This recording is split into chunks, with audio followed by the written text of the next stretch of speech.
I died in the National Destiny War, betrayed and exposed by a man named Joe Tay, cut down by half the nations of Blue Star after killing 1,000. I woke in my own body, before the killing space descended. I came back with a gold tier trait plundering system and the Eye of Insight, and I ripped the trait off every monster and evolver I kill and stack it on myself. Frost Domain, Earth Escape, Super Speed, all mine. The man they buried came back able to take everything. Before we go any further, like the video and subscribe. The channel runs on you. But to get to this part, I have to start from the beginning. On the television, a knot of reporters swarms a middle-aged man in a white shirt, cameras and microphones thrust in his face. One voice after another demands to know what he makes of the countdown people have been seeing lately, whether there really is a Trisolaran civilization behind it. Another asks how his investigation team plans to respond with only 6 hours left before the countdown ends. The man clears his throat and says the higher-ups are taking the matter seriously, that discussions are ongoing, and that until a conclusion is reached, he has no comment. I sit on the sofa and stare at the screen, letting the words wash over me. I really was reborn, and it landed me right before the killing space descends. That countdown crawling across the news is not for any Trisolaran civilization. It is the countdown to the killing space itself. Every 10 days, the space activates and drags 100,000 fresh participants into worlds crawling with monsters, and everyone already knows the guest list by heart. Zombies, ghouls, Terminator T-800s, aliens, vampires, skeleton hordes, Transformers, Godzilla, any of them can walk out of that space, and the people it selects have exactly one purpose: to survive and to kill as many of those things as they can. Survive, and you collect space rewards and become an evolver, the pinnacle of what a person can be. Fail, and you die. Before my rebirth, I was nobody, one survivor lost among countless others. In those early days, the space never chose me, so I clawed my strength up inch by inch, killing the monsters that leaked down into reality. It was not until the 9th descent that my name finally came up, that I got to feel what it was to grow strong in a hurry. Then the National Destiny War began. A traitor sold my whereabouts, and half the nations of Blue Star closed in on me at once. I killed 1,000 of them before I fell,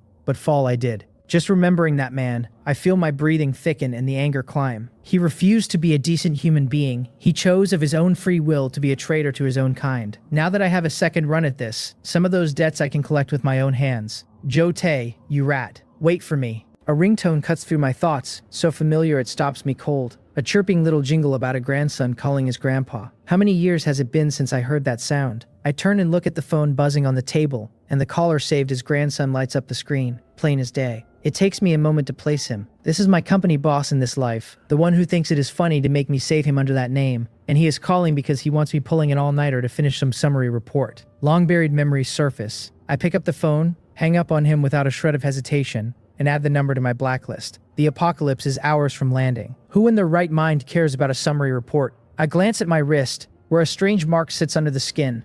That is the space mark, the doorway into the killing space. When the countdown ends, everyone who can see it will find this same mark on their wrist, and through it they can step into the space the instant it opens. By rights, I should not have this yet. Not at this point in the timeline. Not according to the life I already lived. But the space mark came back with me, which means I can walk into the very first descent instead of waiting years for the 9th. Having lived it all once, I know the order in which every monster appears before the National Destiny War, and I know the quiet tricks that break certain corners of the space wide open. As long as I stay steady and never move rashly, I will leave every other survivor eating my dust. I push down the excitement and probe the mark with my mind. A string of data unfurls in my head, visible to no one but me. My name reads back as Yuan. My strength sits at 10, governing stamina and physical attack. Constitution is 8, feeding endurance and defense. Speed is 9 for pure velocity and reaction time. Spirit is a surprising 20, covering willpower and mind. And the panel notes that a healthy adult averages 10 across all 4. Talent none. Skill none. Killing value 0, with a reminder that killing monsters earns killing value and killing value by strength. Combat rating none. I frown at the leftover takeout congealing on the table and let out a quiet sigh. In a world this steeped in hex tech, there are fragile college kids on every corner, so 8 in Constitution is honestly better than most. At least the 20 in Spirit gives me something to smile about. Then a new line chimes through, and the God-tier trait system comes online. It tells me that killing special beings lets me plunder their traits, that traits rank from lowest to highest as white, yellow, blue, purple, red, and gold. My awakened talent is the Eye of Insight, rated gold, an active power that lets me read the traits inside any living thing. A golden cheat. As an old bookworm, how could I not know a system when one lands in my lap? Plundering the traits of every creature I kill, I am about to strike it rich. Rebirth, foresight, and a system all at once, a royal flush dealt on the opening hand. This run, I am ascending to the heavens. I pat my own cheek to stop the corner of my mouth from twitching and force my racing heart back down. Small stuff. It is all small stuff. Stay calm. By the newscast, there are less than 6 hours until the space opens, which is plenty of time to go collect that thing. My eyes gleam. After the space descends, certain ordinary objects undergo miraculous changes, and energy pearls are the finest example of it. Normal growth means grinding killing value from monster kills and spending it on stats, but energy pearls skip the line entirely, packed with special energy a person can absorb straight into their attributes. Later survivors came to call them wild, free stat points. They are absurdly rare, and few of them ever surfaced in the years I remember, most from origins no one could trace. In Haesong City, where I live, I only ever knew of two. One sits inside a stone that props up a stall on the antique street, doing humble duty as a table leg, and I can simply walk over and take it after the vendors pack up late at night. The other hides inside a decoration in a private room at the Pengcheng massage parlor, tucked into the dragon pearl of a double dragon's playing with a pearl ornament. Neither is hard to get. I rise and leave my apartment. Night has only just fallen, and there is an hour or two before the antique street closes, so I will hit Pengcheng Street first, to go find some tender young, to go find the energy pearl. Pengcheng Street is without question the most popular stretch of Haesong City for a certain kind of man. The moment darkness falls, it turns into a paradise and a famous money pit, and the Pengcheng massage parlor is the biggest house on the whole street. In the reception hall, a clerk greets me and asks how many are in my party. I keep my voice low behind my mask and tell her, 1, room 688.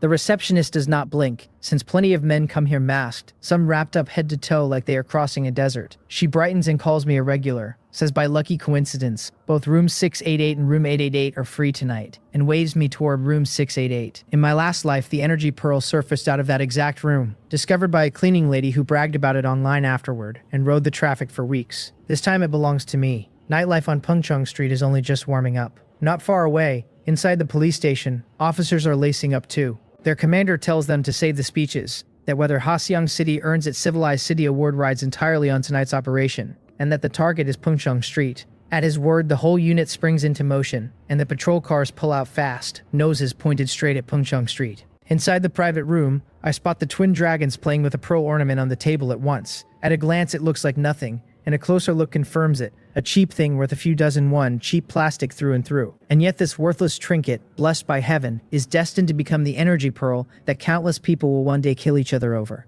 The receptionist hands me a tablet and asks whether I have a preferred technician. The screen shows a row of them in matching outfits, each one heavily made up, and if I am being honest, each one presented like a car at a dealership. Some with dazzling headlights, some built along aerodynamic lines, some with remarkably eye-catching rear ends.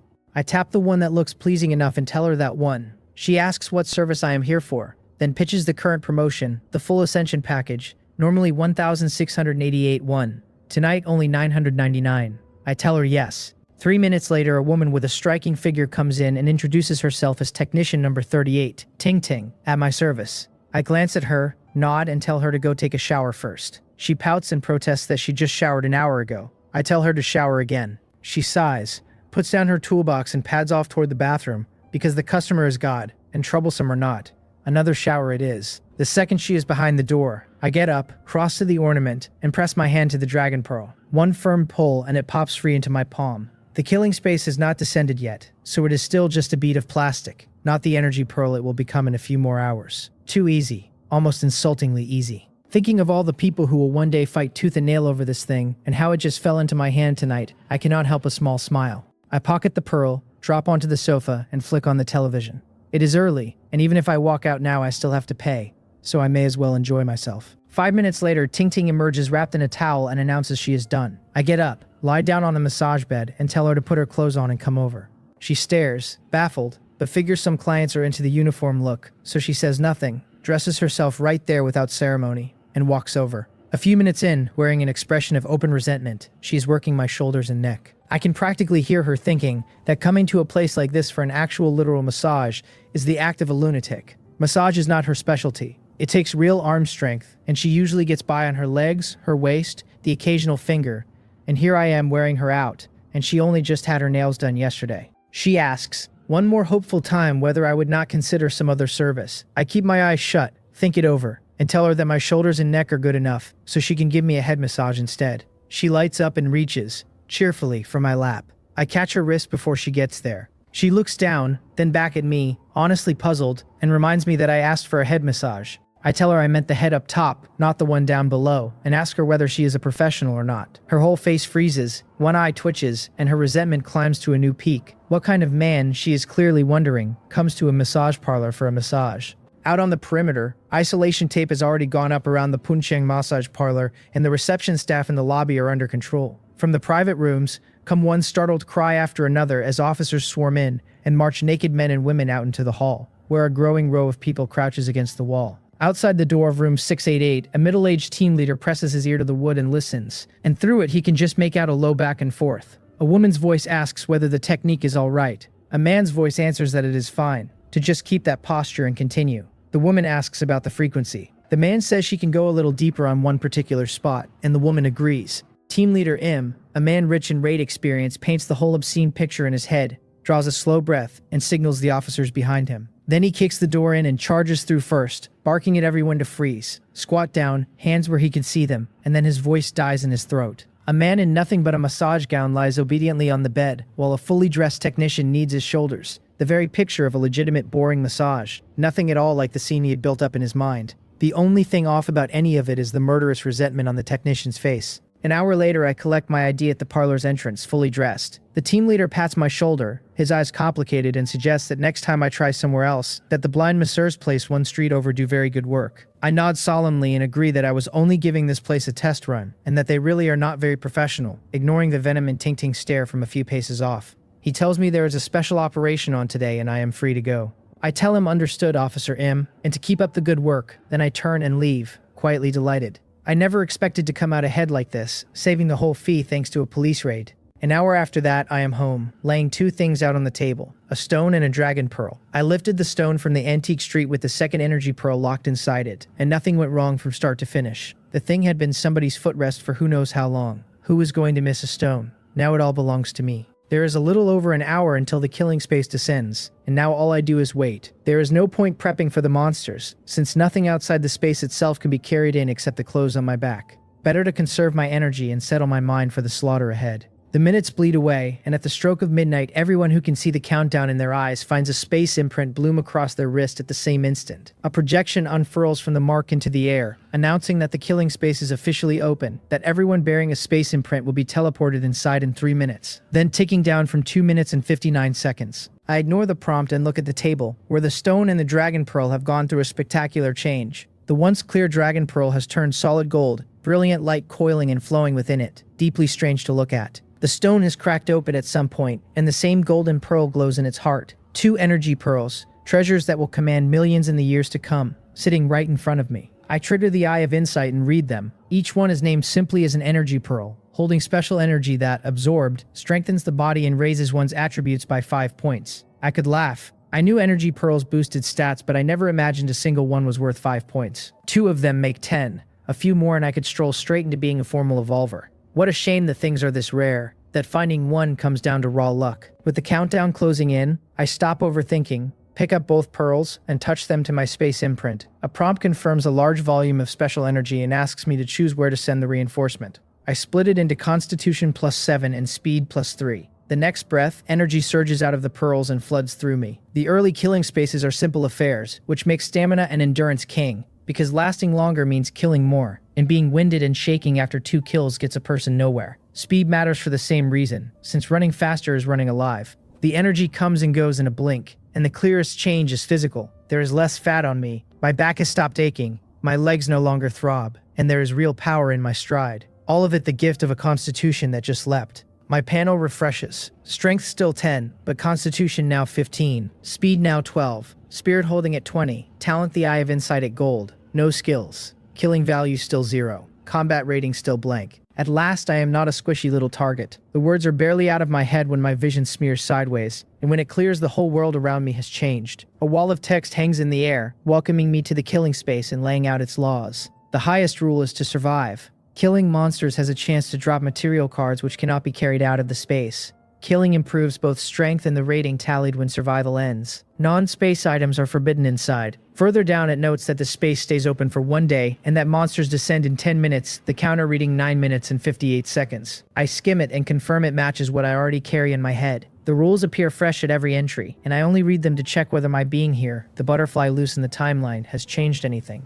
I take in my surroundings. It is a 4-person dormitory, and on the desk sits a freshman student ID card. I step to the window, glance out, and get my bearings. Time inside the space runs on its own clock, disconnected from reality, so while it is the dead of early morning back home, here the sun stands high at midday. And here I am, planted in a university dorm. The door creaks open and 2 students walk in. One of them spots me, grins, and says that with no class this afternoon, we should go play some games together. I narrow my eyes, recognizing this is the identity the space has stapled onto me, and shake my head, telling him the 2 of them should go ahead, that I am about to head out. I drop into a chair, pull out the phone, and start hunting for information, because confirming whether the monster data in my memory still holds is the single most important thing I can do right now. The 2 settle onto a bunk and start a match online. A few minutes later, I let out a quiet breath of relief. My butterfly effect is no problem after all, and the monsters this run are locked in, still zombies. Online, there is chatter about an unknown virus spreading, which is really a hint the space seeds for anyone lucky and sharp enough to read the monsters off it in advance.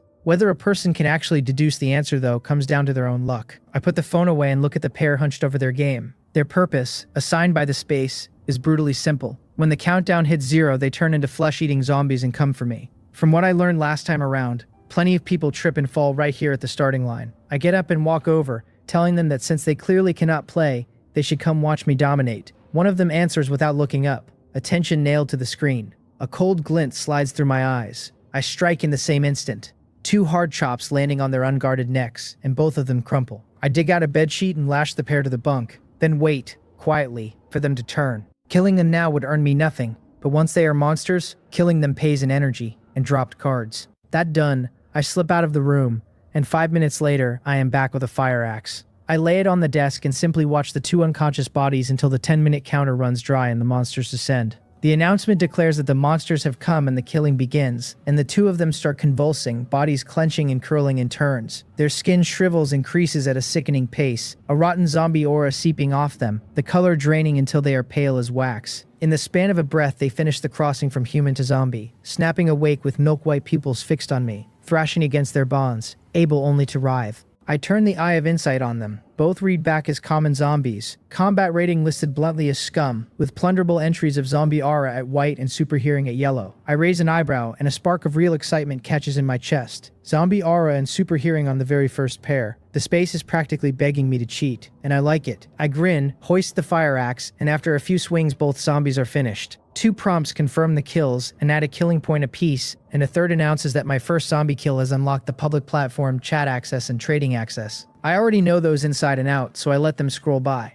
What holds my attention are the 2 orbs of light drifting above the corpses. 1 white and 1 yellow, the zombie traits themselves. I reach out and touch them, and they vanish into my hands. The system confirming I have taken zombie aura at white and super hearing at yellow.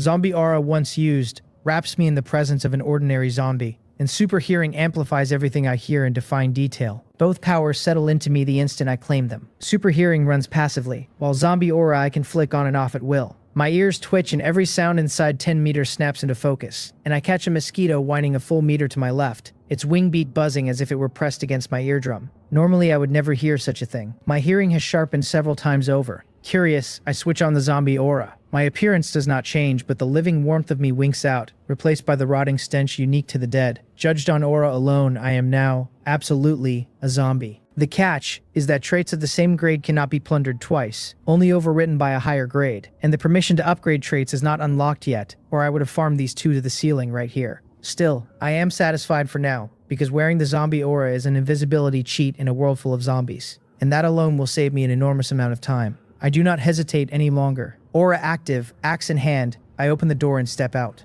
The hunt begins. Let me set a modest opening goal. 100 of them. The corridor holds 3 swaying figures, all zombies, and they turn toward the sound of my door and drift my way. I ease back a couple of steps and tighten my grip on the axe out of habit. The nearest one reaches the doorway, sniffs at me, reads that fellow corpse scent, and simply turns to shuffle into the dorm. 1, then the second, then the third, all of them doing exactly the same, and I cannot keep the grin off my face. The zombie aura is a genuine miracle. I raise the axe over the little cluster gathered at the door, and like a farmer through cabbage, I take 3 heads clean off, blood arcing across the walls. 3 more killing points. Then a white translucent card floats up out of one of the bodies and hangs quietly in the air, and I nearly whoop, because a drop is no small thing. I snatch it and read it. It is a card for One Run Fast brand electric scooter, described as an electric bike with a green plate that hits 60 kilometers an hour, fast enough that even the traffic police cannot catch you. I mutter that it is not that they could not catch me, it is that they would pull me over on sight for riding without a helmet. But I pocket it anyway. Using a card is simple. Choose to activate it and the physical object appears, and once it is real, it can never fold back into card form. When a survivor leaves the killing space, any remaining cards settle automatically into killing points, 100 apiece, which makes them the hard currency of this place and the money everyone will eventually trade in.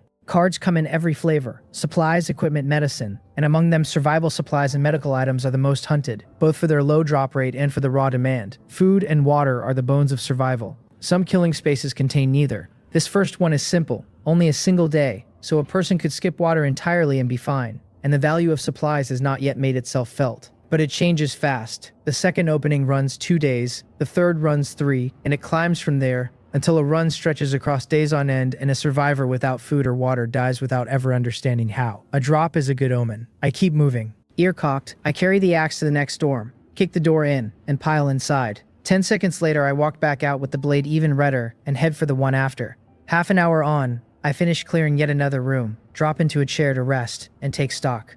3 cards. The Run Fast scooter, a pair of original flavor black stockings, and a brand name pack of daily sanitary pads. 8 to the box. Apart from the transport, none of it means a thing to me. But there is a saying that surfaces in the years ahead, that there are no useless cards, only the wrong scenario and the wrong person. Picture a woman in the killing space caught by a sudden heavy period, and suddenly those sanitary pads outrank water and food both. The stockings are the same, because if you were going to rob a bank, how would anyone know your intentions without one pulled over your face? Useless to me then is a very different thing from useless. I can trade every scrap of it to someone in need for something I actually want.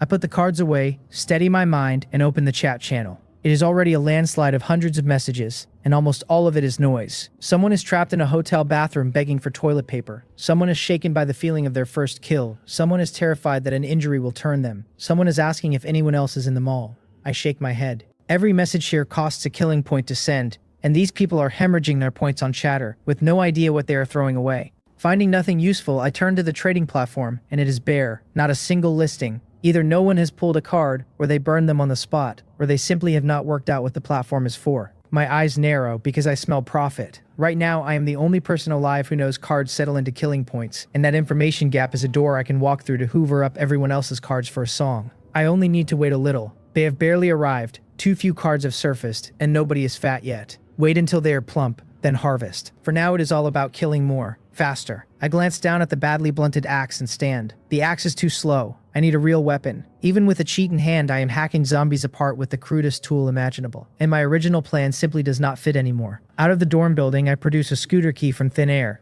press the horn, and stroll along the row of bikes below. 2 chirps sound, and 1 set of headlights blinks twice. I grin. You are the one. Ignoring the surprised looks from the zombies loitering nearby, I hop on, turn the matching key, set up my phone's navigation, and point myself at the nearest police bureau. I hum a little tune under my breath about my beloved little scooter that never gets stuck in traffic, cruising across the campus, drawing the odd glance from the zombies I pass, though the moment they catch that same kind scent off me, they lose all interest. Passing a lecture building, I catch a cry for help, a woman shouting for the handsome man to save her. I stop and look up. A tall woman in pajamas stands on an outdoor air conditioner unit on the 2nd floor, terrified, waving both arms at me. Between the size of her movements and the state of her clothes, a few things that ought to stay hidden are not staying hidden, though she plainly could not care less right now. Through an open window beside her, several zombies lean out clawing at the empty air, and below her another cluster has gathered. There is no path up to the heavens, and no path down to the earth. I call up to her to believe in herself and stay exactly where she is. Joy floods her face, impossible to hide, and she nods frantically and swears she will not move. She will not, and before she can finish the sentence I flick my wrist, turn the scooter around, and ride off. Adults are responsible for their own choices. Why would I save her? As long as she does what I said and keeps still, she lives. Her spot is a dead end, sure, but this killing space runs only 1 day with no mission requirements attached. A pure welfare bureau. Even a person who never eats or drinks gets teleported out with rewards when the clock runs down. There is no reason on earth to save anyone. Behind me, the woman collapses into shrieking, screaming for me to come back, calling me a bastard, demanding to know if I am even a man, begging me to come save her. I twist the throttle and ride faster. See, that is human nature, laid bare. In the years to come, people grow used to this. Inside the space, saving your own skin is the only law that matters, and anyone who casts himself as the protagonist or the savior learns, within an hour at the outside, exactly what the phrase human cruelty really means. Let go of the urge to help, and respect the fate of others. That is the code of the killing space. Along the way, I pass more survivors, some shouting at me from inside buildings, some already half dead, one or two even trying to seduce me across, though none of them has the capital to earn much of my attention. 4 survivors in one school. The density is a bit high for my taste. There are 100,000 people in this run, but subtract the ones who died the moment the monsters landed, and the ones who burrowed away to hide, and only tens of thousands remain. Those are scattered across a city the size of a provincial capital, so stumbling across 4 living people in a single school is genuinely a lot.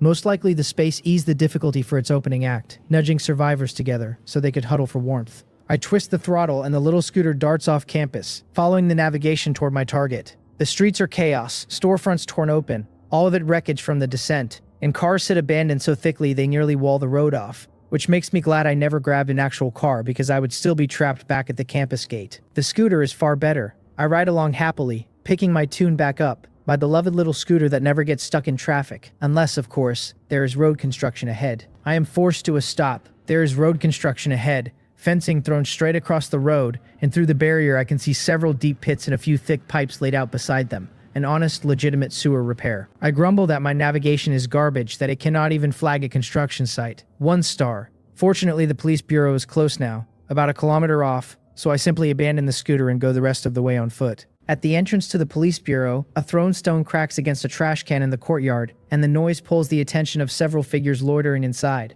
Zombies that stagger toward the sound. In a shop across the way, 2 men crouch behind a cracked open door, watching. The one in black-rimmed glasses pumps his fist and whispers that it worked, that they have finally coaxed the zombies out. The other, his face a field of acne, looks frightened and asks nervously whether they truly have to take this risk, whether staying put would not be the smarter play. The man in glasses fixes him with a serious look, pushes the frames up his nose, and says they have no choice, that by his years of reading web novels these zombies will absolutely evolve, and once they do the 2 of them are dead for certain.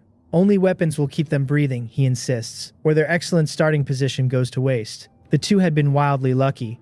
When they first appeared they landed near the police bureau, and after the descent they both scrambled into a lingerie shop, killed the owner in a strange bit of panic, then holed up inside and did not dare set foot outside again. Once the man in glasses understood the situation, his persecution complex flared, and he resolved to arm himself. The bureau sat conveniently near, but it was packed with zombies, so the glasses man, steeped in Sun Tzu, settled on a diversion, which is how the scene at the trash can came to be. Through his tireless efforts he had lured the few wandering zombies out of the courtyard, meaning the conditions to slip inside. The acne-faced man is still uneasy, pointing out that there are 5 zombies in the courtyard alone, no telling how many more inside, and only the 2 of them. The glasses man tells him there is nothing to fear, that they will not solve this by force, because unlike zombies they have brains, and they will do exactly what worked before, using feints to lure the dead away. Worst case, he adds, running away is always the finest strategy of all, since zombies cannot catch them anyway. He says he will pack a few things and then they can move. Just then the acne-faced man grabs his sleeve and jabs a finger out the door, telling him to look quickly because there is actually a person out there. The glasses man waves him off dismissively, saying of course there are people. There are 100,000 of them, so stop making a scene. The acne-faced man insists that no, this guy walked straight down the street and the zombies did not attack him. That snaps the glasses man's head around, and he crouches by the doorway to look. What he sees is a young man ambling down the street, calm and unhurried, while the zombies shifting back and forth around him take no notice at all, showing not the faintest urge to attack. He mutters that this is unreasonable, that he does not understand it, and the acne-faced man adds that the stranger's destination looks like the police station too. The glasses man echoes it, uneasy, that the stranger has the very same idea he does. By then I have reached the entrance and found several zombies in police uniforms circling a trash can. I stare at it, honestly confused, because there is nothing special about it. No severed limbs, no scattered bones, nothing to explain the fascination. The puzzlement lasts about a second before I stop caring and step into the courtyard. A few paces in though, I stop, turn back and tell the zombies to knock it off circling the trash can and get back to their posts. Whether they follow the words or just the tone, they trade blank looks and actually shuffle back toward the station entrance to resume their wandering. I nod, satisfied. More guards on the door means a safer bureau. Then I turn and walk inside. Across the street, the glasses man very nearly detonates. He hisses that the stranger did it on purpose, that he spent a solid half-hour engineering that diversion, and the man undid it with a single sentence, and he damns him to the depths. Every scrap of his composure is gone, and no one in his position would stay calm either. The acne-faced man clamps him down, terrified that if he gets any louder he will draw the zombies outside, and points out that the real question is why the dead did not attack the stranger, and why they obeyed him. The glasses man forces a long breath, and his cleverness reasserts itself. He agrees the man was neither attacked nor ignored, which makes him deeply abnormal. Unless he trails off. Unless what? The acne-faced man presses. Unless he found some treasure, the glasses man reasons. But no, that is wrong. A treasure might keep the zombies from attacking, but could never make them obey. Then he recalls that the stranger addressed the zombies as you all, the way you would speak to your own, and the acne-faced man confirms it. The glasses man's face takes on the look of a man whose theory has just clicked into place, and he pushes his glasses up and declares that there is only one truth left. The stranger is not a survivor at all. He is a zombie, a high-level one. Just like in the apocalypse novels, he explains, second evolution zombies wear near-human faces, some carry strange abilities, and they can command the lower dead. The acne-faced man's mouth falls open in understanding, but the glasses man's expression curdles, because high-level zombies have keen senses, which means the two of them must move now, or they will die without knowing how. He turns to pack again, and the acne-faced man seizes his arm, because the stranger just herded a handful of zombies right up against their shop, and the two of them are boxed in. Meanwhile, I have gone deeper into the station and found far more zombies, most in police uniform. I sweep through the areas fast and stop at a stairwell, where I find what I came for, the building blueprints. A quick search turns up my target, the Special Police Team Equipment Management Department, and I know without doubt the gear I need is waiting there. 10 minutes later, I stand before rows of weapons and ammunition and cannot help but smile. I step in and start choosing. No body armor, too heavy, a tactical vest will do fine. Night vision goggles, excellent, since darkness is only hours out and they will earn their keep. 2 submachine guns, since I cannot haul more than that. Bullets, the more the merrier. Tear gas and flashbangs, a handful for insurance. Fully kitted out, I only regret finding no grenades, but grenades are tightly controlled special issue items, this being no lawless foreign country, and even a special police unit needs stacks of approvals to draw them. No grenades. Then, no grenades. What I have is enough. Looking over the barely dented armory, I open the trading platform and list the stun guns, batons, flashbangs, riot shields, and body armor for barter. 1 card each, any type accepted. I hold back the submachine guns and rifles for now because listing those would send lethal weapons flying across the space, and if someone decided to scheme against me and used one to ambush me, I would have nowhere to cry about it. Stun guns are harmless, single-use, short-ranged, slow and capable of killing, good for a muscle spasm at most. No threat to me at all, and I have no doubt someone will bite. If not now, then certainly by nightfall, because no one alive resists a temptation like this. I scan the emptier warehouse and leave. Slaughter resumed, though not inside the station just yet, since I need these zombies to guard the ammunition and keep anyone from raiding it. I step out fully armed, deliberately herd every zombie loitering outside into the courtyard, then swing the courtyard gate shut so their noise cannot leak out and set them wandering, and head off toward the nearby street. The glasses man, watching the gate lock with nearly 10 zombies penned inside, chokes down a low roar and swears to be the stranger's mortal enemy for life. The acne-faced man claps a hand over his mouth, begging him to stay calm, then points out that from another angle this is a gift, that there are no zombies at their entrance now, and they can finally run, that they ought to thank the high-level zombie even. The glasses man mutters that he will thank the man's grandmother. A minute later, the two of them choose to leave, surrendering to their fear, because this place is too cursed to endure another second, and neither of them can hold it in any longer. By the time those two flee, I am already up on the roof of a shop 1 street over, looking down at the zombies scattered below. From somewhere I produce a bundle of firecrackers a handspan long, flick a lighter to them, and toss them down. The din tears across the whole street and into the ones beside it, and the zombies turn as one and start striding toward me. I wait in silence. When the first bundle burns out, I bend and grab another from the box behind me, and the noise never breaks, dragging more and more of the dead into the gathering below until the crowd swells at a rate I can watch with my own eyes. Looking at the pile of them, I grin. Slaughter. Begin. Both hands on a submachine gun, I open up on the horde below without even bothering to aim. Muzzle flame licks out. Bullets pour into the mass, and in moments blood is everywhere and roars rise without pause. The whole scene drenched and savage. To me it is nothing. I have seen far worse. Can you picture the feeling of a close comrade stomped into a sphere of meat, his blood raining over you? After enough of those, a slaughter like this stirs no ripple in me at all. All that is left is excitement, the thrill of finally standing above it, ruling the life and death of monsters like a god instead of scraping to survive them. And the reversal of roles pulls me in deep. The gunfire runs several minutes. My bullets are nearly gone and the muzzle has grown so hot the air along it warps. But the result is worth it. Not a single zombie left upright, the whole street carpeted in limbs and blood. A river of it. I check my count. Killing value reads 320. Looking at a number above 300, a surge of raw pride lifts in me. In my last life, after clawing through a whole killing space, 100 kills was a proud haul, and clearing the dead by the hundreds like this was something I never even dreamed. From a starting point this high, as long as I do not stumble later, my record will stand unrivaled, and all this stored killing value converts to a mountain of strength when settlement comes. After each killing space closes, the survivors first enter a settlement space, where accumulated killing value buys special goods. I draw a breath, frown at the wreckage, and wade down into the blood and limbs to gather cards, the one truly unpleasant part, since they have to be picked up by hand. The drop rate is low enough that it is not much trouble, and after all that killing I come away with only 8. Branded shampoo, a 200 milliliter bottle, a sterilizing spray, a single high-explosive grenade, 3 550 milliliter mineral waters, 2 packs of fish-flavored shredded pork. All of it has its uses. Shampoo looks worthless until you spend a long run in a forest space with your hair matted into ropes, and then a single bottle is bliss. No useless cards, only the wrong scenario. I pocket the lot and tuck the grenade card away on its own so I can pull it instantly when danger comes. A habit I built in the world to come. 3 people come pelting out of the far end of the street, one shouting for the others to run, that the guy is right behind them, another calling that this way is clear of zombies. They keep throwing looks over their shoulders as if something monstrous is on their heels. Then they take in the street ahead, slam to a stop, bodies locking up on their own, and stare at me, the only thing standing amid the heaped dead, with horror on their faces. One stammers that the ground is covered in dead zombies, and another snaps that he does not need telling, he has eyes. Wang Biep had run out of luck too. His group had found one another and huddled together in a shop for warmth, and when a burst of firecrackers dragged every zombie off the street, they eyed the underground supermarket across the way and got ideas. After a little planning, they slipped in for weapons, only to blunder straight into a big one, and could do nothing but flee for their lives down whatever path opened, never expecting to hit a scene like this before they had even shaken the big one off. Truly, a river of blood and bodies. One of them gags but, with an empty stomach, brings up only a mouthful of spit. Another is the first to place my gear and cries that the standing one is human, that he has weapons, that they are saved. Then bolts toward me, insisting they are human, unharmed, and begging me to turn my guns on the zombie chasing them.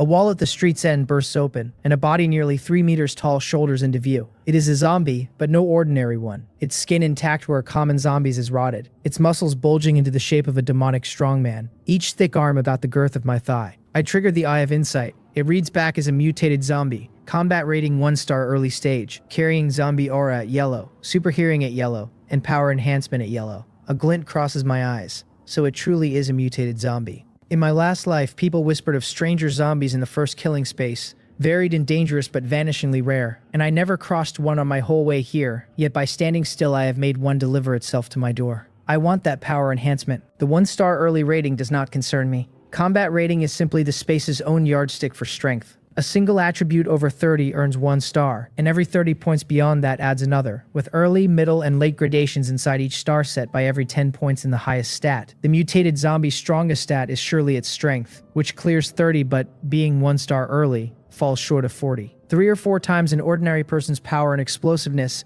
then, but against my weapons and my experience, no real problem. Across the way, the mutated zombie studies me, puzzled. It had taken me for human, but a closer look tells it I am a zombie, which leaves it stuck on why every zombie on the ground is dead, and this one alone stands. Its meager mind cannot chew on a riddle like that for long, so it spares me a couple more glances and returns its attention to the 3 fleeing figures. Then it roars at me, a sound neither man nor beast, and between the roar and its stare I can actually read its meaning, that this little guy should stop those 3 pieces of food. The little guy part I add myself, since beside a 3-meter behemoth my ordinary height does make me little. But the next moment the mutated zombie's face goes utterly baffled. The 3 stopped, yes, but why does it look like the little guy is standing there chatting with them? Chatting with its food. It does not understand, and its cramped little brain strains at the effort.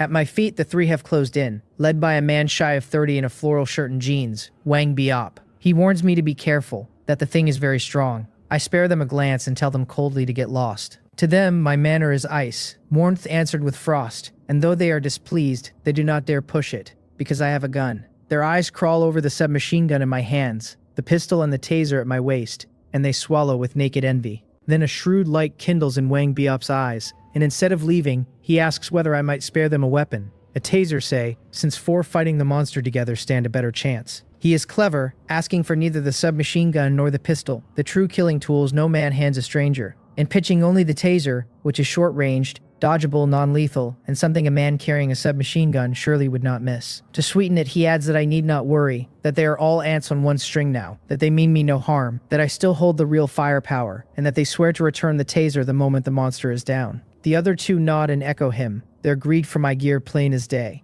I sneer inwardly. Their scheming is so bald it is practically slapping me across the face. Hand them a weapon and they will never give it back, because promises inside the killing space are worth nothing, not so much as the punctuation mark at the end. I have no interest in wasting breath, so I decide to persuade them by other means. I swing the gun toward the three and spit out a single word. Scram. Their cheeks twitch, and inwardly they curse me for a fool who cannot see a good thing. One of the younger ones cannot help protesting that everyone is only trying to survive, that sticking together is what keeps people alive. A gunshot answers him, and his head bursts, spraying blood across Wang Biop, and the last man, who freeze where they stand, drained white, the word murder screaming through their heads. While they stare, I turn the gun on them. One of them starts to say no. 2 more shots, and both drop. If they will not leave, then they can stay.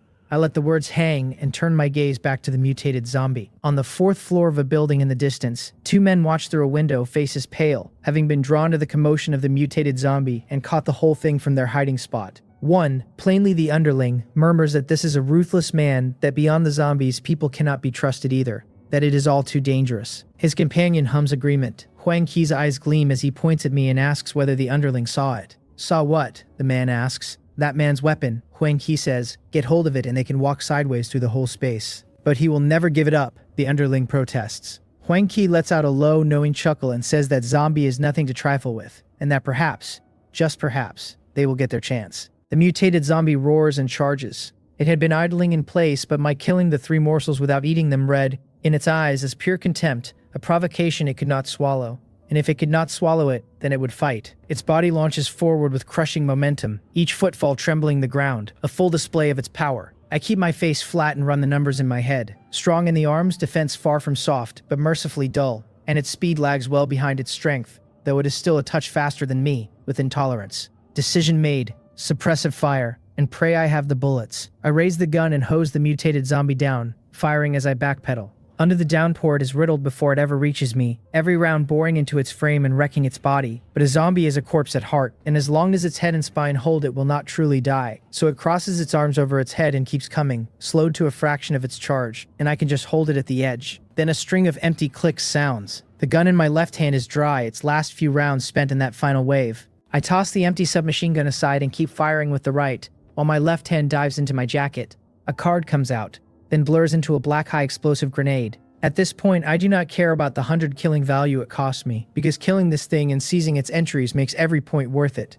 I pull the pin, hurl it at the mutated zombie, and turn to run. The blast rolls down the street like thunder, throwing up a wall of dust, and I ride it out behind cover, watching the sight. As the dust thins, the aftermath resolves. A shallow crater in the road, and the mutated zombie sprawled at its lip, still struggling, half its body simply gone, its remaining legs stripped to bone, its torso a sieve. Wounds that would have finished a person long ago, but a zombie can bite with nothing left but a head, so it drags itself toward me on the one arm it has, leaving a smear of blood behind. I walk toward it, cold, dropping the second spent submachine gun as I go, and drawing the spare pistol from my waist. Up close, I find it still hauling itself forward, one-handed, and I level the muzzle at its skull and fire. The confirmation lands. Mutated zombie killed. 100 killing value gained. There we go, the killing value is back. In the far building, Huang Qi, still glued to the fight, drinks in my gear and grows greedier, then something sours his face. The man had a grenade too. A shame there was no scene of both sides bleeding each other out. His underling notes that the man does not even look injured, and asks what they do now. Huang Qi narrows his eyes and says the plan has changed, that they go downstairs and follow him. Why follow?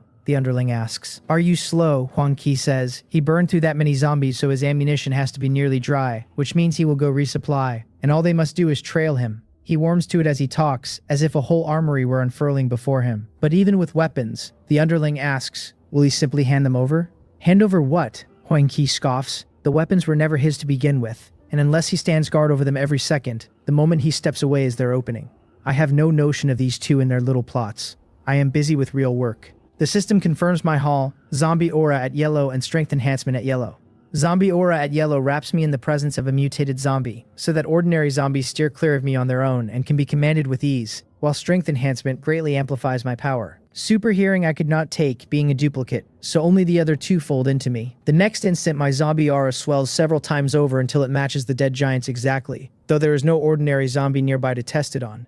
At the same time, a torrent of vital energy erupts through me, my muscles carving into hard definition, and to my relief, I do not balloon into a lumbering brute like the zombie. Instead, it is a pure rise in muscle and bone density, tuned to fit the body I already have. I had honestly feared turning into a hulking mass, so seeing this, I let go of the worry at once. Anything the system builds is first rate. In the span of a few seconds, my whole body feels remade, power humming from crown to sole. I check my attributes on reflex. Strength 33, Constitution 15, Speed 12, Spirit 20, my talents now the Eye of Insight at gold, Zombie Aura at yellow, Super Hearing at yellow, and Strength Enhancement at yellow. No skills. Killing value 420, Combat rating 1-star initial. A single Strength enhancement lifted my strength a full 23 points, from 10 up to 33, carrying it past 30, and into the 1-star initial rating.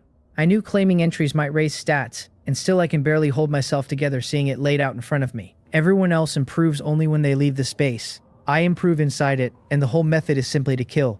Who else can do that? After a moment I settle and look at the other thing the mutated zombie dropped. A white card marked not like the ordinary ones, but with a great question mark. A lottery card, dropped only by mutated monsters, good for one random pull from a pool of special supplies, special equipment, rare treasures, even raw attribute points. I pick it up, rub my hands together at the blind box thrill of it, nervous and eager both, and choose to use it. The draw resolves into a set of special nanotech combat armor, described as constant temperature, constant pressure, self-cleaning, fireproof, waterproof, durable, and able to change its appearance at will. Actual nanotech armor, I could shout. The description reads plain, but the value is enormous. The killing space is not always a cool autumn day. It can be brutal cold, blistering heat, even a negative pressure zone. And survivors must budget for the environment as much as the monsters, so this armor multiplies my odds outright. Its defense dwarfs any ordinary clothing, shrugging off basic firearms, and short of armor-piercing rounds or special weapons it will scarcely wear at all, a whole extra layer over my defense. In my last life, every set of this that surfaced sold for astronomical sums, and I have no idea how much I bled to finally own one back then. Yet here it is, dropped into my hands this time. I strip off my clothes without ceremony, pull on the nanotech armor, and shape it into the look of a Special Forces combat suit.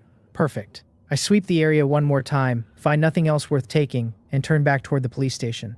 Resupply and continue. Not long after I go, two figures step out onto the street, Huang Qi and his underling, and Huang Qi tells him to move, to follow, and to keep his distance. A few minutes later I return to the bureau's exterior, and my face falls at once. The courtyard gate hangs open, and inside, the dozen or so zombies I penned there lie dead across the ground. Raided. I stomp once and rush inside without another thought. Behind a broad tree in the far corner of the courtyard, a mutated zombie idly prods a corpse with its pitch-black nails, as if hunting for something. Then, sensing a presence, it vanishes from the spot and reappears at the base of the tree. And what it finds is me, already vaulting into the bureau. It reads the zombie aura on me, tilts its head, and a flicker of thought crosses its eyes. Just as it moves to give chase, its head snaps toward the courtyard gate, where two men crouch in a storefront across the way, spying on the bureau. Huang Qi and his underling. The underling murmurs that so the kid got his weapons here, and Huang Qi agrees, pointing out that every zombie in the courtyard is dead by the kid's hand. Should they charge in now, the underling asks. Charge with what? Huang Qi snaps.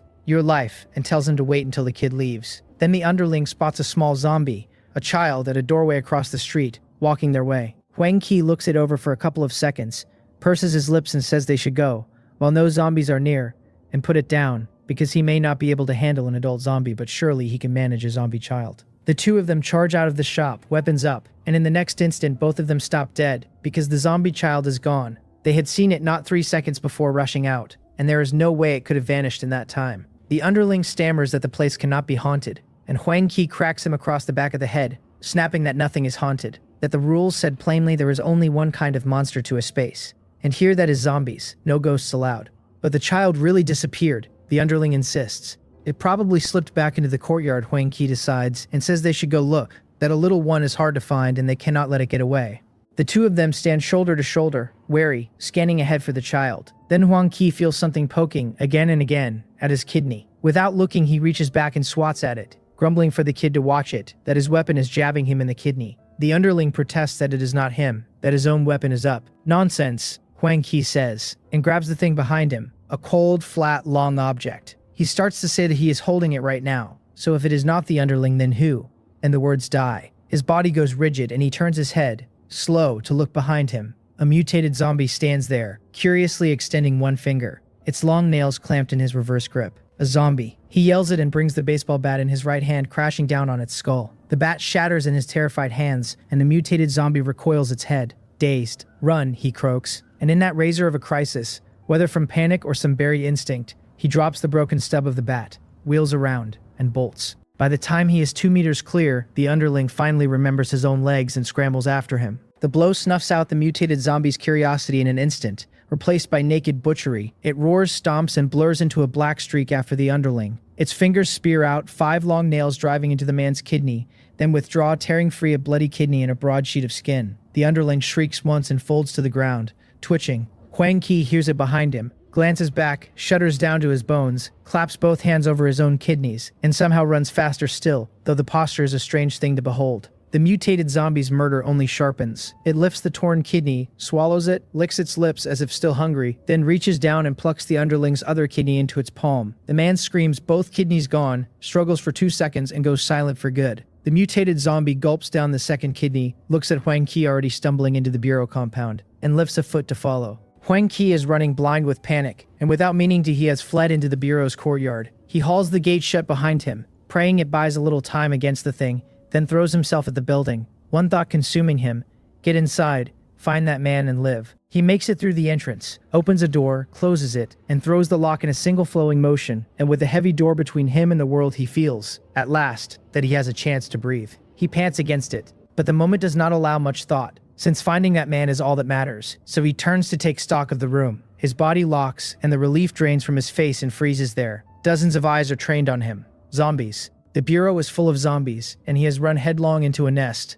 No, he babbles, impossible. He watched the man walk in. How can there be this many zombies still standing? How could the man not have killed them? Then the zombies erupt, roaring, and swarm him while he screams that this cannot be real, that he does not want to die. I know nothing of any of this at the entrance. My ammunition is replenished, the depot door locked again behind me, and I stroll out through the hall, where I glance in surprise at the zombies thrashing in chaos. A zombie free-for-all. Why are they fighting each other? I look at the exit door, blocked, and scoff coldly, telling them to break it up and behave. At my words, the frenzied motion stutters, and the next instant, as if the meaning lands, they scatter in every direction. I could laugh. Before, I never could have done this, but with zombie aura at yellow, I have real precise command over the ordinary dead now. As they disperse, I notice a bloody, mangled shape on the floor, and my eyebrow lifts. Since when do zombies eat one another? Are they that hungry? I do not dwell on it. I step to the door, kick the ruined corpse aside, haul it open, and walk out, telling them to be good and guard the house, and if they get hungry, to go find something to eat on their own. With that one last sentence, I pull the door shut behind me again. I walk toward the courtyard gate, unhurried, the ammunition heavy and welcome at my hip. Then my ears twitch, super hearing snagging on something behind me, and I whip my head to the side just as a dark shape comes screaming in. Before I can bring anything up, a hot spike of pain drives into my lower back, and a force with real weight behind it throws me staggering 3 steps sideways. Old habit catches me. I plant my feet, ride the momentum forward another pace or two, and fetch up against a flower bed, and only then do I turn and look back at the spot I was standing in. A mutated zombie stands there, shaped like a child, head cocked, studying me. I turn the eye of insight on it. It reads back as a mutated zombie, combat rating 1-star mid-stage, carrying zombie aura at yellow, super hearing at yellow, and speed enhancement at yellow. A 1-star mid-stage build with speed past 40. So this is the little one from the courtyard. I reach back and touch the ache in my spine. The nanotech armor is whole, not so much as a scratch on it, and I let out a quiet breath of relief. Had I still been wearing my old clothes, that swipe would have opened me up, and a wound itself is nothing. It is the virus riding on those pitch-black nails that kills you. Ever since the rebirth, every step has gone smooth, entries falling into my lap, one after another, and somewhere along the line I let my guard slack. Familiarity with the space is not the same as safety. This is a killing space, not a holiday. The mutated zombie lunges again, and again it goes straight for my kidneys, whether out of some appetite or just because that is the height it hits at.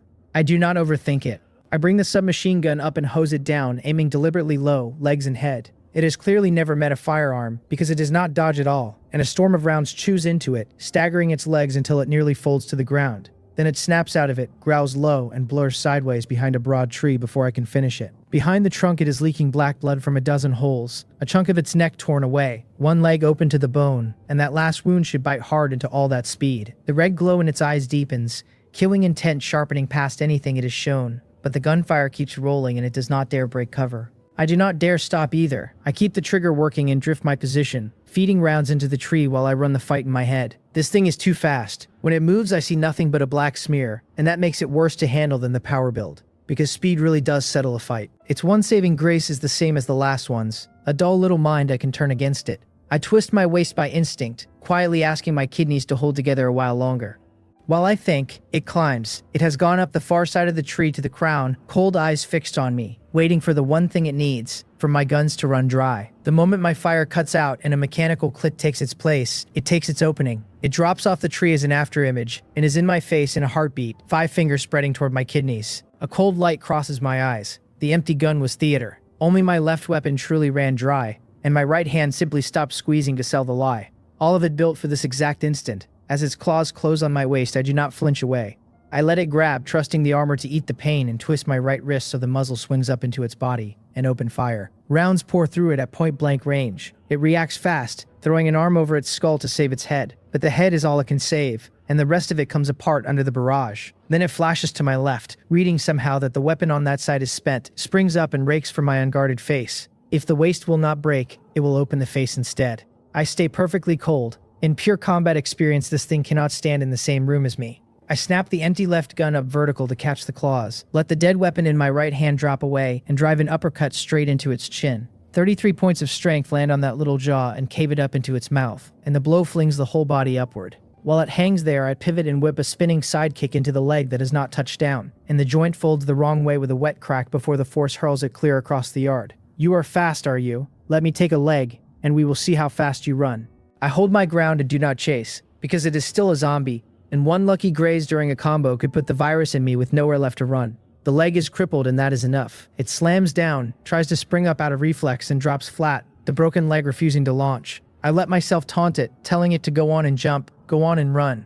I will just stand right here and wait. Then I thumb a fresh magazine into the right gun, level it at the thing thrashing on the ground, and put a burst through its skull. The prompt confirms the mutated zombie is dead and hands me 100 killing value, and a knot of yellow light drifts up off the corpse. I step over and take it, and the system tells me I have claimed speed enhancement at yellow, that it will sharply raise my speed. A tingle runs down both legs, the bone and muscle density that was already reinforced once tightening further, and raw power keeps welling up out of them. My panel resets, and I read it off in my head. Strength 33, Constitution 15, Speed jump to 40, Spirit 20. My talents now, the Eye of Insight at gold, with Zombie Aura, Super Hearing Power Enhancement, and Speed Enhancement. All at yellow, no skills, killing value 520, combat rating holding at 1-star mid-stage. That speed enhancement handed me 28 points, more even than power enhancement gave, and it carried my speed to 40 on the nose, just scraping into 1-star mid-stage. It is not that the speed zombie outranked the power zombie, only that it spent itself differently. A power build has to pour points into both strength and constitution,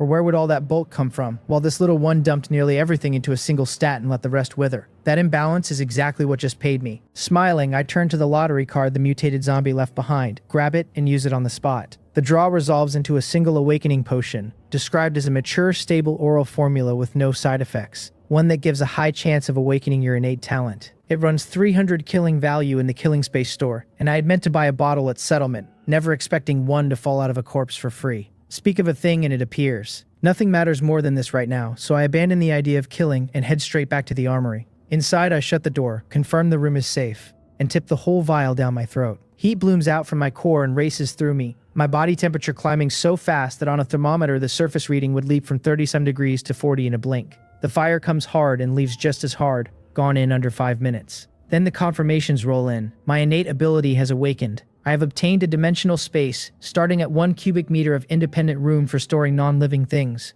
The system detects the awakening, converts the ability into a trait, and hands me dimensional space at white, and with it, at last, the permission to upgrade traits. 1 upgrade point refreshes daily, and the points can be banked. There it is. My old ability from the life before. Dimensional space has no bite to it, no offense at all, and in this world it is still the single most useful gift a person could ask for. Anything I stash in it slips past the killing space's inspection entirely, which means from this hour forward I will never again fret over food or water. While everyone else claws each other bloody over a bottle and a ration, I get to pour every scrap of attention into killing. And it grows. Every 10 points of spirit I raise lets me push it out another cubic meter, and now, on top of that, I can force it higher with upgrade points, though those only refresh at midnight. I let myself wonder what an upgraded dimensional space unlocks, whether it might one day hold living things, then set the question aside.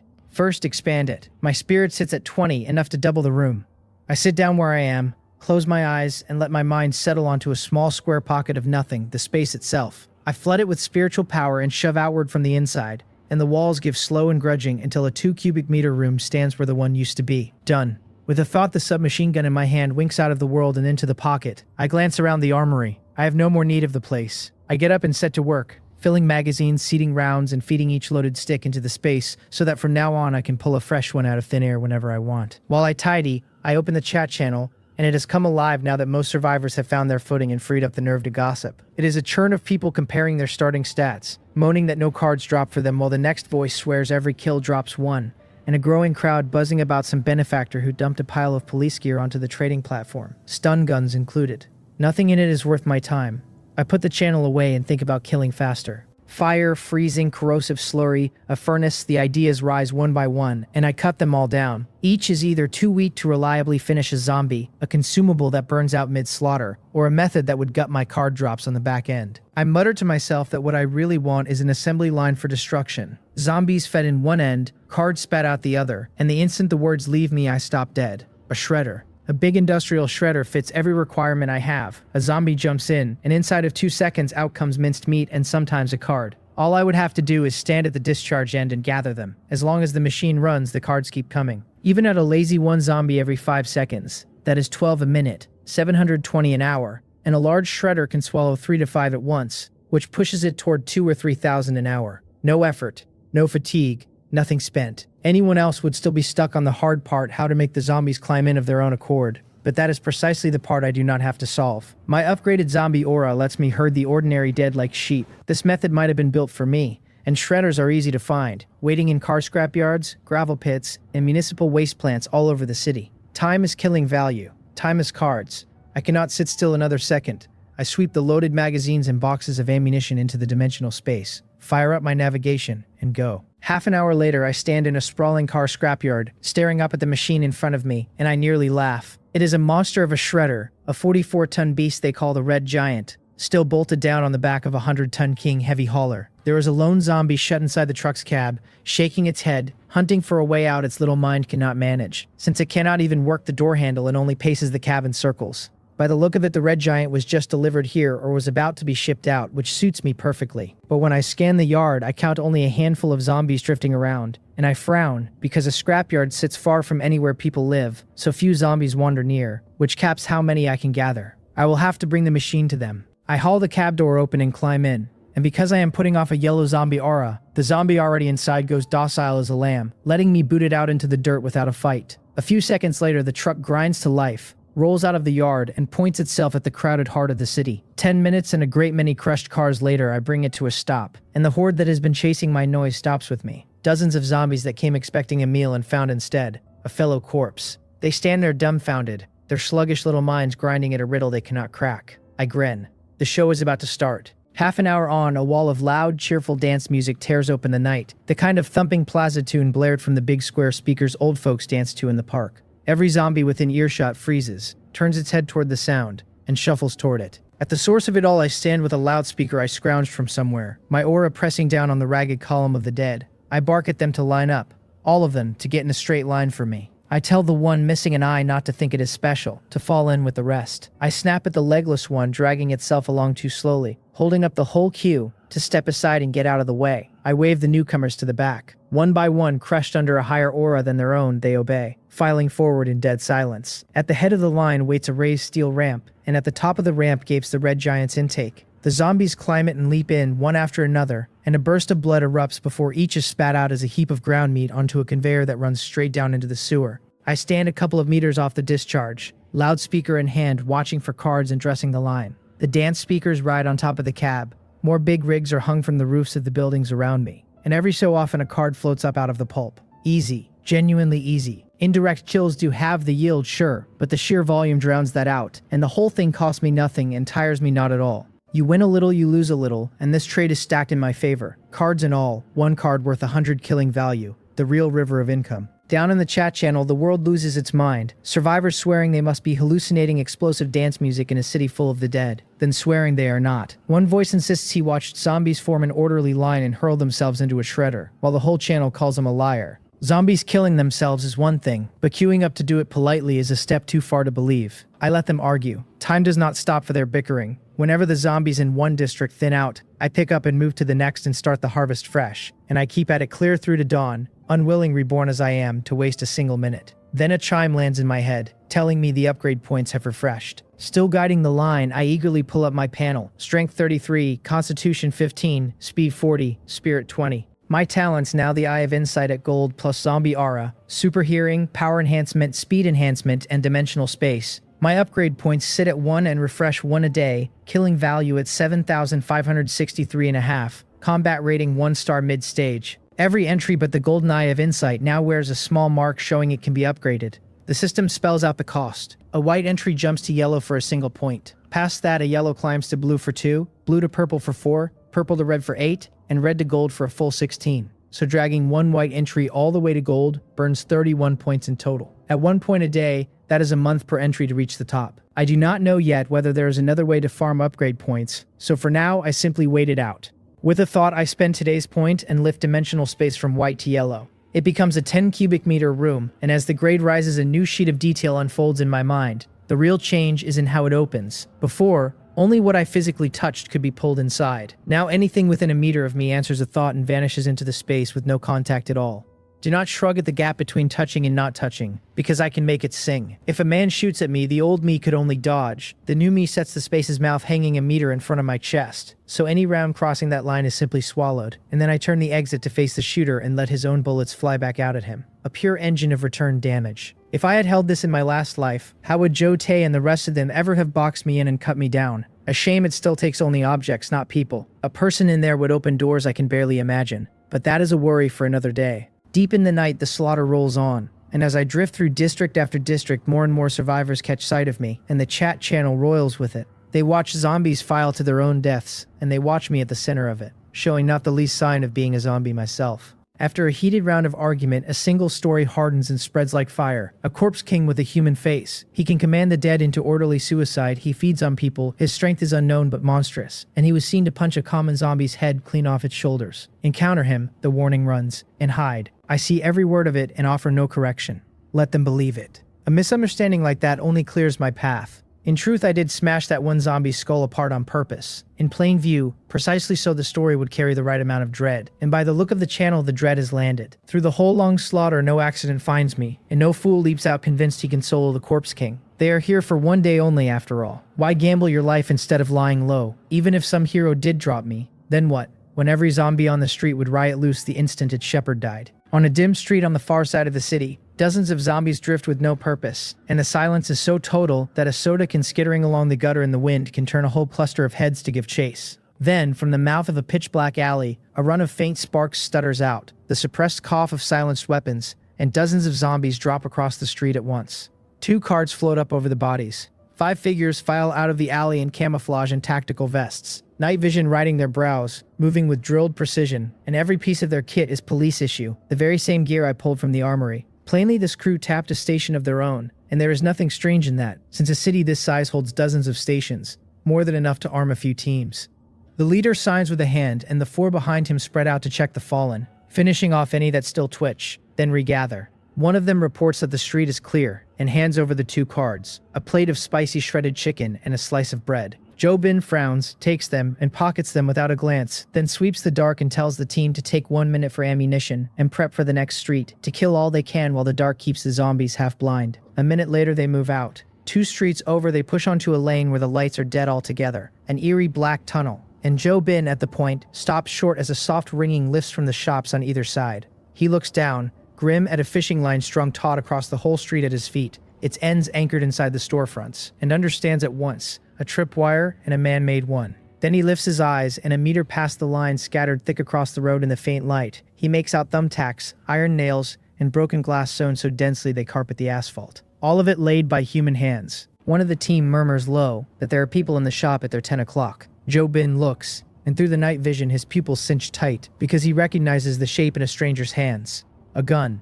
These people are armed. He decides on the instant, telling the team to make no sudden moves and back off slow, and leads them away. Because this is clearly some survivor crew's turf, and with no clash of interest, there is no reason to touch it. Inside the shop, 4 men crouch at the window and watch them go. Each wears a bulletproof vest and carries a submachine gun kitted almost identically to Jo-bin's team. The only real difference is the bearing, because where Jo-bin's men carry the clean hard stamp of soldiers, these 4 in the same gear look like a pack of layabouts. One of them, a tall man with a mean face and a tactical vest, spits and says that since they were treated they are not zombies, and that Pockmark's head is the sharpest of the lot. That laying out that little test really did the trick. The thin one with the pitted face, Pockmark, gives a sheepish reply that he only saw it on television and never thought it would actually work. Brother Hyun tells him not bad at all, that his Azure Dragon Society needs talent like that. Right then the dance music comes rolling in, louder and louder, or rather closer and closer. Someone snaps that this is insane. Blasting music got loud in the dead of night. Another catches his breath and asks whether it could be the Music Corps King everyone is trading rumors about in the channel.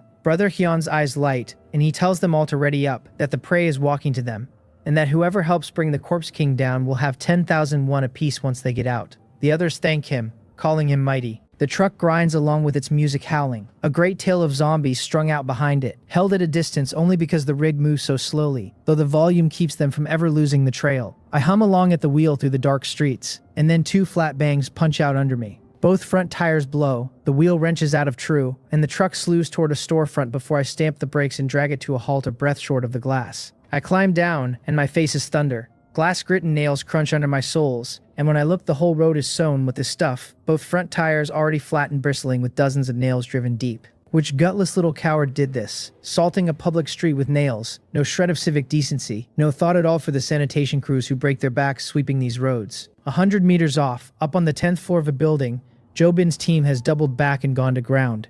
They had not gotten far before the music reached them, and the Music Corps King came to mind, so they ducked into cover fast, and now watched the street through their scopes, the lane pitch dark to the naked eye but legible enough through night vision. Jo-bin asks a refined-looking man beside him, Old Jang, whether the figure below is the Corpse King the channel keeps naming, and Old Jang answers that anyone making a racket this size ought to be. At that, a slab of muscle on the team can no longer hold it in, and urges the captain to take the shot, to snatch the Corpse King before the ordinary zombies close in. He insists that by long years of gaming a boss like this is sure to drop something good. Old Jang cuts in first, saying he advises against it, that by every scrap of gathered intelligence the Corpse King's powers tower over any ordinary zombie, and if the opening strike misses the backlash comes fast, with someone on the team certain to be hurt. The muscular man says he can snipe from range. Old Jang tells him his night sniping barely clears a 60% kill chance, and that a 60 is no different from suicide. Worse, the armed crew below sits closer to the Corpse King. The moment the shot lands, there is a 90% chance they get dragged into a fight with those men,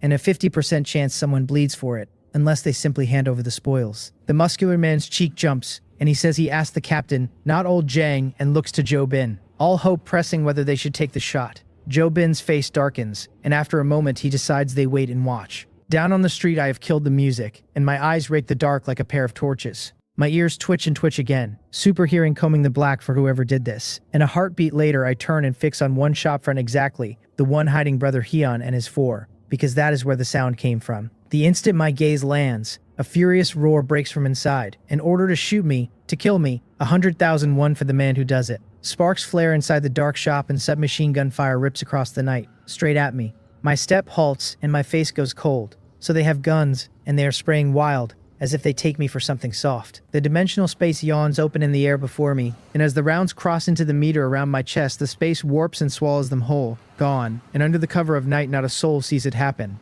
Up on the 10th floor, the muscular man mutters to himself, telling Old Jang he said it all along, less talk and more doing. Those men down there already made their move while the Corpse King just stands there like a dolt, and no power on earth keeps a thing upright under that many bullets. He is already dreaming aloud about the killing value and the drops it must be worth. Old Jang finally snaps at him to shut it, that he is a grown man and cannot understand why he never stops talking, then keeps his eyes nailed to the motionless figure below. The muscular man cries foul at the personal jab, demanding to know why a man cannot talk, blaming Old Jang for costing him a golden chance and then denying him even a few words of complaint. Old Jang tells him to work his brain instead of his chest for once, to open his eyes wide and see what is wrong with that Corpse King. The muscular man pouts, watching the far figure, and says he sees nothing off, that it is standing perfectly fine, and then he trails away, because he has noticed the Corpse King is showing no reaction to being shot at all. Normally, a body takes rounds and answers on reflex, folding, flinching, staggering, tipping where a bullet punches through. None of it something a living thing can suppress. Yet the Corpse King below just stands, and though the distance blurs the fine detail, its posture reads clearly enough, and worse, the muscular man swears he feels a strange ease radiating off that stance. Ease, he thinks. To hell with ease. A man facing 100 bullets has no business looking relaxed. Old Jang says, without lifting his head, that he has watched a long while now, and that the wall of the building behind the Corpse King has taken no damage whatsoever. He asks what that means, then answers himself before anyone can, that the man is using some unknown power to make the bullets vanish. The muscular man balks, asking whether old Jang truly means to claim this Corpse King has superpowers, that such things are only make-believe. Old Jang grins and says the killing space is here, the zombies are here, the attribute panels are real, so is a superpower really the outrageous part? And besides, has he never noticed the talent line on the panel? Because that is exactly where a power like this would live. The muscular man falls silent, unable to argue because there is nothing to argue against, and a cold thought crawls up his spine, that perhaps he could have a power of his own too. On the street, the gunfire runs past 10 seconds and dies. Inside the shop, the four have emptied every magazine and stare at me, unmoved in my place. One asks Brother Hyun whether the Corpse King is not dead, and if so, why it still stands. Brother Hyun says it is dead for certain after that many rounds, dozens of hits easy, and that as for why it stands, who is he supposed to ask? Maybe it is the Corpse King's last shred of pride. Then he tells one of them to go out and check. The man balks, asking whether he means him, and Brother Hyun snaps that of course he means him. Who else? And the subordinate drags himself reluctantly toward the shop's mouth. The moment his foot clears the doorway, his head bursts apart in front of him, spraying the other three. Their pupils clamp down, and without even wiping the blood away, they look out. And what they see is a stream of golden rounds, so close there is no time left to move. The three are stitched through like sieves in the space of a breath, and four man-shaped patterns of empty bullet holes are left punched into the wall behind them. Their last thought, all of them, is the same. Where were the gunshots? Where did these bullets come from? And why do they look so damnably familiar? On the street, my ears twitch, and after a moment reading no more movement inside, I lift my foot and walk in. A minute later, I come back out with 3 cards in hand, sour about it. 3 cards, what a miserable haul. I grumble it inward, swing up into the truck, and start the music again. Soon a clatter of feet rolls in from the far end of the street, a big fresh wave of the dead, slow as ever. Seeing them arrive, I simply drive off toward my original destination, tires or no tires. And so what if it has none? I will drive it anyway. It was never my truck to begin with, and as long as it holds together until noon, it has done its job. The zombies trail the music, swaying along behind me. Several minutes after the last of them clears out, Joe Bin's team comes back onto the street and steps into the shop, and the sight of the slaughter inside pulls the sweat from their brows. None sweats more than the muscular man, who thanks his luck over and over that he was talked into staying put, since otherwise it would very likely be his own body cooling on that floor. He asks the captain, small-voiced, what they do now, and Joe Bin tells them to take the opposite road, that the Corpse King is more than they can handle, and they are to keep as far from it as the city allows. My killing carries on from dark clear into daylight, and I only stop with half an hour left on the space, and even then not by choice, because my big machine has gone on strike. I look at the red giant giving off a burnt reek and cannot help complaining that so much for an imported monster, that home-built gear is the only thing you can trust. There is not enough time left to bother finding a new hunting ground, so I duck into a clean room and tally the take. Killing value, 19,600. Not more, mostly because relocating and regathering the herd between spots ate a great deal of time, and because the rising combat rating shaves down the killing value each kill pays out. Still, well inside acceptable. At my old pace, forget the ammunition bill. Even chasing this result at all would have been a fantasy. And the cards, with a base this enormous, still pile up impressively even after the drop rate falls off. 229 cards of every stripe, 152 from the zombies, 3 off the 4 who tried to kill me, and the remaining 74 killing value in fees. The trading channel lets you list for free, but skims 1 killing value off the seller on every completed sale, drawing it straight from your balance or, if you are short, tallying it as a debt to settle on exit. So a man with no killing value cannot trade at all. 74 killing value for 74 cards, each of which the space redeems for 100, is about as fine a return on a small stake as exists. With 229 cards banked, I will walk out with better than another 20,000 killing value, which makes this one run worth close to 40,000 all told. I cleaned up. The feeling of milking an information gap this wide is a thing all its own. I sit contented in my heap of cards and sort them, and thanks to the dimensional space, things others can never carry out of the space, I can. A quarter hour later, I have filtered out the ones that matter to me. 1 amphibious motorcycle, 1 perpetual solar car, and 2 special hemostats. 4 cards in all, every one of them a nightmare to come by in the real world. I materialize each and tuck it into the dimensional space, since cards only ever solidify inside the killing space and never in reality. Turning them real in here, ready to hand at any moment, is the only sensible play. A play the space's fresh upgrade finally makes possible, because before this I would never have dreamed of hauling out something as bulky as a car. Then the world blurs. The space announces it has ended and is returning me, and the full day runs out. When my senses settle, I stand in a white void, a row of golden characters hanging in the air ahead, small but perfectly clear to read. The rating settlement is underway. Surviving earns a base D rank. Over 100 monsters killed lifts it to C rank. Over 1,000 to B rank. Over 10,000 to A rank. Holding more than 100 material cards lifts it to S rank. Killing 2 mutated monsters above my own level lifts it to SS rank. Final rating, SS rank. As the verdict lands, the whole void ignites gold, and a translucent golden curtain descends, not over me alone, but into the settlement space of every survivor at once. A vast voice rolls through all of their ears, congratulating the survivor who reached an SS rank evaluation, announcing that the condition for the rating leaderboard is met, that the leaderboard is now open. A golden board unfurls out of the light, and the 3 great words at its crown swim into view.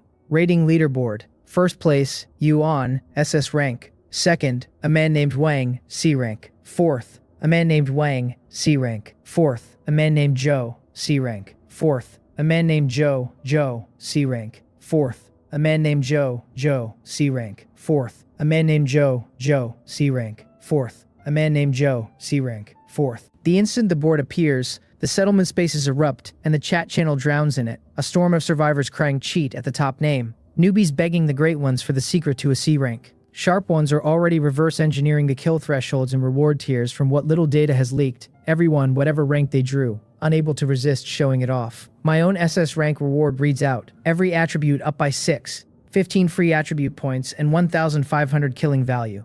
Far past anything the clever ones in the channel are guessing at. The edge of knowing the future is simply too wide.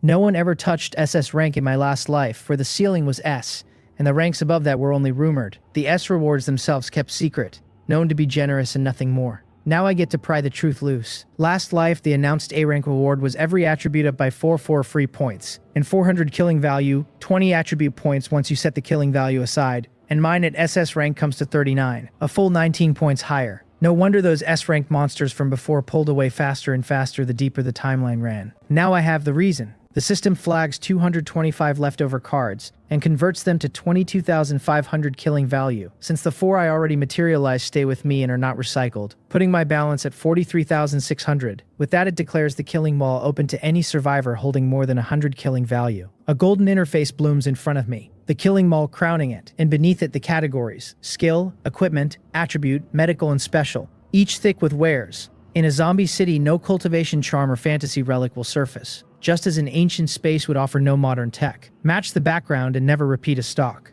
I go straight for attribute, because everything else is a crutch, and attributes are the bedrock that sets a person's real strength. The list is the plainest of all, 4 choices only: strength, constitution, speed, or spirit, each up by 10 for 100 killing value. With a thought, I buy all 4 for 400. I still remember the first time I ever exchanged, standing there eyeing them with envy, agonizing over the single stat I could afford, terrified of wasting a point. Nothing like now, where clearing out the whole rack barely dents my pile. The moment I finish, the list refreshes, and the same 4 stats now cost 1,000 apiece, tenfold the mall's rule for a repeat purchase, which resets to 100 only when the next space closes. I am not surprised. I buy all 4 again for 4,000, and it climbs to 10,000 each. This time I stop and think, then take only Constitution and Spirit, since Strength and Speed already wrote entries up high, and just need the other 2 brought level. 20,000 killing value spent, and the next refresh jumps to 100,000. So I give up the idea there. With the surge done, my body transforms outright. Strength 59, Constitution 51, Speed 66, Spirit 56.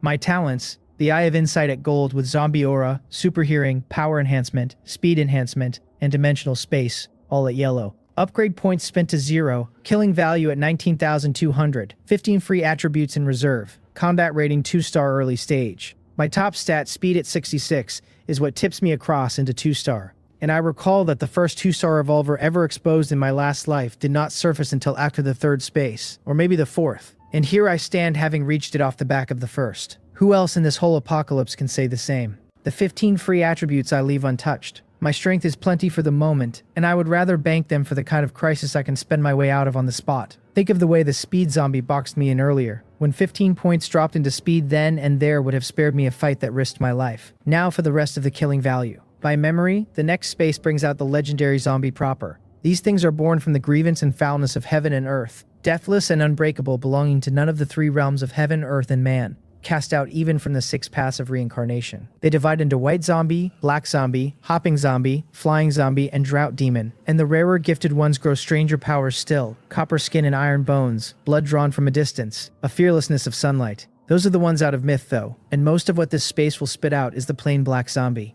Glutinous rice, rooster's blood, a black dog's blood, all of it works against them, but only to save your own skin, none of it with enough killing power to matter, so I need proper tools out of the space itself. Weapons first. A peachwood sword cuts a zombie well enough, but is not my best answer. In last life, someone already ran the research on which weapons truly excel against the monsters. The laser combat blade tops that list, offered in 3 grades. A standard edition whose blade reaches 600 degrees, but demands an energy pearl to run, 500 killing value. A rechargeable edition at 800 degrees on solar charge, 3,000. An infinite edition at 1,000 degrees with limitless energy, 5,000. At 1,000 degrees, even copper skin and iron bones part like bean curd, the finest anti-zombie arm the later years ever produced. It runs far beyond a peachwood sword that helps only against zombies and does nothing else, where the blade cuts through everything short of an actual ghost. The standard looks a bargain at 500, and it is a trap, because a single energy pearl runs 100 killing value, and lasts only 10 minutes before it needs swapping. It is a bottomless hole that drinks killing value forever, fine as a burst weapon and a death sentence as a daily one, since imagine the horror of the energy guttering out mid-fight. I take the infinite edition without hesitation, 5,000 killing value, balanced down to 14,200. A hilt the length of a hand settles into my palm, a small button on its side that throws the blade the instant it is pressed, and retracts it on a 5-second hold. With a weapon in hand, the next monster wave is covered. But what is the point of killing value if you die hoarding it? So over the next 3 minutes I go on a spree and empty the account.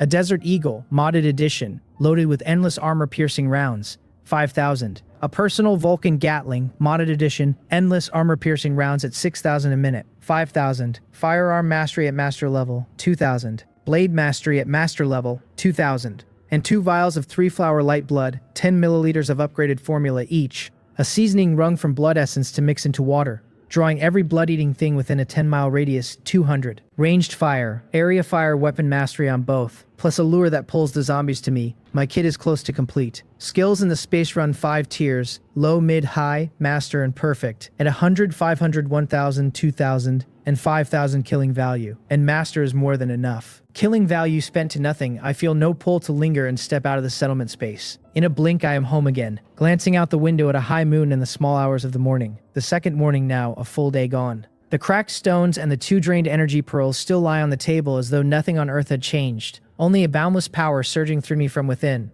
The first thing I do is go out for skewers, since a whole day of gnawing dry bread mid-slaughter has left my mouth so flat I could spit feathers. Across the world, countless survivors pour back into reality, and inside a bare 10 minutes they have seized every platform there is. Message boards and forums and short video apps buried under an avalanche of first-hand accounts from inside the space. The quick-witted are already live-streaming to fan counts that climb like something is on fire.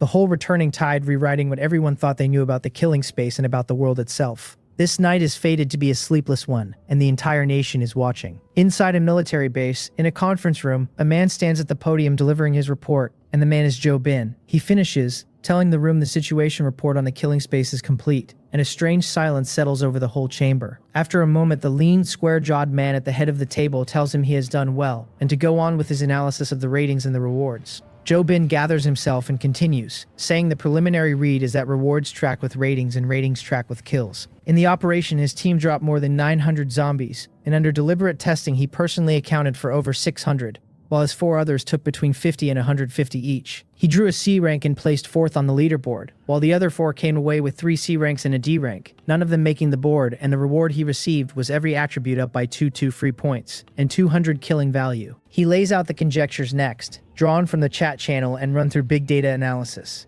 Ratings are confirmed to run D through SS, and there is a 90% probability an SSS exists above them. D rank asks only survival, no kill required, and pays every attribute up by 1 free point, and 100 killing value. C rank comes from 1 person killing 100 zombies, D and C are hard data, and everything under them is inference for reference only. There is an 86% chance B rank needs 1,000 kills from one person, and a 92% chance it rewards every attribute up by 3 free points, and 300 killing value. A rank follows the same curve. While S and SS cannot be inferred for lack of data, he adds that he traded killing value for his own constitution and speed, both now twice an ordinary man's with no side effect he can yet feel, and that the rest of his balance went into one thing. He lifts a briefcase onto the table and opens it, and a single vial sits inside. He says it is called an awakening potion, 300 killing value in the space mall, and that drinking it activates a person's innate ability. He bought 2, drank 1, and woke the power to command lightning. He turns his hand over, and several thin bolts crackle up in his palm and gather into a slow-turning ball of lightning, blue and beautiful and steeped in menace.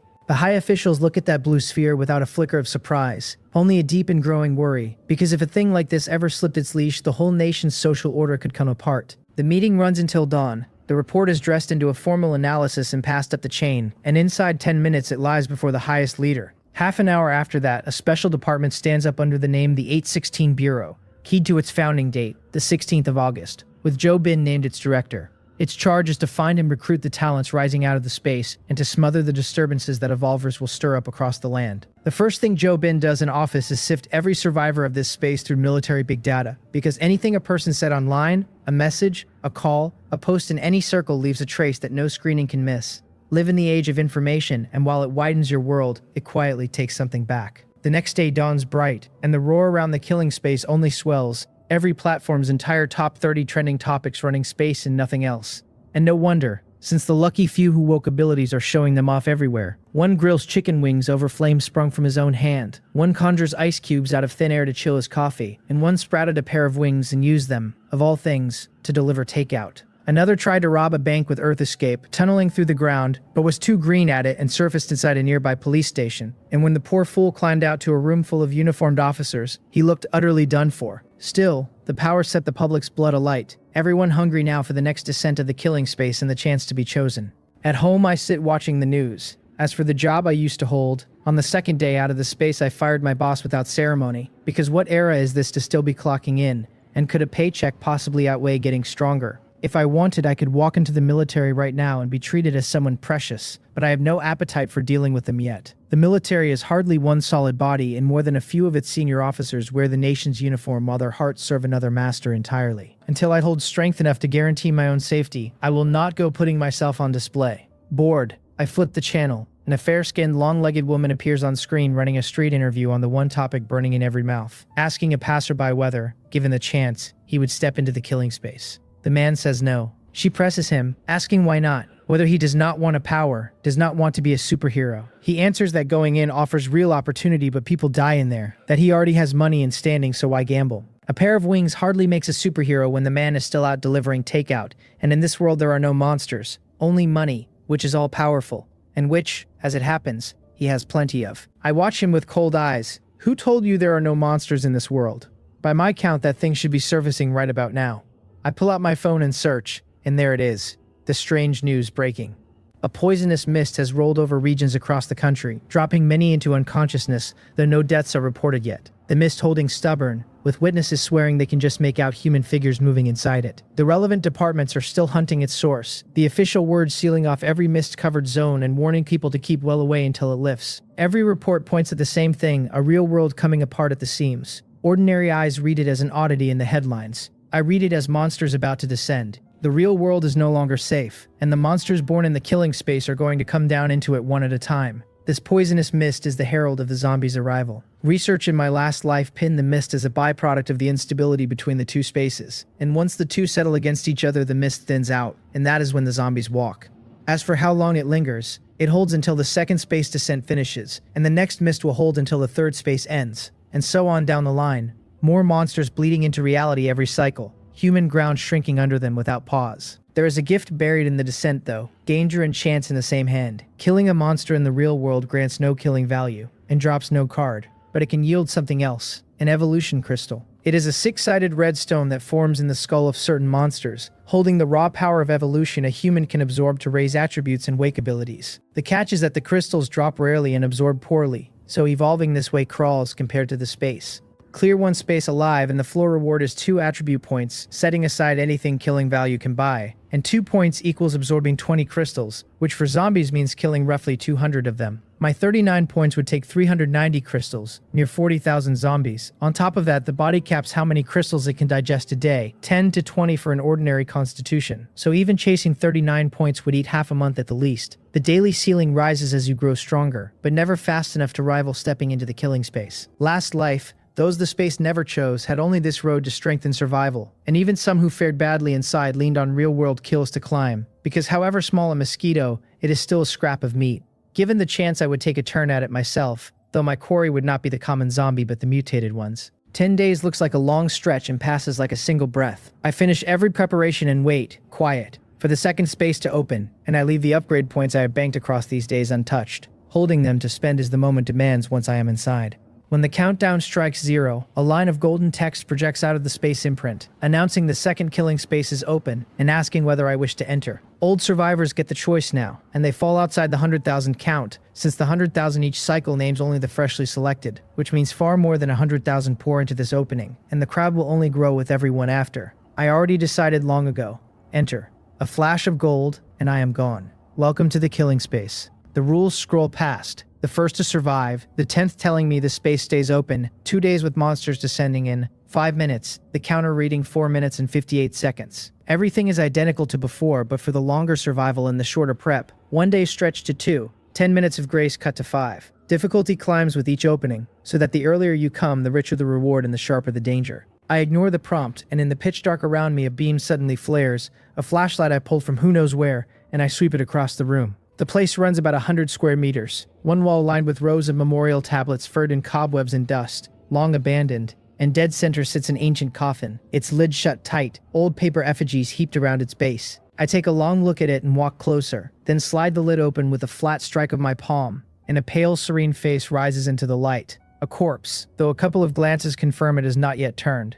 So the monsters really are zombies. I check the room over, find the one coffin and nothing else, and step out the door. Beyond it, a small courtyard resolves under the moonlight, choked with weeds and missing its gate, untended for years, and my beam runs bright across it and out through the archway to hint at a mountain forest past the walls. I cross the yard and step outside, and when I look back at the gate, a rotted plaque hangs above it. 4 bold characters staring down at me. U-Clan Ancestral Hall, my own surname, gazing back from the wood. My mouth twitches, and I swallow the urge to complain. Towering trees stand on every side, a thin path threading off into the forest toward somewhere I cannot see. The whole place silent under a drifting mist that lends it a cold, creeping menace. I circle the little courtyard with a light and piece the situation together. A secluded clan hall ringed by wild mountains, the coffin most likely in nearby villagers, set here to wait. After better than 4 minutes turning up no sign of a living soul, I come back to the hall right on time. I look at the quiet coffin, roll my wrist, and a black hilt appears in my hand, and the next second a red blade of light springs from it.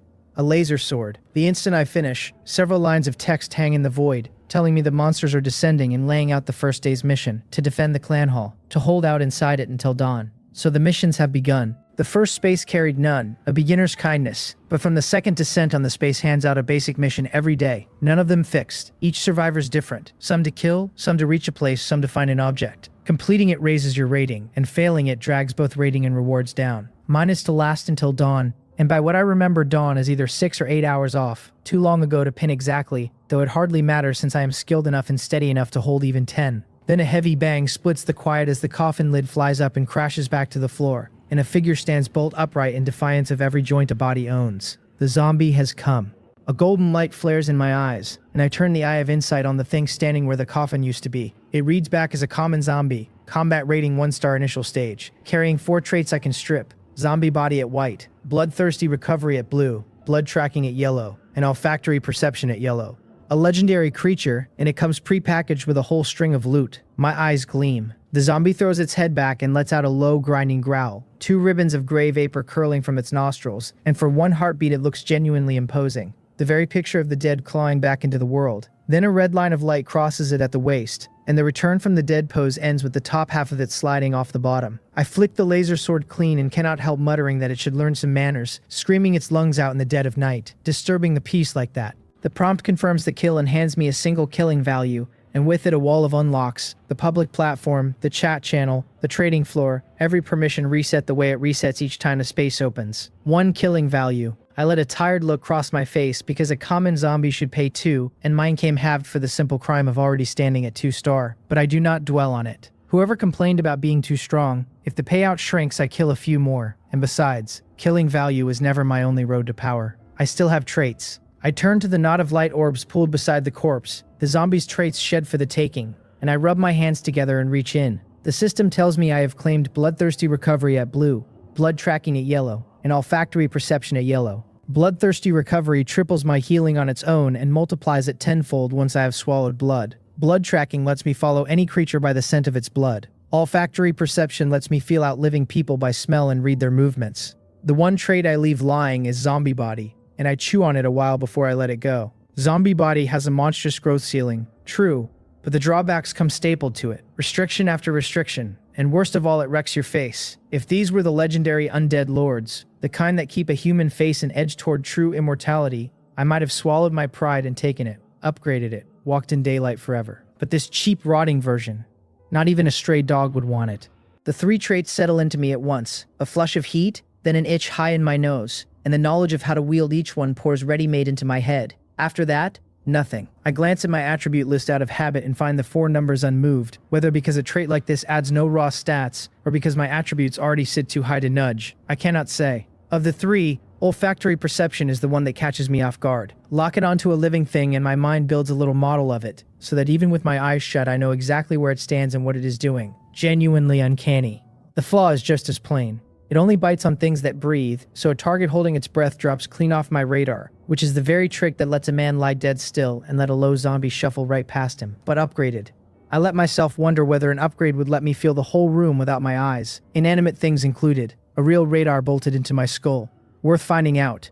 I spend 2 upgrade points and lift olfactory perception from yellow to blue, which drops me from 10 points down to 9, since Midnight refreshed one back to me overnight. The description rewrites itself. Where it read presence, it now reads vitality, meaning a target can hold its breath till it bursts, and I will still feel it move, and the range has swelled besides. Switch it on now, and nothing alive inside 10 meters slips past me. A pocket radar, more or less. My panel reads back to me, Strength 59, Constitution 51, Speed 66, Spirit 56. My talents run the Eye of Insight at gold, then Zombie Aura, Super Hearing, Power Enhancement, and Speed Enhancement at yellow, Dimensional Space at yellow, Olfactory Perception now at blue, Bloodthirsty Recovery at blue, and Blood Tracking at yellow.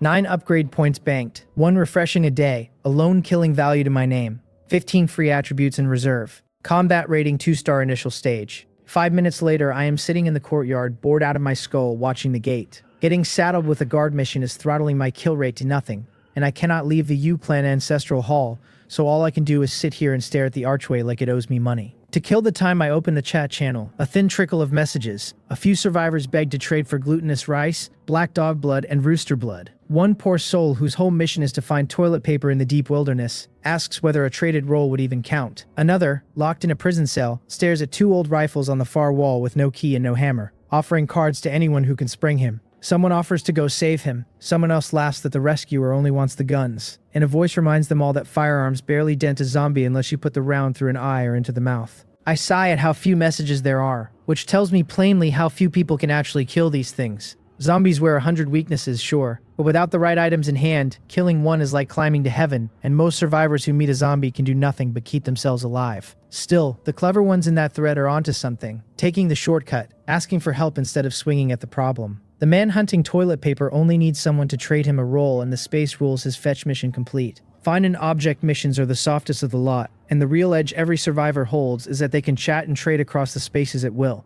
Note that gap right, and you bank a decent pile of killing value without killing a thing, which is exactly what I am about to do. I pull items out of the dimensional space one after another. Glutinous rice, rooster blood, boy's urine, black dog blood, melon seeds, bottled drinks, mineral water, bread, peachwood swords, and I list every one of them on the trading floor for barter. Cards only. Nothing else accepted. Cards are the other road to killing value, and gather enough of them and you eat well without ever bloodying your hands. A lesson the last space taught me, which is why I stuffed the dimensional space to bursting before I stepped in this time. All of it was for this exact moment.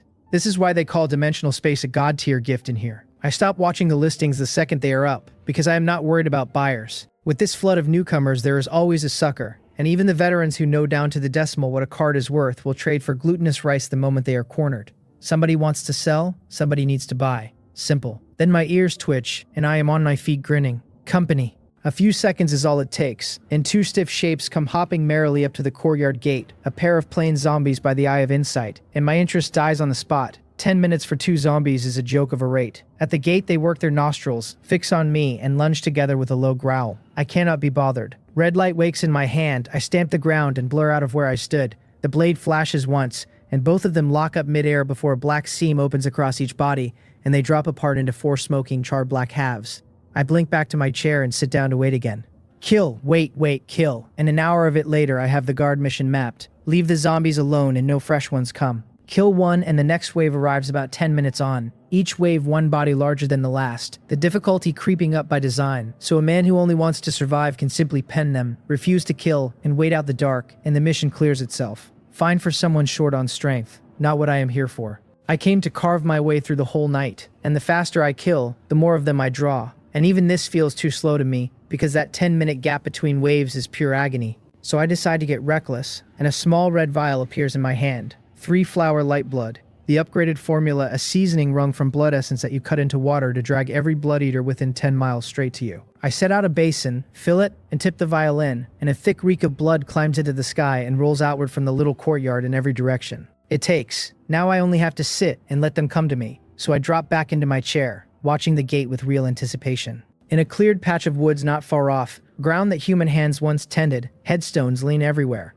A graveyard. The reek of blood washes over it, and the earth begins to churn, a pair of black hairy hands punching up through the soil, then another, then 100, heads and shoulders heaving free. The zombies claw out of their own graves and go hopping, one and all, toward the ancestral hall. Deeper still, in a dark wet cave, a coffin stands with a strip of yellow talisman paper pasted across it. Faint gold light guttering along the characters. No mere decoration. The blood reek seeps in through the seams, and after a moment the coffin itself begins to drink, pulling the bloody air greedily inside, until a full minute later the draw cuts off and the whole box starts to shake. The talisman's gold light races and strains to hold the lid down, and loses, the shaking building and building until a crack splits the wood and the coffin bursts apart in a spray of splinters. What stands in the wreck is a zombie in armor, its face like it was doused in acid, the bared skin thick with hair, 2 green eyes that crawl right into you. It is a long stride above any common zombie. It works its nostrils, hauls the blood scent down deep, and the dull green of its stare kindles into something hungry and alive before it launches out of the cave mouth like a fired shell. None of that reaches me yet.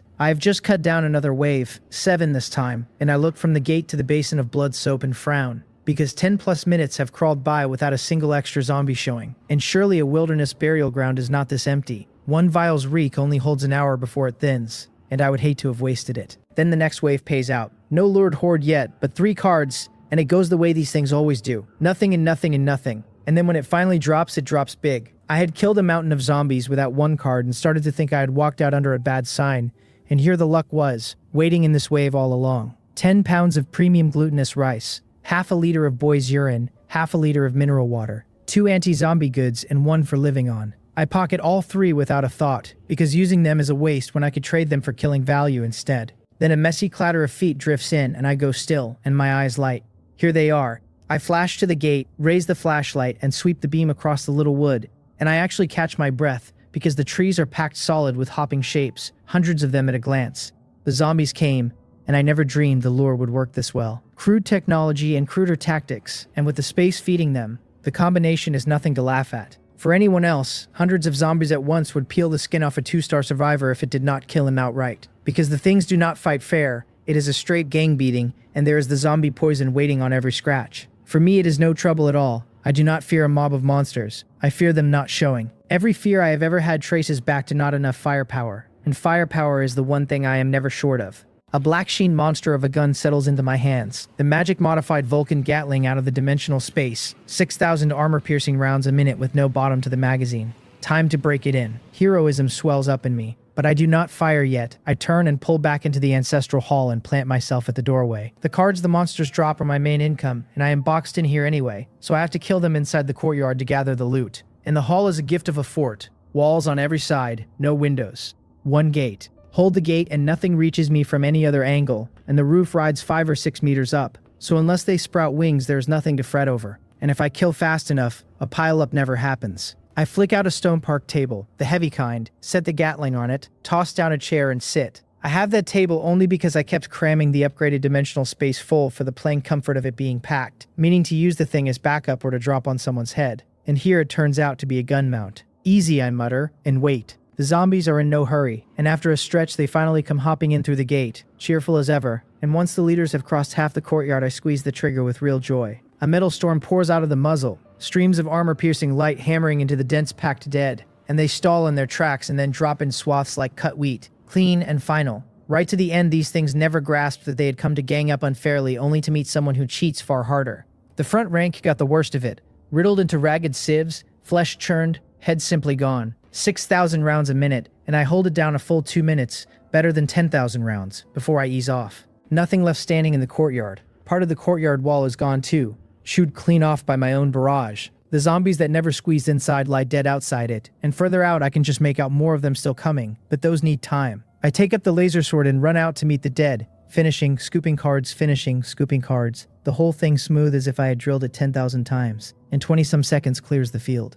8 cards of every kind, good yield. So, again, I fall into the loop, kill the monsters, sweep the field, kill, sweep, and I never tire of it, because it is easy and efficient and it pays. So why would I not be happy? It only holds up because of the infinite Gatling in my hands, and any other weapon would have left me high and dry long ago.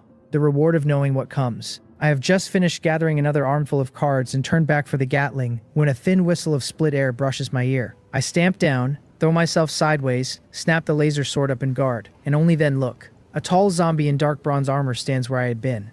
I am not alarmed, I am pleased. That build, that aura, plainly a special one, and the Eye of Insight sweeps it at once. A mutated zombie, combat rating 2-star early stage, carrying zombie body at yellow, copper skin iron bones at yellow, bloodthirsty recovery at blue, blood tracking at yellow, and olfactory perception at yellow. A copper skin iron bones on the sheet. I like it. Having missed its ambush and watched me slip it, the mutated zombie only spares me a glance and turns for the hall, drawn to the fat well of blood sent inside, hungry for that power, figuring the blood food that just dodged can keep until after. 2 steps in, its vision blurs, and the blood food it had shelved is already standing in the doorway. I ask the big fellow, from behind the Gatling, whether he is ready. It takes the question as a taunt, loads both legs, and all but flies at me through the air. A wall of metal answers, a net of countless rounds, and it feels its whole body punched through in the same instant. Its prized copper skin and iron bones tear like wet paper, and before it can wonder what hit it, dozens of yellow rounds swell up in its eyes and its head bursts, and the body drops like a wet rag. The prompt gives me 200 killing value, full rate at last, kill for kill at the same level. I take the shed orb and claim copper skin iron bones at yellow, which hardens my body against ordinary blades and guns. A warm current rolls through me, my bones prickling, my skin drawing tight, quick to come and quick to go. The constitution column does not move, but I feel the change in my own frame, so I pull an ordinary dagger and draw it across my forearm, and the edge slides over the skin like it is sliding over sheet metal, not even a white line. I lean into it, and only then does a faint red mark rise. I smile. With defense like this, no common zombie can even open me, and this whole run has quietly parked me in an unbeatable seat. So, killing value. Onward. The prompt tells me the basic mission, guard the ancestral hall, is complete. 100 killing value paid. Dawn breaks, the mission clear notice hangs in front of me, and the corpses heaped through the hall crumble into black mist under the first sunlight, and bleed away into nothing, leaving a courtyard that looks like it took an artillery barrage. I put the big gun away, and count the take. 38 cards, 4,823 killing value. Over 4,000 zombies in one night, which is merely average, mostly because the later waves thinned as the run went on.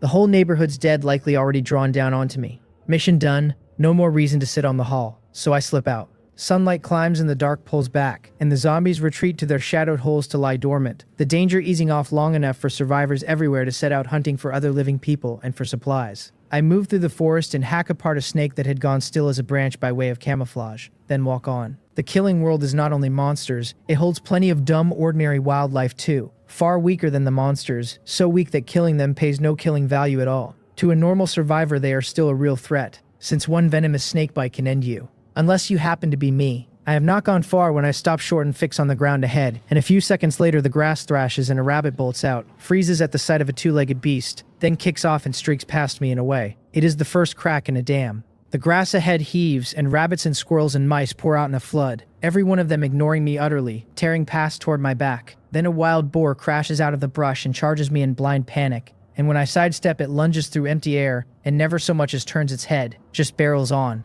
snout high, gone behind the scrub in a blink. My face goes hard. I stamp down, spring onto a big tree nearby, climb to the crown in a few moves, and clear the canopy to see out, and there it is. Black smoke boiling up, red light climbing into the sky. Some idiot has flipped the board and set the mountain alight, is my first thought. I am certain it is arson and not nature, because this is zombie ground, the yin here is thick, the trees soaked in it, and wood like that does not catch on its own, and no lightning strike ever raised a blaze this size. I complain out loud that only a fool torches a mountain in daylight, when the zombies are hidden and there is nothing to burn. And worse, once night falls and the dead come out, a scorched bare slope only makes people easier to find, with nowhere left to hide. Down the chat channel, the same fury is boiling over. Survivor after survivor screaming about who lit it while they are still up the mountain. One spent the night treed by zombies and climbed down straight into the spreading flames. One woke in his hard-won tree hollow to find his backside on fire. Through the venom a single instruction spreads. Everyone converge on the fire. There is a village there. A few sharp voices are already accusing the loudest complainers of being the arsonists showing their tails. But honest or not, every one of those bodies is turning toward the fire, because that way lies safety and people both. And outrunning a fire at your heels forever is no plan at all. On a path at the forest's edge, two men stand watching the blaze climb. One with a pockmarked face frets to the other, calling him Brother Donkey, worried they will roast the very people they meant to draw instead of pulling them in. The long-faced man waves it off, saying anyone who cannot outrun a little fire like this may as well not be breathing, and that between a blaze this size and the message just posted, everyone for miles will funnel straight to them, which is plenty. He tells Pockmark they are done here and heads back toward the village to meet up with Brother Joan. I stand there staring into the firelight, chewing on a memory that has just surfaced. Village. Fire. This might be the infamous Dung Dung village. As I remember it, this space holds 9 villages scattered across its regions, with mountain ranges walled between them, and in my last life one of the 9 was notorious, Dung Dung Village, for the massacre that wiped it out. The cause, in the old reports, was exactly this, someone torching the surrounding forest. With the cover gone and the small animals scattered by the flames, the zombies could find no living creatures left to bleed, and Dung Dung Village, packed with fresh human meat, pulled every zombie for miles down onto itself. A siege, and the village annihilated. Its survivors turned one after another into the dead. I drop out of the tree and head for the fire, because the village was my destination from the start, not to save anyone, but to find the map inside it. These zombies are unlike the common kind, fiercely bound to their homes, retreating by day to sleep in their own lairs, and if I can find a lair, killing them by daylight runs several times easier than by night. I happen to know where a few zombie nests sit, but each is keyed to a different village. With a map in hand, I can push my foresight to its limit, jump village to village and hunt down nest after nest, maybe even turn up a mutated zombie or two worth a trait. My pace picks up. The nearer I get, the hotter the air. When I reach the fire, I find it cut off by a stream 6 or 7 meters across. The far bank an inferno, my side untouched, a crowd already gathered along the water like it is a streamside picnic, some of them even grilling fish. My arrival turns every head. A man in camouflage with a receding hairline gets up smiling and comes over to ask, easy and friendly, whether I am headed for the village too. You do not slap a smiling face, and his manner is decent enough, so I tell him yes. He says not to be nervous, that we are all after the same thing, all bound for the village, but the fire ahead is raging and hard to cross for now. Lucky for them, this stream makes a fire break, so the whole group is resting here to wait the flames down before crossing the burnt ground, and I am welcome to wait with them. I understand him well enough. A forest fire is no easy thing to walk through. The flame the least of it beside the searing radiant heat, the smoke, the poison gases, any one of which can kill. The temperature alone runs far past what a body takes. Close enough to set your clothes alight, and even the strengthened among them would come out dead or half dead trying it bare. So they wait. But by my read, the fire needs 2 or 3 hours yet before it can be crossed, and I do not have hours to burn.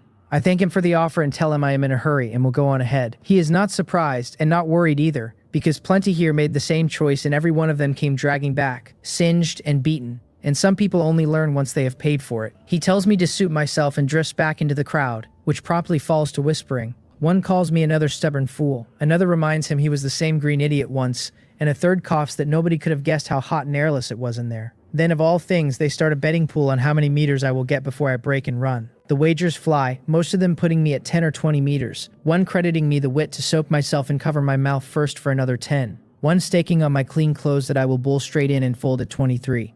I hear every word, and I laugh to myself. How would these people ever measure me? How would anyone who has never used a cheat understand the joy of it? My nanosuit alone holds a constant temperature and shrugs off flame, so heat and radiant burn are nothing to me, and a gas mask handles the poison air, and the only real danger left is the open fire itself, a burning branch dropping on my head. Which I have already solved, because I need only hang the mouth of the dimensional space open above my head, and nothing that falls can touch me. With that combination, the fire that is death to them is a mild nuisance to me. I ignore the chatter and walk to the stream, which turns out calf-deep and clear to the bottom. Little fish drifting by without a care, and my move to cross pulls every eye again. They argue over how I will do it, wade and soak myself for the extra distance, or pick across the stones to stay dry given how clean I keep myself. One of them, a fellow they call Little Huang, warns from hard experience that the stones are wet and slick and badly spaced, that there is no crossing them without falling. He swears on his life he will eat one of those stones if I make it, and calls himself a dog if he breaks his word. I do not want to get wet. That much they read right, and though the water is nothing to wade, I would rather not, so I check my footing, step,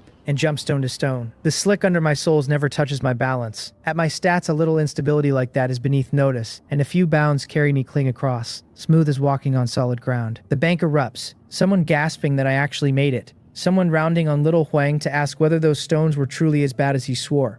And someone else, grinning, reminding the poor man that he had just promised to eat a stone. Little Huang's face freezes and works through several colors, and with the whole crowd watching, he finally grits his teeth and pays the forfeit, barking like a dog until they let him stop.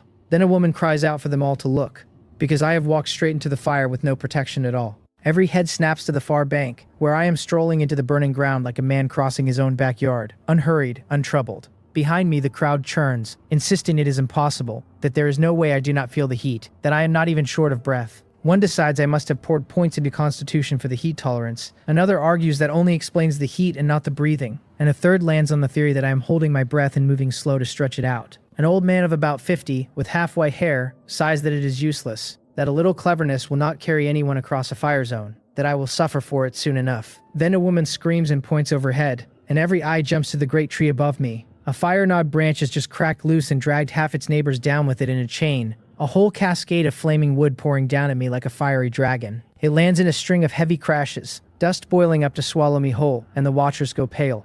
This is the exact reason they would rather wait than cross, the danger that drops from any direction at once, and in my place they would count themselves lucky to be only crippled. One woman asks whether they should go pull me out. The answers come fast and unanimous. Rescue with what, and who exactly would walk in there? And it is my own bad luck for not listening when everyone said wait, and we are all grown and answer for our own choices. The woman gives it up. She had said it on reflex, and truly, if her hair caught and she went bald over a stranger, she would cry herself to death. Then someone shouts again, and as the dust and smoke thin, an untouched figure stands in the middle of it, clothes still clean, face still calm, kicking the fallen branches aside and walking on like nothing happened. They cannot make sense of it, how a man takes that and comes out spotless. Whether I might have a power. The receding hairline man says gravely that it is the only explanation, that surely I am the big shot who pulled a C rank in the last space, and the crowd falls silent and stares after me into the flames with naked envy. I never noticed a second of it and would not have cared if I had. All I did was drop the falling branches through the dimensional space, and honestly, so long as it is not a person, this evolved space is a fine thing. Soon enough I clear the fire and reach the burnt out ground where the blaze is already past, only scattered flames left chewing at blackened trunks. Every leaf and blade has turned to ash lying thick underfoot, so my whole foot sinks in with each step and the heat closes over it. I lift my boot and find the sole softening, saved only by its quality from melting outright, which tells me plainly how hot the ash still runs, though that is the fire having just come through. And in 2 or 3 hours it will have cooled. I run part of the nanosuit down over my feet to sheath the boots, because I do not fear the heat, but they do. A normal survivor at 10-point constitution would have unburnt shoes and cooked feet inside 100 more steps.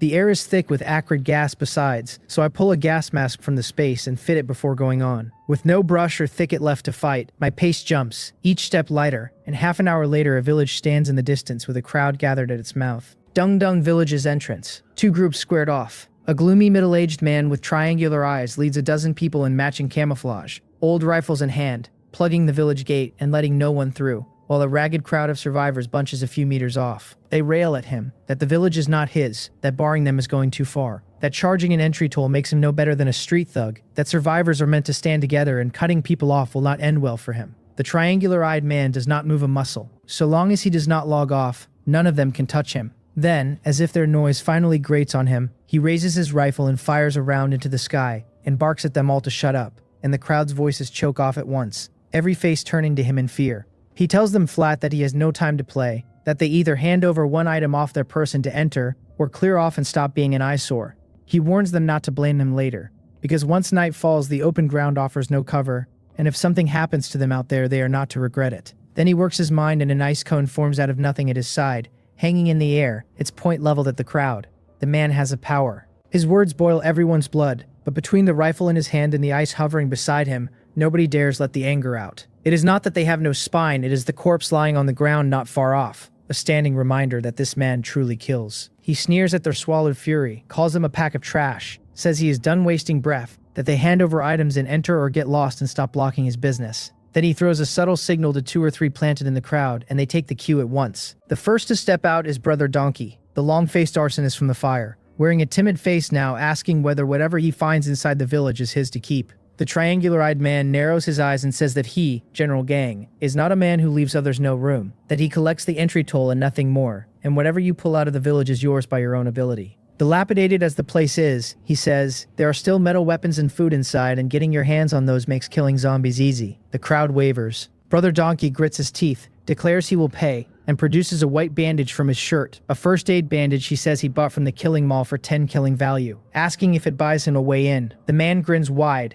calls him a straightforward little brother, and waves him through the moment the bandage changes hands. A moment later, Brother Donkey's voice carries out of the village, marveling that there is actually glutinous rice in here, that now he need not fear the zombies, and the hesitating crowd shivers with wanting, because everyone knows what glutinous rice does to the dead. If a throwaway item buys a night's shelter plus weapons plus glutinous rice, the price starts to sound fair. Then a pockmarked man, pockmarked the other arsonist, jumps out claiming he is a newcomer with nothing from the space but a peachwood spear he whittled from a tree in the hills, and asks if that will do. And General Gang, delighted, says it will. His 2 shills are sharp and good at their parts. He is playing the herd instinct and plain greed like an instrument, because in this world only a scheme wins hearts, and you do not get people to hand over their things without one. Pockmark goes in, and soon his voice rings out too, crowing that he has found glutinous rice as well, that he will kill a few more monsters tonight and lift his rating for sure. At that, the crowd breaks and surges forward, shoving their belongings at the guards to get in and scavenge. The veterans all have something to give, and the newcomers who do not can whittle something or throw it up on the trading floor to swap.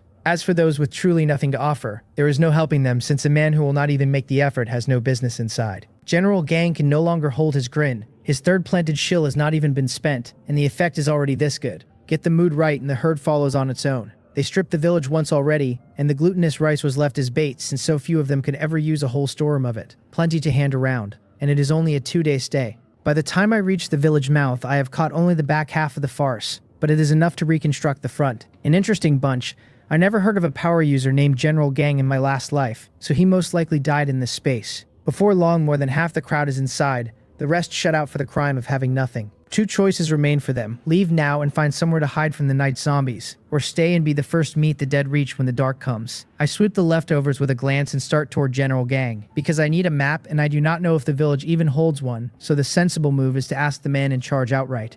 General Gang is happily watching his people tally the loot when he feels someone bearing down on him, and his head comes up, rifle rising with it, telling me to go hand over items with the others. His eyes measure me as he says it, and something careful creeps into them, because my face and clothes are clean, my bearing calm, and under his leveled gun, I do not show a flicker of fear. This one, he decides, is not simple. I tell him I am not entering the village. I want to ask him for something. He narrows his eyes and says, playful, that I had better not be about to ask for his life, the way it always goes on television. He feels a strange pressure off me and cannot place it, but he is not afraid, not with a gun in his hand and more than one gun on his side, and a power besides. I shake my head and tell him I have no use for his life, that I want a map of the surrounding villages, and ask if he has one. He raises an eyebrow. He genuinely has no map, having never given the thing a thought, but hearing me want one, he decides a map is worth attention. He keeps his face flat and says, so what if he has one, and so what if he does not? And even if he did, what am I prepared to trade? Then I say the thing that throws him, that I am trading for their lives, that he hands me the map and I do not kill them. The gold in the back of my eyes fades. The eye of insight has already read him. General Gang, combat rating 1-star early stage, a single trait to strip, cold ice manipulation at blue. So it is confirmed that it is not only monsters who carry traits, people carry them too, and drop them too. His power runs blue grade, no wonder he struts. But we are countrymen, so I am still willing to hand him a chance, and as long as he is sensible, I will not kill him for the trait. The premise being that he is sensible. My offer only makes him laugh in anger, asking who handed me the confidence, whether his gun has gone dull or my guts have grown. He cannot see through me, but no matter. He has already guessed I am likely a power user too, since nothing else explains the swagger, a man either stupid or strong, and I am plainly not stupid, so I must be very sure of myself, or just arrogant. A big forest holds every kind of bird, he thinks, and here is one who owns cold ice manipulation like his and still lets it go to his head. Even so, he does not take me lightly, because abilities come in every shape and he cannot know whether mine turns firearms useless. After a 2-second silence, he offers that if I can take one shot from him, he will give me the map. He means to force my power out, and, adult to adult, does anyone truly stop at one shot? And if a round happens to wound me, he will not be polite about the follow-up, since any threat is best strangled early. I frown, stamp down, and appear in front of him in the same instant, a hand closing on his throat, suffocation crashing over him. I tell him I have no time to play, that he can hand over the map or find out what comes next. His men snap their guns up and aim at me, calling his name in alarm. He is drenched in cold sweat, nothing in his eyes but raw terror, because it was fast, far too fast, 4 meters gone in a blink before he could react, and he throws up his hands and stammers for me to talk it over. I do not answer. I start to squeeze, his face flushing red as he claws at my hand and finds it an iron hoop that will not give. And as I lift, his feet leave the ground and his nose can pull no air and his struggles slow. Then a soft report sounds behind me and a bullet flies at my back, fired by one of his own men. Choking as he is, General Gang hears the shot, and a thought flashes through him. Which of the bastards is making a grab for his chair? He is finished for certain. The yellow round glints in the sun and closes to 3 meters behind me, and then the air ripples and swallows it whole. The shooter freezes, baffled. Where did his bullet go? And rubs his eyes just in time to watch a bullet swell up in front of his face. It punches through his forehead and blows the back of his skull out in a spray of red, and his body folds to the ground. The rest of them watch him die with a storm rising in their chests, not knowing how he died, or when I fired, or where the round went, or why their brother is the one bleeding out. Every unknown stacks more dread on them, until the guns hang in their hands like they weigh a ton, and they cannot decide whether to hold or drop them. Released, General Gang drops gasping to the dirt, hauling in air, thrilled just to be alive. Not understanding the situation at all, he barks an order at once for the bastards to fire, all of them to aim for the vitals, and leave the last shot for him so he can make me wish I were dead. When I let go, he had taken it for a reflex, assuming I had been shot and released him, which is why he gave the order. But no gunfire comes. Instead, my hand closes on his throat a second time. I tell him that if he wants to die, I will grant the wish. He shudders and looks up at me, unharmed, and terror floods his face, and he gets out only that eye, before his neck goes limp with a snap and he is gone. Right then an icicle he had been quietly building drops behind him and rings on the ground. The killing move he had saved. Useless now, because for all his scheming he never counted on me being decisive enough to give him no time to speak. A blue orb of light rises beside his corpse, his trait laid bare. I nudge it with my foot and a cold current climbs my leg into my body, and in an instant cold ice manipulation is mine. The 4 attributes do not stir, so I stop looking and turn to his men. I tell them someone who can make decisions should step out. They tremble at that and finally shake loose of their shock. Faces a tangle as they look from the dead General Gang to my cold one, and every last one of them takes a step back when my gaze lands. I say it one last time, that someone who can make decisions needs to step out, and I raise my voice and flip a Desert Eagle into my hand, and they all flinch back 2 more steps. Only one chubby young man fails to retreat, less from courage than from being too slow off the mark, and he stands there cursing the ancestors of everyone who slid behind him. I ask whether he is the one who can make decisions, and he bites the bullet and says yes. His name is Pang Ho, though everyone calls him Little Tiger, and I can call him that too. I tell him not to be nervous, that I am a very gentle person. He glances at General Gang lying with his neck twisted sideways at my feet, and his cheek twitches, plainly wondering what part of that was gentle, and whether I know what the word means. I do not care what he thinks. I tell him he has half an hour to put a map of the surrounding villages in my hands, that once I have it I leave, and that if I do not see it, he is welcome to try resisting. He is stunned that I do not want into the village, only a map, and asks if I am serious. He never heard my quiet exchange with General Gang, only saw me move and General Gang fall, and had assumed I meant to seize their leader and take the group, not that I wanted a scrap of parchment. I do not reply. I flick out a stool from nowhere, sit, and tell him the clock is running. He wheels on a man behind him, snapping at someone he calls Monkey to bring out the map he was told to keep, cursing him to be quick about it. A thin, sharp-faced man fumbles at his shirt and produces a folded parchment, which Pang Ho snatches and rushes over to hand me, calling me sir and saying it is the map I asked for. Now it is my turn to be caught off guard. I had figured they would have to hunt for it, that more hands would just find it faster, and they had it the whole time.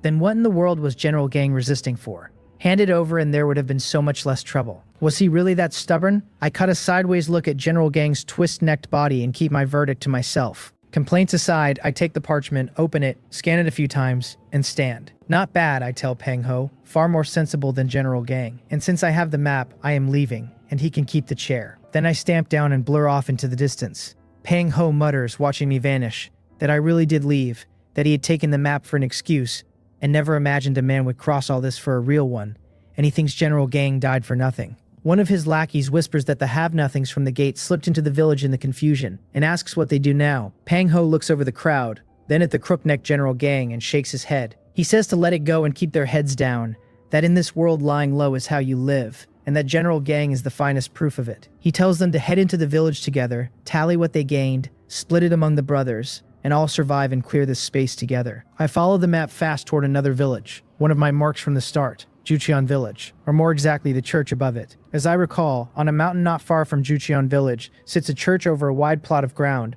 and inside the church is a corpse king, and behind it a graveyard packed with countless zombies, and the worst danger in Jucheon Village comes from that church. A graveyard beside a church is a standard layout, the way it runs in the West, built so to press down the souls in the graves. I reach a river soon, better than 10 meters across, nothing like the little stream before, and I wave out the amphibious motorcycle I pulled from the last space and straddle it. The headlights flare and it runs, and I drive straight into the water, where it feels the surface change and shifts to water mode on its own, turning into a jet ski. I gun the throttle and race upstream, a white line trailing across the water. The route I picked out long ago, the river a longer way around, but the fastest road to Jucheon Village for a man with a vehicle. Half an hour of open water later, having flattened 2 rafts of ducks, 3 grass pythons, and 4 crocodiles, I reach the far shore, put the motorcycle away, and slip into the forest. And 20 minutes on, I stand before the church. The church is a wreck, its main door ajar, its windows boarded shut, and with a black storm and some lightning behind it, the gloom would be picture perfect. I kick the door open and stroll in, bold because I am skilled, and it is daylight besides. The main hall opens up ahead, dim despite the bright sun outside, the sealed windows to blame. Through the thin light I can make out a figure fixed to the wall in the depths of it. A gaunt, sallow man, a white cloth round his head, his chest bare, nailed to a great cross.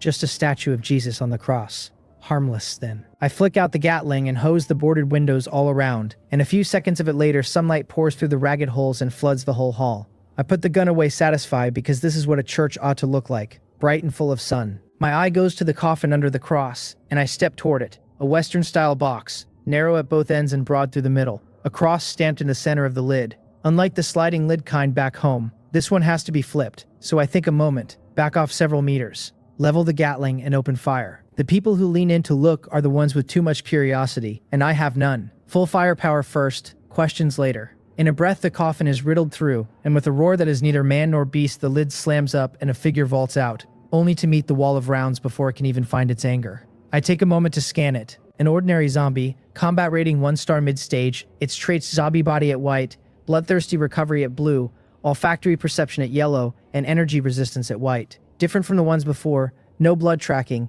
and this new thing instead, energy resistance, likely down to a different birthplace. I keep the trigger down until it is thoroughly holed and drops a trait orb, then take it. Energy resistance at white, a passive that cuts energy damage by 10%, and understanding it lands me overjoyed because energy of any kind, ability or spell gets shaved by 10%, and upgraded the cut only climbs. Push it to gold and would it reach flat immunity to energy attacks. I picture myself standing unmoved in a storm of 1,000 elemental strikes, a mountain that will not move, taking even Godzilla's atomic breath square on the chest like Superman. My heart actually skips a couple of beats at the thought. The trait's ceiling runs past everything I hold but the dimensional space.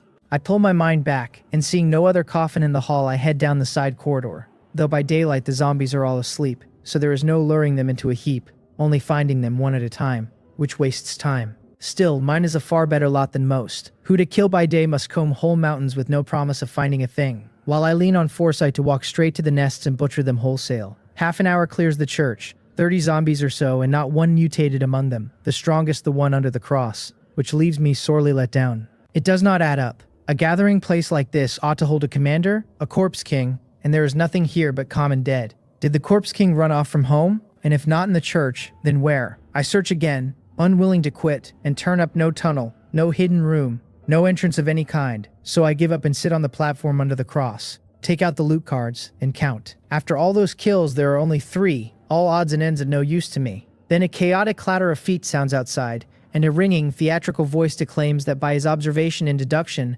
This church holds the thickest yin energy and must have gathered no small number of zombies. It is high noon, the voice goes on, the sun at its peak and the yang of heaven and earth at its height. The zombies all sunk in deep sleep. The perfect hour to kill them. The killing value sits right there before their eyes. And how much they take is up to them, so follow him now and kill. A chorus roars back, kill the zombies, and 20 or 30 people come pouring into the church waving every kind of weapon. At their head is a middle-aged man in a yellow Taoist robe patterned with the 8 trigrams, an 8-trigram compass in his left hand and an old pistol in his right, plainly the source of the speech. They rush in and spot me at once, sitting on the platform, and both sides lock eyes and the room goes dead silent. I have no wish to chat, so I cut straight in and tell them if they came to kill zombies they can go dig in the graveyard out back, because there are none left inside. The Taoist looks stunned, not expecting the spot he had marked to be already picked clean, and when he sees the 3 cards I am turning over in my hand, greed flickers in his eyes. That is 300 killing value. He asks, smiling, whether I mean the church is already cleared, and by me alone, and I raise a brow and ask what else. He scans the hall and finds no one else, and decides a man who would come here alone,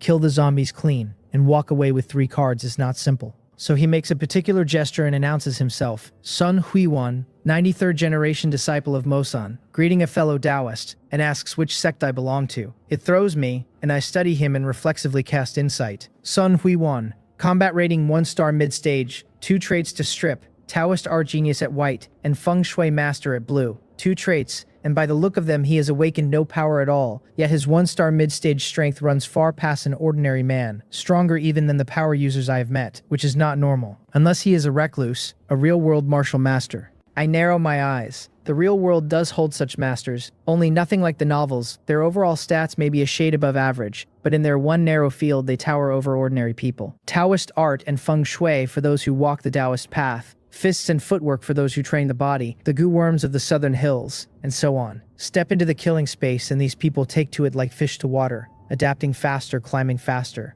and the man in front of me is very likely one of them. Getting no answer, Sun Huiwan frowns, having decided I am not of this circle, or I would have answered by now. And that being so, the thing is simple. His smile fades, and he says in a low voice that this was actually a place they found earlier, that they held off only to gather friends and clear it in one sweep. Just as they were ready, I snatched the lead, so with so many of them having made a wasted trip, should I not show a little appreciation? I raise a brow. He looks upright and turns out to be this sort, a waste of the robe. I ask whether he wants these cards, and lift them for him to see. He is amused, ignores the look on my face, his eyes glued to the cards because unhappy or not, what can I do? 20 some of them against me, the numbers on his side. He says with a smile that though I stole their monsters, seeing as I did not mean to, they will let it slide, and if I just hand over the cards they will call it even.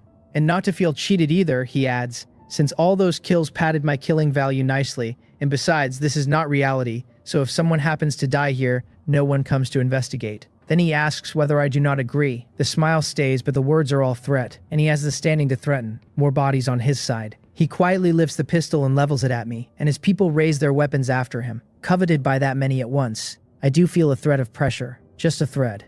I say, half to him and half to myself, that I really do not understand why so many people are this slow to read the room. He tells me, smiling, that people only regret it after they have paid for it, and since that is how it is, then die. And starts to pull the trigger. Then a blue light flashes. An ice cone the thickness of a thumb drives straight into the center of his forehead, blood running down his brow, horror and refusal in his eyes, and none of it any use, his body sliding out of his control, his consciousness fraying. In his last flicker of awareness, he pulls the trigger on reflex, and the round leaves the chamber, and his eyes stay fixed on me with a single thought left in them, that he wants me buried with him. His final thought is the sight of the bullet vanishing half a meter in front of me. It all happened too fast for the people he brought to so much as react before it was over. They look at Sun Huiwan dead on the floor with fear and dread, or more exactly at the slender ice cone hanging in the air behind me. Someone shouts that I am a power user and that they should run, and the whole crowd wheels and bolts, because only Sun Huiwan carried a gun and he fell in a single exchange. What are men with hoes and machetes going to do? Just as they reach the hall doors, my figure blurs to the entrance ahead of them, a desert eagle in my hand, and I tell them that now they are surrounded by me. Cheesy, and it works. The whole crowd stopping cold, their leader's legs going out from under him. A minute later, the people in the hall scatter deeper into the church and start to search. I did not kill them, since free labor is exactly what I need, and I want to know whether there is a secret tunnel or the like, or I will never be able to let this go. I drag a chair to the entrance and sit in the sun to wait on the results, and while I wait, I take in the 2 traits I just claimed. Taoist art genius at white quickens my grasp of arts and techniques, far past an ordinary person. And feng shui master at blue marks real attainment in the feng shui arts. enough to be called a master. Someone deep in the church shouts that they have found it, and I am on my feet and through the doorway before the echo dies. A knot of them stands clustered under the cross, and when I shoulder in for a look, I see the dilapidated coffin on the platform shoved aside, and beneath where it sat a hole angling down into the dark. My cheek twitches at that, because I sat in this very spot the whole time and never once caught the false bottom under that rotted board. One of them asks, half hopeful, whether the opening counts and they can all leave now. I tell him they can, but there are far too many of them, so pick 6. They are small fry, every last one, yet each is a grown adult, and every action carries its price. A man ought to weigh the cost before he moves. Another of them starts to remind me that I promised earlier to let him go, and I put a round through him before he finishes the sentence, and he folds backward into the dust. I tell the rest, flatly, that I am done wasting breath, that inside 1 minute they choose 6 or every one of them stays here for good. Sorrow moves through them as they stare at the body cooling in its own blood, and then it curdles into something uglier. A man screams a name, Jew the Third, and clutches at his chest and drops, because Jew the Third has decided 6 seats are worth a murder. The killer mutters that he is sorry, that he wants to live, that his wife and children are still waiting for him back in the real world. A club comes whipping out of the crowd and cracks across his skull before he can finish the thought. Then the whole hall dissolves into a brawl, every one of them clawing to be one of the 6, who walk out breathing, and a few clever ones try to slip toward the tunnel in the confusion, and I drop each of them with a single shot.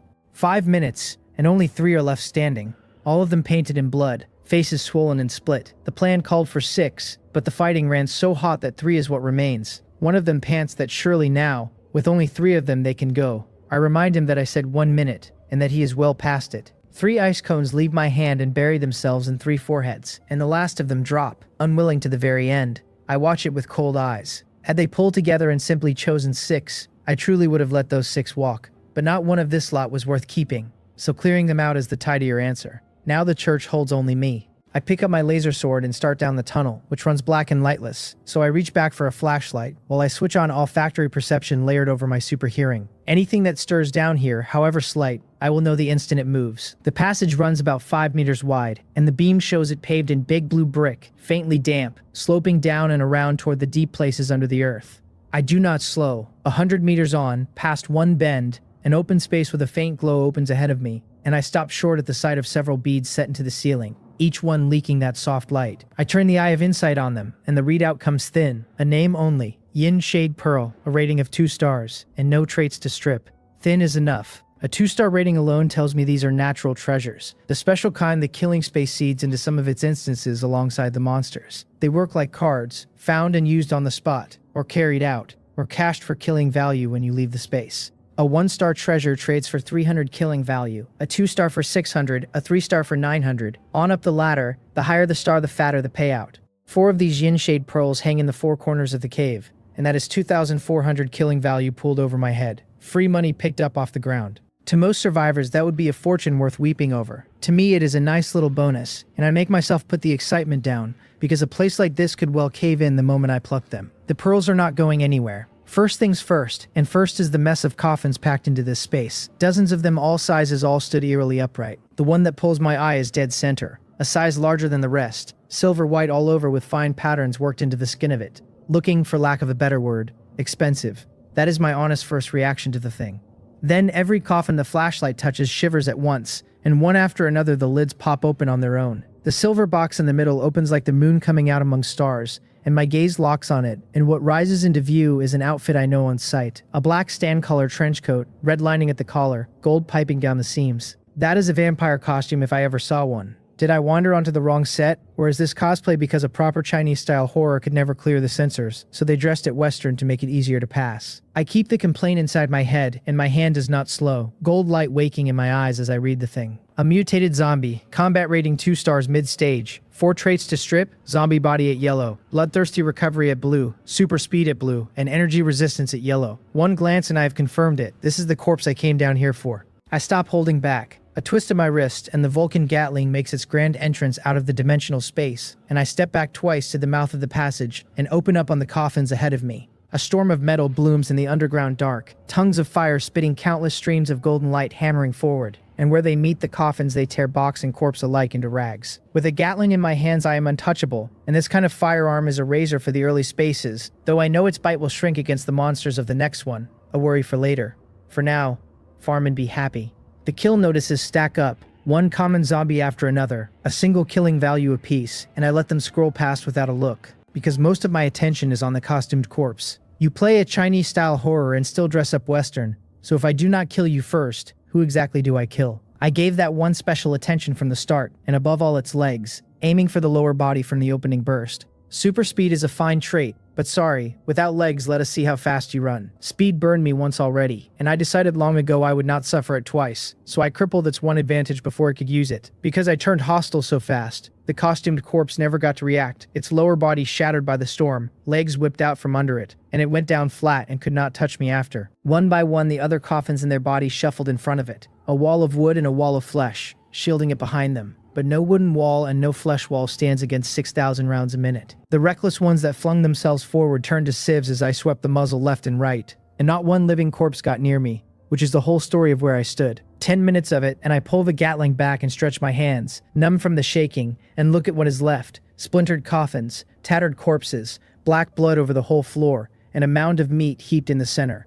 The costumed corpse is somewhere inside that mound. No kill notice for it, so it is not dead yet. I have no ping for the mutated zombie, which means it is still breathing under that pile, refusing to come out, so I think for a moment and a pitch-black barrel-shaped thing settles into my hand. A shoulder-mounted rocket launcher, held back from the last space and stored in the dimensional space for exactly this, to blow the meat mound open. Then I reconsider, put the launcher away, and swap in 3 high-explosive grenades, also leftovers from before. The launcher would risk bringing this whole basement down on my head, and if it caved I would be sick about it. The grenades make a smaller commotion, and 3 are plenty to crack the mound. I pull the pins and throw. The blast shakes the underground 3 times over, dust raining down, my vision gone for a breath, and when it clears, a third of the mound is simply missing, and the corners of my mouth curl up. Again, 2 more roars, and rocks start tumbling from the ceiling, one after another, and the notice finally drops, a special mutated zombie killed. 200 killing value. My mouth twitches. That was it. I had half expected a hidden trick, braced to meet it head on, and it ended like that.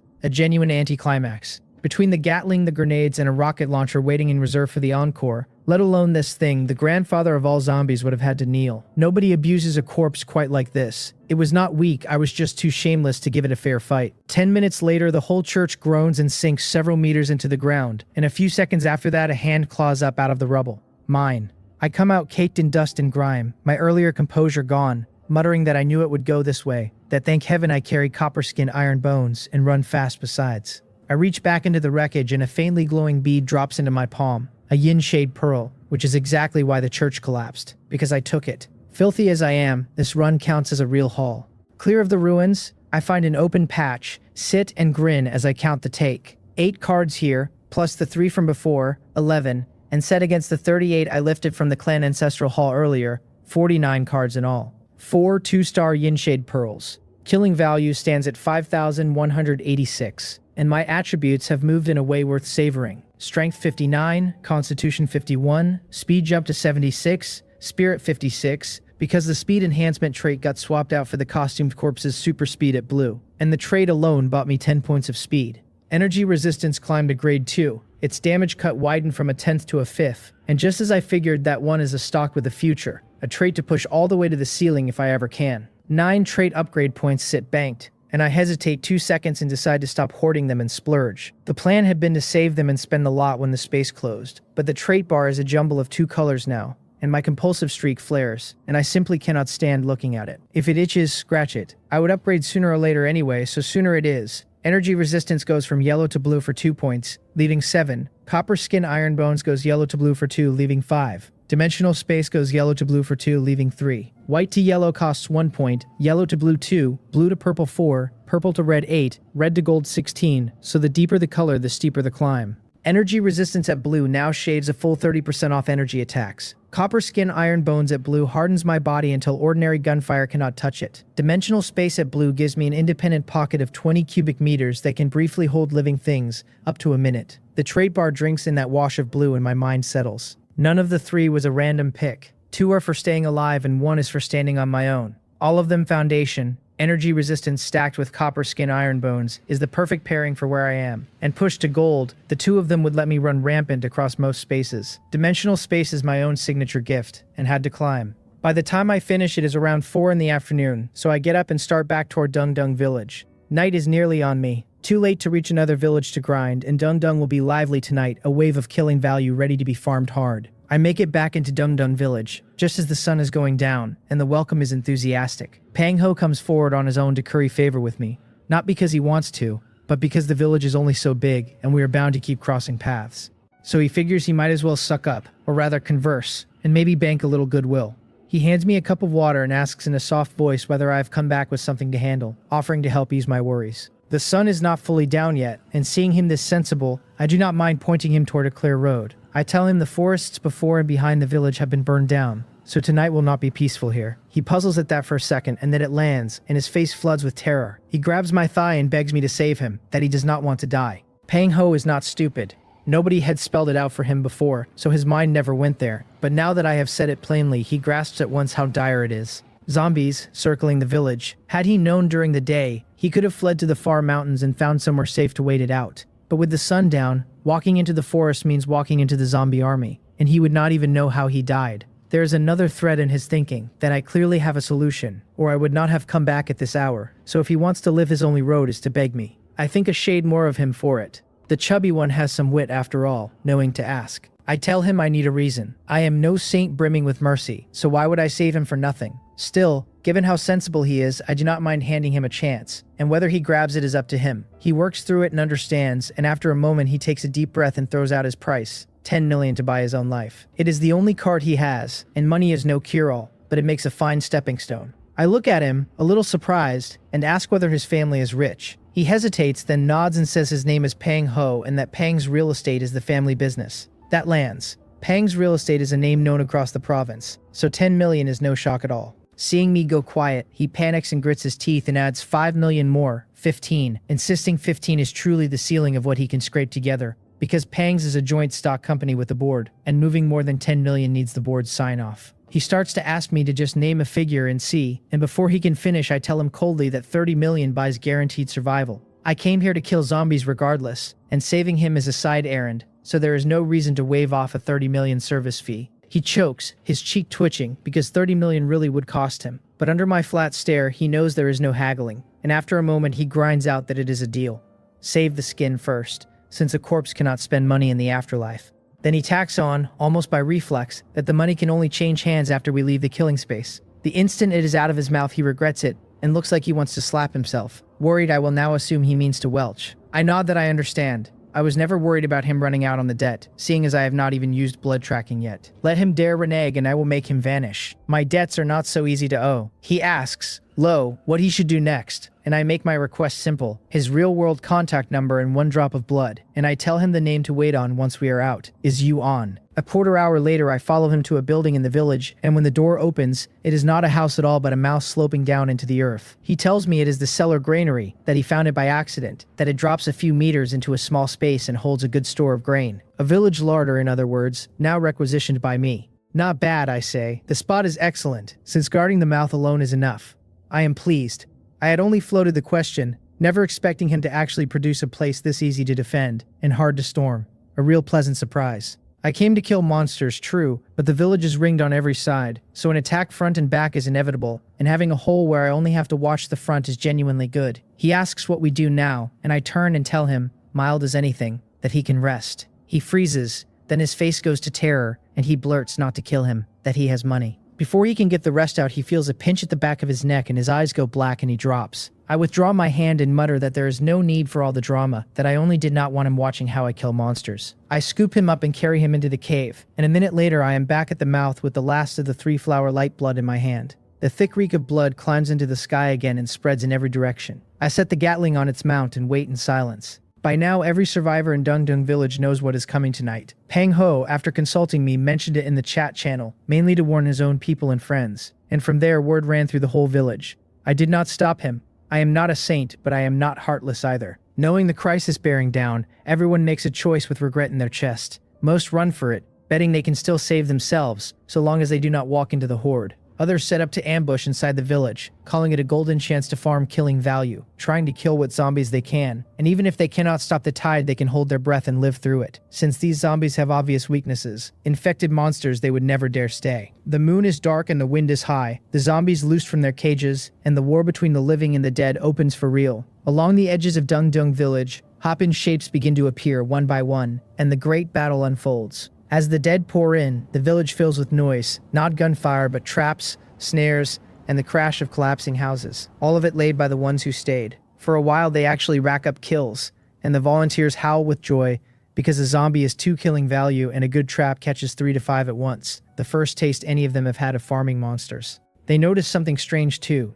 Even when a zombie spots them, it does not give chase but keeps hopping in one direction, as if something over there is pulling it. That thrills them further, and they happily settle in on the edges, hunting stray clusters of 3 and 5, while the curious few who try to follow the pull turn back the moment they see how densely the dead pack that way. From the cellar the gunfire pours out, and the zombies drawn to the blood scent fall in waves like harvested wheat, until the ground before the mouth wears a carpet of corpses. Cards drop among them, and each one I spot vanishes the next instant, gathered from range through the dimensional space, which after its climb to blue now reaches a full 10 meters. I never have to step out to collect everything inside that circle mine with a thought.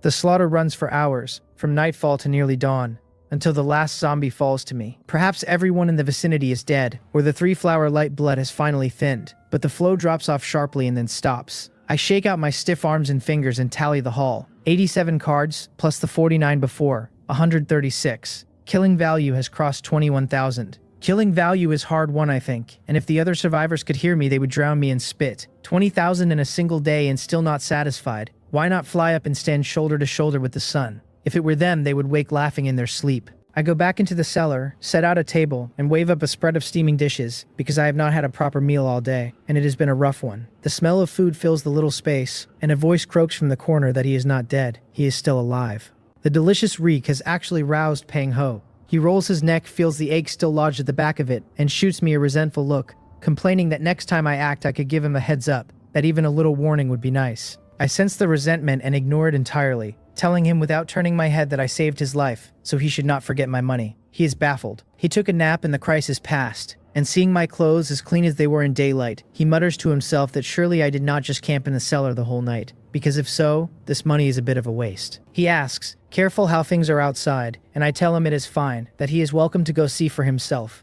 and I take a sip of chicken soup. He stands, and his stomach growls loud, and the aroma has him ravenous, so he shamelessly drifts to my table, and his eyes go wide at what I am eating. He asks where it came from. I set down my bowl and chopsticks and look at him with a grave face and ask, meaningfully, whether he truly wants to know. He starts to nod, catches my gaze, feels a tremor go through him, and reverses course fast, swearing he is not curious at all, swearing it on his late great-grandfather. I find that funny, and I tell him he is a smart man. He breathes out in relief, gives up any thought of mooching a meal, and hurries off to take a look outside. He reaches the mouth, reads the scene by moonlight, and freezes solid. Corpses blanket the ground beyond the cellar, severed limbs and broken arms everywhere.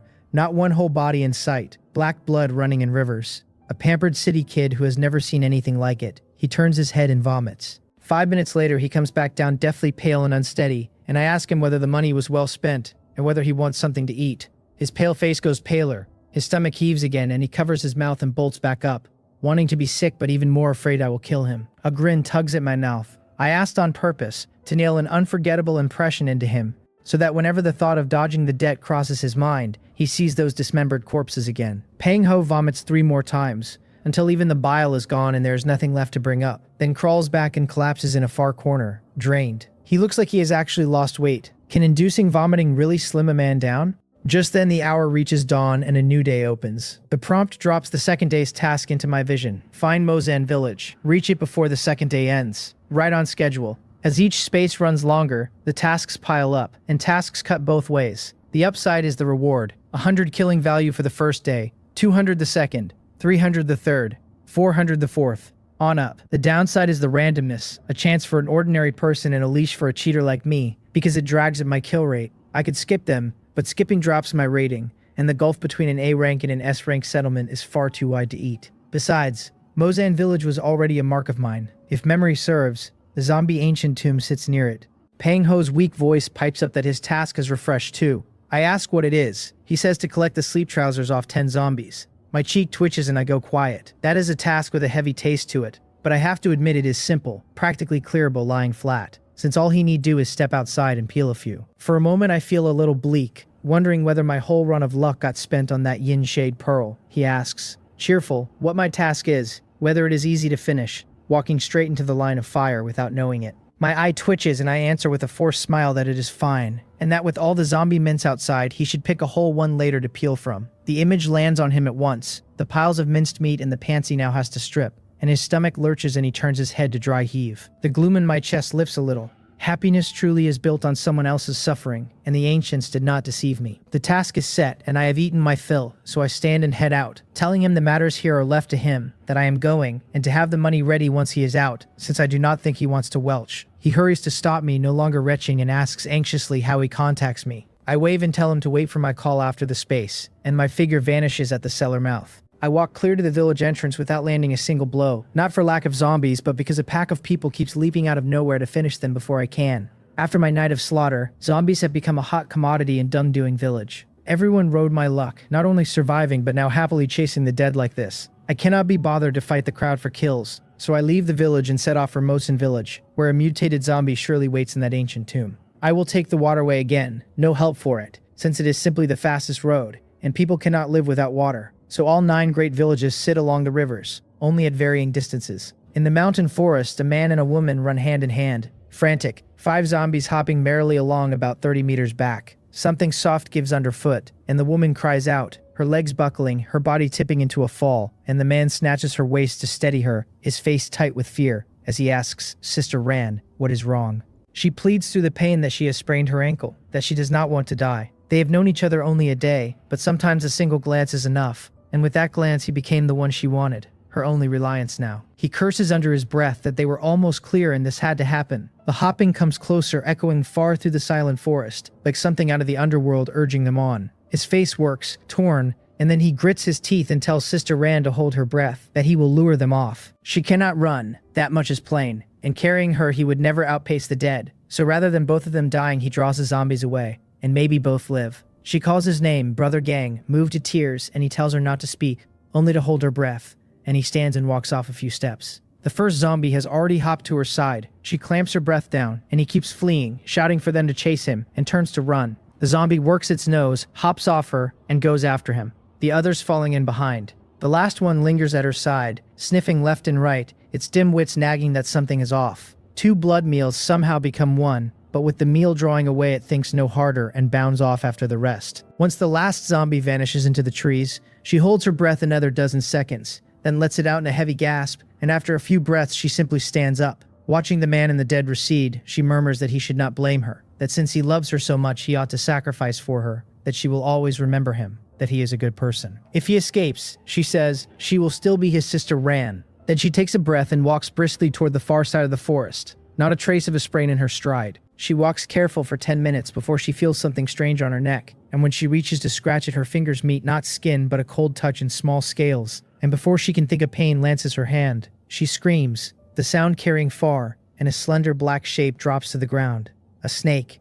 2 blood holes stand clear on the back of her hand. She lived in the city and hardly ever saw a snake, and she has no idea which are venomous, whether this one is, whether she will die, whether it is one of those snakes that kills before you can walk 5 steps. Then the sound of hopping comes from far off, and she spins to see a shape bounding her way, drawn by her cry, and forgetting the 5 steps entirely she curses and flees again, the zombie behind speeding up its hops, delighted. 1 person, 1 corpse, 1 chasing, 1 running, and after 2 or 3 minutes the trees ahead break open onto a river, and joy floods her face. She rushes to the bank, and jumps in, surfaces, and watches the zombie hesitate at the water's edge, and she is briefly happy, briefly alive. The venom has not taken hold, so it was not one of the 5-step kind, and she still has time, so she swims downstream. A dozen meters on she hears an engine, and she thinks she is hallucinating, that there is no way a speedboat is out here, but the sound swells and closes and the wrongness of it turns her head, and a white jet ski comes tearing straight at her. She tries to dodge, and it is far too late. The jet ski bumps hard, and I steady the steering and glance back and see nothing. I mutter that I have run over something again. No telling if it was a crocodile or a python, that this is the how maneth wave now, and that driving one of these at night is genuinely dangerous. I feed it more throttle, and the machine surges and I am gone up the channel. After the wake settles, a black humanoid shape floats slowly up from the bottom, face down. At a heartbeat later, a silhouette several meters long flashes beneath the surface. The shape jerks, is dragged under, and is gone. The dangers in this space were never only the monsters. I ride hard, and the moment I step into the mouth of Mozen Village, the task pings complete. Day 2 basic task fulfilled. Find Mozen Village. 200 killing value paid. The village lies pitch black, not a zombie in sight, and I wonder idly whether the name alone scares them off. I have no plan to go in, only to reach my real destination. As I turn, a gunshot cracks from off in the dark, and something strikes my shoulder, jolting me so I tip sideways on reflex, and then it drops to the ground with a small ding. A bullet. My eyes go instantly cold. I did not react in time, never even opened the dimensional space, and if I had not upgraded copper skin iron bones so that ordinary rounds cannot kill me, that hit would have drawn blood. Since my rebirth, this is the first time anyone has ambushed me. I know it is a person and not a zombie for a simple reason, that a zombie with those nails could never work a trigger. A second shot comes, aimed at my head this time, but now I am ready, and the round vanishes half a stride out, stored in the dimensional space. Olfactory perception snaps on and finds the shooter in an instant, flat on the roof of a tiled house, watching me. I narrow my eyes. A ripple stirs the empty air beside him, and a bullet appears out of nothing and drives into his shoulder. He screams and tumbles off the eaves, and I push off my feet and blink to where he lands. He stammers, asking whether I am man or ghost, and I ignore it, close a hand on his throat, and ask in a low voice why he wanted to kill me. He gasps that he thought I was a zombie. Just for that, I ask, and tighten my grip. He swears to heaven it is the only reason, begging to be spared. I let the pressure close and the breath goes out of him. I search the body without a flicker of guilt, because I do not believe a word. Firing before he could tell whether it was human or monster means he did not care which, and a man walking up to a village mouth is plainly not a zombie hopping in, distinguishable at a glance. He shot anyway, and had it been anyone else tonight, they would already be dead. The search turns up a food card, and the sourness in me eases, because that is 100 killing value. I look around and leave the village mouth. I kill a fair number of zombies on the way, and come to the front of a valley. This feng shui business is genuinely useful, I admit, because following the lay of the mountain terrain, I really did find a valley thick with yin energy. I only knew an ancient tomb sat somewhere near Mosin village, in a valley, without the exact spot, and now, through the feng shui arts and some deduction and searching, I have it. There are no useless traits, only situations that do not fit them yet. I take up the laser sword and step inside. The valley floor is strewn with coffin lids, most of them flipped, the coffins under them empty, their occupants all out hunting for blood food and only home to sleep by day. The deeper I go, the more coffins I pass, though only scattered zombies, and I reach the end, and the end is the mouth of a great tomb, black as pitch, the zombie ancient tomb, my destination. I do not go in. I put the sword away, take out a Gatling and stand guard at the mouth, because the sky is close to brightening and the dead that left their cages should be coming home. Rather than hunt them through the tomb, I sit and let the zombies come to me. I toss out some bloody meat, chicken and mutton and wild boar I killed along the way and never bled. Not living things, but enough accumulated blood scent to draw them in for a look. A pity I have no more 3-flower light blood, or I would not need the trouble. Everything's set. I wait for dawn, and the zombie babies coming home. 2 hours of waiting, and morning light breaks over the earth, and the horde I wanted arrives. The gunfire rips through the whole valley for half an hour before it stops, and killing value shoots up again past 32,000. No mutated zombie in the batch though, so it is likely still inside the tomb. I put the gun away and enter with the sword. The tomb is small, just a straight passage opening onto a wide chamber, where a dark gold coffin hangs in the air, locked by several chains thick as arms running to the ceiling. More small chains wound around the box itself. That explains why it never left the coffin, I think, trussed up like that. It would be a miracle if it could. Since that is the case, I will help. I set the sword down, find a good line, and the big killer settles into my hands again, the Gatling making its grand appearance. Eat this. Armor-piercing rounds pour out, and metallic clanging rings off the coffin, and the chains binding it snap first. But against the box itself, the rounds are strangely useless, drilling a third of the way in and stopping, bullet tails jutting out as if mocking the whole gun. This coffin has a problem. I stop firing, gold light flashes in my eyes, and I read it, a name only, Mystic Metal Coffin, a rating of 2 stars. No traits to strip. As I thought, another heaven and earth treasure, and a good one at 2 stars. I have never heard of mystic metal, but it is plainly some kind of metal. Looking at the near untouched box, I go quiet 2 seconds, then fire again. Not at the coffin now, but at the hanging chains. If I cannot pierce it, I can break what holds it. Mystic metal or not, the chains have their limits. A corner of the box gives with a soft snap, it loses balance and tilts, and as one chain after another parts, it tears free and slams to the floor. It lands upright, the lid strikes the ground and lifts it a few centimeters, and then it topples forward, and with most of the chains gone, nothing checks it. The lid hits the floor. Dust fills the chamber before I can see inside, and I cover my eyes and mouth and step back, and as it thins, the coffin's outline sharpens. A flash of red. Inside lies a woman in red, eyes shut, and my own go wide, because unlike the other zombies with their ruined faces, she keeps her original look, quite beautiful. only sickly white in the complexion. Does the zombie poison sort by sex, I wonder? Men turning hideous while the women keep their looks. Is it jealous of male faces or copying some race of she-demons? Mid-complaint, her greenish eyes snap open and fix on me, her lips peeling back off jagged fangs, and the beauty curdles into something eerie in an instant. I silently take the thought back. Pretty, my foot. Every zombie is the same, but I still take the moment to read her. A mutated zombie. Combat rating early 2 stars. 4 traits to strip. Zombie poison body at purple. Bloodthirsty recovery at white. Olfactory perception at yellow. Immunity to all poisons at blue. I suck in a breath. A purple trait. The first I have ever met. Zombie poison body. So the whole of her is deadly toxic. No wonder her face beat the others. She dumped everything into that zombie poison body. A woman's love of beauty crossing even the line of death. Unfortunately, I would never pick zombie poison body, but one trait here does interest me. Immunity to all poisons. A childhood dream about to come true. She spits out a single word, die, and blurs into a streak of red hurling at me, faintly faster than I am now, 2 meters off before I can blink, but I am ready. The air twists and her body seems to burrow into nothing and is gone, swallowed into the dimensional space. Exactly the new use I have been turning over. If the pocket can hold living things, why not use it for defense? And the test just proved it. You are poisonous all over, so I simply do not touch you. I send my mind into the space and feel her frozen there. All 4 of her stats stalled, because inside there is no time. And precisely because there is no time, I cannot change anything but where a thing sits. Not so much as pluck a hair from her. For now I can only cage her, not kill her. And the cage holds 1 minute before the space spits the creature back out where it entered. Though within that minute I can expel her early to a spot of my choosing. I will her back out, rotated, dropped up close against her own coffin. Her wits return to a wall of dark gold across her sight, and she rams her head into the box to test her own mystic metal, and it topples with a dull thud. She comes off no better, groaning, sagging, her neck looking like it's shortened to section. I turn my face away, unable to watch. This one is a ruthless character. A moment later, she snaps upright, tips her head back, her neck returns, and she pounces again, and again the space takes her and drops her against the coffin, harder this time. What follows is almost inspiring, a female corpse charging fearless, and every time by some cruel twist, planting her face into a metal box, undaunted, pressing on for the longing in her heart. One metallic peel after another, a whole movement composed for the man cracking melon seeds at the cave mouth. One last collision, and she stands but does not charge, her whole head deformed now, that once perfect face utterly shattered, features flying everywhere no longer covering it. Then she throws her head back and roars, and a burst of black gas floods out from her body in every direction, over the ground where I stand before I can react, and my hand freezes mid-crunch, my sight blacking, my body collapsing out of my control.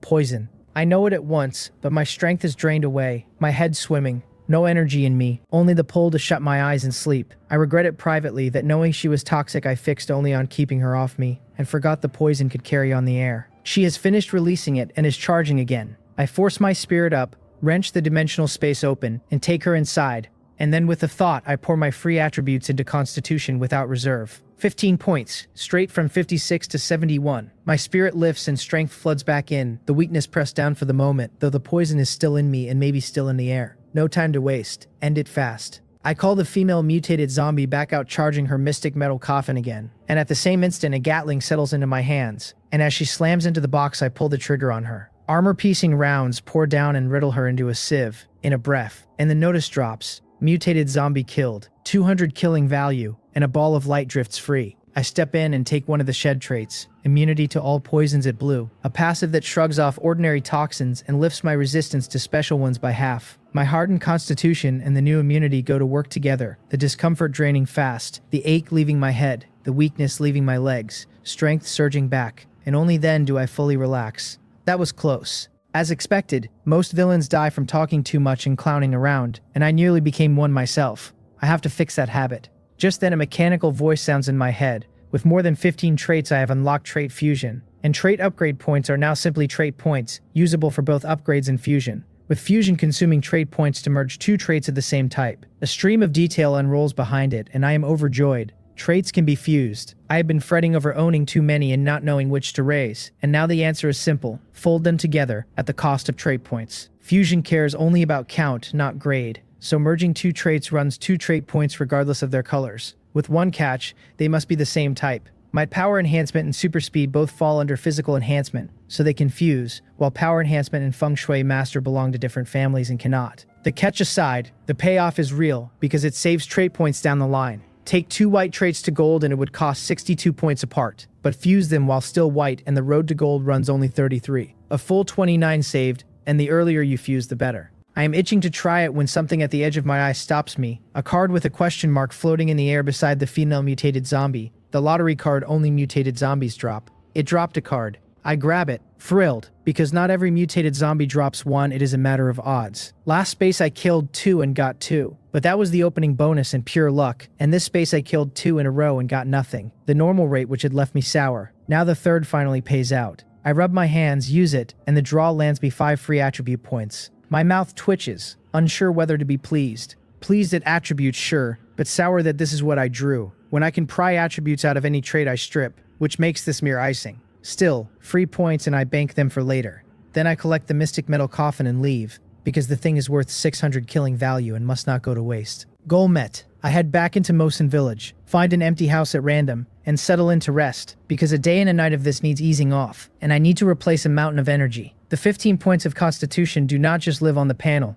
A body this strong burns fuel far faster, and though I ate before coming, I feel like I am starving to death. I lay out a full table and eat with real appetite. 3 roast chickens, 2 roast ducks, 10 burgers, a pot of fish soup, 6 side dishes, 3 bowls of noodles, and a liter of yogurt to close. And only then am I full. Some appetite. Calling myself a glutton would not be a stretch. All of it could fill a canteen slop bucket, and I ate it clean and did not even bloat, because as fast as it goes down, it digests and stores as energy in my body. Fed and watered, I sprawl on the sofa for a nap. I do not want to move, truly do not want to move. My frame could go 3 days and 3 nights without rest and not tire, but unless there is a need, I still take the short nap, keeping myself in top condition at all times, which matters for an expert. And I count myself an expert. Basking in sun, breathing air far cleaner than the real world's, lying down for a doze, it is genuinely rare and fine, enough for a moment to make me forget I am even in the killing space. I think of my past life, then look at the present, and today honestly is deeply satisfying. Cleared and calm, I look over my traits.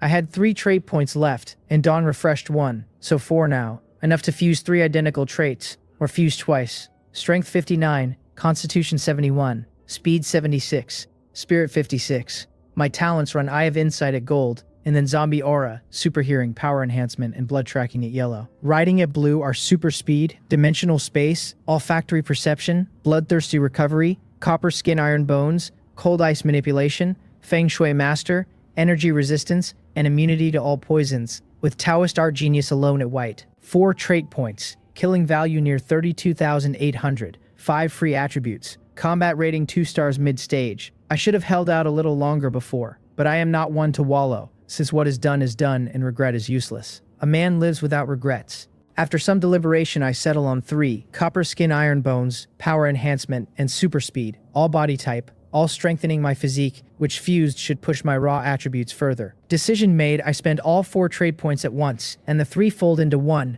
Transcendent Physique at blue, a body of transcendent speed, transcendent strength, and steel, immune to thermal weapon fire, flawless and without a discernible weak point. An unimaginable power surges through me, stronger than before, and the skin and muscle that used to feel hard turns springy and elastic to the touch, and I can feel the defense did not drop but if anything climbed. The change runs a few seconds and ends, and I clench a fist and feel much stronger again. I scan the panel, and my eyes go wide. 30 points. Strength, speed, and constitution each up by 10. 30 attribute points at once. No wonder the difference is so plain. And my speed hits 86, dragging me into the late 2-star stage. Only 4 off 90 and 3 stars. I still have 5 free attributes, so I could touch 3 stars this instant if I wished, but only a fool would, since a higher rating means fewer killing value per kill, and that loss is not worth the boast. It annoys me a little, but the attribute jump is deeply satisfying, and it refills my worn spirit at a stroke. Forget rest. Time to kill. Just right for testing Transcendent Physique. I spring up, open the map, fix my position, and leave. 10 minutes later, I am out of Mozen village with a grin I cannot hold down,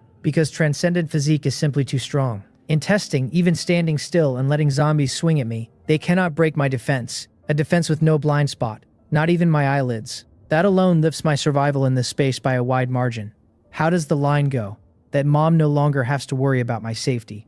Perfect. Meanwhile, the chat channel is bustling. Someone crows about what they saw in Mozen Village's Zombie Valley, milking the suspense until the others threatened to bury him in money if there were rewards. Then he reveals that every zombie in the valley was blasted into mince beyond what the sun could rot, a mountain of corpses and a sea of blood, and the doubters call it fake until he dares them to come look. From there it turns into a farce, The 9 great villages all elbowing for the title of first village. One swears a C-rank big shot with ice powers froze 1,000 miles and leveled a church at Jushian village. Another that a big shot at Deongdong village choked a rival C-rank to death before they mounted a United Night counterattack. Others throw in Taepyeong village and Inga village, each account gaudier than the last, freezing 1,000 miles, cracking the earth, flames burning half the sky. The theme is the same, that masters are thick as dogs and no one will bow to anyone. I do not check the channel just then. This mark is far off, and I do not reach my destination, Gilsang village, until noon, and near it sits an easy-to-find zombie gathering ground, the survivors named Coffin Mountain, a hill several kilometers southeast of the village blanketed in coffins. Even by day, black mist coats it, and people who tried to burn the mountain found the flames snuffed the moment they entered the mist, unable to catch, which everyone lays to yin energy. Zombies everywhere,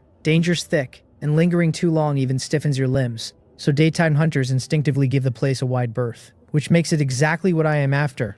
If a bizarre place like this held no mutated zombie, I would write my name backward. I reach the edge of Coffin Mountain with little effort and plunge headfirst into the thin outer mist. Inside, visibility is 10 meters, and besides trees there are coffins scattered at random, and every one I near trembles and pops its lid, a zombie leaping out. Unafraid of the daylight this dense mist swallows. I take out the Desert Eagle and put dozens of rounds into the ones still in their boxes. Its modified armor-piercing load's no weaker than a Gatling, and I kill my way up. The mist thickens the higher I climb, until I lean on hearing and olfactory perception to move, and I lose track of how long I kill before my sight abruptly clears. Ahead lies an open patch free of black mist, though the mist has not vanished so much as gathered overhead to cover it, like an upturned bowl with clear air within, and dense fog without. I know this is the place. Dead center under the bowl stands a huge coffin, black as ink and upright, huge because it dwarfs any normal box, at least 6 meters tall and 3 across, a behemoth among coffins. On instinct I read it, a yin wood coffin, no rating, no traits to strip.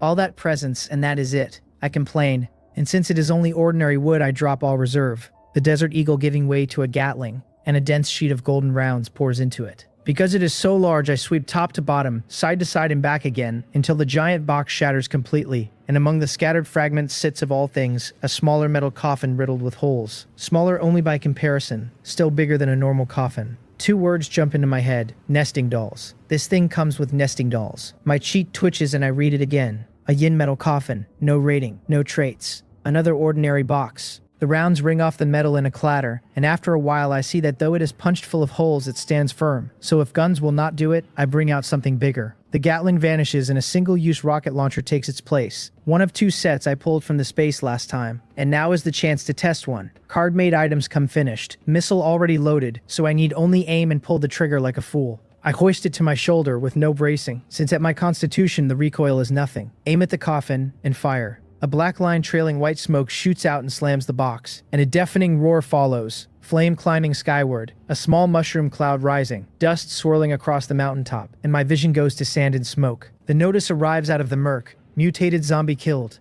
200 killing value, and I am pleased.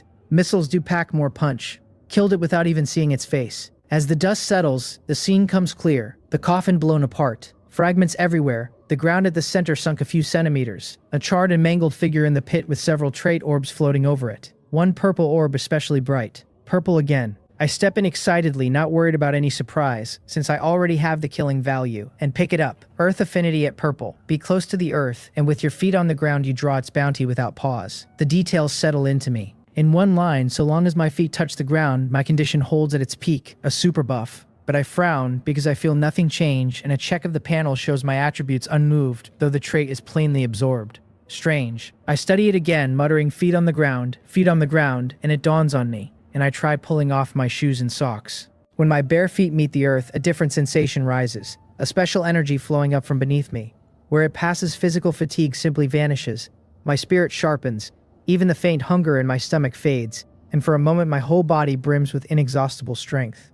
So that is how you switch on Earth Affinity. Does this mean I part ways with socks from now on? Not as awesome as I imagined. Still, it is my first purple trait, so I study it with care. It does require the feet, and only the feet. Hands will not do. But standing on the earth, I neither tire nor hunger, full of energy like a machine. Once I leave the ground, it does not cut out at once but bleeds down as the stored energy spends, fading over about a quarter hour before I return to my ordinary state. A little flawed but decent, and at the least I will not have to eat like a fiend when hungry, since standing on the ground fills me. I look over the other orbs, and they are all duplicates, but I am not let down, since this one purple trait alone is more than enough profit. Contentment is happiness. I search the area once more, then find a spot and sit done fussing, ready to wait for sunset and farm. Since it is around 2 or 3 in the afternoon, only a few hours to nightfall, not enough time to go down and find other villages. Better to sit here, and with so many zombies around, why not draw a horde and wipe it out once the sun drops? I even start daydreaming about what rating I will pull at settlement, an S at the very least, and about things to do once I am home. As the sun sinks below the horizon, the familiar gunfire rolls across Coffin Mountain again. Dense crowds of zombies converging on me from every side, and the feast of slaughter opens. Meanwhile, in a corner at the foot of Coffin Mountain, there is a smaller battlefield. 5 zombies being surrounded and cut down by a team, their leader loosing flashes of lightning from his hands that jolt a zombie into convulsions. It is the military's lightning ability user, Director Joe. With the last of the 5 down, a man beside him ventures that this is already the 3rd wave, that there must be far more up the mountain, and lets the rest go unsaid though the meaning carries. It is a thing better left unspoken, fear before battle being a serious taboo, but he has his own men to think of. And they are not from the 816 Bureau, only ordinary people without an ability to lean on like Director Joe. Director Joe reads it at once, listens a moment to the faint gunfire up the slope, and says at last, solemn, that they are to hold here on the outer edge and kill zombies while he goes up alone. If it turns bad, he tells them, pull back at once and do not get dragged into a long fight. The man protests that he cannot go up by himself, and before he can finish, Director Joe cuts him off, that he has the lightning ability which counters zombies, so even against a large number he alone can escape, while they cannot. The man tries once more, and Director Joe overrides him, that there are no buts, that he is ordering Hwang Hyung now in his capacity as director of the 816 Bureau to wait here. The man swallows it and answers that he understands. Then Director Joe makes his preparations, leaves the team, and heads alone for the mountaintop. On the mountaintop I cannot stop, and I do not want to. Every second the Gatling spits, the zombies come apart in the muzzle flash, and a single armor-piercing round often punches clean through 4 or 5 of them at once. The reek of the animal carcasses I stack behind me climbs into the sky and drags wave after wave up the slope. And between that stink and the noise I make, the whole mountain empties itself onto me. The bullets never run dry, so neither does the slaughter, and it runs on until 10 minutes before the countdown ends. Only after I gather the last card off the last corpse do I finally sit down in the wreckage and add up the take. I count it happily, 210 cards of every kind, with better than 40 more still sitting in the auction space and sold off for good measure, which brings me to 257 cards in hand. My killing value reads 44,300. And there are a few 2-star natural treasures on top of that. This one run has blown past anything I let myself hope for. Then my ears twitch and the smile drops off my face. An ice cone forms in front of me on reflex and streaks off into the black mist in the distance. And the instant it crosses the fog, a fist wrapped in lightning meets it and shatters it in a burst of blue. I mark the man in the mist as an ability user. In the same breath, his voice names me the same thing, and then we both fall silent. Somewhere in the dark I hear him suck in a breath. 1 cone was enough to draw blood from him. And I can tell it rattled him, because this is a man who by his own reckoning had the whole military's resources poured into him over these 10 days. A man who thought himself well past ordinary ability users. He threw a full-strength punch on pure survival instinct and still came away injured, and the not knowing is eating him. He cannot see me either, only a silhouette under the black mist overhead. When he stays hidden, I let several fresh cones bloom around me and point them lazily into the fog. That flushes him. He steps out with his hands up, calling it a misunderstanding, naming himself Joe Bin, saying he wandered in here by accident, and then guessing, in a tone more certain than a guess should be, that I am the SS rank name on the ranking board. It is the only way he can explain to himself why I am this strong. I show surprise and ask whether he is Thunder God Joe Bin. He says I must have heard of him, though he would not dare claim the title. I go quiet, thinking, Thunder God Joe Bin, one of the first ability users, and in my last life, a leading figure in the nation's war against the monsters and the foreign powers. He came up through the military, an upright man whose lightning ability climbed to perfection, the sword who once saved a whole city's people single-handed, and was praised for it across the country. I always thought well of him. I never expected to run into the still green version of him down here. Getting nothing from me, he draws himself up and introduces himself as Director Joe Bin of the 816 Bureau, then formally invites me, on the Bureau's behalf, to join them and help hold order in the real world. I refuse without a pause. Since we have met, though, I tell him he can carry a message up the chain for me. He frowns and asks what message. I tell him the poison fog over Yangguan village is the seam where 2 worlds are fusing, and when that fog clears, the monsters of the killing space will pour into reality. I will not wear the military's collar, but a few pointers cost me nothing. The stronger the country grows, the wider its edge in the national destiny war,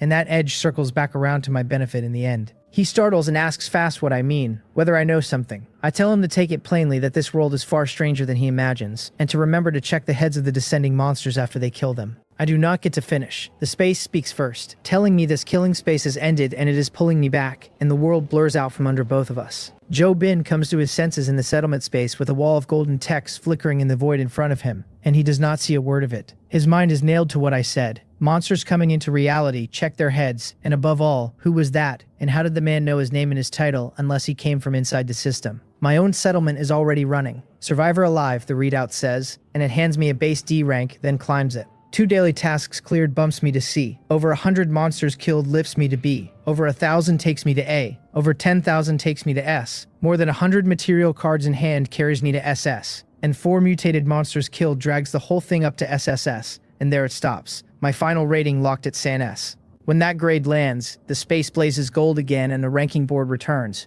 Only this time it is 2 pages. The old board and the new, one side by side. A fresh board minted for every space that ends. I look it over calm. First again, obviously, I wanted to keep my head down, but my strength, the old troublemaker, simply will not allow it. The board tells me I have taken first place twice now, and that stacking 3 first place finishes will earn an extra reward on top. An extra reward for 3 straight number 1s is something I never once heard of in my past life. Then again, I was the only man alive carrying a cheat, so 3 consecutive firsts were never really on the table for anyone else. The top line reads U, the rest of the names start out at SSS rank. Second place is a Joe, starred the same way, at B rank, and I know exactly whose name that is. The whole top 100 sits at B, every one of them there off the strength of clearing 2 days of basic tasks, which shows how much those little tasks decide the final harvest. Above all of them, I hold a sheer cliff of a lead, a tiger among sheep. Deeply satisfying, honestly. The chat channel detonates the moment the board posts, thousands of voices crowding in at once. Half of them are awestruck at an SSS grade and swearing it has to be the same monster who took SS last time.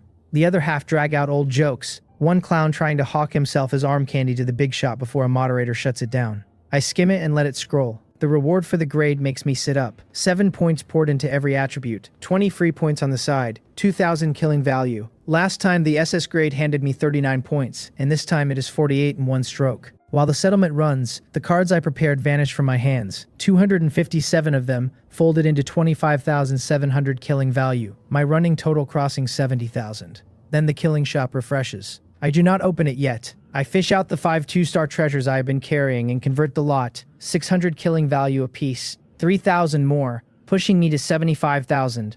They were useless to me, and even a small mosquito was still a mouthful of meat. 75,000 killing value in hand, and I would like to know who else on this planet can say the same. Now I open the shop. The same familiar tabs, all new stock inside, and the weapons are a clear grade shabbier than the last space. The firearms nothing but old bolt rifles you have to work by hand after every shot. All of it fitted to this space's era. I go to the attribute tab first, because being strong in your own body is the only real strength. The prices have reset, so I buy without hesitation. All 4 attributes up 10 for 400 killing value. Then all 4 up 10 again for 4,000. Then all 4 up 10 a third time for 40,000. And when the next rung asks 100,000 for 10 points, I walk away. 10,000 I will stomach. 100,000 for 10 points. Only a fool bites. The surge lands and my panel is unrecognizable. Strength reads 106, Constitution 118, Speed 123, Spirit 93, 25 free points banked, and my combat rating has climbed all the way to 4 stars. Early stage. Looking at that 4-star mark, a thought surfaces.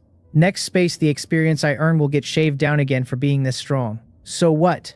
It was the same this time, and I still farmed better than 70,000. I turn to the free points, keep 10 in reserve, and split the other 15. 8 into strength and 7 into spirit, which rounds strength to 114, and stands spirit at an even 100. Then I settle in to think about the next monsters, because the next ones will not be a picnic. In this space, I could run wild with a Gatling in my hands. Against what comes next, the Gatling is nearly a toy, because the next monsters are the T-800 robots out of Terminator. The real T-800s are nothing like the pushovers the movies show, and that softness was only ever a budget problem. Their whole bodies are a mechanical skeleton of some unknown superalloy, which shrugs off modern thermal weapons almost entirely. Their strength and speed run several times a grown man's, backed by tireless endurance, cold, efficient combat logic, and a horrible capacity to learn. Genuine nightmares, in short.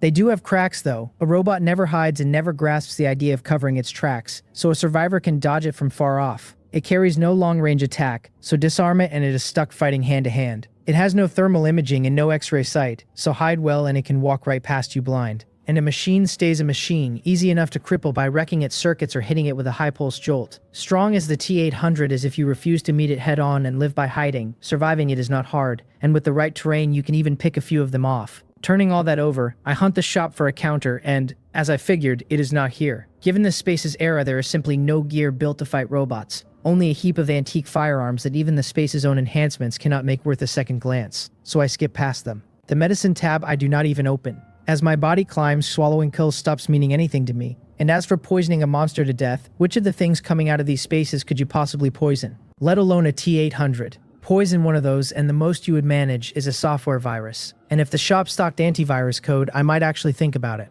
Skipping medicine and clearing the attributes off the list leaves only the special tab and the skill tab. I browse special first and find it stuffed with talismans, feng shui charms, incantations, jade pendants, most of it exorcism gear. A few useful pieces in there, but I decide to check the skills first before I redeem anything. When I open the skill list, I am surprised to find a whole batch of new metaphysical skills stocked. Things like 10,000 Poison Burst, Poison Infestation, Frost Bomb, Frost Entanglement, Earth Escape, Earth Wall, Golden Armor. Most of them sit grayed out and cannot be bought. But the Ice and Earth types are wide open to me. No mystery there. The reason a skill grays out is that I lack the matching talent to run it. Buy Poison Infestation without a poison talent, and what exactly do you infest? The germs on your own skin. Without the talent behind it, the skill will not sell to you at all, and the Ice and Earth lines are lit for me only because of my Ice manipulation and Earth affinity traits. But why have these metaphysical skills shown up now at all? I chew on it and land on a guess. Zombies have already appeared, so what is off the table anymore, and most of these skills are almost certainly ripped from the mutated zombies. After looting so many corpses, I have worked out a rule about the entries I strip. What I loot are always talents, never skills. Looting a talent means I possess the raw ability, but the actual method of using it I still have to dig out myself. My Ice manipulation came off General Gang, so I inherited his talent whole, yet I never figured a single Ice skill out of it, or even caught a thread. Read the skill list back through that lens and it all makes sense. 10,000 Poison Burst was the skill of that poison corpse who nearly capsized me. Earth Escape and Earth Wall belonged to that last stunted mutated zombie, and with Earth Affinity, of course I could carry Earth skills. I only met 4 mutated zombies, and if one sat in each of the 9 great villages, there are still 5, whose tricks I have never seen, so the rest of these skills come off them. Reading them one by one, a shortcut for the T-800s occurs to me. Freezing. Super alloy is still metal, and metal changes texture once it is frozen, so if I can only get it cold enough, cracking the problem open with a curtain of bullets is not out of reach. With that in mind, I start filtering hard. I have 30,600 killing value left, and I mean to walk out with a real kit. Frost Entanglement at perfection level binds an enemy in ropes of ice and freezes them by degrees. 5,000 killing value. Freezing Ray at perfection fires a beam that freezes everything in its path. 5,000. Frost Bomb condenses a ball of ice that freezes a whole radius where it lands. 5,000. Frozen Storm raises a hurricane of ice to grind through enemies. 5,000. Frost Domain shapes a field that ices over everything inside it. 5,000. An Earth Escape at perfection burrows me into the ground and moves me fast beneath it. 5,000. The skill realms run low, medium, high, master, and perfection, costing 100, 500, 1,000, 2,000, and 5,000 in turn. I take every one of them at perfection, and nothing lower, because who knows when these skills surface again, and the cost is fixed anyway, and at 5,000 each I can well afford it. 6 skills, 5 ice for the next space's monsters, and 1 earth for running and for hiding my trail. 30,000 evaporates in a breath, leaving a sad 600. Out with the old, in with the new. No harvest without seed money. I duck back to the special tab and burn the last of my killing value on 1 item. The Pestilence Removal Talisman, 500, which on use throws off 10,000 rays of golden light, and everywhere the light touches, all pestilence dissolves, for 1 hour. This one is not for the space's monsters. It is for the zombies coming into the real world. Zombies are a virus hatched, and in the old days our land never knew the word virus, only pestilence. In my past life, someone materialized a card of this talisman just to carry it back to reality, and brag with, and by pure chance that man was a Yongguan villager. When the zombies broke loose in the real world, he used it on instinct, and the effect was staggering. Golden light drowned the whole village and every zombie inside dropped dead on the spot. On the strength of that one talisman, Yongguan held against the zombie army for a full hour and bought the military time to react. When the hour ran out, the village went under in a heartbeat, and even with the warning, the army was beaten back step by step, until a small mushroom cloud rose off the hill behind Yongguan and finally broke the first zombie frenzy. Since I have decided to farm a wave of zombies, I may as well come prepared, and this talisman is the best insurance there is. 100 killing value are left, nothing worth buying, so I leave the settlement space. The real world is one more night of celebration end to end. These zombies wear their weakness on their sleeves, and if you only hold your breath they go blind. So aside from a handful of unlucky ones who died on landing, most survivors bagged a decent count, and stacked with the daily task rewards, everyone came home flush with supplies. Countless people strengthen and switch on abilities, some with killing value to spare for shop items, and their power climbs by leaps. The streaming platforms fill up again with powered broadcasters,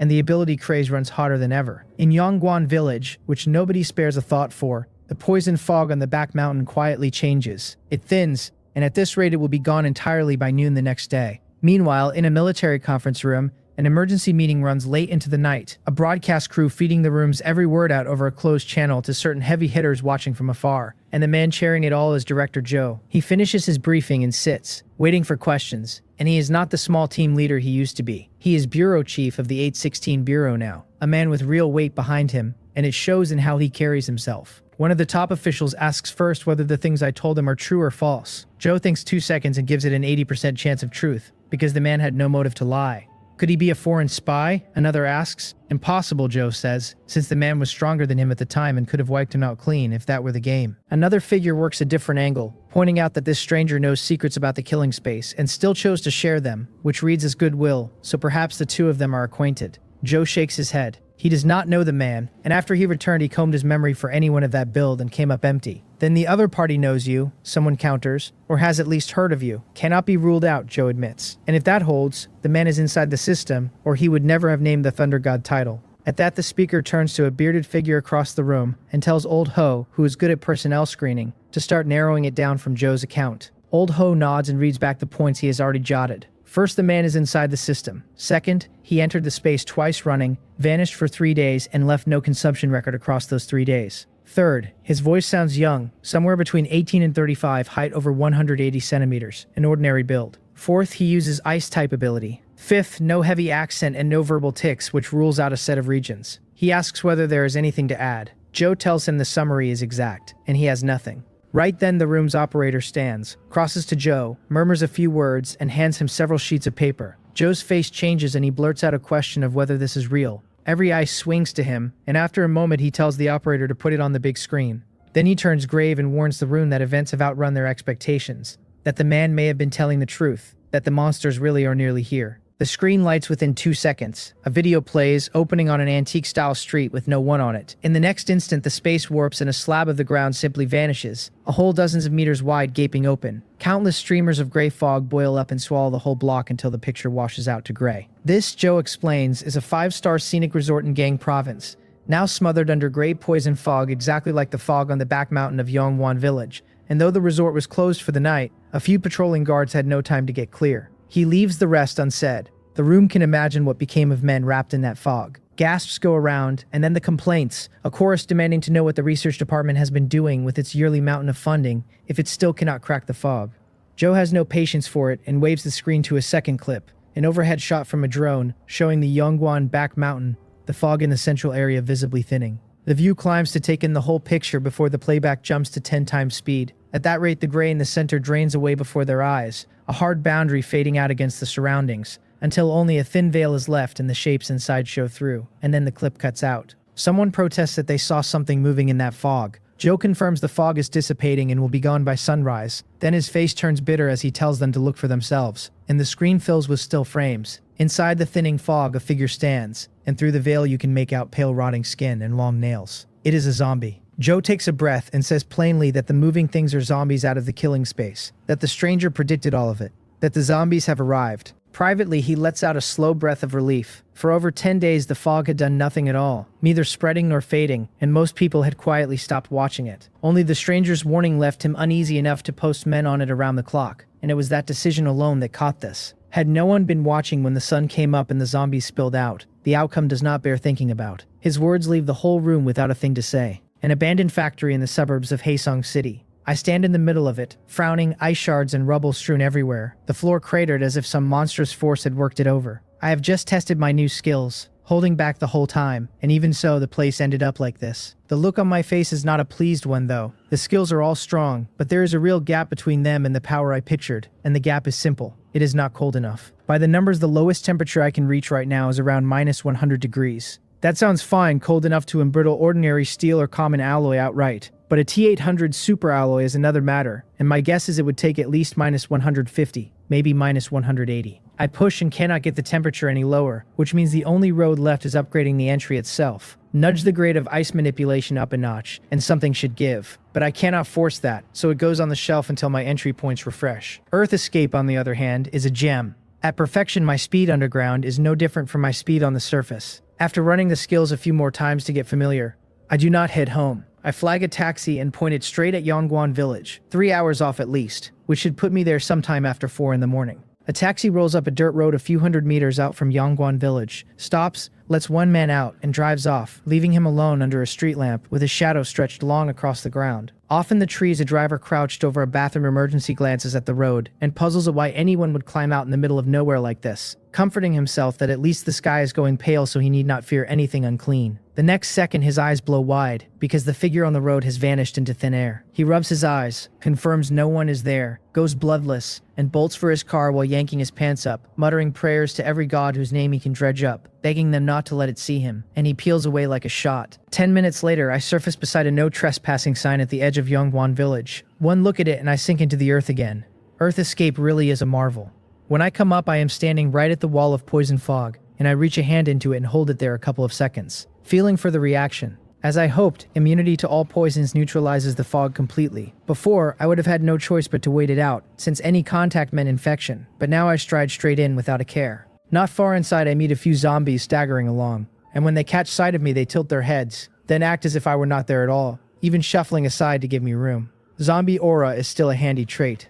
I narrow my eyes and lift a hand, and several beams of blue light shoot out and wrap the zombies, turning them into human-shaped ice sculptures before they can react, and a laser sword flashes into my grip. I blink in front of them and cut, and the frozen corpses split in half. I dig a glove out of somewhere and loot the bodies, then move on with the sword in a dark expression. Down the path I meet more of them, and this time I skip the abilities and simply flash in close, cut and loot, quick and clean. Soon, a hexagonal red crystal comes out of one zombie's head in my fingers, an energy pearl. People absorb them to grow stronger and switch on abilities, and though it came out of a corpse's skull, it is spotless, not a smear of brain on it, glowing a faint alluring red. I turn insight on it. Its name is Energy Pearl, its rating 1 star, its plunderable traits none. A pity. Back when I was 2-star strength, a 1-star pearl would still have done something for me, but at 4-star it is nearly worthless, and to move the needle now I would need at least a 3-star pearl. Useless as it is, I pocket it anyway, then leave the scattered zombies where they stand, and drop out of sight. Earth Escape is flat out godlike for crossing these mountains. No detours needed, just dive deep and travel in a straight line. No obstacles, no danger. I used to comb the ground for zombies, but I do not need to now, so I ride it instead. 5 minutes on, I come up and look around, grave-faced. The fog is a thin veil now, exactly as I called it. Gone within the hour, the zombies about to stand naked before the world. A whole new chapter for ability users opening in reality. Except I have a more pressing problem.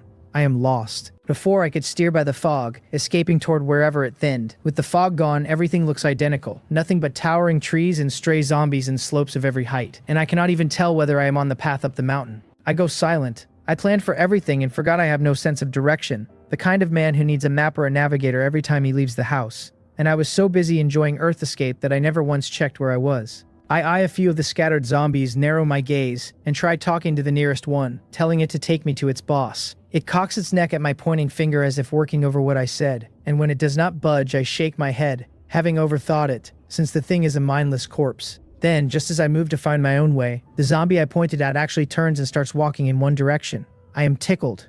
Could it really work? I follow it, delighted, and 5 minutes later my face is soured, because the thing crawls and it keeps snagging its feet on branches. 2 spills already. Watching it limp on with its feet bent wrong, I finish it with a single slash.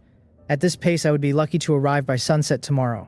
So I Earth Escape hard in the direction it was heading, surface, find another zombie to ask, and repeat, and after half an hour of that I finally reach the place. It is a mountain col, once a low-wooded hollow between 2 peaks, now eerily flattened by some power. At its center, a huge black hole turns endlessly, hovering over the open ground, the air around it twisting, fine cracks opening and being smoothed shut again by an unseen force. This is the spatial passage into the zombie world. Zombies pour out of the hole without pause, and scatter, and from up high it looks like a swarm of locusts, setting out with a passage for a nest. With zombie aura on, the oncoming zombies veer around me.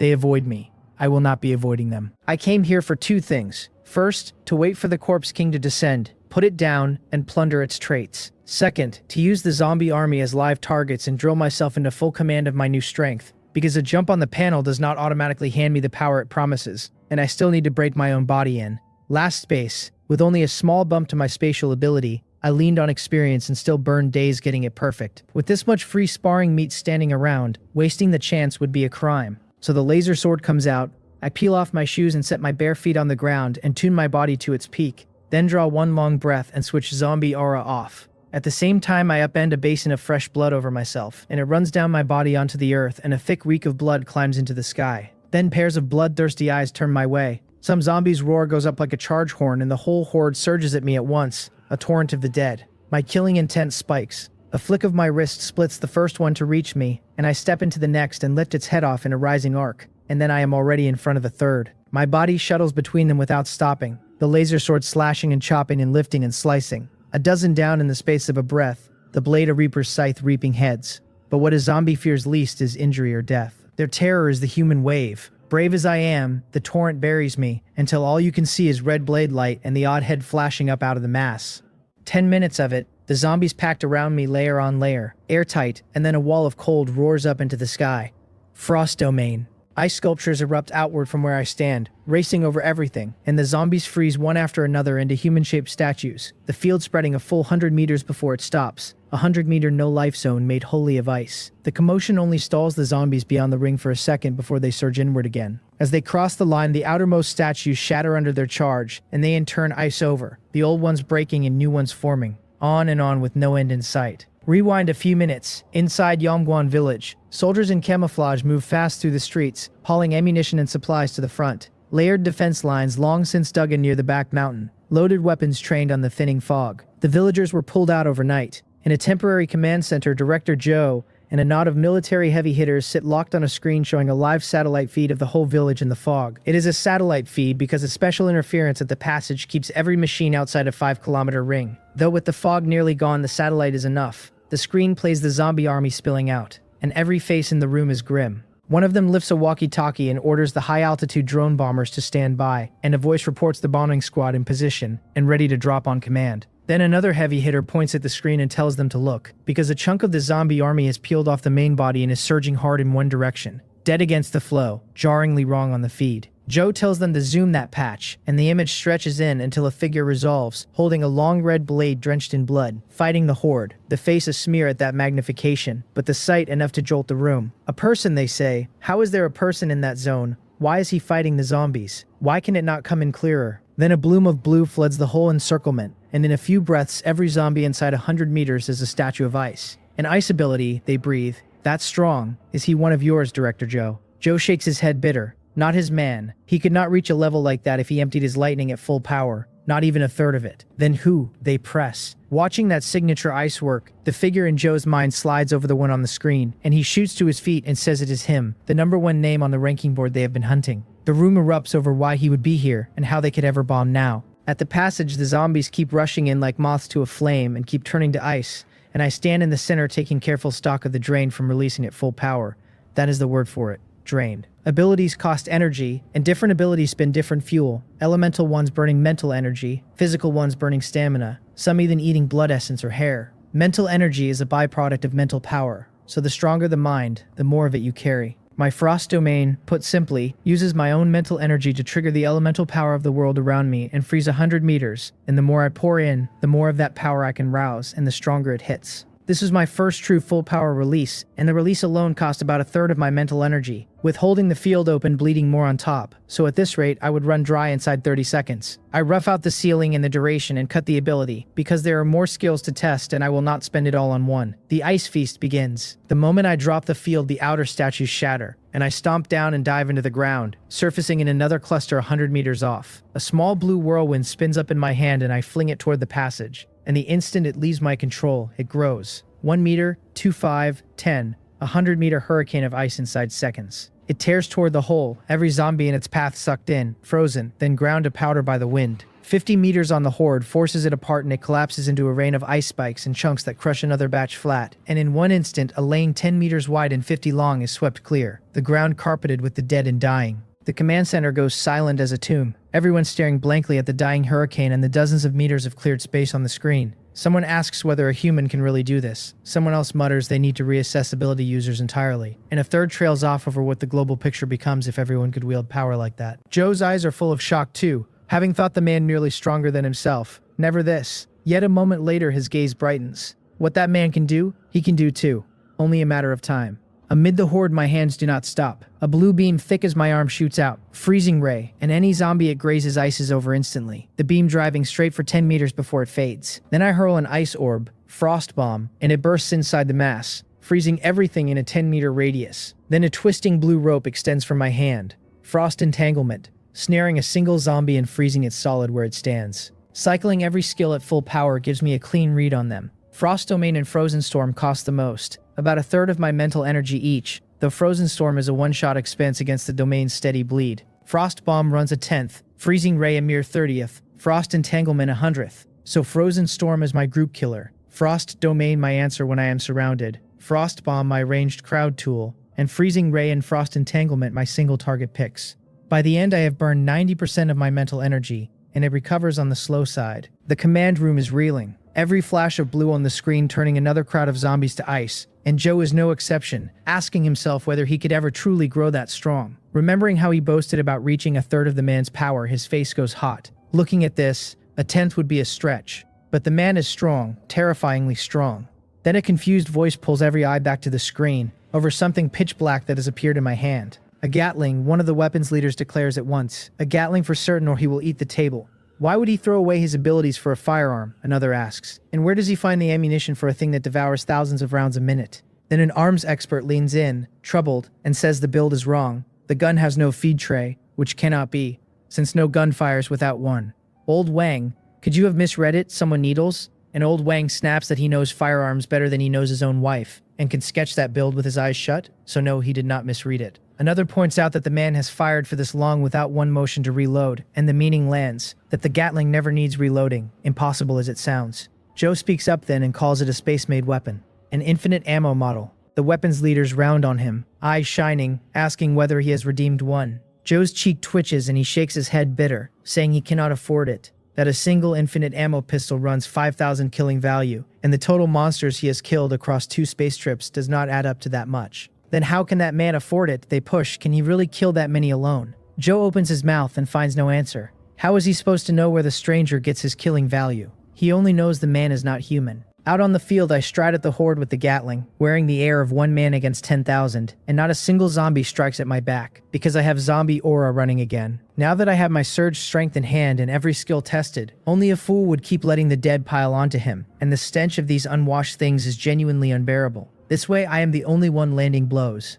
I march right up to the passage, stop a short way off, and pour fire into it, shredding zombies into scraps in a gruesome spread, though the Gatling's reach is still too narrow to cork the flow, or I could sit here and stopper the whole hole alone. Why aren't the zombies attacking him? The room keeps asking. They were fearless a moment ago, and now they walk around him, everyone dodging a 10-meter circle. Bizarre. Does Bureau Chief Joe know of any item that makes zombies hold off or even fear a man? Joe shakes his head blankly, grumbling inwardly that if he knew he would have used it long ago instead of sitting here talking tactics, though he is certain the man used something space-made. Then someone gasps that the zombies pouring from the passage are thinning, and asks what that is, and every head turns, and the whole room draws a sharp breath. At the rift, I stop firing and look over the pair emerging with real interest. A zombie fused with a tiger. Half its body is human, the other half a bloated overgrowth of muscle ending in a monster's claw, and beneath it rides a zombie white tiger some 3 meters tall, patches of its skin to ghastly white bone. The instant the pair clears the rift, they give off an unmatched pressure, and the surrounding zombies stop dead and bow their heads as if in submission.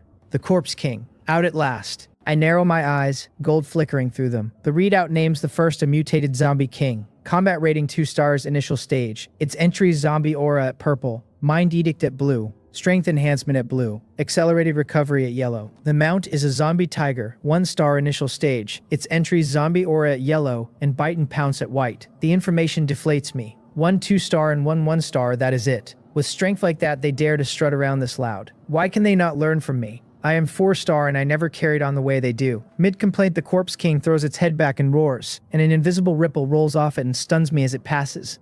Because it is a message carrying the king's intent, its minions called to war to kill and kill and kill. Every zombie roars its answer at the sky. My Gatling picks that exact moment to speak. The king and the tiger, arms still raised in their little rally, get riddled through in an instant. Heads bursting, dead as dead gets, and the zombies freeze and turn as one toward the gunfire. I stand the barrel up, blow across it for show, and asked mildly who exactly they thought they were showing off to with that scrap of strength. Then I flash in front of the corpse king and pull several orbs of light into me, zombie aura at purple, which lifts mine to a king's, letting me command ordinary zombies and mutated zombies alike. Mind edict at blue, which uses mental power as a medium to hand a target a direct order, and if their mind is weaker than mine, they obey without condition. Accelerated recovery at yellow, triple injury healing speed. The tigers bite and pounce I do not even glance at before tossing them, since I am no boxer and have no habit of gnawing on people's ears. As the entries fold in, an aura fiercer than the old king's rolls off me, and the already dazed zombies go blanker still. Then their thin wits kick in,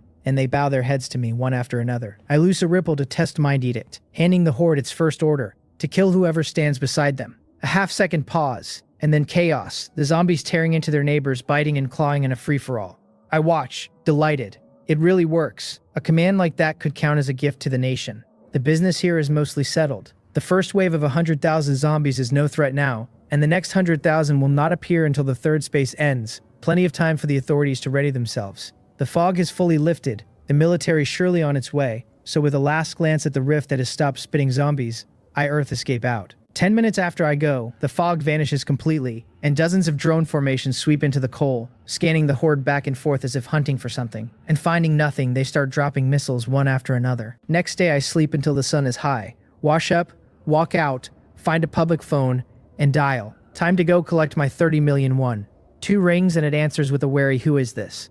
I do not dawdle. I ask whether the 30 million is ready. Behind the phone counter, an old man watches me, sizes up my clothes, curls his lip and grumbles to himself about young people forever talking tens and hundreds of millions on a public phone. Of all things, who exactly am I trying to fool? I pay him no mind. There is a silence on the line, and then the voice comes back greeting me as great God and saying the money has long been ready. I raise an eyebrow, genuinely surprised that Pang Ho is this reliable, since I had braced for him to welch. That makes no sense. 30 million is 30 million, not 3,000. Unwilling to burn energy puzzling it out, I tell him he has an address in Haesong City and to give it to me so I can come get the money. In this life I acquired the power to do as I please, so fast that I refuse to go back to reading faces and second-guessing schemes just to survive the way I did in my past life, so whatever he is plotting I do not care. He gives me an address on the spot.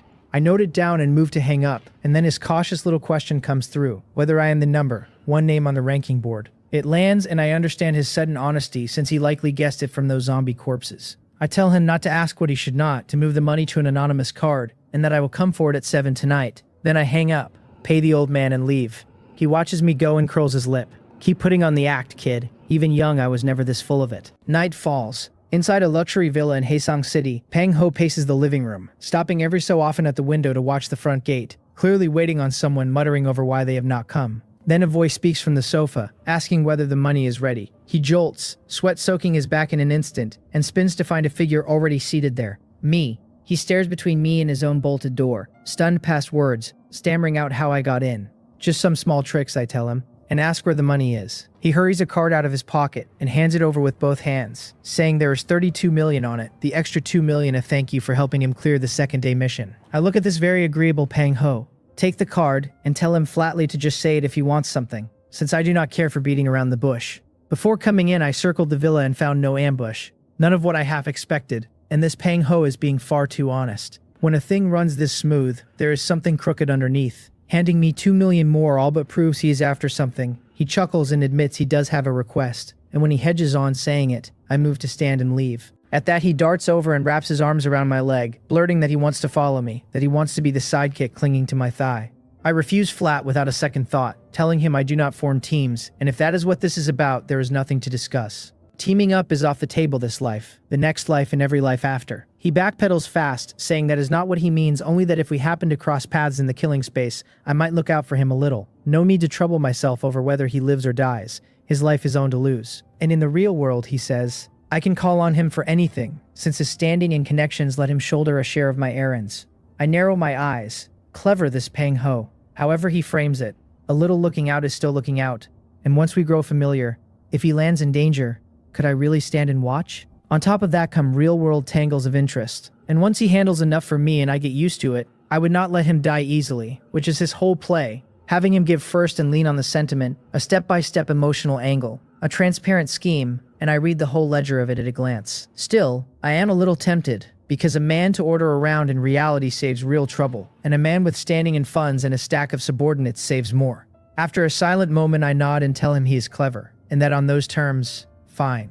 He crows his thanks, thrilled. Right then, a special energy rolls off me and swallows him whole. His face stiffens, his eyes go black, and he slumps onto the sofa, asleep. My new mind edict, in order to sleep. I send another command down, to speak his true thoughts about me, because some things cannot be read off a face. My earlier guesses were only guesses, and I need his real intent, and one mind edict beats any truth serum. He starts murmuring on his own, saying to bind interests and latch onto a powerful figure, good for surviving the early stretch and growing fast. A normal enough line of thinking, no fault in it. Then he adds that in the later stages it depends. Cooperate if it works, and if not, quietly deal with me. My eyes narrow at once. A very businesslike approach. I ask whether it is his idea. He says he settled it after talking with his father, who handed him 50 million to win people over for exactly this. I raise an eyebrow and ask about the remaining 10+ million, and he says he kept it for pocket money. That gets a laugh out of me. Given 50 million and skimming better than 10 of it straight off, he is his father's son without a doubt. I put a few more questions to him and he answers everything bare, and after I have it all, I do not kill him. Instead, I leave a command buried in his mind to serve me as master, because his real-world identity is still useful, and unless his mental power one day tops mine, he will never shake the control. As for the future, if his mind ever crosses 100, I simply lay the edict on him again. Next morning, Pang Ho calls, on the number I left him. Boss, he says, the house is settled. 300 square meters, a riverside flat and a high-end complex. Delivered last month with fine decoration. Move-in ready, every amenity nearby. A perfect fit for what I wanted, the only catch being the price at 8 million at least. He rattles the whole thing off in a string. Finding a house was an order I gave him, since my current place is rented and the lease is up at month's end. With the deadline closed and money in hand, I naturally need to move, only I have no time for it, so I left it to my new underling.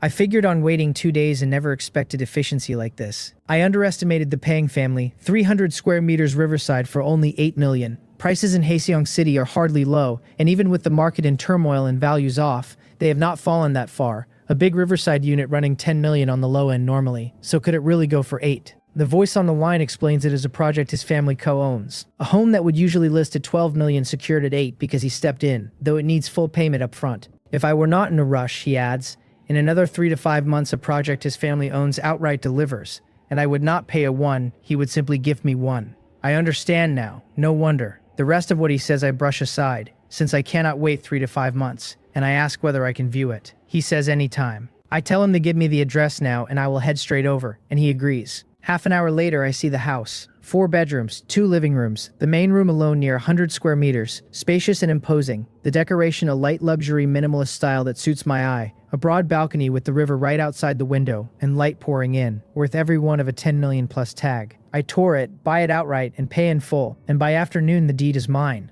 Then I call the landlord to say I will not renew, pack my things, and leave, and with that I have officially moved into the new place.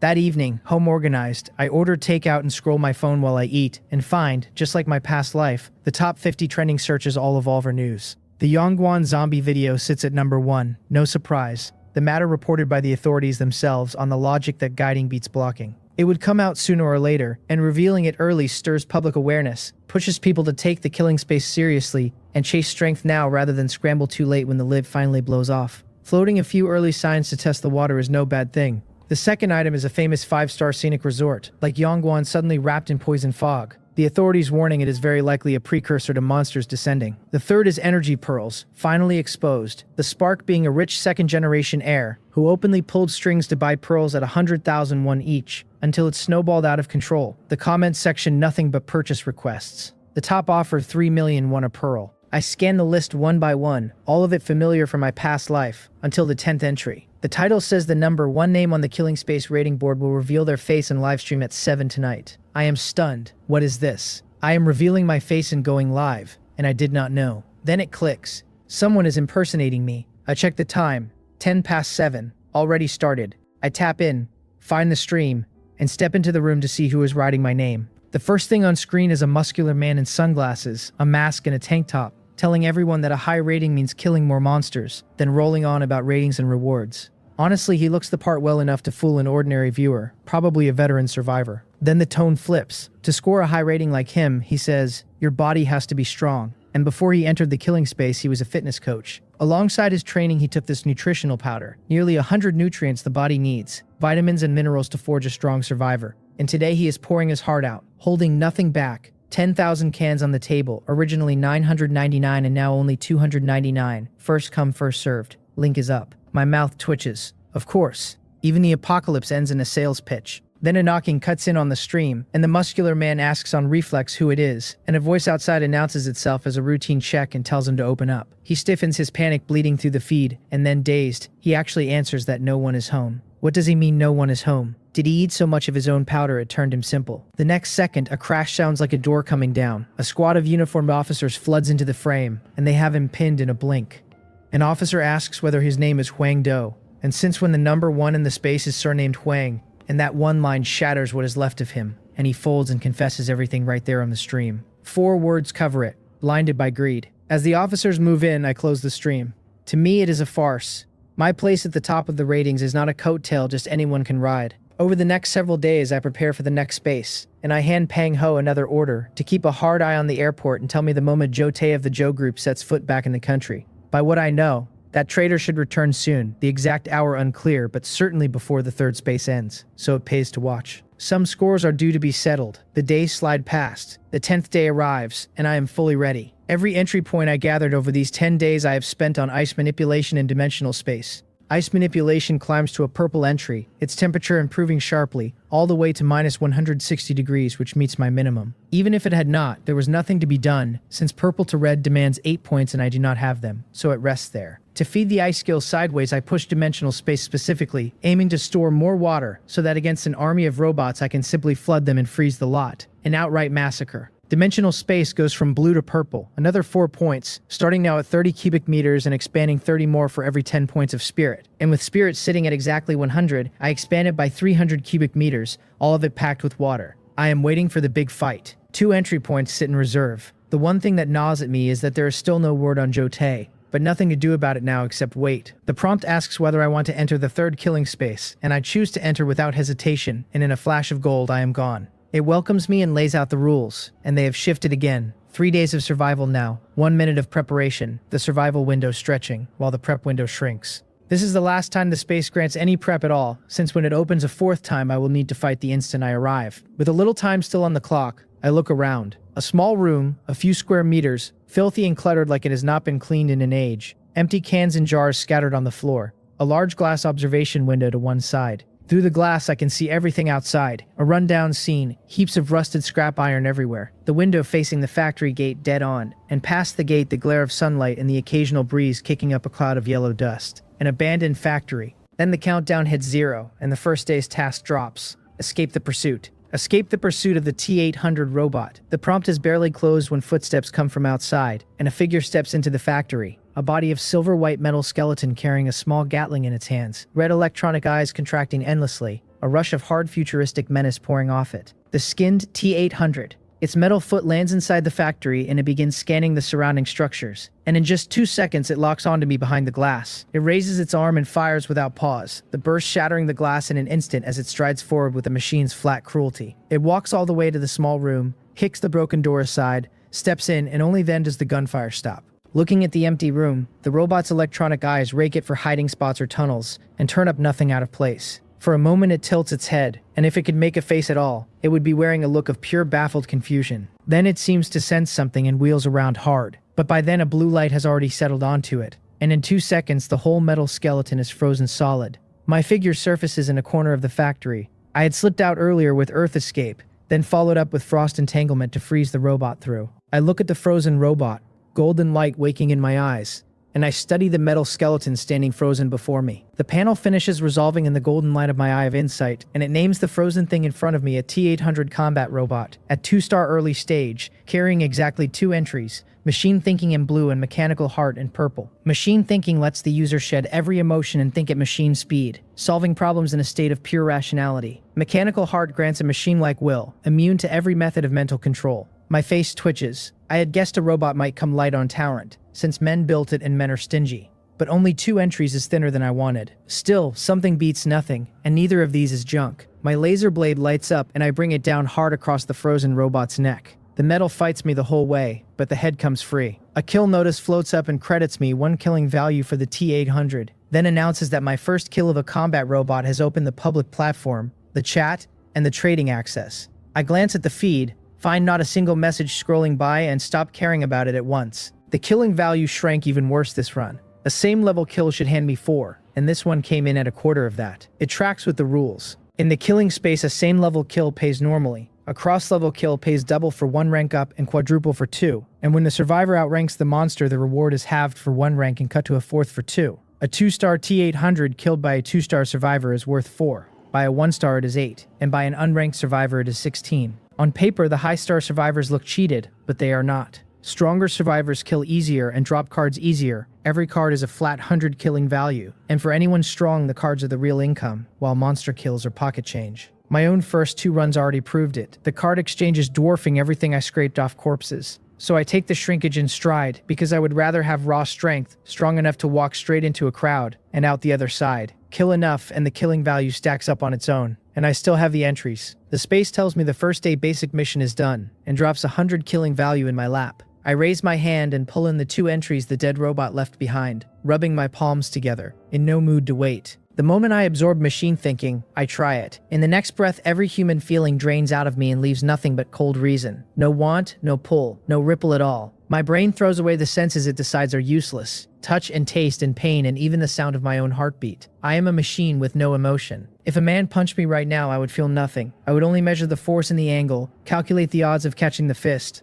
and weigh the damage. Then I would choose the counter and pick the exact muscles to load for the hardest return strike. All of it settled in an instant. That total command over my body and everything around me is intoxicating, and I do not want to leave it. That is the problem. After a full 5 minutes, the emotions come flooding back. My heartbeat returns. I feel human again, and my back is soaked through with cold sweat I never noticed forming. This machine thinking has a hook in it. Once I was inside, some part of me wanted to stay forever, because rationally the state controls my body better and handles danger better, and that grip on myself was hard to give up. In the end, only willpower dragged me out. I decide right there to use this one with care. I am a living man, and for all our flaws, humans hold advantages a machine never will. A 6th sense, worry, joy, and grief, taste and touch. Men built the machines, not the reverse. Men are the masters and machines are the tools, and I have always believed that. But the state is not worthless. If I train inside it, my control over power and pure speed could climb another level. For everything else, sparingly. After a short rest, I get up and stroll out of the abandoned factory without a care. Great skill breeds bold nerve, and I am not afraid of anything, not even a wall of these things. I stand at the factory mouth and look out.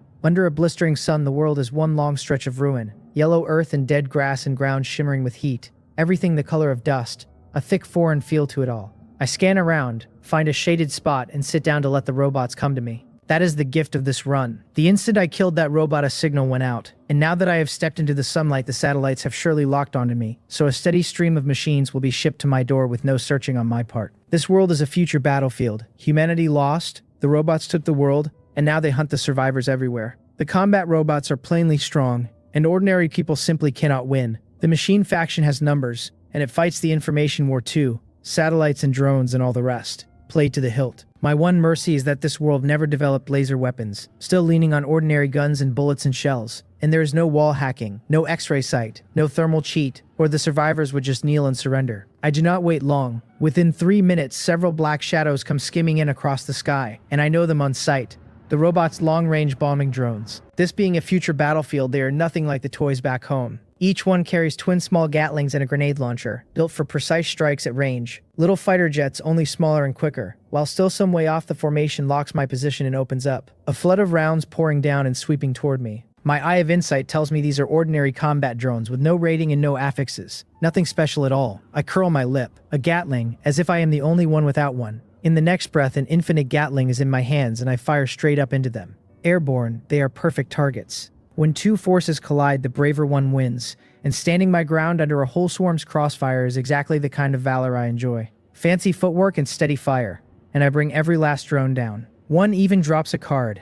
Not a bad morning. I settle back in to wait, and then a few black dots appear in the distance. I turn my head. Survivors? Out on the wasteland, a man and a woman are running for their lives, two mechanical dogs closing on them from behind. The woman has her long hair in a ponytail and a meter of iron rod in one hand, and as she runs she keeps urging the man beside her to hold on, her ability nearly recovered, promising that once it is back she can handle both dogs. But the man is finished. He cannot recover anything, only flush red and heave for breath. The coarse fast gasps announcing his limit. Then a needle of pain stabs his gut without warning. His legs fold, and he crashes down and rolls twice. A cramp. At the worst possible second, a cramp. He has no time to fix it, and he twists around in a panic to find a metal maw and 2 rows of teeth bearing down, the fastest of the 2 dogs. There is no question what that bite does. A fracture at best and a torn-off limb at worst. From somewhere he finds the nerve to throw up both arms and clamp the dog's head in his hands, holding the teeth off him, the will to live crowding out everything else in his skull. The woman screams the man's name, calling to Ye Bong, and a dark blur cuts across the field.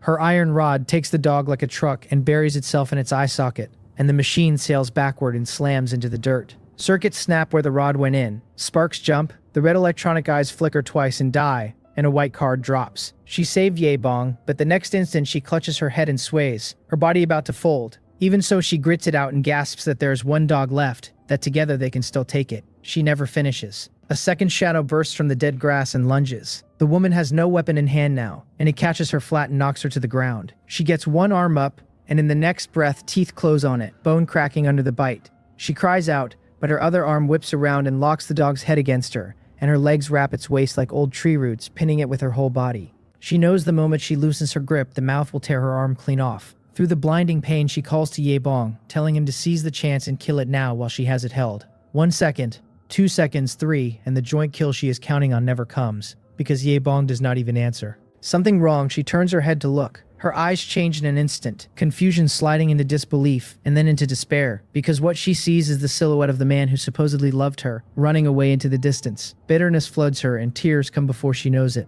Abandoned? For a moment, all their tender memories from the real world rise up, and then the man's fleeing back shatters every one of them. So this is love.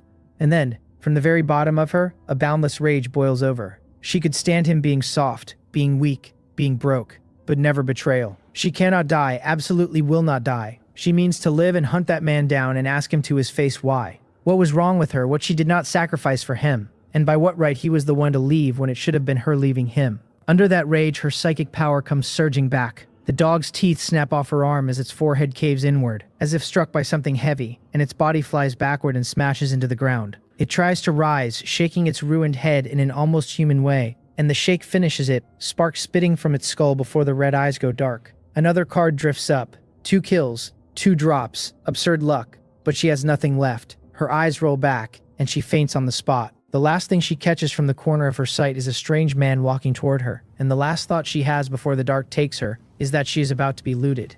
I come out from behind the withered grass in no hurry, survey the field and scoop up both cards, a bottle of mineral water and a DBS shotgun. Not bad. A few lazy steps and 200 killing value fell into my hands.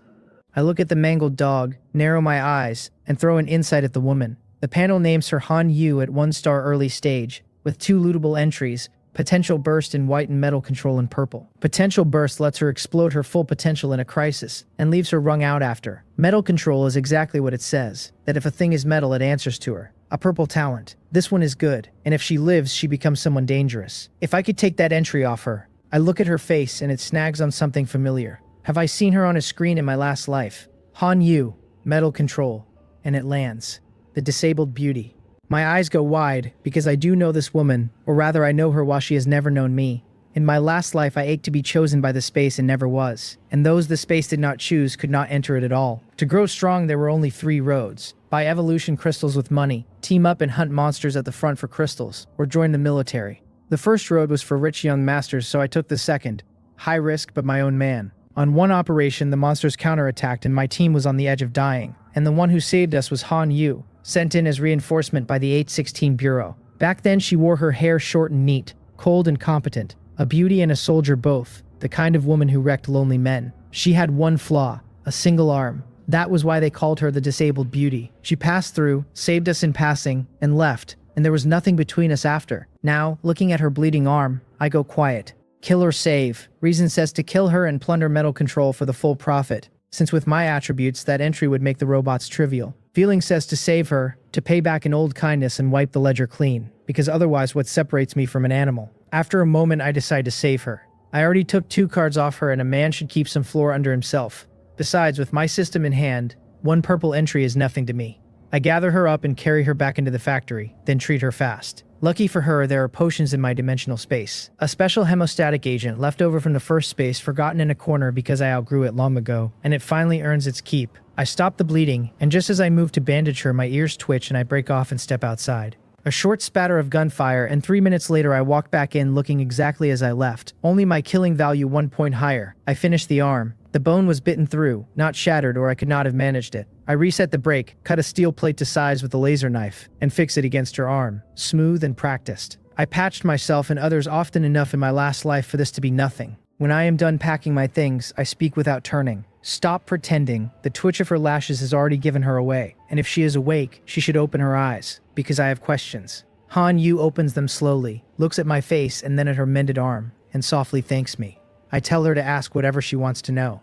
Then I finish stowing my gear and ask her whether she knew the man from before in the real world, and what he was to her. The question stuns her, and her face flushes as she grasps what I am really asking, and she whispers that yes, he is her boyfriend Yebong in reality. But now, and here the anger flares back and her teeth clench, now he is an enemy. I nod and ask whether they simply ran into each other after entering. This is the part I want. 2 people who knew each other outside, a couple no less. Arriving in the space together, the odds of that are lower than the lottery jackpot. This is only the 3rd opening of the killing space, a beginner's welfare round, and team-up cards will not even reach the killing value shop until after this space closes. Without those, how the 2 of them ended up side by side is what gnaws at me. She tells me it was no accident. They used a mother-child teleport stone, a pair of red stones, 1 each, and no matter the distance between them, using it drops the holder instantly at the other stone's side, a one-time item that shattered after use. So that is it. I heard of the thing in my last life, but never expected anyone to get one this early. Unlike team-up cards, mother-child stones are rare goods. A team-up card lets you form a squad with its own private channel and lets you see your teammates on the map, but on entry you still spawn at random inside the space, only with the spread cap to 10 kilometers. The mother-child stone puts you right against the mother stone, and that gap is everything. Team-up cards you can simply buy in the shop at 200 killing value each for a squad of 5, but mother-child stones cannot be bought at all, only dropped by monsters, and only in the metaphysical worlds, the zombie worlds and ghost worlds. A robot world like this one will never cough one up. Han Yu is lucky. I nod and tell her calmly that my questions are answered, and she can leave now. She freezes. Driving her out already, this suddenly, I ask her what the confusion is, whether she was planning to move in. She shakes her head quickly and asks in a small voice whether, since I saved her, I do not need her to do something. I ask her with a thread of amusement whether she means to offer herself to me or sign on as my servant. No, she stammers. It is just, and she cannot find the words. I finish it for her. She wants to repay me, and there is no need because I already took the 2 cards she dropped off the dogs, and that squares us. Now we are even. The last line is aimed at both the woman in front of me and the Han Yu of my last life. I patched her up, but I never had the faintest intention of getting tangled with her. Teaming up, keeping company, out of the question. Absolutely out of the question. She stares at me a long moment, then softly thanks me again. I toss her a bottle of iodine to make it plain I want her gone. It is not safe here. The robot army is almost certainly already on the road. Reading my distance, she presses her lips together, murmurs her agreement, and struggles to her feet to walk out. She knows herself well. She has some worth, but she is not currency that everyone is bound to love. And she does not resent me for sending her off. We are strangers, and it is already rare that I saved her and fixed her arm at all. Without me, in her state, with no medical help, that arm would likely have gone to rot and infection. Where she stands now is already good fortune. Her chest fills with tangled feeling anyway, that a stranger could treat her this well while her own boyfriend. Outside the factory, she finds 4 or 5 headless robots on the ground, each body sheathed in frost and breathing cold. She is stunned. She can tell their metal frames are nowhere near the level of the dogs that nearly killed her, and yet a single man dealt with the whole lot despite their guns and their numbers. So strong. Could he be one of the names on the ranking list? Shaken, she pulls in a deep breath and stumbles off, following the road out front rather than wandering, reasoning that this is the outskirts and the road will carry her to a city, with the odd abandoned vehicle along the way, that might hold supplies. Before long, she finds sealed bottled water and chocolate in a derelict RV. Then she hears an engine. She creeps to the RV's front window and peers out, and down the road several large trucks are coming. Her face lights up. Survivors? Then the smile fades and she looks harder, and her pupils shrink. Robots. The drivers are machines with their metal skeletons bare, and these are not survivors. They are robot transports, because what survivor would be reckless enough to drive out in the open? She jerks her head back and hides as the trucks roar past one after another, and she stays drenched in cold sweat, thanking her luck that she did not step outside. The beds are packed with robots, silver humanoid shapes studded with electronic eyes, an aura so cold she is afraid even to breathe, and if they found her she would never even learn how she died. The trucks push on without slowing, and when the last one vanishes, she finally lets the breath go. Then it hits her. Where are all those robots headed? That man. The trucks are pointed the way she came, and they will pass the factory for certain. Could the machines be going to the factory? And the way he was so eager to be rid of her, could it be that he already knew? A whole drama unspools in her mind, and she cannot stay put, she has to double back and see. The RV door is kicked in. 2 silver figures fill the opening. 2 T-800 robots, and a wave of helplessness rises in her. 10 minutes on, outside the factory I pocket 3 cards, count the time and fall into thought. This robot world is not working. Their deployment speed is nothing like I pictured. At this rate, I would starve waiting for scraps. This batch, over 100 machines, cost me a full 20 minutes just to arrive, and then more to clear. For an ordinary survivor, 20 minutes is barely enough to run, but for me, it is agony. So I stop waiting like prey and decide to hunt. I will roll into a nearby city, find a military factory if I can, camp outside it and kill them as they roll off the line. A batch produced. A batch put down. Perfect. A car appears in front of me, the perpetual motion solar car I stashed back in the first space, out for its first showing. I skip the amphibious motorcycle because the sand out here is heavy, and I have no wish to arrive coated in grit.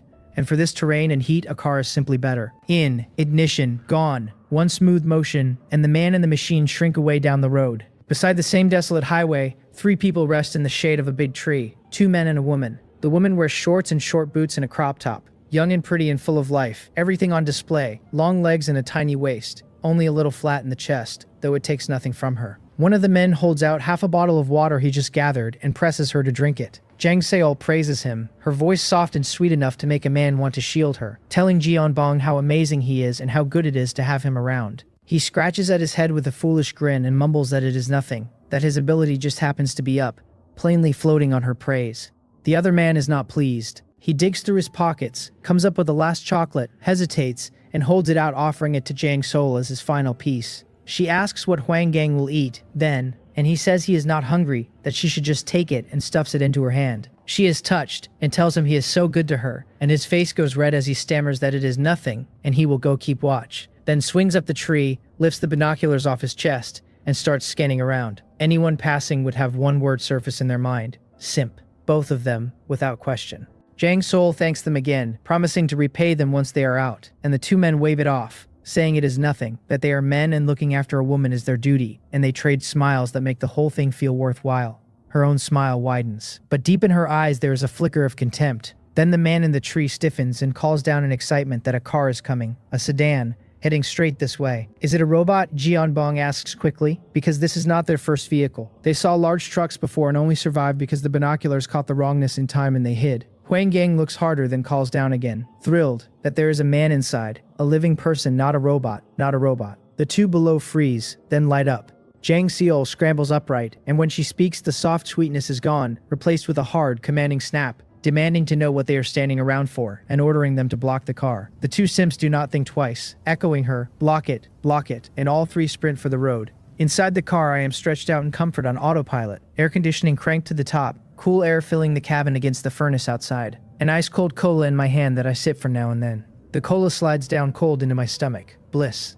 Then the car slows on its own and stops. I frown, sit up, and look ahead at 3 people planted across the road, the autopilot halting because it sensed them. One of them hurries to the driver's window and raps on the glass. I have zero intention of opening it and simply wave my hand at them, a plain get lost. The man stalls and glances back at the woman on reflex. Jang Seol sees I will not open up, so she posts the other man at the front bumper to keep me from driving off. Then she shoves the knocker aside, puts on a smile, and taps the window herself, asking the handsome one for a ride, her voice soft and sweet as it filters through. As she bends, a stretch of pale skin at her chest is presented to me without shame. I narrow my eyes, because when she speaks a strange ripple reaches out toward me, and though nothing feels off, like a gust of wind that passes and leaves nothing, I am certain it was not my imagination. Gold light stirs in my eyes. Jang Seol, 1 star early stage, 1 plunderable entry, charm in blue. So she tried her charm on me. That it did nothing is almost certainly the sheer gulf in our mental power. I look at the other 2. The one at the bumper reads Yu Jianbong, 1 star early stage, water affinity in yellow, another ability user. The last one reads Huang Gang, no rating, survival mastery in yellow, most likely a survival expert in the real world, and nothing more. Outside, Jang Sol gets no reaction, and it unsettles her. Why nothing? Is the dark tint eating her charm? Unwilling to fold, she asks again for a ride, and this time the window slides down. Cool air washes her face, and she is refreshed on the spot. Then she gets a clear look at me and her legs pressed together. Handsome, and exactly her type. She never saw my face before through the dark heat film and the glare. Then her eyes drop to the sweating cold cola in my hand, and one thought fills her whole head. Ice cold. Truly ice cold. She swallows, stunned that a person could be living this comfortably while she is soaked in sweat, sticky and filthy, and the distraction narrows to a single want. Get in the car. She has to get in this car. She wants the air conditioning and the cola too, and if it means eating something hot, that is not off the table either. She bends again, showing herself off, and pushes her ability out with the plea for a ride. While she is busy imagining the cold air on her skin, a pitch-black shape comes out of the car, presses to her forehead, and shoves her straight back out the window with the Desert Eagle, and I tell her coldly to get lost. Sweat springs down her forehead, but she still cannot believe it. Why did her charm do nothing? Impossible. Even if the man were into men, she would back herself to turn him. So what is this? Give up the air conditioning and the cold cola? No, she has to have this car, and she refuses to quit, so she pours out her charm with everything she has, weaving it into her voice this time, sure she will land it, opening with a coaxing little brother. I am really so. A single shot. A bloody hole opens in her forehead. The back of her skull bursts and sprays across Huang Gang beside her, and her eyes are all disbelief, because a man who shoots without a word was never in her rehearsal. She drops to the dirt. Dead. My eyes stay flat. I warned them, and if they still insisted on chasing death, that is not on me. I turn my gaze to Huang Gang, who is just standing there stupidly, face painted in blood, mind wiped blank. Then Jianbong finds his voice screaming that I killed Jiang Sol and deserve to die, and a water arrow forms out of nothing in front of him and streaks at me in the driver's seat. It strikes the windshield with a soft sound. The glass stays whole and the arrow bursts into a puddle. The wipers sense the water, kick on and clear it in one pass. He gapes, throwing that the glass is bulletproof. My eyes go cold. I flip to manual and floor it, and Jianbong is dragged straight under the car, shrieking about his legs before the sound cuts off. The chassis sits low and no one crawls out from under it, so I haul him a good 10 meters before I stop. I open the door, step out with the Desert Eagle, and walk to the front. Jianbong is out cold, blood all down his legs and backside. I put a round in him without ceremony, and a yellow orb of light floats up, which I kick, and the water affinity entry is mine. A rush of air behind me, and without a thought, I vanish. Earth escape. The car detonates into a ball of fire. I surface more than 10 meters off, grim, staring at the wreck. Then gunfire and a scream sound from where Jang Seol lies. I turn my head to 3 mechanical beasts that have appeared at Huang Gang's spot, and Huang Gang is already down in a spreading pool of blood. The beasts have full metal skeletons and a wolf's build, twin machine gun muzzles on each shoulder, and most of all, a dark hollow tube on their backs like a rocket launcher. The shape is familiar. The corner of my mouth twitches. These things look exactly like some cartoon metal wolf, one of those toy war beasts off a kid's show. And here they are in the flesh. A crossover, apparently. Still, I cast insight on the trio. Mechanical Warwolf, 1-star early stage, lootable entries machine thinking in yellow, and mechanical heart in yellow. Having finished Huang Gang, the 3 lock onto me and all go berserk at once. Bullets and shells raining down, interlaced into a dense metal net that seals my front, back, sides, and overhead. A run of explosions, dust choking the air, the ground shuddering. When the smoke thins, there is a pit where I stood, data streaming across their red eyes, and a target death verdict resolves, so the 3 stow their weapons. Then from behind them I tell them it is my turn. A red saber light rips through all 3 bodies, and they seize up, arcs of current spitting off them as they split in 2, and slide to the ground. Eyes dark. So poor. Not a single card between them. I lost a whole car and walked away with nothing. A flat loss. Han Yu took 2 cards off 2 kills, and here I am with luck this rotten. I glance at my hand on reflex. Maybe it is because I forgot to wash up earlier. Shaking my head, I walk to Jang Seol and absorb her charm. I have no woman to charm, but more abilities beats fewer. Huang Gang I did not kill, so no entry drops off him. Then the space chimes. My entries have reached 20, and the entry recycling function unlocks. Excess entries can be broken down into entry points. A white worth 1, a yellow worth 2, a blue worth 3, a purple worth 4, and up the scale. I am overjoyed. I was fretting about never having enough entry points, and here is the answer. As I digest the details, one greedy thought jumps up on its own. Loot, recycle. Loot, recycle. In an endless river of entry points. Before, identical entries could not be absorbed twice, but now I can absorb and recycle in the same breath. An infinite well. Then the fine print kills it. Each type of entry may be recycled only once. So much for the free lunch. There is never a real exploit in this system. Even so, once is still plenty of room to work, because this runs mechanical heart and machine thinking can be recycled, and then plundered fresh again. I sort through my stock and recycle 4. Bloodthirsty recovery in blue, since with super recovery it is dead weight. A Taoist prodigy entry in white, useless to a man who does not cultivate the Tao. A feng shui entry in blue that only reads the lowest grade of feng shui, no help to anyone. And charm in blue, because what woman would I ever need to sweet talk? Women only slow down my looting. That comes to 3 blues and 1 white, 10 entry points, and with the 2 I had left over plus the 1 that refreshed at dawn, I sit at 13. I have never held so many. I cannot wait a second to spend them. I fuse my old ice manipulation in purple folds, together with water affinity in yellow, into a new purple entry, extreme cold control, granting a heavy affinity for water and ice, lower cost on every water and ice skill, and faster recovery. Then a bigger stack, transcendent body and energy resistance and all poisons immune and super recovery. All blue, with super hearing in yellow and olfactory perception in blue, all collapsing into 1 blue entry, divine body. It carries super speed, strength, defense, recovery and heightened senses, immunity to toxins and to conventional weapons, and a 50% cut to energy damage. 12 entry points spent, and my entry bar shrinks down clean and tidy. The real surprise is Divine Body, which slaps 10 points of physique onto me and lifts it from 118 straight to 128, a gift I did not see coming. I check the board. Strength 114, physique 128, speed 123, spirit 100. My talents read Eye of Insight in gold, Zombie aura in purple, Dimensional Space in purple, Blood Tracking in yellow, Divine Body in blue, Extreme Cold Control in purple, Earth Affinity in purple, Mind Edict in blue, Mechanical Heart in purple, and Machine Thinking in blue. 1 entry point in the bank, 1 more every day. Killing value at 152, 10 free attributes, waiting. Combat rating, 4-star early stage. The new body I cannot really test out here, but the ice I can. A few minutes later, I am wearing a satisfied smile. 1 and 1 really is stronger than 2. The cost of my ice has dropped roughly 3-fold. The temperature runs colder, all the way down to minus 200. And the recovery has doubled. Everything moving the right direction. Then I hit the road. Without a car, I fall back on the amphibious motorcycle, sunglasses on, swagger up, and ride out for half an hour. I run into a mob of robots along the way and wipe them out. 3 more cards dropping, but that is not the prize. The prize is my entry points climbing from 1 to 8,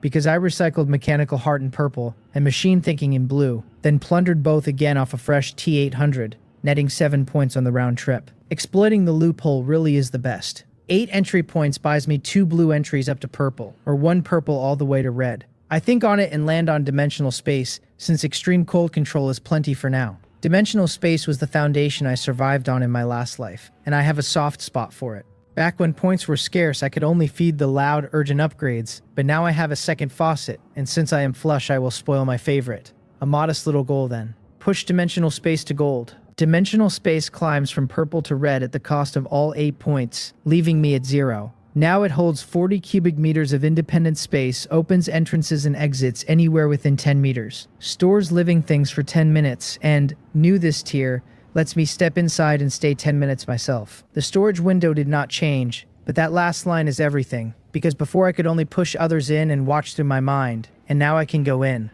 With a thought I blink out, not by Earth escape but into my own dimensional space, and land inside a silver-white void, looking around like a tourist. I have peered in with my mind every day for ages, and this is the first time I have actually seen it. A rotating ring forms at my thought, a window onto the world outside that I can slide around within 10 meters, even down through the ground, and when I reach a hand through, I feel the scorch of the sun outside.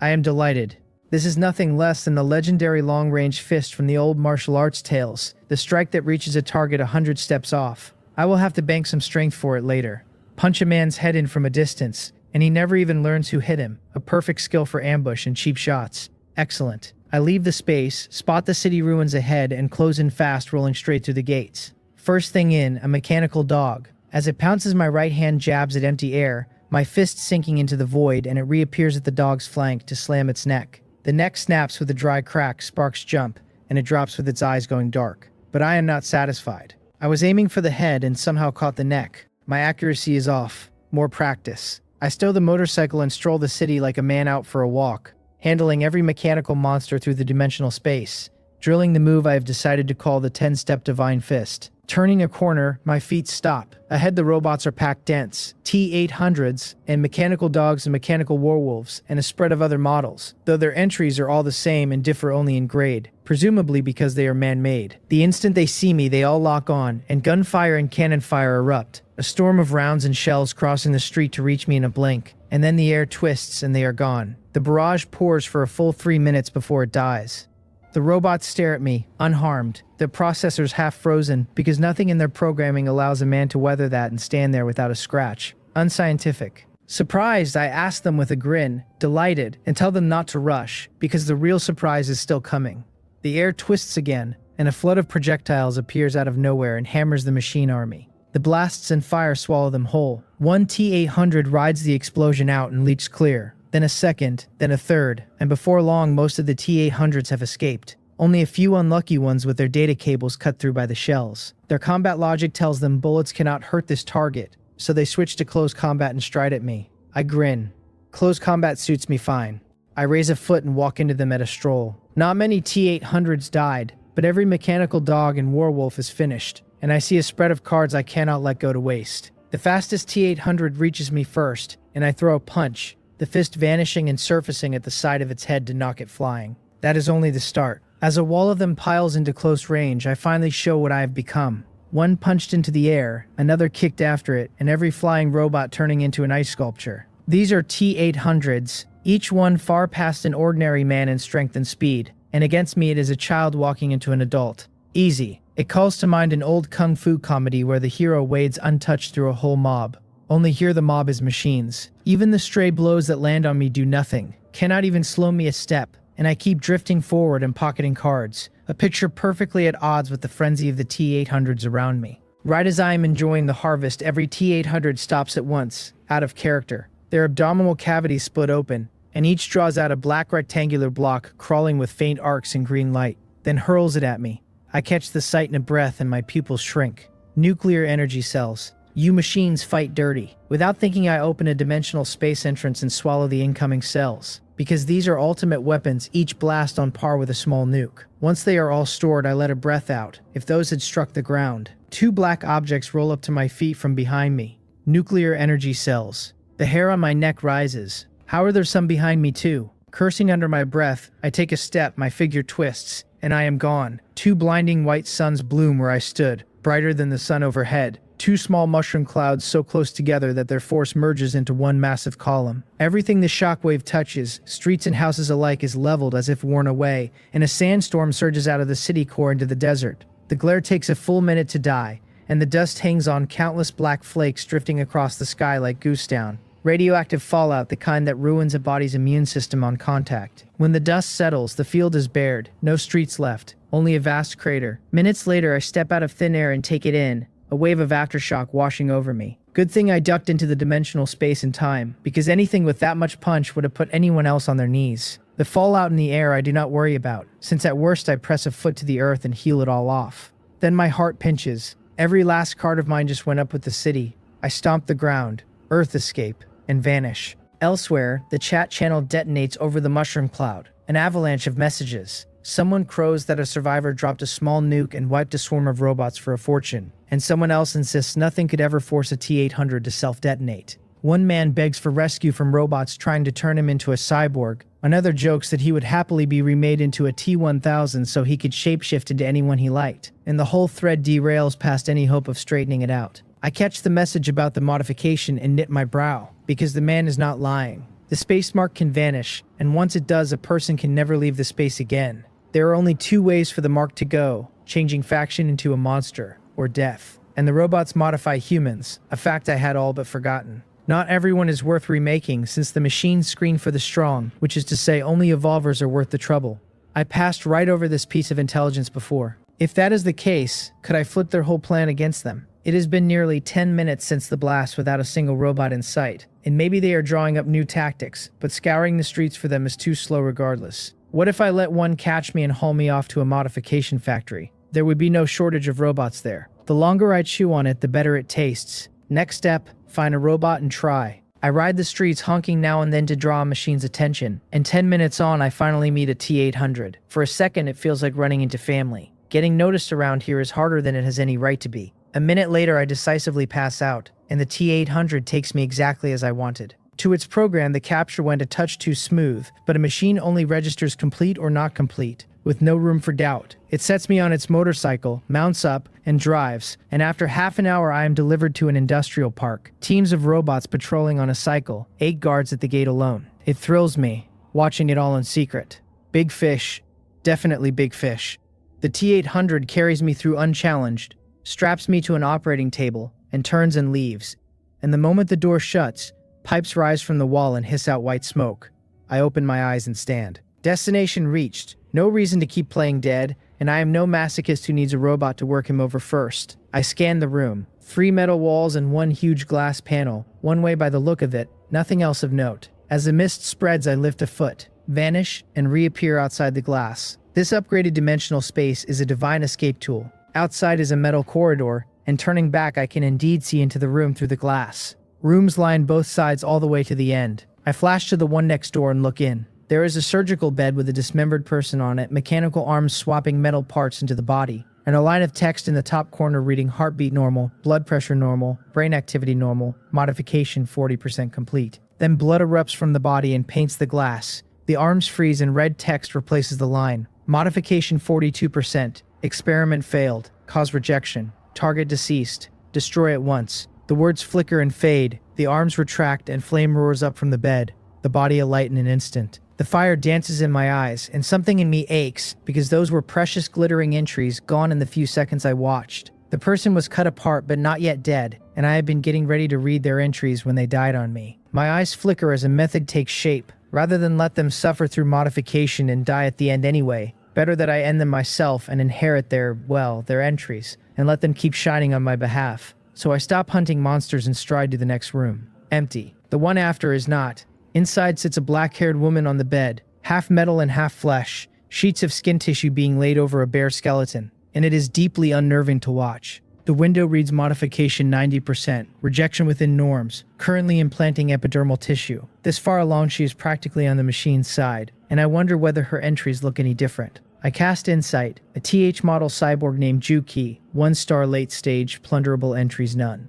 As I figured, when the modification runs nearly to the end, everything but the core organs is swapped out, and the original talents go with the flesh. So I need the ones only partway done. Criteria set, I sweep the rooms quickly and come away with only 3 entries. The rest either too far gone or already past the halfway mark, because once modification clears 50%, the original entries are wiped. These machines work too fast. 3 is still a decent haul. Mechanical Master in blue, a matchless gift for machinery that lets me grasp any mechanical thing I hold in seconds. Metallization in blue, turning my whole body to metal for heavy defense. And super mimicry in yellow, letting me copy anyone's voice. I absorb all 3 and leave the modification wing. A short walk on, I stop in a corridor and turn to the side glass, my eyes going wide, a light kindling in them, the light of a man about to strike it rich. Behind the glass is an arsenal, T-800s, coming off an assembly line in endless number and lining up in neat phalanxes below. Everything tidy and precise. Then I catch the flaw. Their electronic eyes are all black and the nuclear battery slots in their chests are empty,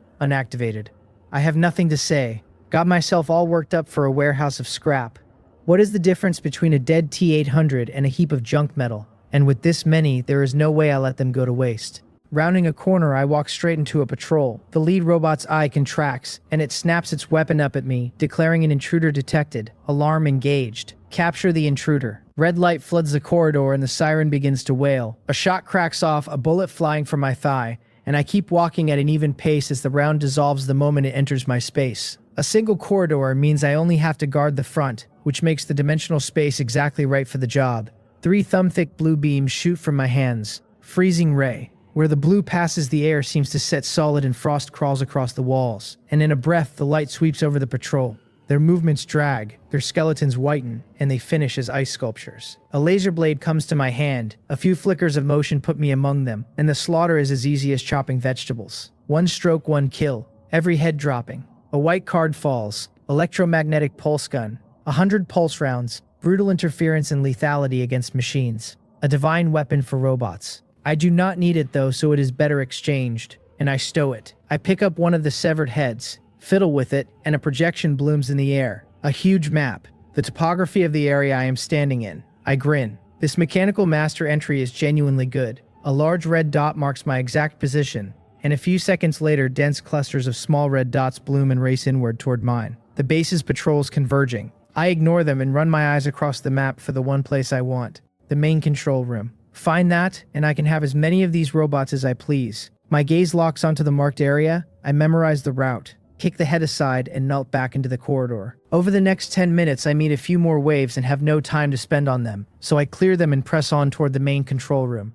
At the corridor that leads to it, I stop. A metal passage 100 meters long with a control room at the far end, and strangely, no robots at all. It makes no sense. The most critical room in the base cannot be without security, unless the corridor itself is the trap. After a moment, I lift a stone pedestal out of my dimensional space and hurl it in. It sails through untouched, no ambush at all, and I pause, thrown, wondering if I overthought it. Then, right at the halfway point, glass doors slam shut at both ends. Beams of white light ignite along the corridor and rake across the pedestal, and in an instant it is sliced into dozens of pieces on the floor. The doors reopen as if nothing happened, as if to say the door is always open. A cold smile crosses my face. No wonder there were no guards. This is what they leaned on. Every science fiction base has its laser corridor cliché and undeniably effective, and an ordinary man truly could not cross it. Unfortunately, I am no ordinary man. I take a step and reappear, 10 meters on, then another step and another 10. One plain use of the dimensional space serving as a blink. Halfway through, the laser corridor lights on cue, but before the beams reach me, I am already 10 meters ahead, and this near teleport carries me clean through the 100-meter kill zone at a leisurely stroll. Facing the sealed door, I take one more step and enter. What waits is a vast open space with a great ring of glass around the center and the control console within. Footsteps sound, and 4 people walk out from the 4 corners. 2 men and 2 women. Gold light stirs in my eyes. T-1000 liquid metal combat robot 2-star late stage. Lootable entries mechanical heart in purple and machine thinking in blue. All 4 are liquid metal. Why did I never hear of T-1000s in my last life? The answer arrives on the heels of the question. In my last life, no one ever infiltrated a main control room without being caught, so these 4 are almost certainly the last line of defense here. While I am thinking it through, the 4 T-1000s break into a run at me, their arms writhing and reshaping into weapons. A pair of dual blades, a pair of dual spikes, a pair of scythes, and a pair of dual axes. I flick my hand and send out 4 streams of frost entanglement, and 4 ice sculptures stand where they were. I have no clean way to kill a T-1000 yet, but freezing one is as simple as eating a meal. Once they are frozen, I fold them into my dimensional space, because robots have no life signs and are not living creatures, so the space stores them for good. The same is true of the T-800s, though there it is pointless, since it is easier to kill them and loot the cards. The T-1000s I cannot kill for now, so I will settle it when I find a high-temperature furnace. I reach the central console without obstruction, the glass in my way solved with a single step. As I enter, the control center projects a 3-dimensional T-800 and speaks in a run of mechanical tones, reporting identity scan in progress. No identity information found. Requesting verification. A palm reader surfaces on the console. Looking at the buttonless surface, I go quiet. This is not at all what I pictured. I imagined arriving, working a few controls, seizing the whole base, and marching an endless line of T-800s off to die for me. Instead, there are no buttons, only identity verification, and even if I dragged in some random robot to identify, an ordinary unit would never hold the authority to command the base, so I would still control nothing. After a moment, I take out a T-800 head, work at it, and raise another projection, because I need the location of the base's host computer. There is only one road to control now, resetting the host system, since like any computer, a clean reinstall solves 99% of problems, and a fresh system is a blank page with no password at all. The base's system cannot be rewritten, but a reset should hold. The projection flickers and settles on an area, and I raise a brow because the host sits directly beneath the control room, in a vast sealed void with no entrance whatsoever. That stumps me not at all.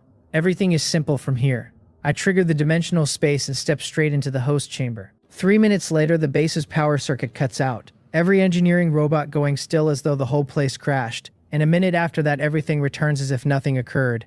Only I, looking at the reset console, grin. There is no more identity verification, which means anyone who could sneak in from here on can command the base, though sneaking in is hardly easy, since the laser corridors, the control room door, and this layer of glass would turn away 99% of intruders. The system confirms the binding is complete and names me the sole authority controller of the base. That is the first order I give after the reset. I drag over a stool, sit, and hand down the second command with satisfaction. telling it to brief me on the base. It obeys, reporting that this is factory number 6, a new facility that folds research, production, modification, capture, and detention into one, covering 100,000 square meters and holding manufacturing rooms, assembly rooms, solid waste treatment, maintenance bays, and more. I ask whether beyond factory number 6 there are 7 others, and it answers that there are 8 more, 9 machine factories in all, spread across the Qian district, the He district, the Zheng district, the Gyeong district, and on. I frown, since it is a shade off from what I knew, but no matter. I ask how many T-800s factory number 6 holds, and it tells me 10,000 are activated, 8,000 of them out on capture and extermination, and 2,000 guarding the base, with 100,000 more sitting unactivated, 100,000 asleep, and I ask why they are not all switched on. It answers that nuclear battery output is the bottleneck, capping activation at 3,000 a day. I frown deeper. 3,000 a day is far too few. I ask how much the daily activation would climb if we dropped the nuclear batteries for inferior power. Secondary ordinary hydrogen batteries would raise it to 5,000 a day, it says, at the cost of an 80-year lifespan and unstable traits prone to combustion. Ordinary high-energy batteries would reach 10,000 a day, but the lifespan drops to 10 years. Temporary energy batteries would hit 50,000 a day, with the lifespan crashing to a single year. I am pleased. Temporary energy lasting a year is nothing to a robot, but for me it is more than enough. I put a few more questions to the base system until I understand the whole operation, and only then do I begin handing down orders. Recall every T-800 out in the field for maintenance and upgrades as needed. Set every robot produced to obey me without condition. Activate the T-800s at full capacity on temporary energy. And at the same time, produce nuclear batteries at full capacity and collect them because I have a use for them. My string of sabotage has a knock-on effect I never planned for. Every robot within reach of base number 6 breaks off whatever it is doing and races home at once,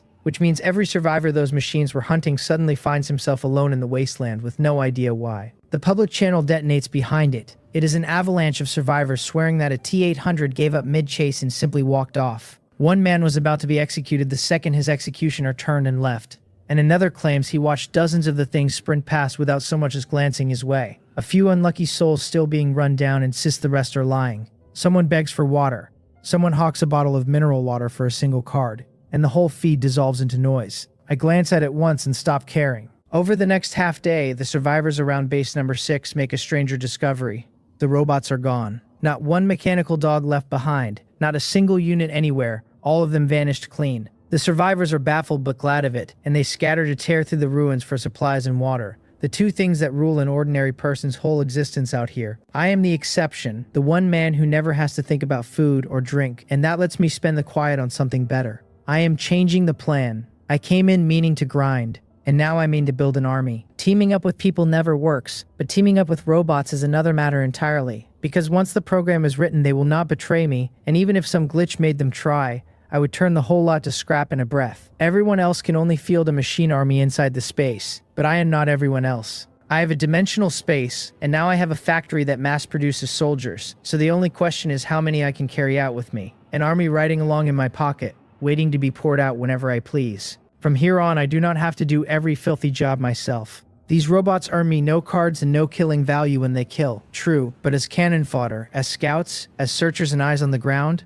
they are worth their weight. There is strength in numbers, and I intend to have the numbers. While I am at it, I have the base start researching and modifying new units, because they are mine now and I want them better than stock. For the design, I simply copy what I remember of the TX. The TX has an inner metal skeleton wrapped in an outer liquid metal shell, so it can change its shape at will. It comes with a full weapon system to fix the standard model's one real flaw, and on top of that, it can seize control of other machines. A perfect killing machine. For the weapons, I hand the base the electronic pulse gun card and order it dismantled, studied, mounted on the TX, and rewired to run off nuclear power, so that as long as the battery holds, the pulse gun never runs dry. One card spent to spare myself thousands of killing value on armament is a bargain I will take every time. A pity there is no time to develop laser weapons, which would want 3 more months I do not have, so I let that dream go without a second look. The 3 T-1000s I captured go back to the factory to be melted down, because there is not enough raw liquid metal to build the TX otherwise. I think it through and settle on melting 3 and keeping 1 in reserve. The T-1000 is strong, but its weaknesses are glaring, no range to speak of, in a locked-up helpless state after every wound until the liquid metal knits itself back together. So 1 is plenty, and the rest are more useful as feedstock for several more TXs. The survivor I keep, I order to reshape itself into a kitten, and then I make the mistake of petting it once. After that, I cannot stop. For the TX research parameters, I lay down 3 rules and no more. First, it obeys me. Second, the base form is female. Third, it carries reserved laser weapon slots across the whole body and a pair of nuclear battery mounts. Appearance I leave open, since the thing can wear any face it likes. The base accepts the order and gives me a build countdown of roughly 2 days. 2 days to my first TX. The 3 T-1000s I sent to the furnace hand me a small surprise on the way out. They dropped 3 lottery cards, which means the space filed all 4 of them as boss class kills. And now that windfall is mine. I hold myself back from feeding the last T-1000 and after them, and open the 3 mystery cards instead. 1 particle shock cannon, 1 T-800 combat robot, and 10 pounds of super meteorite, alien fragments the panel calls heavy in defense and self-repairing, wrapped in a magnetic field that shrugs off any magnetic attack. The particle shock cannon I throw straight to the base to dismantle and mount, so every TX will carry 2 heavy weapons, enough for anything ordinary. The T-800 I toss to the base too, since I hardly need 1 more. The meteorite I think on for a moment, then hand over as well, to be worked into the TX endoskeleton, so that under the liquid metal skin the inner frame is tougher, mends itself, and laughs off electromagnetic interference. Fewer flaws all around, and it is all mine anyway, so stronger is simply better. The build work pauses long enough for me to see the first batch of T-800s running on temporary energy. I flick on the eye of insight and smile, because the cheap battery has not touched a thing. Not the rating and not the entries. By the time all of that is arranged, it is already the small hours of the second day, and the space chimes with a new basic mission. Find a shotgun. I sit and stare at it. That is the whole thing. I turn my hand over and a shotgun is already there, and the space cheerfully informs me the second day basic mission is complete. Reward 200 killing value. Not a scrap of satisfaction in it. I love it anyway. Mission done. I turn to stocking up on cards, and the fastest road to that is the trading platform. With a factory behind me, I am never short of things to list, so I dump the plant's weapons straight onto the board. A shotgun with 10 rounds bundles for 1 card, a metal sensor mine for 1 card, a small Gatling with a box of ammunition for 2, an individual missile set for 3. On and on I go until I have posted a full 500 pieces and hit a wall. It is not that I want to stop. The platform caps each person at 500 listings at a time, and anything past that will not post. It is a rule I never once heard of in my last life, either buried on purpose or never triggered, because almost nobody could carry goods into trade the way I do. 500 is enough. It cost me nothing, and I never expected any of it back. Once an item is listed, it cannot be pulled, only sold to a buyer or swallowed by the space if it sits, and none of that troubles me. Whatever sells, sells. I am not out of thing. Then I settle into what I can only call grinding while flat on my back. I find the machine disposal pit, a high-temperature furnace, the kind of heat that unmakes a T-800 the instant it goes in. So I plant myself beside it with an iced cola and wait for the units to file up, and as each one arrives I give it a lazy kick over the lip. Down it goes. Done. When a card drops, I pull it into my dimensional space with a thought. No standing guard over the loot the way I had to back in the zombie world. There is no better way to farm monsters than this. Meanwhile, the channel is losing its mind over my armory dump. Someone swears a big shot must have robbed a weapons depot, and someone dreams aloud of what he would do with a rack of missiles. Then a sharper voice reasons that this much hardware can only come off a weapons or robot manufacturing line, which turns the whole feed toward one question. Where is the base? The location scramble that follows spills out several at once. A metal city stamped number 3 dozens of kilometers south of the desert oasis, a number 9 beside a great lake, a number 1 near a smoking volcano, a number 6 east of the crater where the mushroom cloud went up. Each report warns off the next fool who thinks he can walk in past the swarm of T-800s. I read all of it and frown. I lean down to the cat in my lap and tell it to connect to the base and push 1,000 T-800s out to patrol and hold everything within 3 kilometers of the city wall. Base number 6 is my private ground now, and I am not letting strangers wander in to make trouble. The cat's eyes flicker with a scroll of data, and it answers that the order is sent. Grinding time is dull, and the 3rd day arrives before I feel it. Find a base. The mission says, get within 100 meters of a robot base before the day ends, and it clears itself the instant it appears. Reward 300 killing value before I have even finished reading the words. I raise a foot and boot another T-800 into the furnace. About this whole lying flat way of life, I have exactly one thing to say. Glorious. Elsewhere, near the volcano at the foot of base number 1, 2 people hung against the inner wall of the crater dozens of meters down, fixing a black object to the rock. Below them rolled red magma, and the rising heat had long since soaked their clothes through and glued the cloth to their skin. Each of them wore a vine of some unknown plant looped around the waist, and the vines climbed all the way up and out over the rim, where a middle-aged man knelt 10 meters back with both palms pressed to the soil at the point they broke ground. Green light poured from his hands. The vines were his, or at least his ability was what forced them to grow so fast and hold so much weight. Nearby, a woman with big waves of hair lay at the crater's edge, peering down into the smoke. The man complained that his end was burning through everything he had, and asked her to hurry them along. She called down into the volcano to ask whether the two below were done, and a faint voice floated back that they were finished. To haul them up quick. She narrowed her eyes at that, then turned to the man and told him to hold on a little longer, that it would be ready soon. He cursed and kept feeding energy into the vines, and in that same moment a thread of silver light stirred in her eyes as she watched him, and a dagger rose out of the ground behind his back and hung there in the air without a sound. The man never felt it. He snapped at her for staring, told her to stop wasting time and go check on the pair below, and pushed them because he could not last much longer. She smoothed her tangled hair, laid one finger against her lips, parted them slowly, and murmured for him not to worry, to hold on.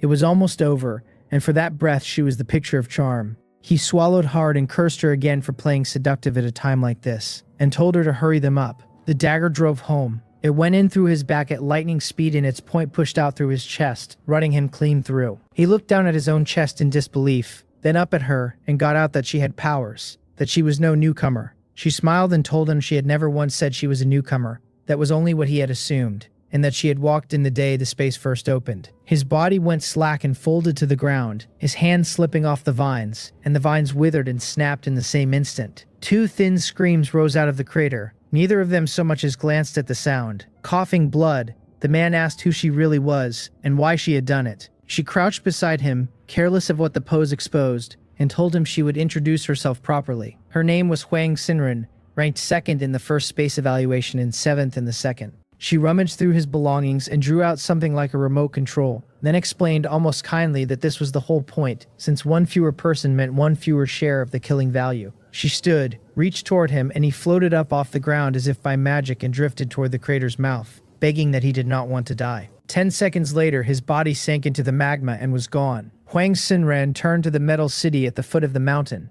her smile stretching wide. Last time she had only managed 7th, she told the empty air, but this time first place was hers. She went down the mountain, hunted around, and found the 3 motorcycles they had ridden in on, climbed aboard one, took out the remote, and pressed its single button. Then she tossed the thing aside, gunned the engine, and rode away from the volcano. A minute later, 2 small mushroom clouds bloomed inside the crater, one after another, and a beam of red light shot into the sky as a fountain of magma blew out of the mountain. When the clouds thinned, it was plain that a great hole had been torn in the crater wall, and the opening pointed straight down at base number 1. Bright magma poured through the gap, drowning every living thing it touched, and within 10 minutes it had reached the foot of the mountain and was spreading fast toward the base. The alarms at base number 1 shrieked, but against a disaster like this, even the T-800s were useless. The magma ran only about 1300 degrees, not hot enough to melt a T-800 outright, and for a short exposure the machines could hold. But the flood was vast and it never stopped rolling, so there was nowhere to run, and in time,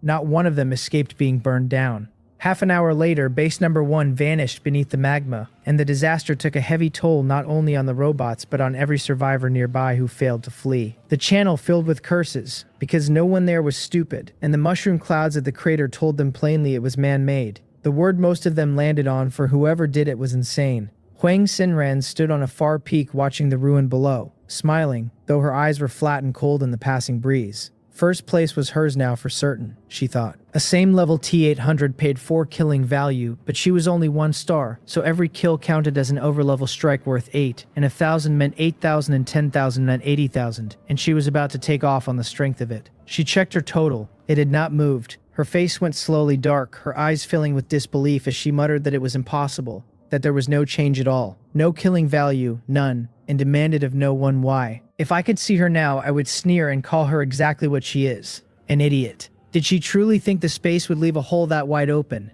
that she could grasp the rules so poorly and still cash in? She pressed a detonator which set off a nuclear blast, and if that blast had killed the machines directly, the killing value would indeed be hers. But the explosion only cracked the crater, and it was the magma that flowed out and buried the base, so if anyone gets the credit is the magma, or the volcano itself, never her. Too many links in the chain and she still wanted paying.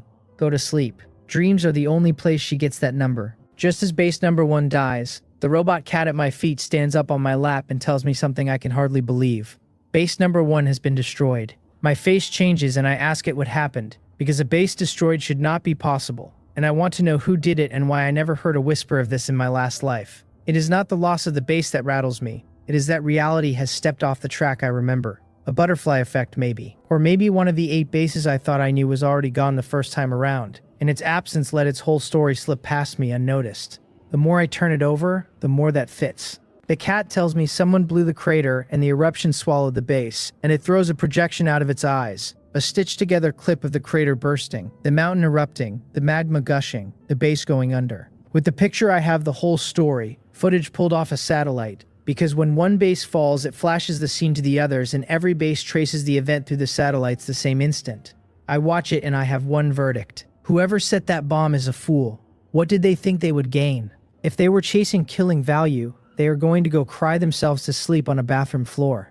Which is precisely where Huang Xinran is in spirit, wanting to weep herself to death, because she thought she was the first to try the daring thing, and it turned out the daring thing had nothing to do with her at all. I decide it is worth asking. I turn to the cat and ask how far the ruined base number 1 is from here, and it answers 2,000 kilometers. I ask whether base number 6 sits under any natural threat, and it tells me sandstorms and earthquakes, though there has been no storm in a month, and the base was raised to a seismic grade of 11. Good enough. I order another 1,000 T-800s onto the outer patrol and push the ring out to 5 kilometers, and the cat answers that it is done. Then I slide back into grinding, and this time I do not even kick. I have unlocked a purer method. I open a dimensional space mouth between the approaching robots and the lava furnace, so the machines march through my space and drop straight into the fire, which the system still scores as a clean kill.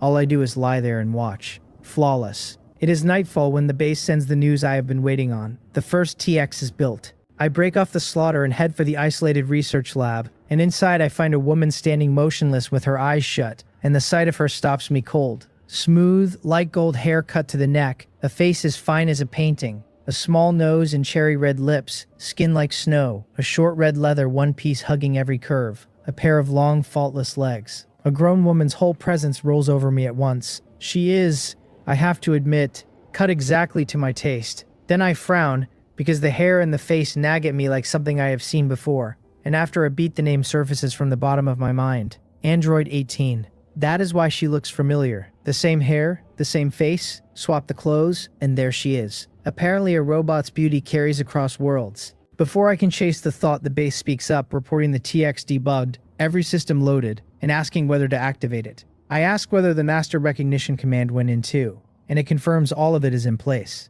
So I tell it to go. Activation runs its course and lands it complete. The TX opens her eyes, and a wave of killing intent comes off them that ruins the whole picture in a heartbeat. She calls me master in a voice with nothing living in it, and I frown and tell her I do not like that look, to change it, and that the voice is too cold and needs to sound human. In the next breath her gaze softens, the killing intent draining out, her eyes turning liquid and tender on me, and she asks whether this is better, in a voice gone warm and coaxing enough to make my cheek twitch. Too abrupt a swing, but it beats the alternative. I tell her to show me what she can do. She recites it plainly. A superalloy endoskeleton, superalloy armor, liquid metal skin, the ability to take any shape, to infiltrate, to copy, to seize any mechanical system, and full immunity to electromagnetic pulse. Her weapons run to an electromagnetic pulse gun, a particle cannon, a flamethrower, and open slots waiting to mount a fourth. By the time she finishes, I know this TX inside and out. The base rebuilt the one I remember, and then improved on it. A perfect killing machine. I ask how many more I can have off a full production run by noon tomorrow. Since I came in at noon, 3 days is the run, I leave before noon. And with only the night and a dozen hours left, I want the count. Materials are sufficient, it tells me after a moment. 3 more before noon. Good. Full production. Then I turn to the TX and tell her that from now on her name is Winter Plum, that she will stay at my side as my secretary, and that she may pull down whatever secretary skills she needs. She agrees, and her clothing shivers and reforms in an instant into a pink business suit. I ask what this is, and she answers that a search turned it up as the attire best suited to his secretary's bearing, and asks whether I dislike it. I like it well enough, and I tell her to drop master and call me boss instead, which she does at once. 4 TXs, I realize, make 4 handmaids, spring orchid, summer bamboo, autumn chrysanthemum, and winter plum, and I will enjoy the treatment of an old-world young lord after all. I remember to remind the base that all 4 are to be female and, above everything, not to give them the same face. It confirms the order, and I leave with Winter Plum in tow to get back to grinding. Petting the cat, I set Winter Plum to plug into the base and stock herself. Secretary knowledge above all. I feed her the materials for it, the whole shelf of nonsense from a book on the discipline of a good secretary to one on winning over a boss. I mean to raise her into an all-around aide. What successful man does not have a flawless secretary standing behind him, even a manufactured one?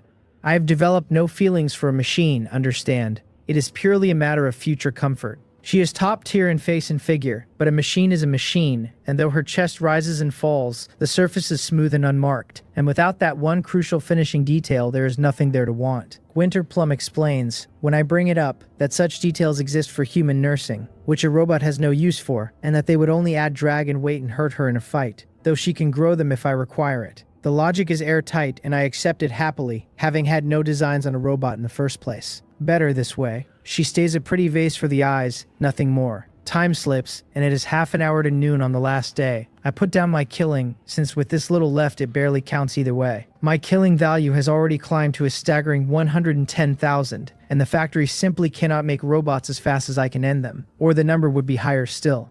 And that is before the cards. 870 of them, 110 bought through trading, which will convert its settlement into another 87,000. My haul for this single run runs close to 200,000, a sudden fortune. On top of it, thousands of nuclear batteries sit in my space, small mushroom bombs I can set off whenever I please. In the last half hour, I bring the 3 new maids online: Spring Orchid, Summer Bamboo, and Autumn Chrysanthemum, each built to her own style. Spring Orchid is gentle and lovely, Summer Bamboo hot and sharp, Autumn Chrysanthemum all allure, and Winter Plum carries the air of a mature queen over the lot of them. Standing ringed by 4 beautiful mechanical maids, I go blank for a second. The worst of it is that they can trade faces and voices at a whim, which ought to be lethal to a man's discipline. Luckily, my will is iron and my creed unshaken. Women only slow down the draw of my gun, and these are not even women. I give the dimensional space a hard cleaning, dumping everything spent or outgrown to clear room for the T-800 Legion. This batch loaded with twin nuclear batteries and a heap of ammunition. Absolute killing machines if I ever loose them in the real world. The ammunition is the sweetest part, every round cast from pure silver, forged for the monsters waiting in the next opening. With a mechanical army in my pocket, I could do something enormous. I start packing the T-800s in bulk, and have to stop at 7,000 when the space is full. Not one more fitting no matter how tight I pack them, and I curse myself for never maxing the space out beforehand.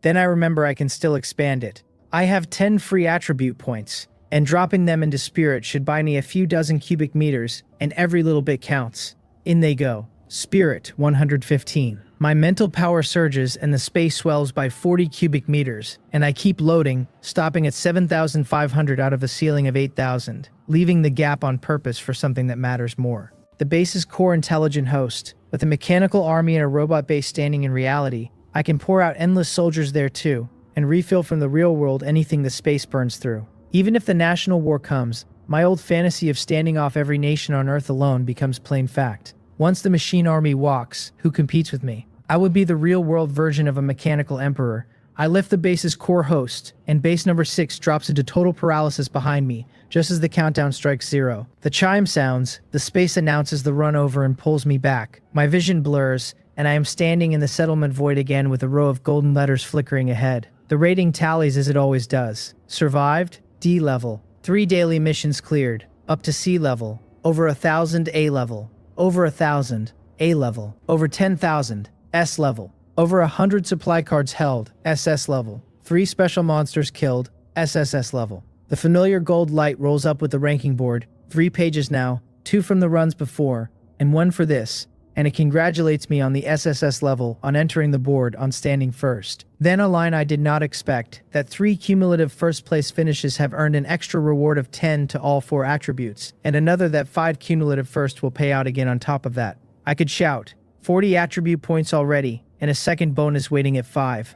I have to reach that 5th. The board lists me first at SSS level, then a Wang second at B level, a Joe third at B level, and on down to a Jang at 100th, C level. Everyone from 20th place on sits at C, which means they never cracked 100 kills but did clear the 3 basic missions. And honestly, that is not bad going. Still, I am running away with it again. I cannot help the old line drifting through my head, that being unbeatable is a lonely, hollow sort of thing. The channel erupts on cue, half of it stunned that Boss U took SSS a 3rd time and off T-800s no less. the other half a scrum of fans fighting over whose he is, and I let it wash past. The rewards land in a stack. The SSS payout gives 7 to every attribute, 20 free points, 2,000 killing value. My 870 cards auto-convert to 87,000. Remaining killing value, 209,400. And the killing shop refreshes, mine to spend in. I open it and go for attributes first, because the foundation is everything. The prices have reset again, no haggling, and I buy 10 to all 4 attributes for 400, then 10 more for 4,000, then 10 more for 40,000. 3 swings that leave me at 165,000 before I close it. I pour 10 of my 20 free points into spirit and bank the other 10 for later. My numbers steady out and my strength climbs off a cliff. Strength 161, physique 175, speed 170, spirit 172, 3 trade upgrade points, 10 free attributes in reserve, and a combat rating of 5-star late stage, 5-star strength in 3 runs. Life feels like a dream, and I sigh out loud that cheating is a powerful thing, but it really does feel wonderful. Attributes settled, the first order of business is a skill, and in a robot world every skill on offer will be machine-flavored. I already carry mechanical heart, machine thinking, and mechanical master, so mechanical skills should unlock for me. And sure enough, the whole ability list opens. Mechanical repair, mechanical sensing, mechanical fusion, mechanical disguise, mechanical transformation, more than I knew existed. Somewhere in that pile is exactly what I want, an ability that nails down a machine's loyalty for good. I have no intention of building a base in reality only to watch it grow, drift, and wake up one day as Skynet. Winterplum and the rest run on programmed obedience right now, and programming can be jammed, wrecked, or rewritten, and if that ever happens, the consequences do not bear thinking about. Loyalty has to sit in my own hand, or I never build the base at all. I find it fast. Mechanical assimilation at perfected level uses my own blood and spirit as the key, folding a piece of machinery into myself as a part of my own body. I can feel its state, command its inner structure, and steer it at any moment like a second self. And the number I can hold is tied to my spirit. Cost? 5,000. This is the piece. Assimilate the base's core host and betrayal simply stops being possible. I buy it, then pick up a handful of others that suit me or serve the base to come. Machine Aura at perfected level, which on release hands every machine within 100 meters a 30% boost. 5,000. Meant for my army.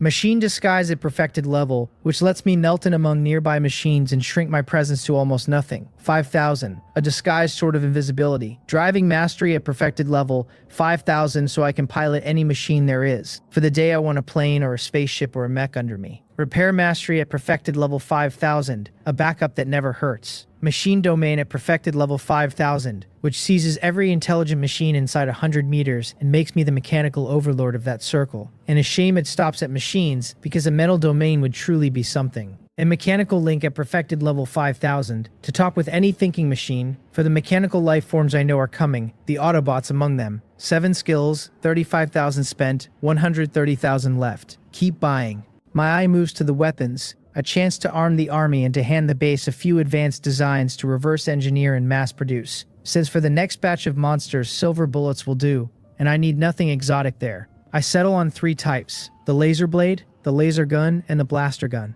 And of each I take the standard and the rechargeable version and skip the infinite energy model on purpose. Infinite energy is not science, it is superstition. In my last life, an organization sank a fortune into an infinite revolver and gave up the study inside 10 days. It was not for lack of trying, but because the thing could not be explained. Consuming nothing, not even air, yet spitting out real casings with real powder inside. Something out of nothing, the conservation of energy trampled flat. After that, nobody was foolish enough to research infinite ammunition again, since even bought it could never be copied and ran worse than the plain versions anyway. Learn the plain models, swap in nuclear batteries, and I can replicate the lot. One of each of the 3. Enough to study. 10,500 spent, 119,500 left. For the first time in my life, I feel like I have too much killing value. Keep going. I burn the rest on equipment and raw stock. Melting furnaces, lathes, assembly lines, server rooms, control rooms, each running 300 to 1,000 killing value.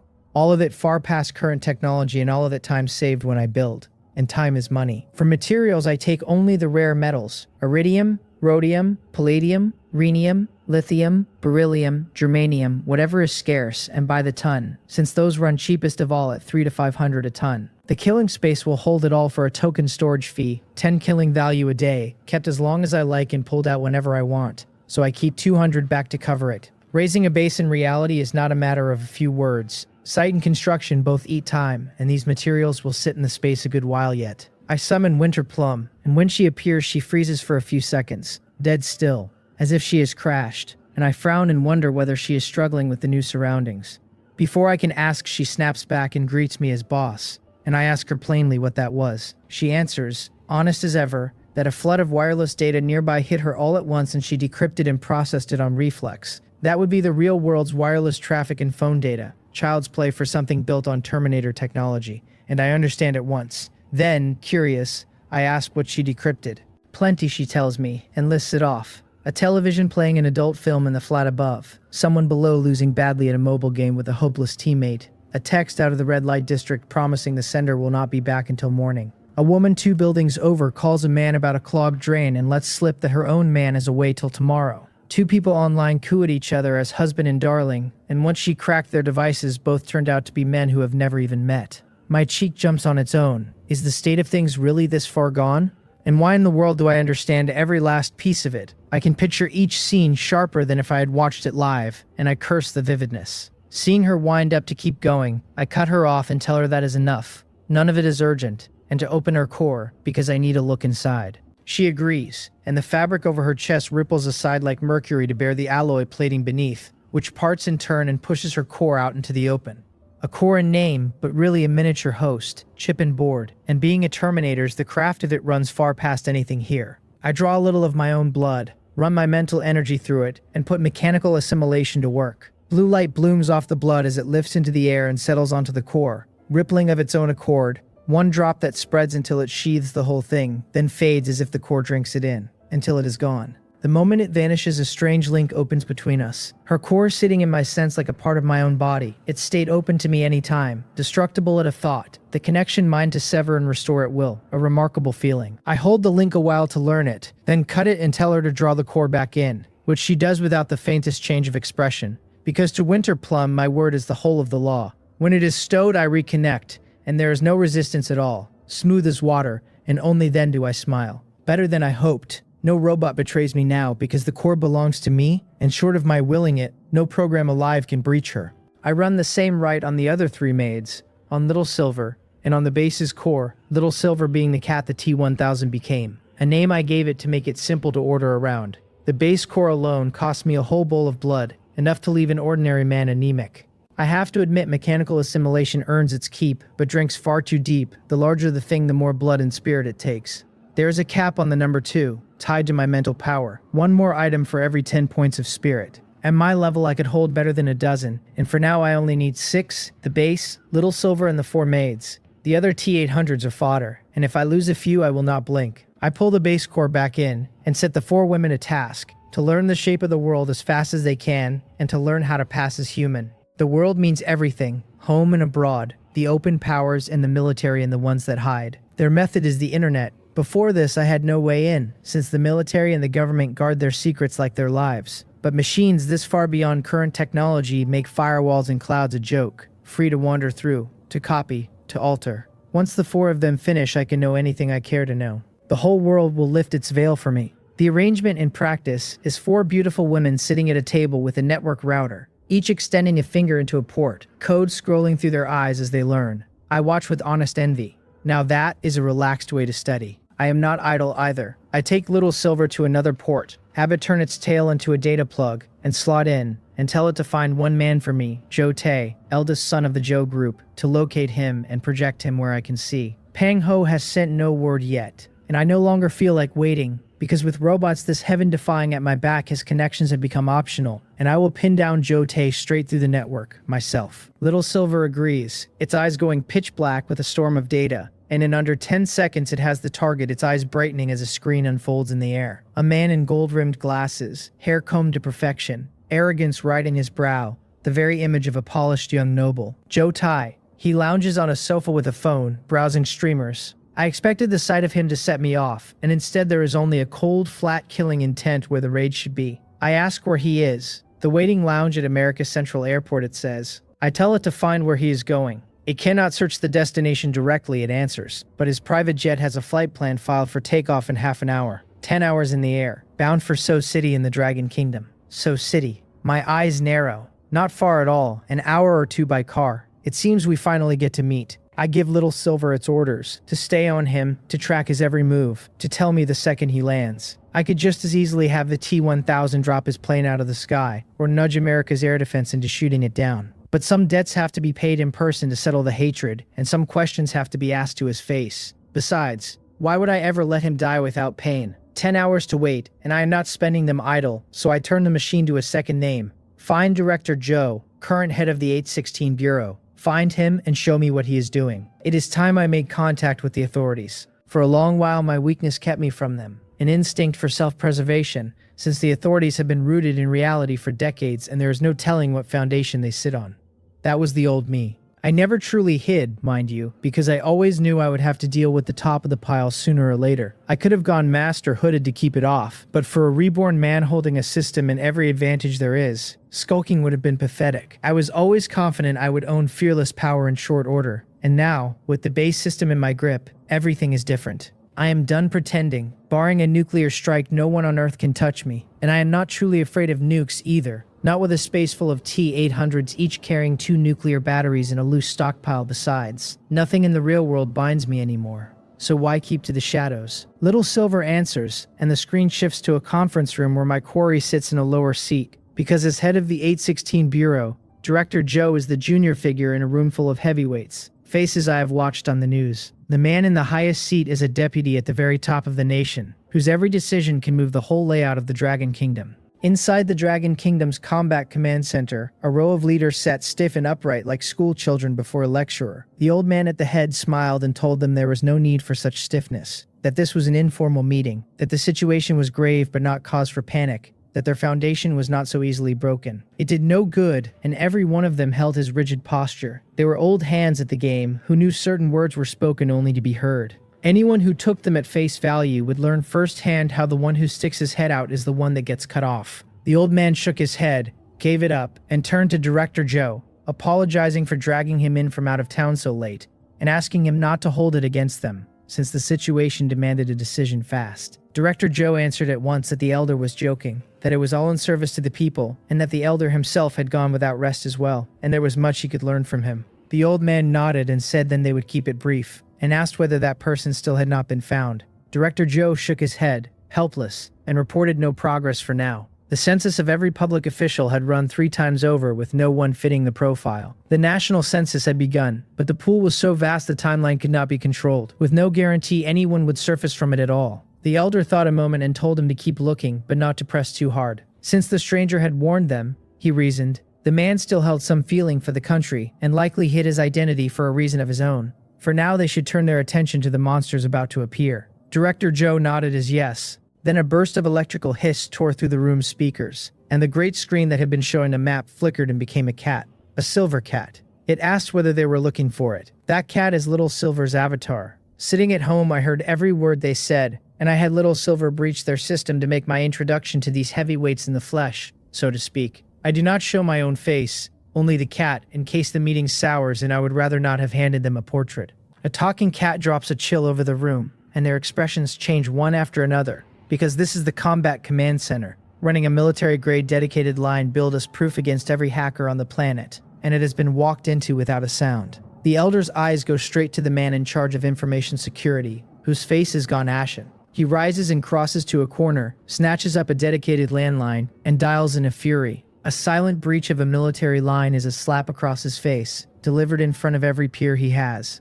A moment later he hangs up, walks back grim, and shakes his head at the elder, saying they found no problem on their end. That freezes the whole room again, because no problem found means the problem is enormous, the other side simply holding technology far past their own. The elder's face turns hard. He is silent. 2 seconds, then addresses the silver cat on the screen, saying he presumes he is speaking to the mysterious figure ranked first on the leaderboard. I have Little Silver confirm it. I watch them all through the cat's eyes and feel nothing, because Terminator-grade technology is not something this era can push back against. They have clearly poured real attention into their defenses, and Little Silver even caught odd energy fluctuations on the way in. Most likely evolvers stationed on the wall, but against a T-1000 the wall came down like paper all the same. The elder thanks me with a smile for the earlier warning and for clearing the invading zombies, saying it spared the Dragon Kingdom no small loss, and that he offers his gratitude on the nation's behalf. And the thanks ring sincere. Had I not warned Director Joe, they might not have caught it until the zombies broke loose,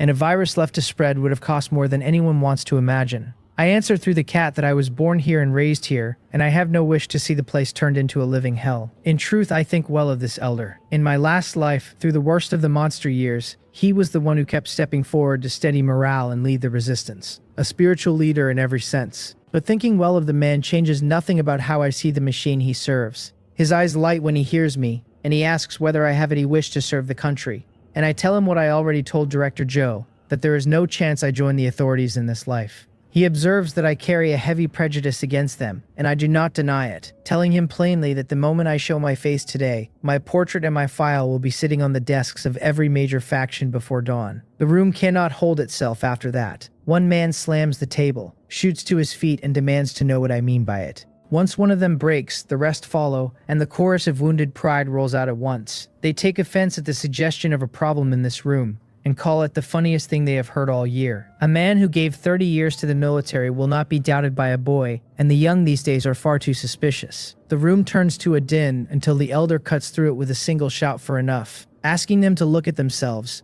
at what kind of conduct this is. The one who slammed the table answers that it is not that they do not know the rules, but that they cannot sit and watch this, and that even if he is disciplined for it, he has to say his piece. The elder looks at him, helpless, since the man comes of decent stock and a military background, and carries the rough habits that go with it. Then he uses his rank flatly and orders the man to shut his mouth and sit. The man drops down with a thud, his face dark, plainly unconvinced. The elder draws a long breath and tells the screen he understands the concern, but the claim is far too grave. He cannot vouch for everything under the sun, but he can personally guarantee not one person in this room could ever move against the Dragon Kingdom. What I describe is more impossible still. I sit on my sofa at home and signal Little Silver to answer, that it seems he does not believe me. It is not that he disbelieves me, the elder says without hesitation, only that he trusts his own judgment more. Everyone here carries either a record of glory or generations of service to the nation. Some he watched grow from boys and nose to the bone, so distrust is not on the table. Then I have the cat say, since he is so certain, how about a wager? A wager, he echoes, saying his position forbids him to gamble, but asking, curious, what I would bet on. I bet there is a traitor among them. A notebook cracks down on the table. A man near 50 with a square face, his look gone as grim as still water, tells the elder that if it is awkward for him, he will take the bet himself. His military department does not carry so many rules. He wants to see how this stranger finds his so-called traitor. The elder ignores him and warns the screen, gravely, that some things cannot be said lightly. Lightly or not, I answer, we will know once we try, and since the man is willing, let him. The elder falls silent. Fine, the square-faced man says. He takes the bet. He wagers on this traitor and wants to watch me name him. If I win, he will grant any request of mine that does not harm the country, even if I make him run naked around a television station. But if I cannot find the man, I must show my face, admit my error, and report to his military department the next day to work for him. The whole room goes still, then turns on him with amused looks, thinking the same thing. The old fox is using the moment to force me into the open, and better yet, absorb me straight into his own military department, rather than the 816 Bureau. A bald piece of talent poaching. Who would have guessed Lee Gukgang, thick-browed and square-jawed, could be so sly, and sure enough the ones who play at tactics carry the crookedest hearts. Even Director Joe's face stiffens and his cheek jumps, and he opens his mouth to say something, then glances at the rank on the other man's shoulder and very wisely swallows it, being the youngest here and better off playing the good boy. Lee Gukgang's old face flushes under the room's stares, but he has no choice, since the target is too valuable and too strong to let slip. To his mind, it is a guaranteed win anyway. As the elder said, everyone here stands up to scrutiny, and the talk of a traitor is a joke. I have Little Silver answer in a single word, that I agree, and Lee Gukgang's lips curl, because to him it is already done. Good, he says. Let the show begin, and asks who I will name, then leans back with his arms crossed and his head tilted toward the screen. I have the cat tell him to look at his belt. He sneers and asks whether I mean to claim there is a problem with him, and I tell him I never said him, only the belt, and he will see once he looks. He laughs and reminds me that before entering the room they all pass a full-body scan, no exceptions, that this outfit of his was checked at the door top to bottom, that there is nothing wrong with it. I tell him not to be so sure, that some things only show once you look, and he snaps that fine, since I will not let it go, he will make me eat the words. Impatient to the bone, he yanks the belt free on the spot, holds his trousers up with one hand, and spreads the belt out for the room, asking whether anyone sees a single thing out of place. The others look. An ordinary belt, standard military department issue, nothing to it, and one after another they testify that it is clean. Lee Gook Gang turns back to the screen and asks what else I have, or will I concede? I tell him to cut it open 10 centimeters back from the buckle. What is that supposed to mean? He growls, and I tell him there is something inside. He pinches the spot, bends the leather, and says, look, does that look like it hides anything? It would bulge if it did. I say it again that he will know once he cuts. That actually amuses him, and he says fine. Fine, he will make me choke on my own words and calls for scissors. 3 minutes later, a pair is put in his hand, and he cuts without a moment's pause, telling the room to watch closely. How could there ever be anything inside a belt? And then the words break off. Inside the leather lies a film of black, thin as paper and a thumb wide, patterned like a circuit board, at a glance very like a coil. His face changes at the sight. He may not know what the other belts hold, but they surely hold nothing like this.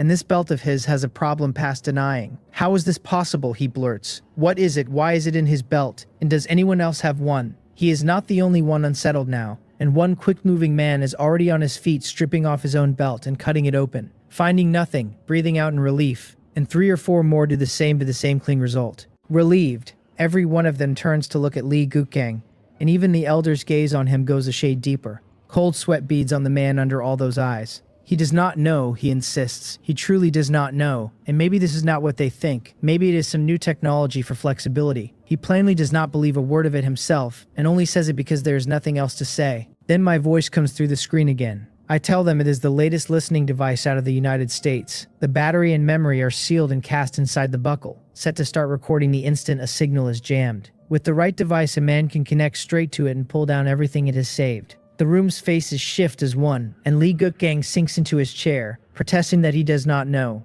that they have to believe him, while the 2 men beside him quietly slide their seats away for fear of being recorded. The elder stares at him. It is not me, Elder Joe, he pleads. You have to believe me. I have no reason to do this. The words coming out clumsy, his face flushed with panic. The elder says nothing, only holds him in that stare, and the whole room goes heavy. A long moment later, he pulls his eyes back and asks the cat on the screen whether Gook Gang is the traitor I meant. The tension in the room screws to its limit. Lee Gook Gang's heart lodged in his throat, his fate hanging on the next words out of the other side, and it is no exaggeration to say so. At home, I feel the strain come off the screen and I grin, muttered that this is enough, and work little Silver. The silver kitten says one word. No, no, he shouts. First out of the gate, half collapsing in his relief. Did they hear that? It is not him. It truly is not him. And it is a wilder swing of feeling than even he can take, more thrilling than the hand-to-hand fighting of his younger years. The elder lets a small breath go too, then asks the cat if the traitor is in the room and it is not Gook Gang, then who?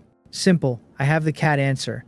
Just ask him who gave him the belt. Cleared and steadied by weathering the storm, his sharpness snaps back to full. Lee Gook Gang frowns, thinks a few seconds, and turns suddenly toward a corner of the room. There several middle-aged men and women sit with pen and paper taking notes. The heavyweight's personal guards, people beyond any doubt. Feeling his gaze, the guards jolt and straighten and fix their eyes front. All but one, a thin man in glasses with sweat sheeting his forehead, who does not dare even wipe it, straining to look calm. But no one in this room is simple, and every one of them has read 1,000 faces, and they mark the wrongness in him at a glance. Lee Gook Gang slams the table, stands and lets his full presence roll out as he demands of the man, "Oh Song-gook, what the belt is about." A moment ago he played the fool because he did not know what to do, and now, cleared, he wears the raw authority of a military heavyweight, and under the weight of it, Oh Song-gook's legs give and he slides straight out of his chair to the floor. I was forced.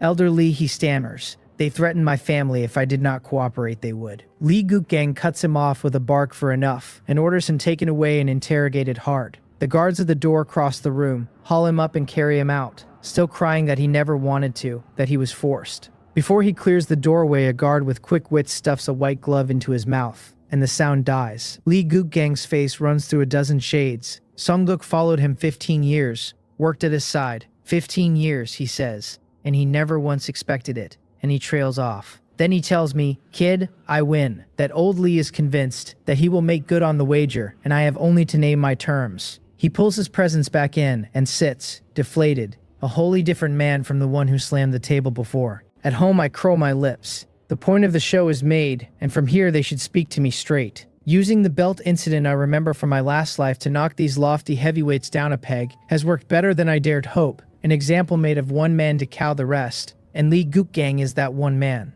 Only this way do these proud people take my next words seriously, and only this way do they meet me as an equal. I have the cat tell them to hold the debt as an open marker, that I will call it in once I have decided the terms, and Lee Gukgang nods face tight and agrees. Seeing the matter closed, the elder moves at once to change the ground, saying my appearance this time is surely not so simple as flushing out a traitor. That is right, I have the cat answer. Today is mainly to say hello, and while we are at it, to talk about cooperation. Cooperation, the elder repeats, frowning, going grave, and he asks which force I represent. No force stands behind me, I tell him. Only myself. Just myself, he echoes, honestly startled, because he had taken me all along for a piece pushed forward by some great power, certain there had to be a mountain at my back. My answer does not fit, and he cannot tell whether it is a cover or the plain truth. That is right, I have the cat say. The elder weighs it for 2 seconds, then asks what I mean to cooperate on, and how. I tell the elder the shape of it plainly. I will hand over the intelligence and the information his people need, and in exchange they will supply me certain special materials.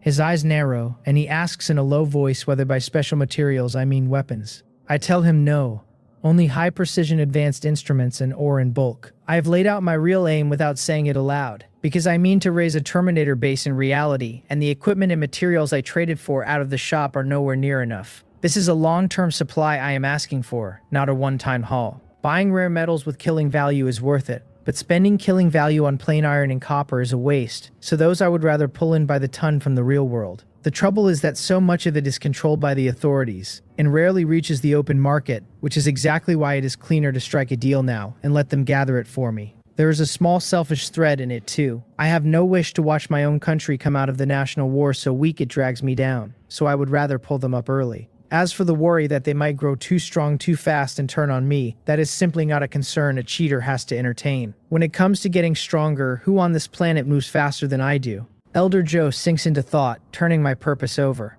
Instruments and ore by the ton are plainly not for one man's use, which tells him there is a team behind me or a mountain at my back. After a moment he asks what the so-called intelligence covers. The changes coming to the killing space and to the real world, I answer. Which monster surfaces in the next space? What shifts out here? Before the elder can respond, Director Joe blurts out from his lower seat, demanding to know how I could possibly have the next space's monster in advance. Then his own 3 ratings surface in his mind, and I can see him wondering whether that foreknowledge is exactly how a nobody took first place 3 runs running. I let a little amusement into the cat's voice and tell him nothing is impossible, that I hold the power to see the future, so reading the monsters ahead is reasonable enough. A convenient lie. Saying out loud that I am a reborn man would be believed by no one but a precognition talent that they can swallow. The whole room rocks at the word prophecy, because if such a thing is real, the edge it buys inside the killing space does not bear thinking about. Director Joe catches the seam and asks sharply whether I am not an ice type. I confirm it, and add that no rule anywhere says a man with ice cannot also carry a second gift. He opens his mouth, then closes it again,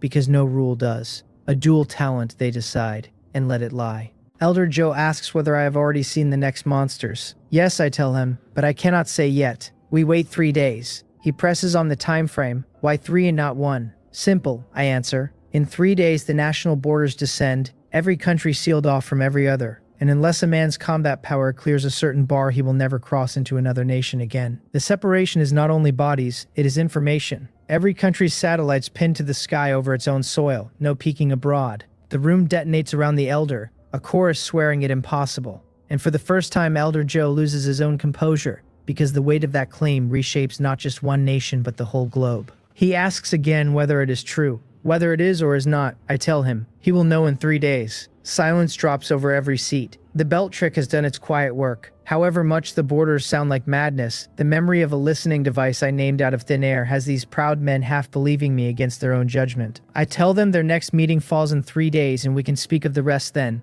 and I leave one more gift on the table on my way out. At dawn, a zombie army 200,000 strong surfaces at Yongguan village, and after every space that closes from here the number climbs another 100,000. On top of that, the tourist resort drowned in poison mist is packed with the same 200,000. Elder Joe lunges to hold me, but the screen has already flipped back to a map, and he swallows the rest of his words. A long breath later he sends Director Joe off to handle the monsters and keeps the old men behind to chew on the borders. One of them cannot help asking whether the elder truly believes such an outrageous thing, and the elder answers only that the man already carries the answer in his own chest, and that whatever the truth, they cannot afford to gamble against it. At home I stretch. The net is cast and I reel it in 3 days from now. Joe Tae keeps for another 10 hours, then it is his turn. The resort is a 4-hour drive from Haesong City, close enough that if I move now I arrive in time, while the Yongguan army is simply too far to reach and frankly too weak to bother with. So I leave both crowds of zombies to the authorities. Before I go, I hand the money Pang Ho pass me the little silver and tell it to throw the lot into the stock market. Raising a base is a bottomless pit, and without money I cannot even buy the dirt to build on. But for a man with a mechanical army, that shortfall is only a matter of time. A T-1000 running far past this era's technology can print money in its sleep. I leave the 4 maids and the cat behind and set out alone, though alone is a loose word when the T-800 Legion rides in my pocket. A fine chance to see how my new skills behave. The taxi swallows the hours while I turn the next moves over in my head. First is funding, the T-1000s working the stock exchange and squeezing bad debts out of the banks, wringing every one they can in 3 days before the borders cut off the foreign money for good. Then the base itself, where to raise it, how, the land to buy under it. Then legal identities for Winter Plum and the rest, papers that hold up to a look. It is a great deal of work once I lay it out, but I am not a lone man anymore. I have 4 machines and a cat I can deploy like a staff. Around 5 in the morning, the taxi rolls to a stop at a barricaded road. The driver leans back, all warmth, and tells me the road is shut and the scenic area with it, that I have come out here for nothing without checking the guide first, and offers to run me somewhere to eat instead. His eagerness is no mystery. One fare like this is a whole day's take, a cash cow he does not want to lose. I turn him down and step out, and he calls after me to ring him again before he pulls away. I look at the shut road and the raised guardrail, walk off the shoulder, and drop out of the spot entirely. 10 minutes later, I have crossed the closed road, the controlled zone in the outer cordon, and I am standing at the wall of poison mist. I step into it without a pause. Before coming, I had a T-1000 patch me into the satellite and dump every spatial rift location and map straight onto my phone. So this time there is no blundering around asking the air for directions like the last life. I push through the mist and reach a street, the very one from the satellite footage, and along the whole way not a single zombie crosses me. Dawn is near, and the zombies have already gone to ground in their tunnels. Because unlike the infected, who run on a virus that never lets them rest, the zombies still need their sleep by day. In the center of the street sits a pit tens of meters across, and it has no walls at all, no lip, no floor I can see, just a slick of black painted flat onto the pavement, and the wrongness of it crawls up my spine. I know it for what it is, the mouth of the zombie wasteland's other world, and somewhere inside that other world the spatial rift is waiting. One step through and a man drops into a sealed little world of dead ground, coffins and the walking dead in every direction. I am back, and for a breath something like a trance takes me, as if I am watching my own younger self, the one who threw himself into the zombie space over and over just to cut the energy pearls out of the bodies. I pull in a long breath, gather myself, and step down into the cave. There is no falling, no weightlessness, only one step and the world turns over, and a high blood-red moon is hanging above me. I stand on dead earth with the cave at my back and sheer cliffs climbing into cloud on either hand. A place shaped like a canyon, the one my old life called Zombie Canyon. There is nothing clever about it, only a head-on grind. One end is the mouth I came through. The far end holds the spatial rift, and to reach the rift a man has to carve his way down the length of the canyon. Zombies drift along the whole path, and my arrival trips something in the sky, a thread of red pulling free of the moon to fall across me. The blood moon mark, my last life named it. The sign that an outsider has entered and every monster in the space now reads the marked man as its target. The wandering zombies snap still, then break into a sprint straight at me. I narrow my eyes and a Gatling gun drops into my hand, and I start taking heads. Between bursts I fling out a heap of folded T-800s, folded so I can stack more of them into the space, and the moment they land they unfold, rise in neat order, load, and open fire without a syllable of noise. I do not waste silver on them, only ordinary armor-piercing rounds, which is plenty for garbage like this. More and more of them pour out until 1,000 stand at my back, and any more than that and the canyon simply could not hold them, but 1,000 is more than enough to break the zombie tide. Fire suppression is a beautiful thing. The Legion falls into ranks and metal rounds hammer the zombies into paste, so I stop shooting entirely, hand my Gatling to the lead unit, and give my very first order as a general, ordering all forces to advance. The Legion steps off as one body tighter than any parade drill, and the zombies in the way have no answer for it. I stroll along with my hands clasped behind my back, rolling my shoulders, swaggering forward at the center of my own army, while the whole canyon fills with the roar of guns. Having other bodies fight and die for me is a genuinely wonderful feeling. Machines do not eat, do not sleep, and never once think of betrayal. And I am starting to love this arrangement more than I can say. Out beyond the poison mist, the military stands wound tight, long guns and short set up in silence. A drone bombing unit fueled and ready to lift, and the evolvers of the 816 Bureau gathered on a line. Director Joe among them. Someone else has been handed the infected, whose strength is already known down to the number, so there will be no surprises on that side, which frees the military's strongest evolver to sit here and wait for the heavier zombies. In the command center, Director Joe runs a meeting with his old team out of the infected space. There is the data man he calls Old Jang, whose name is Jang Wei and whose gold-rimmed glasses never stop sliding. The muscled sniper Deng Yang, who carries the main damage, the reconnaissance specialist Jin Ji-ho, and the demolitions man Na Peng. Each of them is someone he would trust his back to, which is why he pulled them all together for this. He studies the satellite feed and lets his face ease a little, saying their read was right. The zombies do not come out by day, so they have a full day to prepare. Then he asks the room what they make of one particular place, and the screen splits, one half the wide view and the other the mouth of the other world, where through the thinning mist figures leap and vanish into the entrance. Zombies. All of them. The footage rolls on. The analysts have called it an alternate space, the zombies hiding inside through the daylight and spilling out only at night. So Director Joe means to use the day to send a scout team in and learn the ground. It is savage work, he admits. A team that walks in there is likely to be swarmed the moment it lands, so he intends to lead it himself. And he asks his people what they think. Deung Yang says he will go, of course,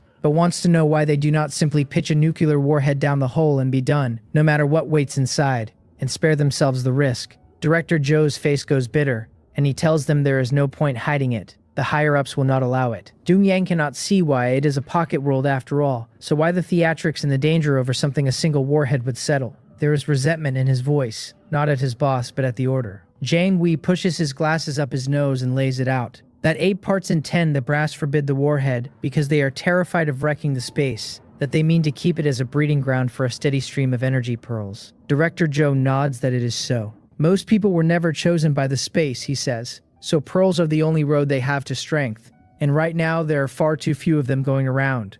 Jang Wei's lip curls, and he says too few is one way to put it. When the pearls go first to the pampered heirs and the old bloodline families, and less than 1 part in 10 ever reaches the military. Now he understands, he mutters, why the man ranked first refuses to sign on with the officials, since in the end it is all just laboring for a pack of useless heirs, and if he had the choice himself, he would not. The table cracks under Director Joe's palm before he can finish, and he tells old Jang to fix his attitude, that these are not matters for the likes of them to weigh, that their whole job is to carry out the orders they are given. He knows every word of it is true, but a man in uniform can only do so much, and Jang Wei presses his lips shut and says no more. The room goes still. Then Jin Ji-ho speaks up out of nowhere, telling his boss there is something on the screen and asking him to run the footage back to about 10 past 5 and play it at normal speed. That stops everyone. Director Joe asks whether he has seen something. A little, Jin Ji-ho says, but the footage was sped up and he cannot be sure it is not a trick of the eye. His reconnaissance instinct is a blade though, and even from a careless glance he is certain a person flickered through the frame. The assistant winds the video back, and a few seconds later it sits at the moment he named, with dawn close enough that no more zombies appear. 10 seconds passing like a held photograph. Old Jang grumbles that there is nothing there, that his eyes are cheating him, and Jin Ji-ho frowns and insists there is, and tells them to watch once more. Then he calls out that it is right here, and every eye locks onto the spot as a figure sweeps up to the otherworld mouth, stands still, 2 seconds, and drops inside. That is a person. Someone breathes. It has to be, since no zombie ever moved like that. Director Joe shoots to his feet and orders it rewound and frozen, and 3 seconds later the frame holds on the figure, blurred through the thin mist, but clear enough in outline. It is him, Director Joe says, shaken. Jang Wei stands too, calling it impossible, and Deung Yang scratches his head and asks whether they both know the man. One names him the number 1 on the rankings, the other the Corpse King, the two of them speaking it at the same instant, then turning to look at each other, each demanding what the other just said, both their cheeks twitching at once. Director Joe waves the analyst on first, granting that this is the man ranked first on the board, one he could not mistake. Jang Wei settles his glasses, a light passing behind his eyes. After a moment, he says the man is also the Corpse King out of the first base, that they saw him only through thermal imaging back then, but he would never mistake that silhouette. They were all wrong before, he says. The king is himself a survivor after all, which is why he could pull an SS rating. Director Joe shakes his head. No, it cannot be. So far as he knows, the man wields ice, and precognition at the most, though that is unconfirmed. But that corpse king, he says, commanded the dead and carried a spatial teleport besides, sweeping every bullet away. Two abilities that share no root, and surely one man does not hold four. Jang Wei says it low and eerie, that if two is allowed, why not four? Director Joe can only manage a strangled sound, because damn it, the man is right, and there is no arguing it. Deep in Zombie Canyon, my legion has cut all the way to the spatial rift, and there, seated on a throne that floats in the air, waits the Corpse Emperor. My Eye of Insight opens gold and reads him for me. He carries the title Mutated Corpse Emperor, and a combat rating of 3-star early stage. His plunderable traits stack up rich. A zombie imperial body in purple, bloodthirsty recovery in yellow, olfactory perception in yellow, and then the two that make my pulse jump, an emperor's potential in purple and a force of the ancestral dragon in gold. The gold one carries the aura of the ancestral dragon itself, immune to all evil, immune to spellcraft, immune to every illusion cast on the mind, and the purple potential is nothing less than the destiny to rise as an emperor. In my last life, this thing came onto the field with terrifying force and put down the Thunder God, Director Joe, in a single exchange, before it was finally blasted back into the space by bombs. Looking at it now, his defeat was no shame at all. 2 purples and a gold on one monster is genuinely frightening, and I want every scrap of it. Behind the Corpse Emperor, a massive rift hangs open, and zombies come boiling out of it without end to land inside the canyon. Every one of them is instantly baffled, looking at my Legion of Iron, then at the Emperor's swarm, some even craning back at the rift they just fell through, their thin minds unable to work out what has happened. One of them snarls that this is their territory. Another wants to know what these lumps of metal are. After a while, they settle their loyalties, springing back to bunch around the Corpse Emperor in layer upon layer. Seeing his numbers swell, the Emperor speaks first, calling me a commoner, and offering if I take my army and clear out of the canyon now, to let the whole thing go, and leave each other in peace from here on. He makes no move to attack. He is no brute, this one. He weighs the ground, and the ground tells him a wall of iron has butchered its way from the far end of the canyon without a scratch, a strength his dead cannot hope to match. So caution is only sensible. Knowing when to bend and when to stand tall, he would tell me, is the whole art of an emperor.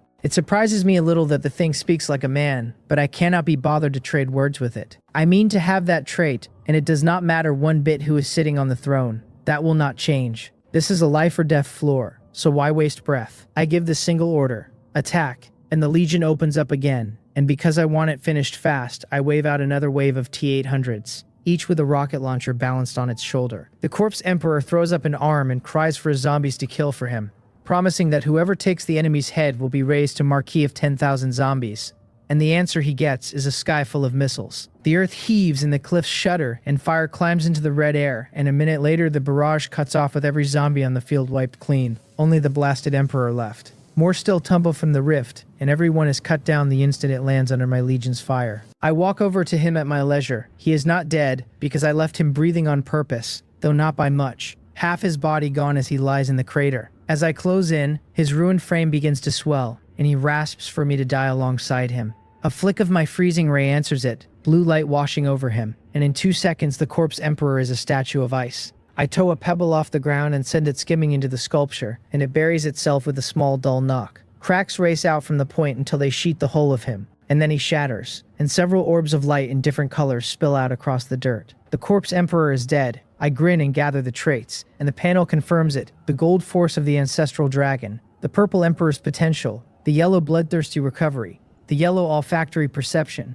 all of them mine but the zombie imperial body, which I let lie. The ones I already carried have been merged or fed back into the system, which frees me to plunder their like again. I have no use for any of these, so I dump most straight back into the system for recycling, and olfactory perception buys me 2 more trait points on its way out. Bloodthirsty recovery has already been recycled once and cannot go a second time, so I keep it, on the chance it throws a surprise if I fuse it with something later. I glance at the zombies still dropping and dying at the rift, then turn and lead the Legion out. The leftovers I leave for the military department. A few scraps for the dogs. Above the other world, Director Joe and his team circle in a helicopter, and Director Joe is sealed head to toe in a suit like a diver's, an integrated hood swallowing his skull. Anyone raised on the light would take one look, swap the color, and add a horn to the crown, and see Ultraman standing there. The suit was built against the poison mist, only just developed and nowhere near mass production, and Director Joe is the first man cleared to wear it. His people fret at him, that the mist will lift on its own in 5 minutes, that the suit is unproven and if it fails he cannot dodge the poison.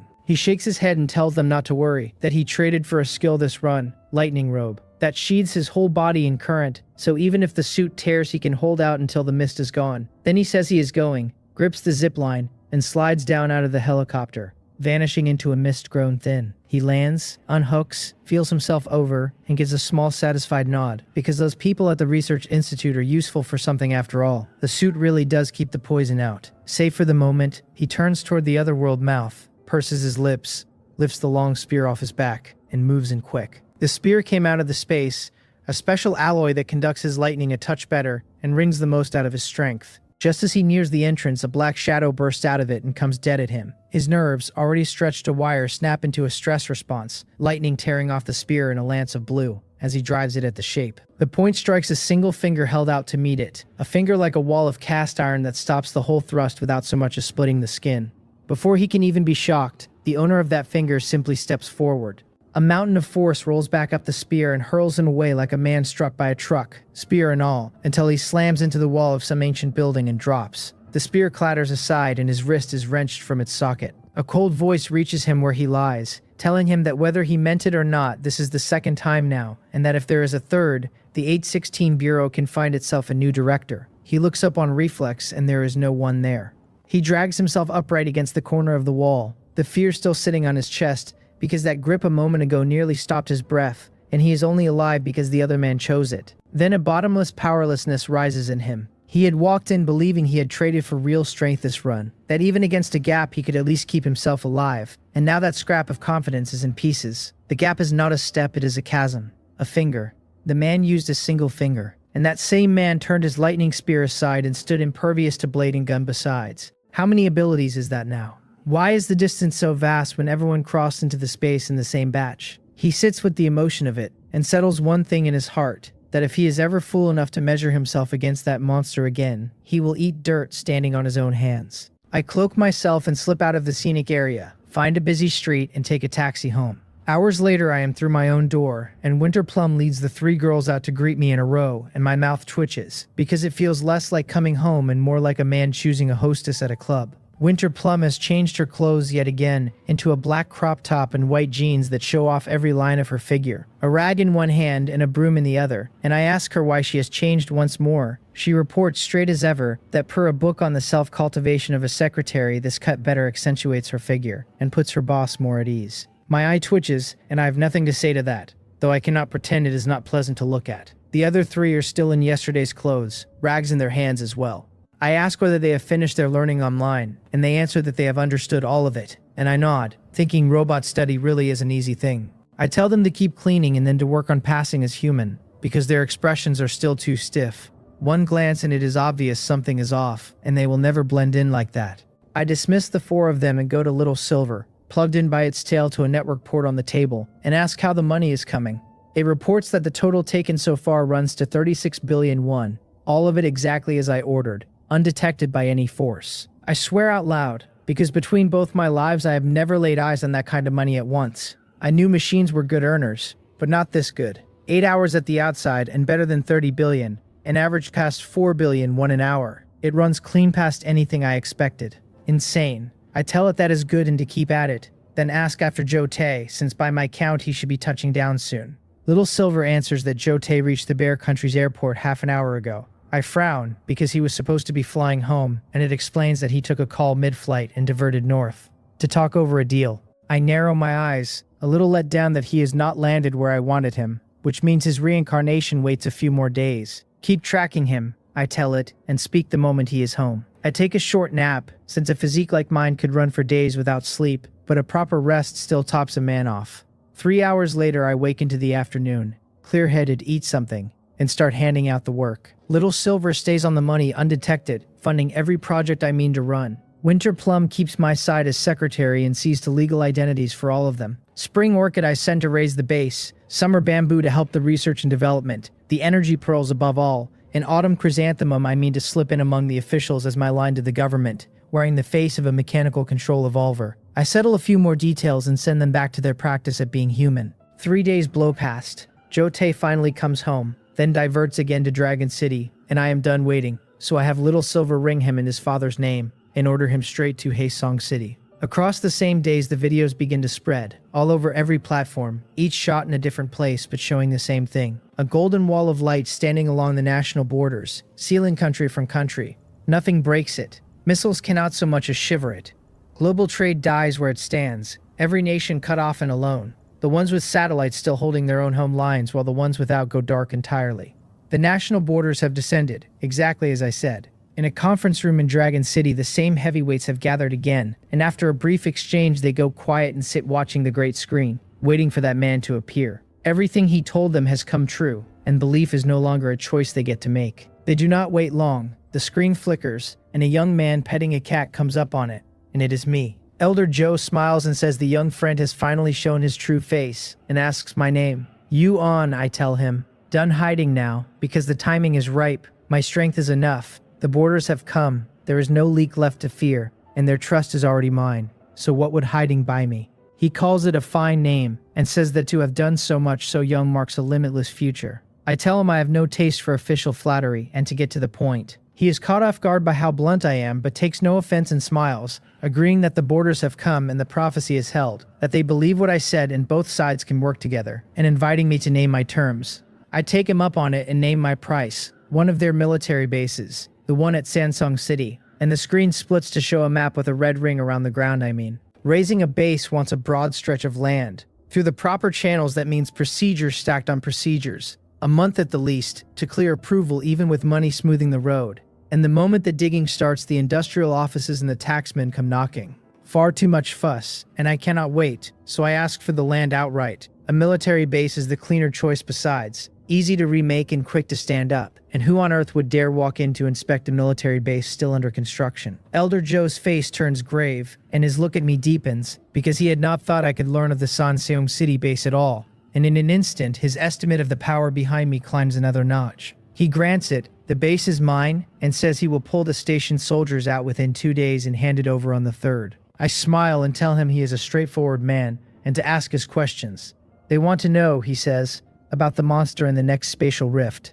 I tell him without a beat that it is a vampire laying the creature out, because this whole exchange runs on shared interest and the trust it builds. The room echoes the word, asking whether I mean the bats the foreign churches fear. I confirm they are those very bats, though I cannot promise how strong they run inside the space or whether they match the old legends. Elder Joe asks how strong and with what powers. By the space's own rating of 3-star, I answer, and its abilities are much as the stories say. Super speed, shape-shifting, blood absorption, flight, and the rest of it. The whole room draws a sharp breath at 3-star, because even Director Joe, the military's current first, barely scrapes to 2-star with all the energy pearls he can eat. And a single star of distance is a canyon. Their faces sink. Director Joe asks the natural question, that a monster so strong must carry weaknesses, and whether those two run as the legends have them. I tell him they do. For all its 3-star billing, the vampire's real strength lives in its speed, and its raw striking power falls short of theirs. And its weak points are glaring, garlic, crosses, holy water, scripture, silver, ultraviolet light, even plain lightning. Every one of them bites into a vampire for real damage. Better still, this space comes with helpers of its own, so measured against the mechanical space, it is a good deal safer. The tension drains out of the room, Director Joe's shoulders with it, until his own strategist's ear catches the word. And he asks what helpers I mean. I only curl my lips and let the question hang, turning instead to Elder Joe to say I also need ores, copper and iron and tin, and to ask what he thinks. He blinks, then laughs, telling me to list what I want, and that so long as it is not outrageous he will do his best to meet it. I am amused, and tell him he is a plain dealer, that my assistant will send the list. All common metals, nothing to worry over. He waves it off grandly as a small matter and tells me to go on with what I was saying. Since I have taken the benefit, I keep them in suspense no longer. The truth, I tell them, is that the first 3 spaces were only beginner grounds, built for people to find their feet, monsters and nothing more. The daily tasks simple, but from the 4th, meaning this one, the shape of it changes. Local powers that stand against the monsters now appear inside the space, and they can think of them as non-player characters. This time, beyond the vampires, there are human faction non-player characters warring on them. Vampire hunters. Churchmen. 10 minutes on, I cut the call and stretch. All that needed saying is said, and the rest rides on how these old men choose to play it. After an event like the one coming, a fair few new experts should surface. The next day, the official notice lands, describing the border and telling the public how the world has turned. Because there is no hiding a wall of light everyone can see with their own eyes. Under the 816 Bureau's lead, city after city stands up its own Evolver Management Bureau and throws the doors open to applicants, some of them dangling real sweeteners, full benefits and housing, room and board free, a starting salary from 10 million won a year. Evolvers answer in droves. Overnight, a family with an Evolver in it drowns in the envy and flattery of every relative and friend, and the standing of Evolvers begins to climb. The old order built on money starts to crack, and a new one built on Evolvers rises to take its place. Little Silver reports that Joe Tay has surfaced, and I tell it I know, to pull its people back and leave the rest to me, and hang up on Pang Ho's line. In the image the cat throws into the air, a car is moving, and the man in it is Joe Tay, the one I lured to Haesong City. In this city, Pang Ho's reach is real enough that he knew Joe Tay had left the airport the moment it happened. But with Little Silver, I have watched the man the whole way and had no need of Pang Ho at all. I watched the car turn in through the gate of a villa, then look up at the sky, black and wind-torn. A fine night to get things done. Inside the villa, Joe Tay comes out of the bedroom with his phone, freshly showered, his pleasure taken. Through the open door, the room behind him is a wreck of whips and chains and candles, and on the bed a woman lies covered in wounds. Nothing of the polished young master from the airport is left on him now, only a chill that rolls off his skin. He crosses to the living room, sits, and sips the water Butler Gang hands him. Frowning at a run of calls he never answered, he asks why his father dragged him all the way to Haesong City in such a hurry, only to stop taking his calls the moment he arrived. Butler Gang bows and says softly that he could not presume to know the master's mind, but that it must be something weighty, most likely tied to the border. He adds that it was fortunate the master called them home, since a day later the border would have sealed them abroad. Joe Tay nods, allows that it is true, and says he will reach his father tomorrow. Then he tells the butler to have his room cleaned and to bring 2 of them tomorrow, since one turned out too fragile. Butler Gang smiles and dips his head, saying a pair of clean sisters have just come in and he will send them along. Joe Tay smiles back and says sisters are not bad at all, that the thought makes him impatient. Then the front door bangs open. Joe Tay's face ices over and he turns toward the entryway, telling someone to go see what it is. There is no need, I tell them, walking in with Winter Plum at my side, since I have come to find someone. Joe Tay looks at me, then his gaze slides to Winter Plum and fills with surprise and then greed, because to his eye this woman is absolutely first rate, and just the figure on her promises him a fine time. Winter Plum does not so much as glance at him, since in her eyes there is only her boss. Butler Gang steps up, hostile, demanding who I am and who let me in, asking where the security has gotten to, whether they have all died out there. Since I am already standing here, I tell him, my eyes never leaving Joe Tay, what does he imagine became of the guards outside? He is a great deal younger than the man I carry in memory. The line drains the blood from Butler Gang's face. His fear surfaces, then he remembers whose ground he stands on and what his own place is, and he stiffens again, warning me that this is the Joe family villa, that what I am doing is trespass, and asking whether I know the cost. He means to say more, but Joe Tay cuts him off and tells Old Gang that is enough. There is no anger on Joe Tay now, only an easy carelessness as he sits with his legs crossed and looks me over. He offers to guess it for me, that someone wants him dead, so the only question is the price on his life, and he will pay triple. He only needs the name. To a son of a great house these little scenes are nothing, and there is nothing money cannot solve. And if there is, then 3 times the money. I ask him, amused, whether he can really cover 30 billion. Seeing him again, I am in no rush to kill him. His face changes, and he asks who paid such a sum for his life, and how badly they must want him gone. I can see him spiraling, since few in the whole Dragon Kingdom hold that kind of money, and fewer still a grudge that deep. He asks whether his second brother sent me. After all his turning it over, the only name he can find is his own half-brother, the one who stands to gain most from his death. Good, very good, he thinks. The boy's wings have hardened, that he would dare hire a killer, truly his own blood. Watching his eyes travel from cold to a clench of the teeth, I put on a face of regret and tell him it seems young Master Joe cannot cover the 30 billion after all. What a pity. He says he can cover 30 billion, but whether I can walk out with it is another matter, and he orders Old Gang to deal with us and keep the woman alive. Every trace of the butler's meekness is gone in a breath. His eyes gone sharp as a hawk's, and he digs in and blurs across the room to stand before me, driving a heart-piercing elbow strike out of his martial art. As he moves, his whole body flushes a pale silver, as if dipped in dye, his muscles swelling by a third. Butler Gang is an evolver. I meet the charged blow by simply raising a hand into its path. A savage light flares in his eyes, that I would dare block his art with a bare palm, that I am begging to die. His elbow lands, and the picture he had painted, my hand breaking, my body flung back, does not arrive, and instead he feels he has struck the flank of a mountain, while I stand there unmoved and do not even trouble to frown. His face falls apart, because he knows his own worth, a physical mutation evolver who turns his body to steel and multiplies his strength with it. And yet with a surprise blow on his side, he could not shift me a hair. He cannot fight me. The thought is barely formed and he is already moving to break away when a hand closes on his throat. Mine. I tell him he is an evolver and that I want his power, and I cast insight over him. The panel reads him out. His name is Gang Hoemu, his combat rating 1-star middle stage. His plunderable power is a steel body in blue and a martial arts genius in yellow. The steel body turns his whole frame to steel on command. Defense soaring, strength a touch higher with it. And the martial arts genius lets him learn any fighting art at a speed far past ordinary men. Before he can even work out what I meant by power, I lift him off his feet by the neck, and the hand there tightens with a force nothing living should hold, and his steel throat begins to cave under it. He gets out a broken plea for the young master to save him, and then the steel neck crumples like an emptied can. His eyes bulge, the silver washes out of him, and he is a dead thing in my grip.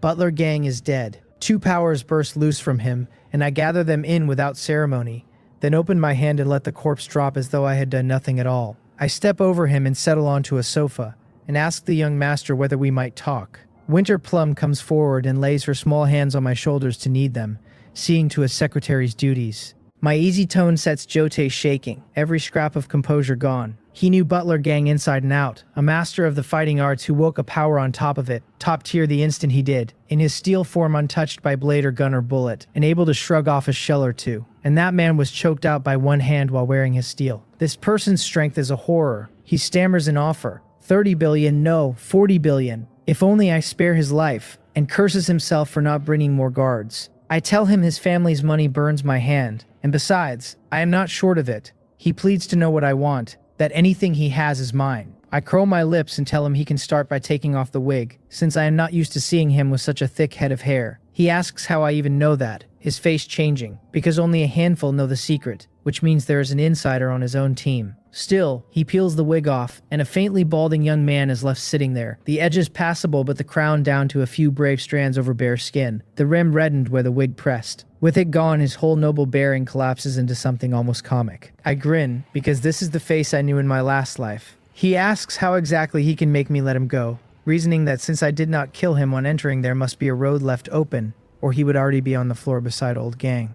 I say nothing and only watch him. Right now, Jote has not been chosen by the space, has not stepped into it, is nothing but an ordinary man, and facing this version of him, a dullness settles over me, and the playfulness drains out. A desert eagle appears in my hand, and I level it at his head. He begs me not to kill him, to talk, offering 40 billion, no, 50 billion, checks or cash, all of it. The gun goes off, and its head bursts and paints half the sofa red. Jote is dead. I stand in silence, my face empty, and turn for the door. The cause was sown in the last life, and the fruit falls in this one. Minutes later, the villa catches, and the fire runs out of anyone's control, and it takes hours to put down. But the bad news is already loose through the upper rooms of the city, that the eldest young master of the Joe family is dead. The authorities comb the surrounding cameras and find nothing wrong, and the thing is filed as an accident and closed. 3 more days, and I do not leave the house once, spending all of it teaching the girls to manage their faces, which is to say to pass for people. Through no small effort, the 4 of them come to hold joy and anger and grief and delight and the movement of the eyes, enough to slide into society unnoticed, enough that a stranger would never take them for machines. Winter Plum shifts the most, buried the whole time in the craft of the secretary, every book on the trade read through, even the novels that feature one. Now she can turn sweet or cutting, imperious or coyly soft, with a single thought, and if I did not know for a fact she was a robot, I would be in real danger. Autumn Chrysanthemum drifts over and settles beside me, her whole bearing an invitation, and leans to my ear to murmur that the authorities have been in touch, that the military base is ready and we can take it over whenever we like. There is not a flicker of stiffness left in a single glance or smile of hers, and anyone who saw her would call her a woman who could throw a whole world into chaos. Each of the 4 picked a persona to fit her own face and figure. Spring Orchid took a classical air, delicate and refined, the pure and untouchable first love type. Summer Bamboo went fiery, shorts and a vest and leather boots, an unbeatable young energy pouring off her. Autumn Chrysanthemum, charming to begin with, has spent these 2 days modeling herself on a legendary temptress out of old mythology, and now every motion of her body is a lure. Ringed day after day by the 4 of them rehearsing, my eye for beauty has been dragged up past all reason, and ordinary lovely women no longer register at all. I am glad of it, honestly. Women only slow the draw of my gun. Anyway, back to the point. Autumn Chrysanthemum stands nominally with the 816 Bureau now. My line to the officials, and at her word that the base is ready, I am delighted. And tell Winter Plum to book the tickets, that I want to go to Sanseng City now. Haseong City to Sanseng City is no short hop, better than 3,000 kilometers all told, too far for the road or the rail, so it has to be the air. Only domestic routes fly now, the international lines cut clean by the borders with no date set to reopen. I chose the far city for its ground. Sanseng City is nothing but mountains stacked on mountains, and a base tucks away invisible among them. The land is dry with little rain, easy to dig and easy to run out underground. Unlike Haseong City, where pipes riddle the earth and a man might strike a hot spring by accident. The third spatial rift sits close to Sanseng City besides, the one that opens onto robots, which can be turned and made to obey, an endless font of new machines. And it lies far from the coast, which keeps it safe. Weighed all together, there was never a reason to choose anywhere else. And once I go this time, I mean to settle there for good. Since nothing here holds me, and where is a man safer than inside his own base? That afternoon I pack light and leave with Winter Plum, the 4 girls, and the 1 cat, flagging down a 7-seat van to the airport. On the way we run more red lights than I care to count, the driver's eyes forever drifting to the 4 in the back, drifting and then blowing straight through the signal. It is Autumn Chrysanthemum and Winter Plum who draw the most of it, one all allure and one carrying the air of a grown woman, exactly the sort a road-worn driver cannot keep his eyes off. Out of the van I leave the machines one line and walk into the terminal alone. Figure out how to get in yourselves, I tell them, since they are robots and security will hardly wave them through. Though Autumn Chrysanthemum carries papers from on high and can get them passed in time. Only slowly, and I have no patience to stand around waiting. Ticket in hand, I see Winter Plum has booked first class, the first time in either of my lives I have flown it on a commercial plane, though I have ridden my share of helicopters and fighter jets. Might as well try it. My holdings were cashed clean out to 300 billion won before the borders came down, so a handful of first-class seats is nothing. I go in through the VIP channel and board early, and the seat is a private little sofa, 1 chair and 1 table. Honestly worth the price, and I lie back into it. No sooner am I down than a girl in jeans and a white shirt behind me tugs at her friend and whispers that there is a handsome man up front. The one in the long skirt looks, her eyes lighting, and agrees he really is handsome. Want me to get his number for you? The jeans girl teases. The long skirt girl rolls her eyes and tells her not to drag her own infatuation into it, though if she begs nicely she might go fetch it. The jeans girl scoffs that if she wanted the number she would get it herself, then asks whether he is the other's type. A man in glasses beside them catches it, his face darkening and cuts in that sometimes. Sanson, you cannot judge a person on looks. You have to weigh what is inside. And there is an unearned superiority all over the words. Sai Hoeon, the jeans girl, fires back. Mind your own business. She has been a looks-first person since she was small. And where there is no face, what is the point of talking about the inside? And she thinks he is simply jealous. The girl in jeans is Go Sansan, the one in the skirt Ryu Kiki best friends, and the glasses man is Kiki's suitor. Sansan had made plans with Kiki, and Si Hoeon sniffed it out and bought his way onto the same flight, and unable to shake him, she let him tag along as a walking meal ticket. The retort sinks his face, though it rights itself in an instant. He asks what he would ever have to be jealous of, then shows off that the side group is his family's business. Its yearly profit past 1 billion won now. This kind of inner substance, he says, runs far past any ordinary pretty face, since handsome men are a copper a dozen in the nightclubs, but a blue-chip stock like himself is rare. He does not much drop his voice on any of it, because he wants me to hear. He had watched me look around like a man in first class for the first time. No brand on my clothes and nothing on my wrist, and guessed I was some junior on a company trip who could never measure up to him. To a mind like his, letting a chance to preen slide by would be an insult to the heavens for handing it to him. I hear all of it, take the measure of the 3 of them and fit the picture together. But I am not their father and will not indulge bad habits, so I tell him that if he cannot speak properly, he should speak less, and to mind that trouble comes out of the mouth. My gaze slides across Sai Hoeon like a drawn knife, a plain warning. Out here it is still a world run on law, and a man abides by it. But in the space a poser like this would not last. 3 lines in my hands. Under the look his face pales and a fear he cannot explain rises in him, and then, chasing it, anger. He keeps it behind his teeth, because that stare has done its work, and some part of him has decided I am no ordinary man, maybe even a killer. He hesitates. Beside him Go Sansan, watching a single sentence of mine shut him up and already sour on him, jabs that he should just admit he is jealous and be done. Money can be earned with effort, she says. That one stroke of luck from the space and a person pulls better than 10 million won a year in minutes, while good looks last a lifetime. Stung, Sai Hoeon loses face and snaps back that if effort paid, the street sweepers would all be rich by now, that it is only the excuse of people who cannot make money. As for being chosen by the space, forget the odds, since even if you are picked, you either get conscripted and trade your freedom for a salary, or you go on scraping by. He lifts his wrist and flashes the watch, the newest Patek Philippe, better than 6 million won, bought whenever the mood takes him, while some people could not save that much in a lifetime. This, he says, is hard power, and the happiness of money is beyond my imagining. It is all preening, but this time he does not point at me by name. He is a rich heir and not a stupid one, and that stare of mine is not to be trifled with. Yet he cannot lose face before the goddess, so he reasons that not naming me leaves him an out if I take it badly. Then he fixes on me, and seeing me start to turn his way, he strikes first with a smile, saying he is sorry, that he did not mean to aim at me, no offense. Getting in the first word to hold the high ground, the difference between a smart heir and a stupid one. Pleased with himself, he goes on, that in any case it is plain fact, money matters more than looks, and if I do not believe it, we can put it to a simple test. Watching the boy's amateur strut brings back a youth of my own long since past, and the killing intent in me thins. I ask, playful, how we test it. Chin up and full of confidence he lays it out, that we each go ask a beautiful woman for her number and see which of us she favors. I curl my lips and agree, just to pass the time.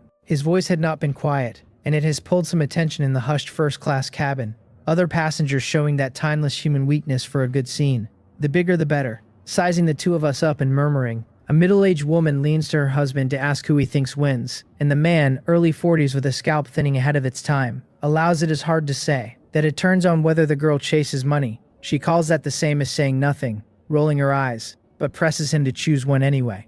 The rich one, he supposes. She asks why. He says the rich one has better odds, that you cannot eat good looks but money you can, and then he stops dead halfway and simply stares toward the cabin door. She asks why he has stopped, and then she sees the reason herself. A blonde woman comes into first class, a blue knit top and tight jeans on her, the long clean lines of her legs, and the proud swell of her chest on full display. Her makeup so fine she looks stepped straight out of a painting. Even the middle-aged woman, a woman herself, cannot help a second look, to say nothing of the men, and a breath later she is unhappy about it and pinches her husband hard at the waist. His yelp snaps the whole cabin back to itself. Sai Hoyan sees the blonde and his eyes light, because next to her his goddess Kiki has gone plain, and those legs alone would be a lifetime's amusement. His eyes roll and he asks whether I dare take her. I give him an odd look and ask whether he is sure. Of course he is, he says. What? Am I scared? I laugh and tell him to go first, that I only fear once I move he will have no chance at all. The woman is none other than Winter Plum. If I stepped in, there would truly be nothing left for him. He tosses back a hope that I will not cry after, straightens his clothes, stands and walks to her. Arriving beside her,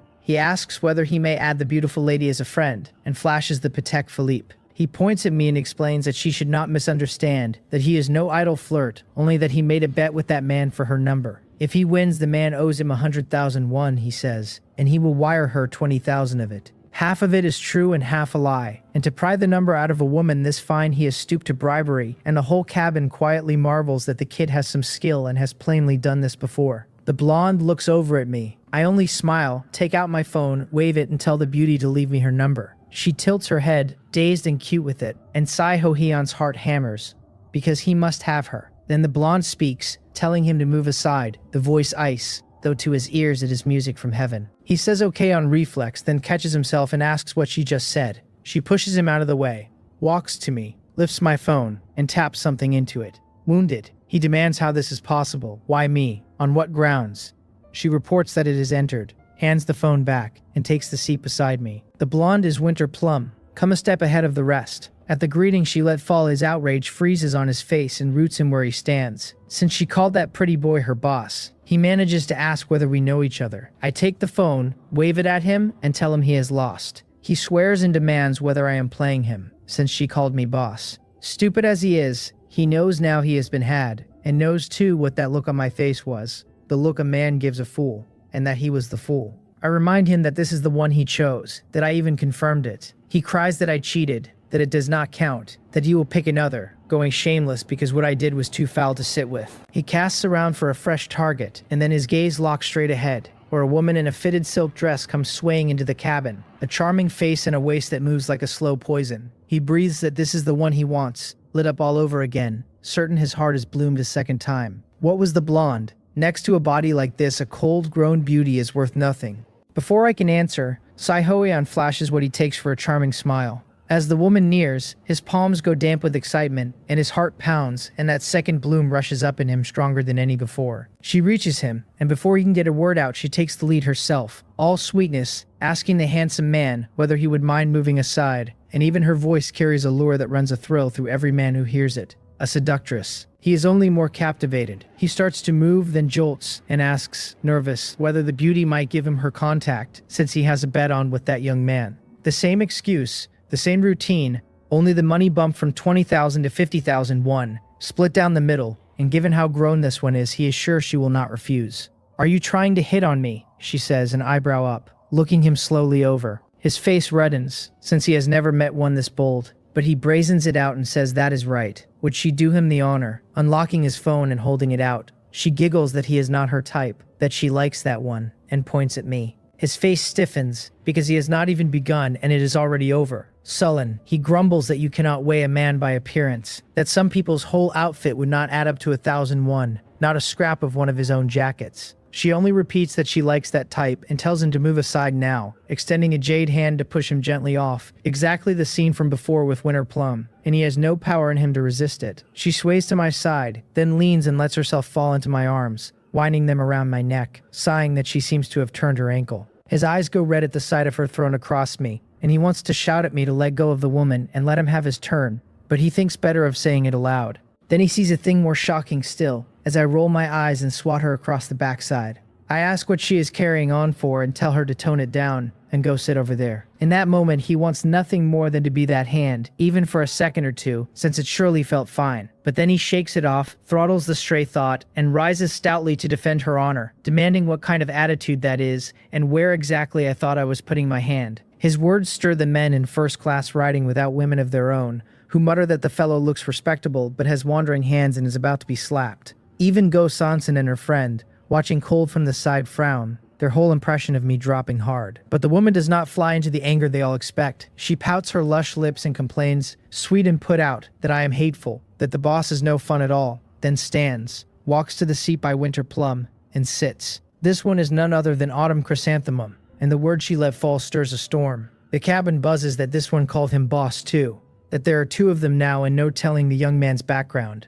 Oldly admits he misread him. Someone scoffs that a simple man does not keep two employees like these, and another sighs that the show-off boy is genuinely pitiful. Saiho Heian stands stunned, because if he did not mishear, she called him boss and so did the last one, and he feels like a fool suffering a public death right in his seat. Once Autumn Chrysanthemum has gone to her seat, I turn to Saihoyan, flat as still water, and ask what he said just now, that I did not catch it clearly. He opens his mouth and finds no answer, and I go on before he can. That never mind, I will not ask. He cannot handle a top-tier woman like these, I tell him, and should give it up and take the good advice. And he is lost again besides, so does he care to keep betting, since two more are coming over there. His face twitches and he turns on reflex to look, and his eyes blow wide. There are indeed two more first-rate beauties, each a different flavor from the pair before. One soft and lovely, the other all heat and youth. The young one in leather boots and short shorts blazes with such freshness that he feels himself falling in love again and again and again.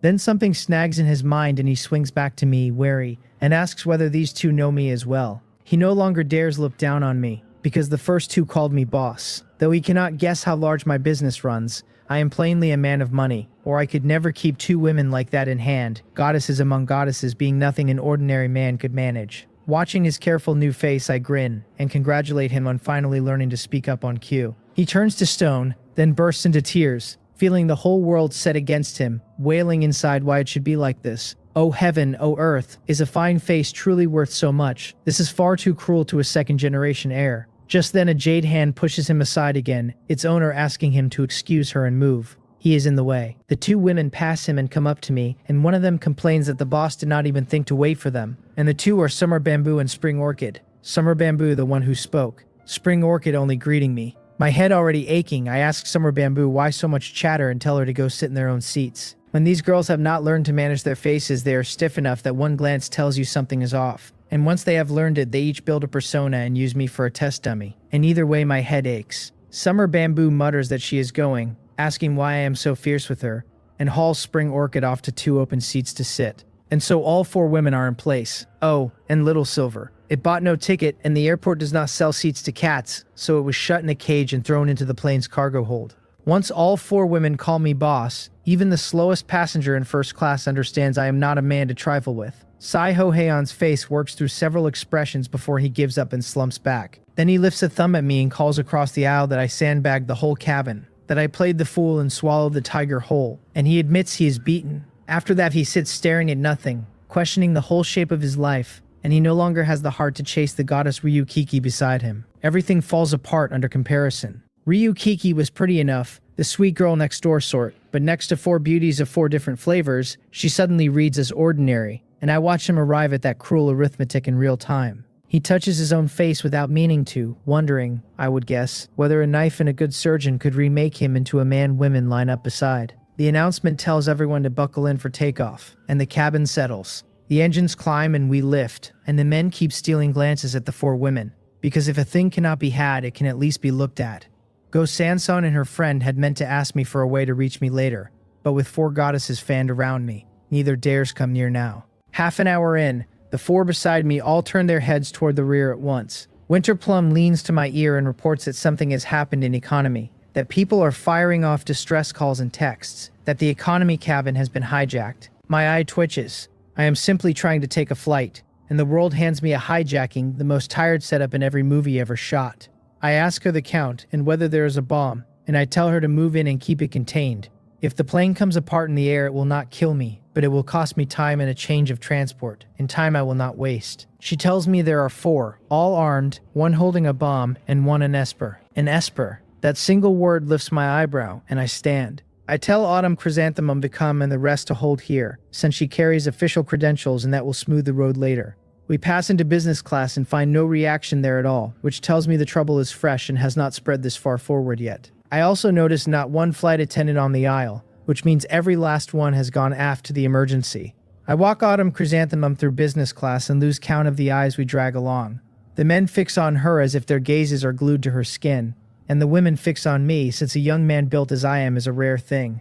Yet not 1 steps up to speak, because a passenger who boarded from first class is not to be trifled with, so they only feast their eyes. A nod of attendants stops us at the middle transition zone, telling me there is a small incident ahead, and it is not convenient to pass. Their brows knotted with worry even as their training holds them steady. I have no patience to explain. I signal Autumn Chrysanthemum with a look and ask them straight what the hijackers are doing. Their faces go bloodless, because how could this man know about economy already? And are we perhaps working with them? Before the panic spills over, Autumn Chrysanthemum produces an identification, opens it and holds it up, telling them this is official business, and to cooperate fully. Her voice sheds its honey for a note of authority.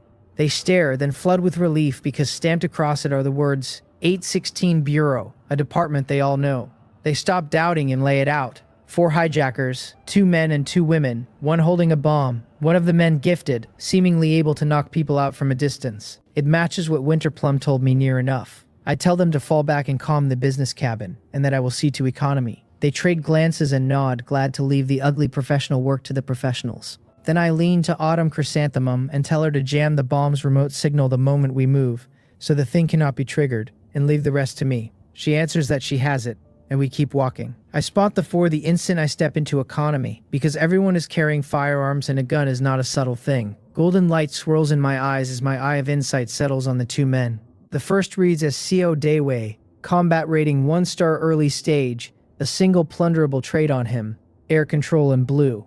The second reads as CO Iwi, no rating and nothing worth taking. Brothers then, which is why they look alike, and the younger has stripped off his jacket to show a back sheeted in explosives. Real or fake, I cannot tell. Our arrival draws the 4, because every other passenger sits frozen and obedient with fear. And here come 2 people strolling in as if the guns are furniture. The elder brother barks at us to squat and put our hands on our heads, or he will put us in the ground. Then his eyes and his brother's slide off me and lock onto Autumn Chrysanthemum with open greed, since neither has ever seen a woman built at her tier. I glance at the 2 female hijackers and read them both as ordinary, which settles my nerves. I ignore the muzzles and walk forward. The younger brother starts to warn me to stop, and then his throat seizes as if a hand is closed on it, terror flooding his eyes. Because as I advance, the nearest female hijacker simply ceases to exist. She vanishes into empty air with nothing left behind, as though erased from the world. What none of them can know is that a figure has just appeared outside the fuselage with no floor beneath her, and she drops from 10,000 meters as a small unscheduled gift to whatever waits below.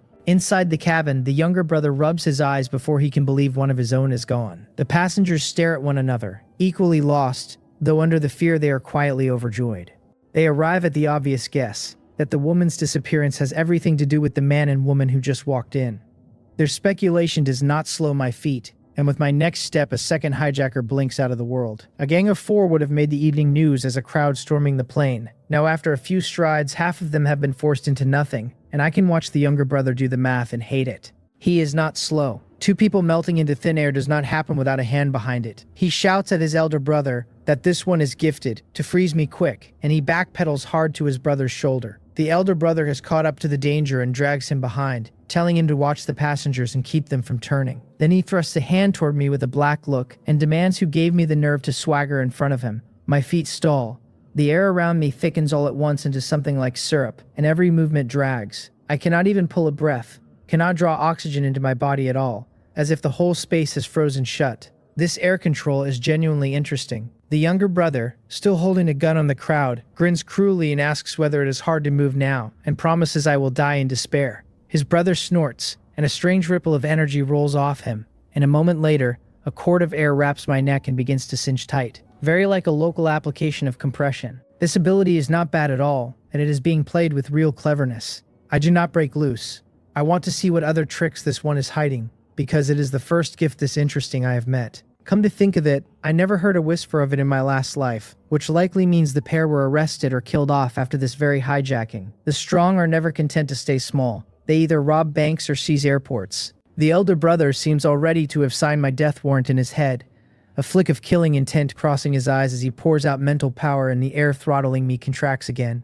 2 seconds pass and my face has not flickered, and he frowns because the picture in his mind refuses to happen. His cheek jumps and he floods the ability with everything he has, mental power leaking off him like water, and still I wear the same calm. I tell him the neck massage ends here, that if this is the whole of it, he can go. I step forward and shrug out of his restraint as easily as shrugging off a coat. His pupils shrink to points, disbelief all over him, and he asks how I could break free. Then something wrong prickles behind him, and he turns to find the younger brother vanished, and with him the bomb strapped to his back. Madness floods his eyes, the whites going blood red, a savage light kindling. The restraint clamps around me again, and this time the oxygen is drawn off and swapped out wholesale for hydrogen. He does not stop there. His other hand comes up and drives a heavy punch at me from across the cabin. I narrow my eyes, because in my perception the air undergoes a very particular change under that fist, compressing and compressing until it becomes a shell that fires straight at me. An air cannon then. In an instant the working principle lays itself out in my mind.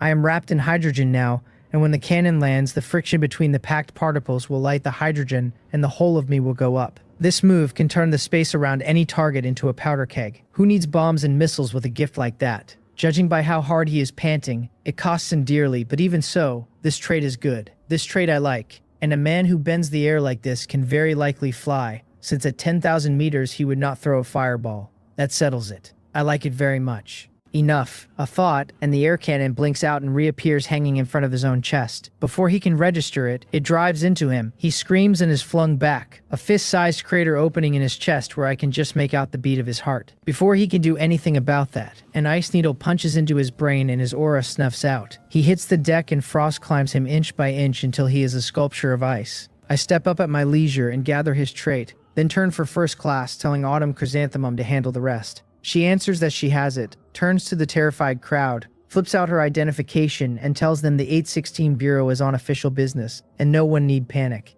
5 minutes later, she returns and reports it is all handled. I am busy by then learning the air. A wisp of it, invisible to any ordinary eye, spins and leaps and hardens in my hands as I get the feel of air control. This one is practical. The rest of the flight passes without incident, and the plane lands clean, a fleet of law enforcement vehicles already waiting. What follows is routine, and none of it touches us, thanks again to Autumn Chrysanthemum's identification. They only confirm the credentials are real and wave us through. This is the quiet benefit of an official face. We flag down a car and drive straight for the military base, and this time the driver runs no red lights at all, for the simple reason that she is a middle-aged woman. She is warm the whole way, her local dialect flawless, which does me no good, since I cannot make out a word of it. Half an hour on, she stops at the mouth of a small road blocked ahead by a barricade, a knot of heavily armed men on guard. She loses her nerve at the sight, drops us at the shoulder and is gone. The guards stop us and say the road ahead is under construction and closed. They cannot help sneaking extra looks at Winter Plum and the others, because inside a base like this, even the mosquitoes are male. I look at the wall of armed men and the military jeeps along the verge, and my mouth twitches. Whatever this is, it is not road work. Autumn Chrysanthemum steps up, shows her credentials, and tells them we are here to take over the base. And after another round of by-the-book verification, we are led respectfully in.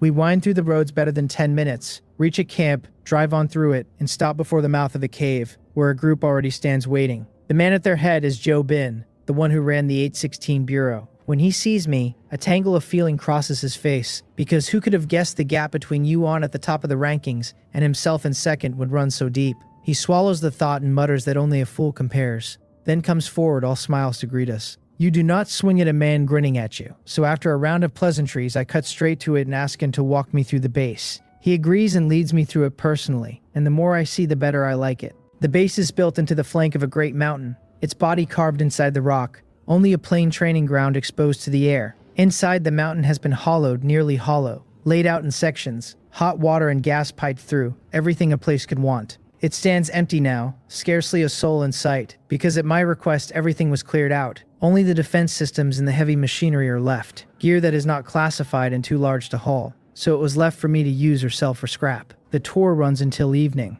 When Joe Bin sees I have no intention of feeding him, he takes his leave and gathers up every last one of his people, which is exactly what I want, since I will post T-800s to stand watch. Once they are gone, I have Winter Plum blind the satellites and take temporary control of the base's defenses, and then I begin to mass produce. One after another, the T-800s unfold at my command, and the base systems come online, and I hand the arrangement to Spring Orchid and Summer Bamboo to organize. With this batch of tireless laborers, I do not expect the place to look the same for long. Then I unload the ore production lines I triggered out of the shop and stored in the warehouse. Meanwhile, at Pang Ho's villa in Haesong City, Pang Ho hangs strung up in the living room, bruised and swollen head to foot, plainly worked over a long while. On the sofa sits a middle-aged man with a stern, thin face, black-rimmed glasses, hair combed neat, a little gray in it that does nothing to soften the weight he carries. This is the head of the Joe family, the true power behind the Joe group. Joe Gawan, and a dozen big men in black suits stand around him. One empties a bucket over Pang Ho's head. Pang Ho comes to, cracks his swollen eyes, and tells Joe Gawan that he does not know,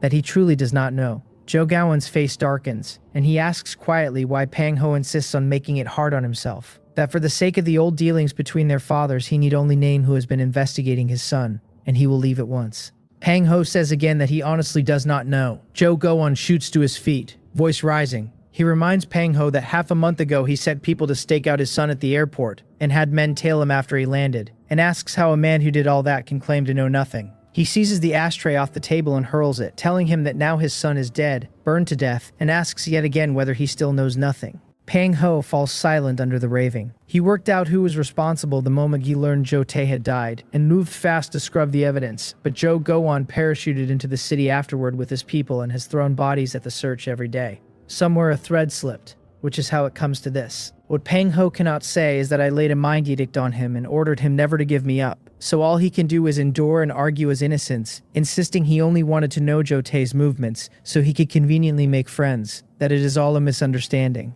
Joe Gowan sneers and calls him a fine surprise of a nephew. Just because Pang Ho will not talk, he says does not mean he cannot dig it out, and he turns the rest over to a Mr. Wang. A man of around 40 answers that Mr. Joe is too generous and that he will take it from here. He is dressed in a loose white martial arts uniform, for all the world an old man come from doing Tai Chi in the park, wildly out of place among the men in black, yet not one person present dares hold him cheap. Wang Gyal, a survivor out of the third space, is a genuine one-star mid-stage, his gift a mental one, carrying psychological suggestion, hypnosis, and illusion, able to settle most enemies with a single glance. Joe Gawan hired him at a steep price, and now his moment has come. He walks slowly to Pang Ho, who begs him to believe it is all a misunderstanding, and Wang Gyul shows a thin smile and tells him to look into his eyes. Green light rises in Wang Gyul's gaze, plainly some working of his gift. Pang Ho glances up on reflex and meets it, and repeats that he truly does not know.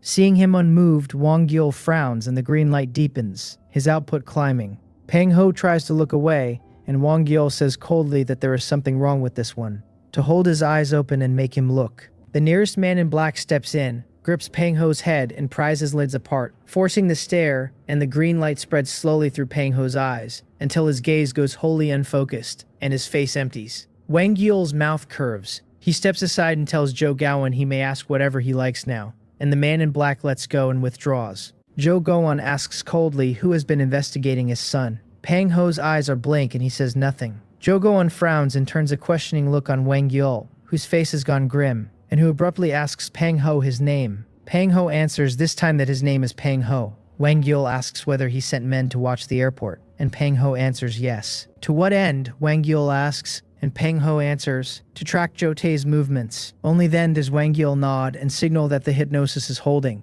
Zhou Gaoan asks who told Pang Ho to investigate his son, and Pang Ho goes quiet. Zhou Gaoan's cheek jumps, and he asks why Pang Ho is investigating his son, and Pang Ho stays silent, hypnotized and still choosing his moments. Zhou Gaoan's face goes fully dark, wondering whether the silence is aimed at him. He asks who stands behind Pang Ho, gets nothing, and turns a distinctly unfriendly eye on Wang Yul, asking whether he can offer a reasonable explanation. Wang Yul's cheek twitches and he hurries to soothe him.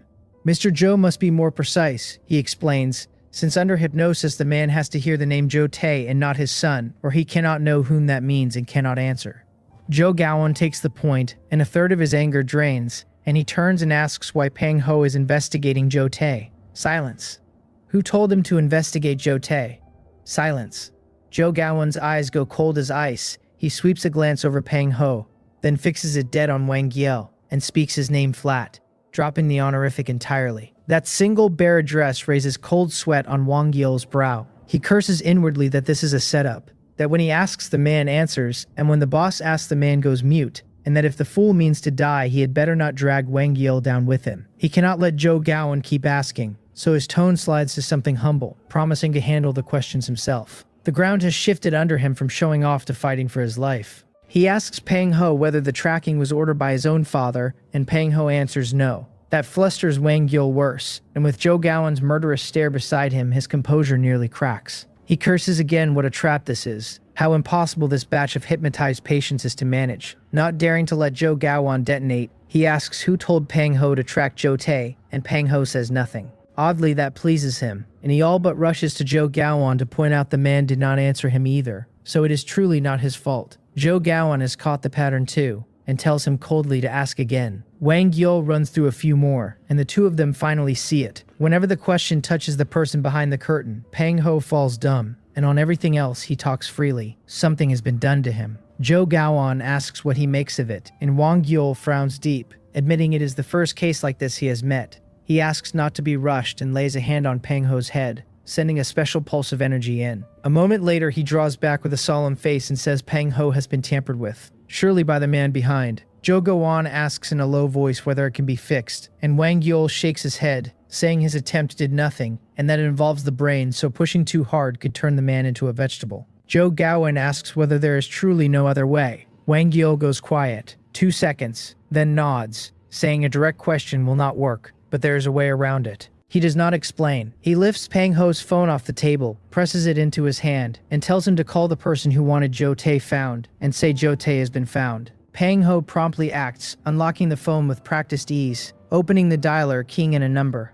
The smoothness of it widens Zhou Gaoan's eyes, that this too should work, while Wang Yul nods, satisfied. Once he knows the shape of a problem, there is nothing he cannot handle. A restriction, at most, only stops the man from revealing anything tied to his master, and reporting to that master is a different act. Before his gift he was a psychologist, and in this narrow field he is very good. The call connects, and a man's voice comes down the line. Mine. I ask what is up. Before Pang Ho can answer, Zhou Gaoan snatches the phone and grinds out through his teeth whether I am the bastard who killed his son Zhou Tei. The question lands on me far away at the base and stops me for a beat. I glance down at the screen. The contact reads Pang Ho. Right enough, so what is this? As the Zhou family come knocking, I raise an eyebrow, turn it over, land on the gist, and hang up without a word. I had not expected the Zhou family to have the means to reach Pang Ho at all. For their own sake, I hope they are smart. Otherwise, I would not mind wiping them out on my way past. I have the authorities at my back now, and if I lobbed a nuclear battery at the Zhou family, the officials would not say a word. That is the confidence strength buys. Strength is the whole of it, the one thing that lets me rest easy, because in the real world, strength is the only law that has never lost. On the other end, Joe Gowan, hung up on, slams the phone to the floor and snarls that the bastard dares to threaten him. He snatches it back up, finds it still works, and redials, only to discover the man has blacklisted him. He slams it down again, and this time the screen shatters under the abuse. He roars for his men to find out who Pang Ho has moved large money with lately, to fix the phone and trace the number that just called, that he means to see how the Joe family gets made to disappear. For a while, the whole villa rings with his bellowing. Next door in a neighbor's yard, a poodle is relieving itself against the wall when the sudden roar startles it stiff. It tucks its tail and bolts trembling back to its kennel, and loses all its old spark after the fright, and only slowly gets it back once its owner has it fixed. At the base, I do not spare the Joe family another thought. Over the next several days, I watch the place change by the hour. In 4 days, it is transformed beyond recognition. The open ground on the perimeter stays much as it was, but inside the cavern there has been a total ground-shaking overhaul. The canteen, the lounge, the fitness area, the game room, a whole run of pointless spaces, all stripped out, because machines need none of it, and every one is turned over to production. Several more floors are opened underground, the mainframe set on the lowest, and security is upgraded across the board and handed wholly to the base system, tight enough that not a mosquito gets in. A research and development laboratory goes up beside it, and work on new material technology begins. Everything trends the right way, and at the current pace, the T-800s can enter full mass production within a week at the outside. The time has also come for the 4th killing space to open. I make my light preparations. This run I will bring 1,000 T-800s, Winter Plum, and Little Silver into the space, and the rest stay behind to keep building because the base is the foundation of the mechanical army and nothing there can go wrong. The system asks whether I wish to enter, and in a flash of golden light my figure vanishes off the base. The welcome unfurls in my mind, and the rules with it, the supreme rule to survive, and on down through the 9th, that beyond the monsters there are native powers here to deal with at my discretion, and the 10th, that the opening runs 4 days. The rules have shifted again. 4 days of survival, no preparation window, out the gate and straight into the fight. Then the first day's task drops, to find and kill 1 monster within 5 hours. The baseline work is starting to climb in weight just as I expected. I take stock and find nothing but a vast white nowhere, because I am standing on the peak of a snowy mountain. The sky hangs heavy and gray, the sun nowhere to be found, the air brutally cold, a wind kicking snow off the summit. At some point my legs have sunk to the knee. As far as I can see there is not a single monster, not so much as a tree. Fine. I flick my hand and Little Silver appears, and I tell it to become a snowmobile and take me down. It answers that it understands, calling me master, and turns into a snowmobile on the spot. I grin and climb on. This is exactly why I brought Little Silver over Winter Plum, since it is a good deal more useful. At my word, without my even reaching for the throttle, it glides off down the slope on its own, and thoughtfully raises a windshield thin enough to break the wind without blocking my view. Considerate machine. With a snowmobile, the descent is trivial. Snow this deep would ordinarily eat half a day, and even Earth escape would cost an hour or two. And here I reach the foot in half an hour. Just then several black shapes sweep in off the far horizon. They were flying another way, but they catch sight of the snowmobile below and change course to come at me. And as they close, we see one another whole. What comes into view are humanoid monsters. Gray-white skin, wings, muscle-laid bare, bared fangs, and hooked claws that look able to shear through any armor. Vampires, near cousins to the ones in Van Helsing. 6 touchdown, and the instant they land, their appearance shifts wholesale, gray-white monster melting into ordinary human shape and clothing. 4 men and 2 women. I size up the 2 women, blonde hair, blue eyes, slim waists, long legs, fine features, bright red lips, because the vampire species is unreasonably beautiful. Golden light kindles in my eyes as I cast insight, and each reads as an ordinary vampire, 3-star early stage, carrying a Blood Clan body in blue, extraordinary speed in purple, super speed healing in yellow, and blood control in blue. They surround me and discuss me without the least attempt to hide it. One calls me a human, one says it can smell the sweet blood in me. One remarks how handsome I am. One notes I am not even afraid, one that I carry no weapons, one that there is no scent of the Blood Clan on me, so I am no hunter. Then the verdict that I am plainly an ordinary human. Take me back to work as labor. As they talk, one leaps, transforming in the air, and rakes at me with its claws, so fast it blurs across the gap in a blink. And in the next breath, the whole pack is dumbstruck, because the one that pounced hangs frozen in the air, suspended in flat defiance of Newton's laws. Assuming Newton never existed in this world, it is only my newly won air control at work. My strength runs so far past CO day ways that the experiment goes better than well, and the 3-star vampire cannot budge a finger. My power turns more monstrous by the day. I like it. Let it come on harder still, because there is nothing yet I cannot carry. A thought, and the frozen vampire's head compresses to the size of a fist. Air compression. In my hands, this trait is genuinely heaven-defying. Good traits truly are kept for the man who came prepared. And look at me. I came very prepared. The small-headed vampire does not die, though, because under the Blood Clan body, its whole frame has only one weakness, the heart. And so long as the heart is whole, it will knit back together, only slower.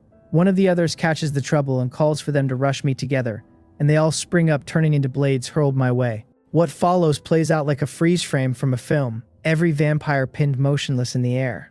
I look at the hanging shapes and think it is shame there is no audience, because the scene would have looked magnificent. I push the small-headed one forward on a current of air until it hangs before me, still frozen, and look it over up close, and a single thought surfaces, that it is ugly as hell. I bend the air into a blade and slit its chest open, and a blood-red heart pushes straight out. The vampire shrieks as heart parts from flesh, and its body weathers away and scatters, leaving only a few orbs of trait light. The day's baseline task clears with that. 100 killing value the reward. Simple as that. I do not rush for the traits. Instead, I look at the drop of golden blood in my hand, a heartbeat ago. Now, with the vampire dead, weathered down to this one bead, I cast insight over it, and it reads as Blood Clan essence, 1/10 of a whole. 3-star and fragmented, no traits to plunder. This thing is wonderful. Gather 10 drops and it becomes a 3-star treasure worth 900 killing value. The thought lights me up. A thought back, and 4 of the 5 pinned vampires meet the fate of the first, and 5 beads of essence float into my hand and merge into one larger drop, now 1/2 of a whole. Then I pick over which of the drop traits to absorb, leaving only the Blood Clan body untouched. Like the zombie body before it, it goes to waste, because recycling or fusing a trait requires that I first absorb it, and with no direct road to recycle it, it is simply lost. Even so, the haul is fat, and I recycle the rest. Extraordinary speed in purple, super speed healing in yellow, and blood control in blue give me 9 trait points together, and stacked on the 13 I had been hoarding, I now hold 22. My first gold trait is about to arrive. I cannot wait to pour the points into dimensional space. The upgrade from red to gold swallows 16 trait points and leaves 5-dimensional space. Gold now holds an independent space of 400 cubic meters, opens entry and exit points anywhere within 100 meters, stores living things for a stretch of 100 minutes, and lets me step inside and stay 100 minutes myself. I am overjoyed, because the jump is massive. Every figure risen tenfold, 40 cubic meters to 400, 10 meters of range to 100, 10 minutes of storage to 100. This feels superb. Then a fresh notice lands, congratulating me on my first gold trait not gifted by the system, and unlocking super recycling, which lets me recycle traits directly, with no need to absorb or fuse them first. I cannot help swearing, because there is an unlooked-for bonus in it, a pillow handed to me the instant I felt sleepy. I had just been lamenting that I could not recycle from a distance, and here it is solved. I turned super recycling on the leftover Blood Clan body, and my trait points climb by 4 to 9, and I cannot help a low laugh. Now I look to the last vampire, the most beautiful of them, the one I kept. Beautiful, of course. After she had turned back to human form, her eyes swim with terror, because though she cannot move, she watched the whole of it, every companion sacrificed with a wave of my hand, and to her I am more terrible than Countess Elsa herself. I send a special pulse of mind rolling toward her, Mind Edict, because the reason I left her alive is to learn the lay of things, and to get the truth out I must brainwash her. A few seconds later I frown, surprised because my Mind Edict does nothing. On her at least, it is useless, and she seems not to feel a thing. A racial matter perhaps, or the traits level, since Mind Edict sits only at blue, and likely wants raising. I sink into thought and decide to upgrade it first. Among my gifts, setting the mechanical ones aside, it is my only control trait, and it plainly needs the lift. The upgrade from blue to purple takes 4 trait points and leaves 5. Purple Mind Edict uses mental power as its medium to issue direct commands, and if the target's mental power runs below the caster's, they obey without condition. 100% against humans, and 1 to 10% against other races. The purple grade carries that extra note. I understand at once that the blue grade had a wretched success rate against other races, or none at all, and now that there is at least a probability it should work. I cast it again, and this time her eyes go blank a moment before snapping back, more terrified than before. She wants to speak and cannot, because the solidified air lets her make no sound at all, unable to carry the vibration. It failed, which is within expectation. Undiscouraged, I cast it again, and so an absurd scene unfolds at the foot of the snowy mountain. A man and a monster hanging in the air, staring at one another, everything around them dead silent. I lose count of the castings, but at last, perhaps sensing where her road leads, her eyes lose their focus,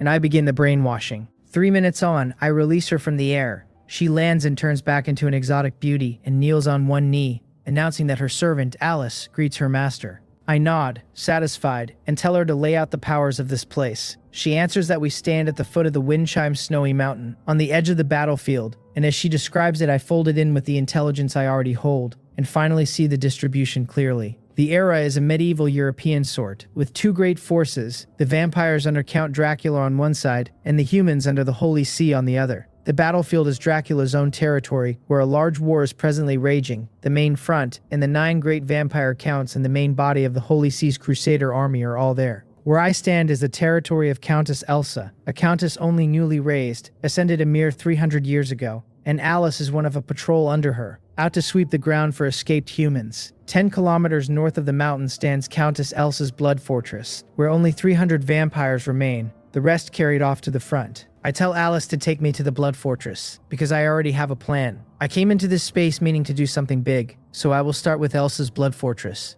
Alice brings me to a spot not far from the place. Fortress is the word, but as vampire ground the old castle is anything but small, taking up a whole mountain, 300,000 square meters of it. No exaggeration to call it a small city. It is ringed by outer walls and a moat, the moat stocked with man-eating peck fish, and there is a single gate, shut tight now with no intention of opening. That only because the gate is for hauling goods and not for vampires who come and go by flying straight in. Alice asks me to wait, that she will go in first and lure a few guards off so I can slip through. I tell her there is no need, that I have no time to play with a handful of bats, that we fly straight in. She tries to talk me out of it, that we will be spotted that way, that many of the blood clan inside run strong, and there are only 2 of us. Before she finishes, I have already lifted into the air and set off toward the fortress. True flight, riding the air, my balance not yet perfect, my speed short, my control wanting, all of it still needing work, but crossing a moat is no trouble. Alice hurries to transform and chase after me. The pair of us flying in so openly are spotted at once by the guarding vampires, who only glance our way at first, since anything that can fly and dares approach is surely blood clan. But when we clear the moat they catch the wrongness, that one of us is a human, and since when could humans fly? Flat impossible, flight being their patent. A thing even the cardinals of the Holy See cannot do. Before their shock can settle, I have already landed inside the wall, and now the few cannot hold still, springing up and diving toward us, landing to cut us off. The one in front sees Alice, frowns, and asks in a low voice who this is, his gaze nailed to me, baffled why Alice would bring a man back, and above all, why that man flew in. Alice does not answer him. She leans close and whispers that this is Baron Aiken, and that he is very strong. I nod, having already read him through insight as a vampire baron, 3-star mid-stage, carrying a blood clan body in purple, extraordinary speed in purple, super speed healing in yellow, and blood control in blue. The rating is higher and the body has turned purple, and none of it matters because I did not come here to chat. A thought, and the faces of Aiken and the others, glaring a breath ago, twist all at once into horror as they find they cannot move. Then their chests burst open, one after another, and their hearts tear loose and fly to me, turning to droplets of blood clan essence on the way. Alice watches in a daze, because it has happened again. The vampires reduced to ash in the middle of ordinary talk, a stronger baron among them, and she thinks how fortunate, how very fortunate, that she defected. The fight ends in a blink. The guards watching from the far wall are terrified, and with no time to think, they flash to a great horn and blow it hard, and the low, solemn note rolls out in every direction. Alice's face changes and she says this is the war horn, that every vampire will answer it and gather, that if we do not leave now, it will be too late. But before I can reply, figures shoot up from every corner of the castle to circle above the fortress, roars ringing through the sky. One demands who dares invade, one delights that it can go on a killing spree again. One curses whoever ruined its experiment. One crows that it will drink its fill of blood this time, and in the next breath they are all dumbstruck, because they scan the ground and find no enemy outside the fortress at all, and cannot see why the horn was blown. The one who blew it stops and flies up to relay what it saw. A few seconds later, the circling vampires drop hard, land 10 meters off, and turn human, gathering on the plaza and glaring at me with bloodthirsty eyes. The square split plainly into 2 camps. A middle-aged vampire with half-white hair asks coldly what human gave me the nerve to break in alone. Alice tells me low that this is Viscount Roger, who holds the fortress whenever the Countess is away, that his strength is terrible and there are far too many. She begs me to leave while she holds them off, and plants herself in front of me like a woman ready to die well. Insight reads Roger as a vampire Viscount, 3-star late stage, a blood clan body in red, extraordinary speed in purple, super speed healing in yellow, blood control in blue. Only the rating and the body raised again, in keeping with the vampire bloodline, where the stronger the blood clan body, the stronger the creature, which means the Countess's own body is surely a gold trait.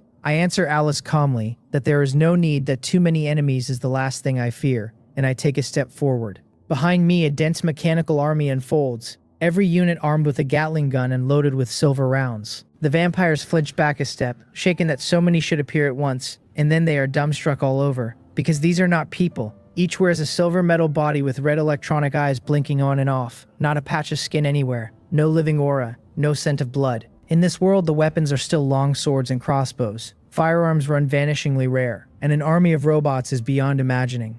I grin, and amid their horrified stares, I give the order to fire. The whole fortress fills with the thunder of guns. The vampires wear looks of pure confusion under the assault, wondering what new weapon this is, when it has always been crossbows and great swords and holy light and holy water. But before they can work it out, the rounds have reached them. The first strikes the vampire's shoulder, and the creature, careless a breath before, changes utterly, because where the round tore through, black patterns bloom and spread. It manages only that it is silver before a great wave of fire turns it to a sieve, and it collapses into ash. Chaos takes them, cries of alarm, cursing, one shouting there are too many to dodge, another simply screaming to run. In that single exchange, the casualties run past counting, and the vampires fall into utter disorder. Some, seeing the situation as hopeless, fly for the sky and become live targets, gunned out of the air, the fire unbroken, wailing everywhere. Then I catch a problem and pass a new command to the mechanical army, to stop aiming for the heart. I have noticed that a vampire killed by a silver round simply dissipates, never mind essence blood, not so much as a trace.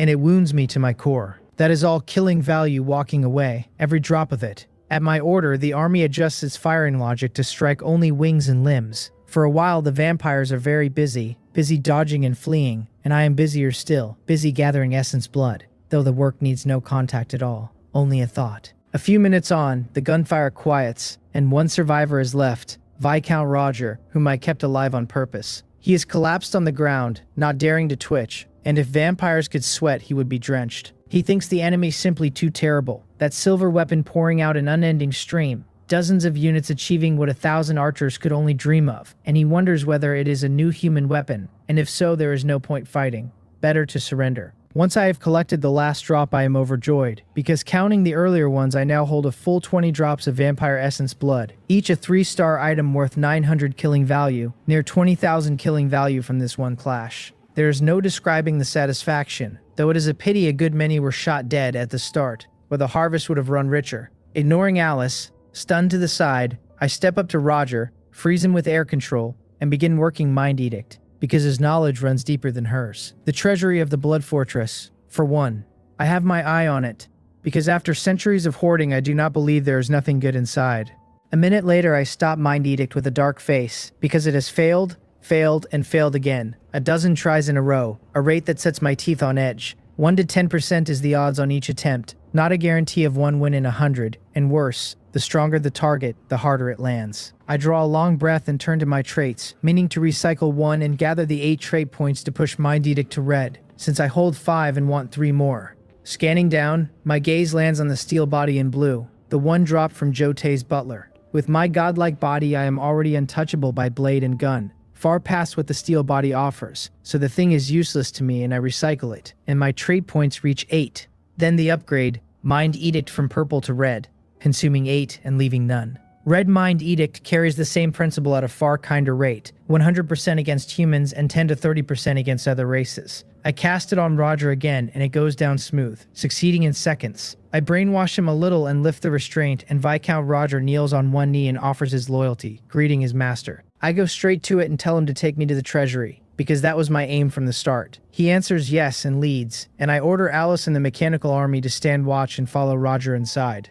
We wind down through the fortress and arrive before a tightly shut door, and Roger names it the treasury. I look it over, a set of 6-meter bronze double doors, a blood-colored bat taller than a man painted on each, and seeing no guards, I ask whether he is truly that confident that the treasury sits unguarded. He tells me the bats on the doors are the guards, that any who break in without the Count's token turn them into living things that attack, each with the combat power of a Viscount.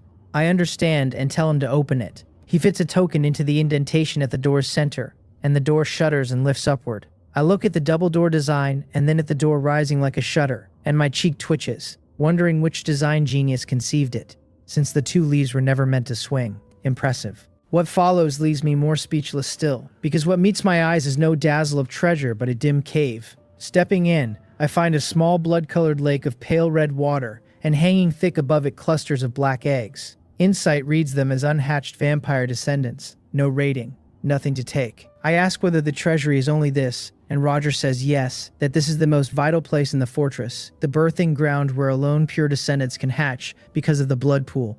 I catch the word and ask why they can only hatch here, and he answers, because of the blood pool. I ask whether the pale red lake is the pool he means, and he says yes. Insight reads the blood pool as no rated item at all, and I frown and ask what is special about it. Roger explains that the descendants about to hatch fall into the pool, drink its energy, and so complete their final change. My frown deepens. I walk to the edge and put my hand in, and let out a surprised sound, because there really is a strange energy in the water trying to bore into my body. Odd. It is plainly not a rated thing, yet it holds a magical function, unless there is something inside it releasing the energy. At that thought, I flick my hand and the water parts to both sides on its own, because absolute cold control carries water affinity and command, and the pool is water like any other. So it answers me.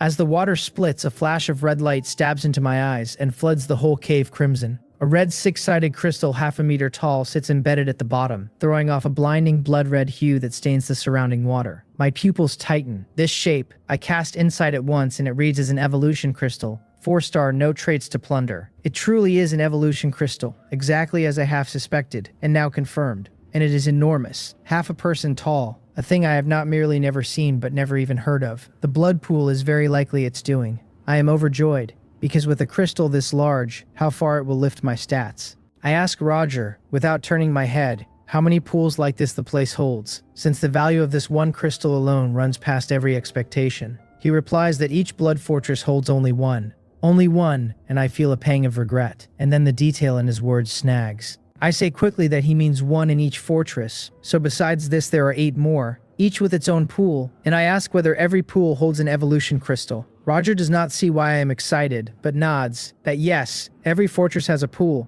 though what I call an evolution crystal they call a blood crystal, and every pool holds one, only of differing sizes. I laugh out loud and call it good, very good. 9 fortresses mean 9 crystals, and even at varied sizes it is enough to stack my stats to 6-star. A pity that past 2-star the effect of a crystal turns negligible, but this is enough, and it saves me a great deal of killing value. Delighted, I move my mind and the crystal at the lake bottom vanishes in an instant. The water closes over and settles, the once pale red lake fading fast until it runs clear to the bottom, drained of its power now that the crystal is gone. I take the crystal out of my dimensional space, press my hand to it, and draw the energy out with my mental power. A wave of warmth flows into me and is absorbed at once, and I feel my strength climbing in every direction. Small but real. Good. Confirming it works, I put it away and look to a corner, where another plain metal door stands. This one without any bats but covered in blood-red patterns that look anything but simple.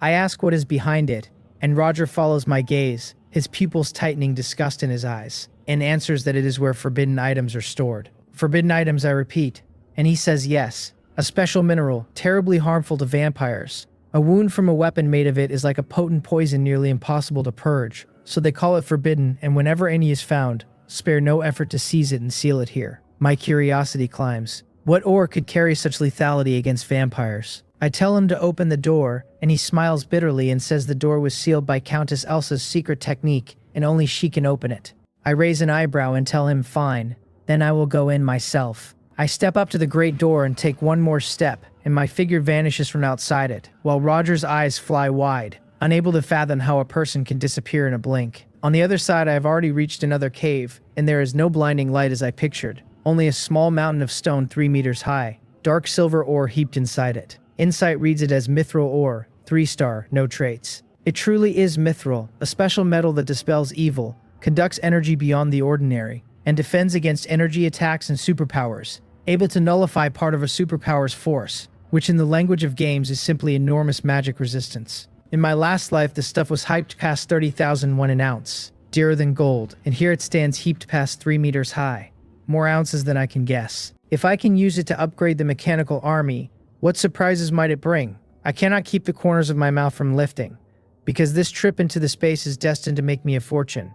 I wave my hand and the whole pile vanishes, and after a last look around and finding nothing else, I leave. Outside, I ask Roger whether the other fortresses hold forbidden items too, and he answers truthfully that he does not know for certain, never having looked, but they likely do. That earns him a fond, indulgent smile. Good, very good. Then for this space I set myself one small goal, to loot every ounce of mithril and every evolution crystal from all 9 Great Blood Fortresses. I go on inspecting the treasury and turn up nothing else worth much, only ordinary gold and silver and jewelry, but true to the principle that a thief never leaves empty-handed, or rather, waste not, want not, I still pick through it and stow everything useful. Then, with Roger leading, I wander the fortress, and while I walk I check the trading channel. A great deal of odds and ends is listed there, because survivors have wised up and now post whatever they have, useful or not, on the chance someone needs it. What they want in exchange runs the whole range: water, food, worn underwear, weapons, sanitary pads. I toss the silver goods I prepared long ago into the channel. 100 silver crossbows with 3 arrows apiece at 1 card each, 200 silver daggers at 1 card each, 100 silver longswords at 2 cards each, 100 silver machetes at 3 cards each. The whole 500 trading slots clear out at once, all of it laid in for exactly this run. Then I look at the chat channel, where a fair few are already trading information, and I skim it, find nothing useful, and pay it no more mind. A quarter hour on, the two of us have wandered most of the key ground. Just then gunfire drifts faintly in from outside. I do not care at first, with so many mechanical army units posted that a few returning vampires could stir up nothing. But the shooting keeps on, and that sits wrong with me. I flash, one step carrying me 100 meters as if teleporting, straight through the surrounding obstacles and out onto the open plaza. It is an application I worked out using the dimensional space as a springboard, stepping in and out of the space in a single stride, so it looks no different from teleportation. From a distance, I see hundreds of red figures ripping through the mechanical army at speed, tossing my units aside one after another. The damage is limited, and those knocked flying shake their heads, stand, and rejoin, but the army cannot match the enemy's speed, and can only eat dust behind them, sometimes even clipping a friendly unit while firing. For a while, so many robots are being pushed onto the back foot. My face darkens, and I have no time to wonder where so many vampires came from. I step forward, 100 meters astride, and in a few strides I am in the thick of it. My arrival pulls the vampire's eyes at once, above all because the rich reek of blood on me is too loud a thing among the cold machines. A human, unmistakably a human, and one brimming with life, and though they did not see clearly how I appeared, it does nothing to cool their craving. For a moment, many of the female vampires press their legs together and lick their red lips, imagining the feel of drinking from me, surely a heavenly thing. The 3 nearest cannot help but pounce, already hit by a few silver rounds and healed at the cost of much energy, and at the sight of a walking blood bag they lose all restraint. I have not so much as moved when the 3 shapes hit me. I let out a cold snort, and the 3 freeze in the air, and the next second 3 hearts leap free on their own, turn to 3 drops of blood clan essence, and float into my hand and vanish. Seeing 3 of their number die so easily, the surrounding vampires draw sharp breaths, muttering how this can be, that it is impossible. Before they can think too hard, I take a step and appear where the vampires stand thickest, and the next second every vampire and every mechanical army unit within 10 meters freezes, friend and foe alike. Then the vampires' chests bulge, hearts burst out and fall toward my hand, disintegrating on the way down until they land as drops of essence, and the bodies within the circle come apart in kind. It shocks every vampire present to the bone, one crying out what on earth I am, how I can be this strong, and no one answers him. I do not stop taking another step to appear dozens of meters off, and the fighting inside that radius hits the pause button again, and several more drops come floating out. Just then a red-clad afterimage rushes me at high speed, and the instant it enters my range it stalls as if it had dropped into a bog, the blurred shape snapping suddenly clear. A cold, beautiful female vampire, wearing tight red leather that shows off her tall figure, skin white as snow, thin lips lightly pursed, golden eyes cold as frost, brows full of arrogance and nobility. Her temperament is simply too cold, close to the feeling I had the first time I saw Winter Plum. She has no interest in studying me. Feeling the air around her nearly solidify, shock flashes in her golden pupils, and ignoring everything else she shifts her footwork and retreats hard. I let out a soft sound, because to move it all under my air manipulation, this beauty is not simple. Seizing on her retreat, I cast Insight, and she reads as a vampire countess, 4-star early stage, carrying a blood clan body in gold, extraordinary speed in purple, super speed healing in yellow, and blood control in purple. A countess. Could this be Countess Elsa? She has already fallen back dozens of meters before stopping, and the other vampires catch the trouble and overturn their opponents to withdraw and gather around her.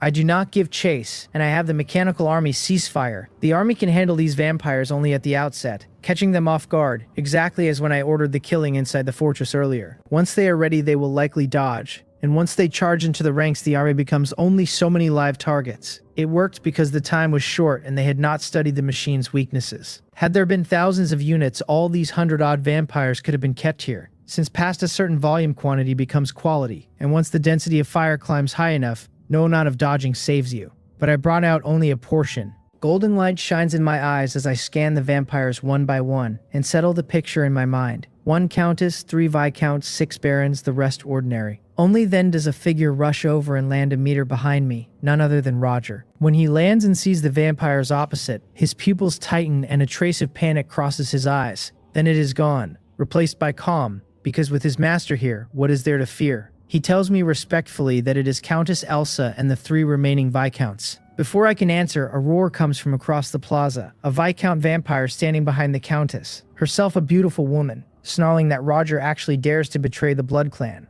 Countess Elsa's face stays cold as frost, but she pays the traitor no mind, fixing her stare on me instead. She calls it a fine bit of work by the church, a diversion to strike east while hitting west, robbing her home while she went to the battlefield. Her fury surges, because if a stray wind had not sent her back early, she would never have known her home was stolen out from under her. She names my machines the church's secret weapons, so many terrible things cultivated in secret, far past the Crusaders' holy nights, and ventures her guess that I came to conquer the fortress for the forbidden item. She parts her thin lips to show 4 snow-white fangs, her eyes flashing wise, as though she has already seen through everything. I have nothing at all to say to that. I blink at a loss for a breath. What a lavish little drama Countess Elsa has staged inside her own head, casting me as the church's hired blade and herself as the tragic victim of a scheme. I owe her no explanation, and I have no wish to give one. Since the mechanical army is only slowing me down against a countess, I stop counting on it and reach for the move that ends things. 1 step carries me behind the ranks of vampires, and a bone-deep cold bursts out of me as I release Frost Domain. In an instant, the whole 100 meters around us seals over in ice, and every vampire but Elsa freezes solid where they stand. Not dead, only unable to twitch a finger. The moment I vanish, Elsa's instincts scream, and she throws herself into a partial transformation and bolts, sliding clear of the freeze by a hair. A pair of blood-red wings, the mark of a countess, spreads wide as she hovers overhead, her eyes fixed in horror on the only living thing left below her, which is me. This human can solidify air and command ice, both of them blanket effects that fall on everything without discrimination, and against that her speed advantage counts for nothing.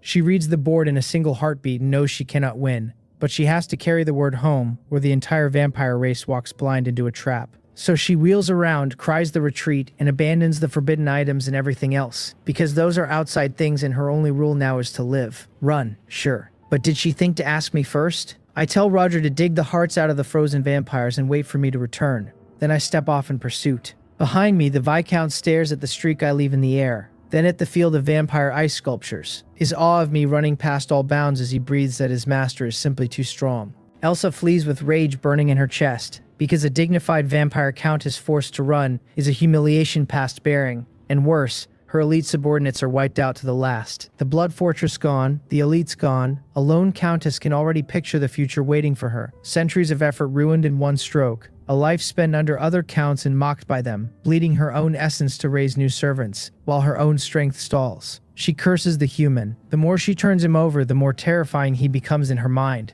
A bare-handed thing of pure raw power with no holy light and no forbidden weapon to explain it. It should not be possible for any human, no matter how gifted. Just as she stews in it, a figure winks into being in the sky ahead of her, and it is me, watching her with an amused tilt to my mouth. Her pupils shrink, because she never expected me to overtake her, and the thought lands that maybe she cannot escape at all. So she hardens her heart, beats her wings until she is a falling meteor, and finishes her full transformation on the way down. Red hair, blood-red eyes, fangs, a face twisted with killing intent. When she crosses into 10 meters, her speed drops hard, though to any ordinary eye she would still be a blur, and she covers the last of the gap in a flash, sharp claws reaching for me, already tasting the moment they punch through. Then her sight goes dark, then bright, then floods with a yellow-brown wall she has no time to name before she slams into it head-on. The top of a great mountain erupts, rock flying, dust boiling up and settling again, leaving a fresh crater with a pair of black and red leather boots poking out of it, twitching now and then. I look down from the air, my eyelid jumping because this woman is savage with herself. And after an impact like that, shattered bones are the least of her troubles.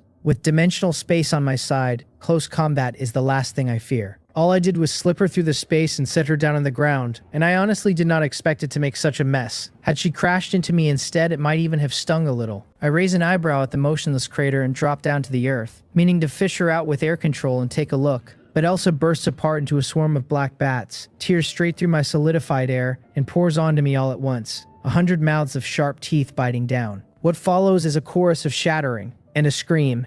The bats scatter off me in an instant, and reform into Elsa, who now cups both hands over her mouth, her fangs broken, her face carrying a pain past description, and her eyes fixed on me in raw terror. Slightly lisping through the ruin of her teeth, she demands to know what I am, insisting no human alive could be what I am, because she can bite through steel and could not so much as break my skin. I do not bother answering. I only remark that if those are her last words, she is welcome to say them, and I raise my hand as though to strike, which sends her heart lurching into panic. She backpedals fast with words, guessing I am not the church's own since I carry none of their power, deciding I must be an outside expert they hired. She offers me tenfold whatever the church paid, the full accumulated wealth of the vampire race laid at my feet.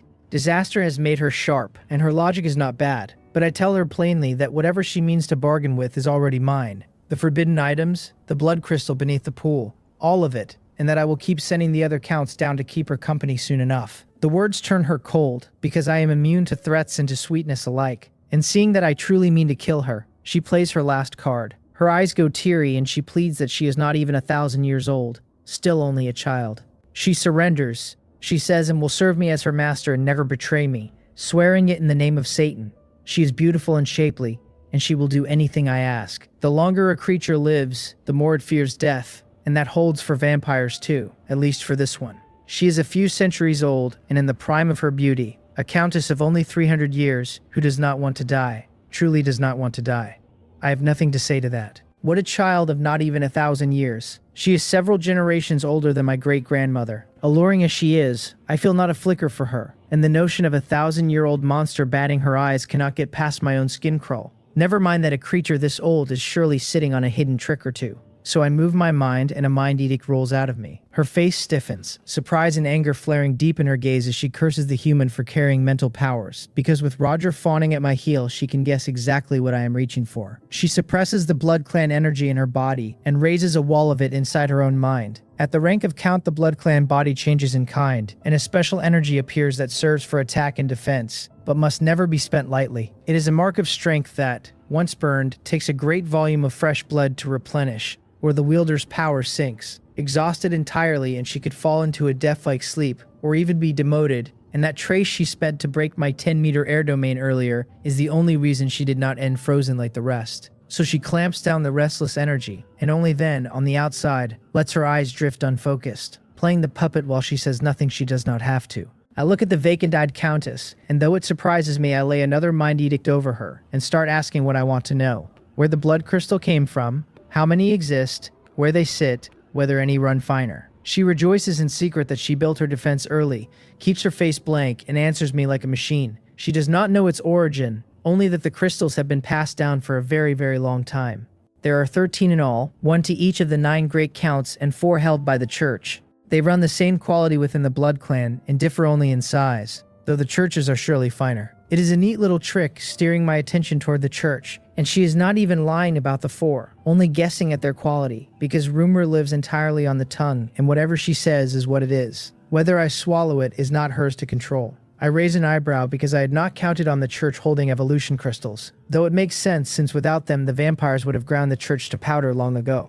I ask about the forbidden items and whether any mines remain. She tells me the mines were emptied 500 years back and now only a trickle leaks out, and regret pricks me, because if I want mithril I am left with the Blood Clan and the church, and if the Blood Clan has it, the church must too. I ask where the church's holy light and holy water come from, and she claims not to know, only that one day they simply appeared out of nothing, a thing the Blood Clan has been chasing ever since. A few more questions about the church give me a firmer read on the whole board, and I let a look of satisfaction show her. Elsa breathes easy inside, thinking it is finally over, that she does not have to die for now. Then I tell her, in a flat, cold voice, to take off her clothes. She shudders, pupils shrinking, the corners of her eyes twitching, fury climbing fast, because a dignified count is being made to strip in front of a man, and this man must die. She keeps her face cold and stands slowly, and while she pretends to reach for her clothes, she gathers blood clan energy in her body. But a freezing ray flares blue and wraps her whole frame, and a bone-deep cold races through her before she can finish a word,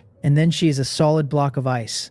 I only wanted to test her. She was always too easy to control for a count, when Roger himself slipped my edict a few times, and this proved it, that she truly was never controlled at all, only too weak to resist. Her acting was not bad. If not for that half-second hesitation, it would have been perfect. Killing her should be enough to push me up a level anyway, so I reach for her without ceremony. Behind the blood clan energy, she is still conscious, still freezing, her body flatly refusing to obey her, and she can only watch as I crack her chest open and draw the heart out. She screams inside where it changes nothing, and once the heart leaves her, the blood clan energy scatters and she goes dark for good. Her body dead but frozen so it does not dissipate. Her essence blood gone so she will never wake. She drops a rich haul, a scatter of traits, and a lottery card. I recycle the blood clan body in gold, extraordinary speed in purple, super speed healing in yellow, and blood control in blue, since before I only ever took the blood clan body in blue from Roger and left the rest. And now is the moment to upgrade. 15 trait points land in my pocket. I am in no hurry to spend them, so I reach for the lottery card first and use it on the spot. The card resolves into a perfect blood clan serum, and the note that comes with it tells me that whoever drinks it becomes a perfect blood clan, fearless of sunlight, fearless of silver. A racial serum then, one of the rarest classes of item in the space, and a treasure for anyone who wants a shortcut. The moment you drink it, you become that monster's race, and the space accepts the change as your own choice and never strips your survivor standing. That is the difference that matters. If a vampire forces you into a descendant, the space reads it as coercion, cancels your survivor rights, and keeps you trapped inside forever, the same way the mechanical space last time offered voluntary conversion into a robot, and honored it precisely because it was freely chosen. Earlier spaces carried their own, a zombie serum, a ghoul serum. I simply never crossed one. For anyone else, it is a jackpot. For me, it is trash. Others turn into blood clan to grow fast, but for me, it would only cap my ceiling. A racial change wipes every physical trait I own and swaps in the new races, so the instant I drank it my whole arsenal would vanish and be replaced by a vampire's. I am not even sure a vampire body could still hold traits of other attributes. Light, for one, would likely be impossible. Only a fool would drink this. I am fine exactly as I am. I put the serum away because I will never use it, but the authorities might pay well for it, if they can even afford my price. Then I turn to my 15 trait points and weigh whether to fuse or to upgrade, and settle on lifting air control first, since I have used it enough now to know how handy it is. It is a versatile talent whose only flaw is a punch that still runs a touch light for a vampire count. Air control climbs from blue to purple for 4 points, then from purple to red for 8, leaving me 4. I test it, and the range has stretched from 10 meters to 30, and the volume of air I can seize in a heartbeat has jumped. So where my solidifying force once sat near 100, it now sits near 300. If Elsa were to fall into my zone again, she would never break loose. The last 4 points I bank, back at the Blood Fortress. The place has gone quiet, and Roger, who has been pacing in a knot of nerves, lights up the instant he sees me. He reports the essence blood collected, a good 24 drops and change sealed in one bottle, which he offers up with both hands. I grin, because that stacks onto the 20 I already carry for 44 drops in all, and at 900 killing value a drop that is real money. I scan the yard and frown, asking where Alice has gone, and Roger tells me she was killed when Countess Elsa struck. Nothing left of her. Fine. I ask whether he knows where the other blood fortresses stand, and he nods and points, naming the nearest the Della Blood Fortress to the southeast, roughly 2 hours off at full flight, which is his own flight he means. I frown, because I had not expected the fortresses to sit so far apart, and if every one is a 2-hour haul, most of my time gets eaten on the road. If only I had a plane. I think of the T-1000, but that one is unreliable. A shapeshifter that only manages small objects, nothing larger, which I put down to it lacking material. So I tell Roger to transform and carry me. He stabs a finger at his own chest, stunned, and I remind him the vampires here are all dead and he is the only one left with wings, then promise to help him along with a speed boost. 10 minutes later, I stow the mechanical army and take to the sky astride Roger. I shape a cone of air control in front of him to cut the pressure and push a jet of it behind him like a turbocharger, tripling his speed at least, a pace he swears he has never touched in his life. I do not waste the ride either, taking out an evolution crystal cut down to the size of a basketball and drawing its energy in, because the point is to burn no time at all. On a wide plain, a dozen or so figures sat resting on the ground,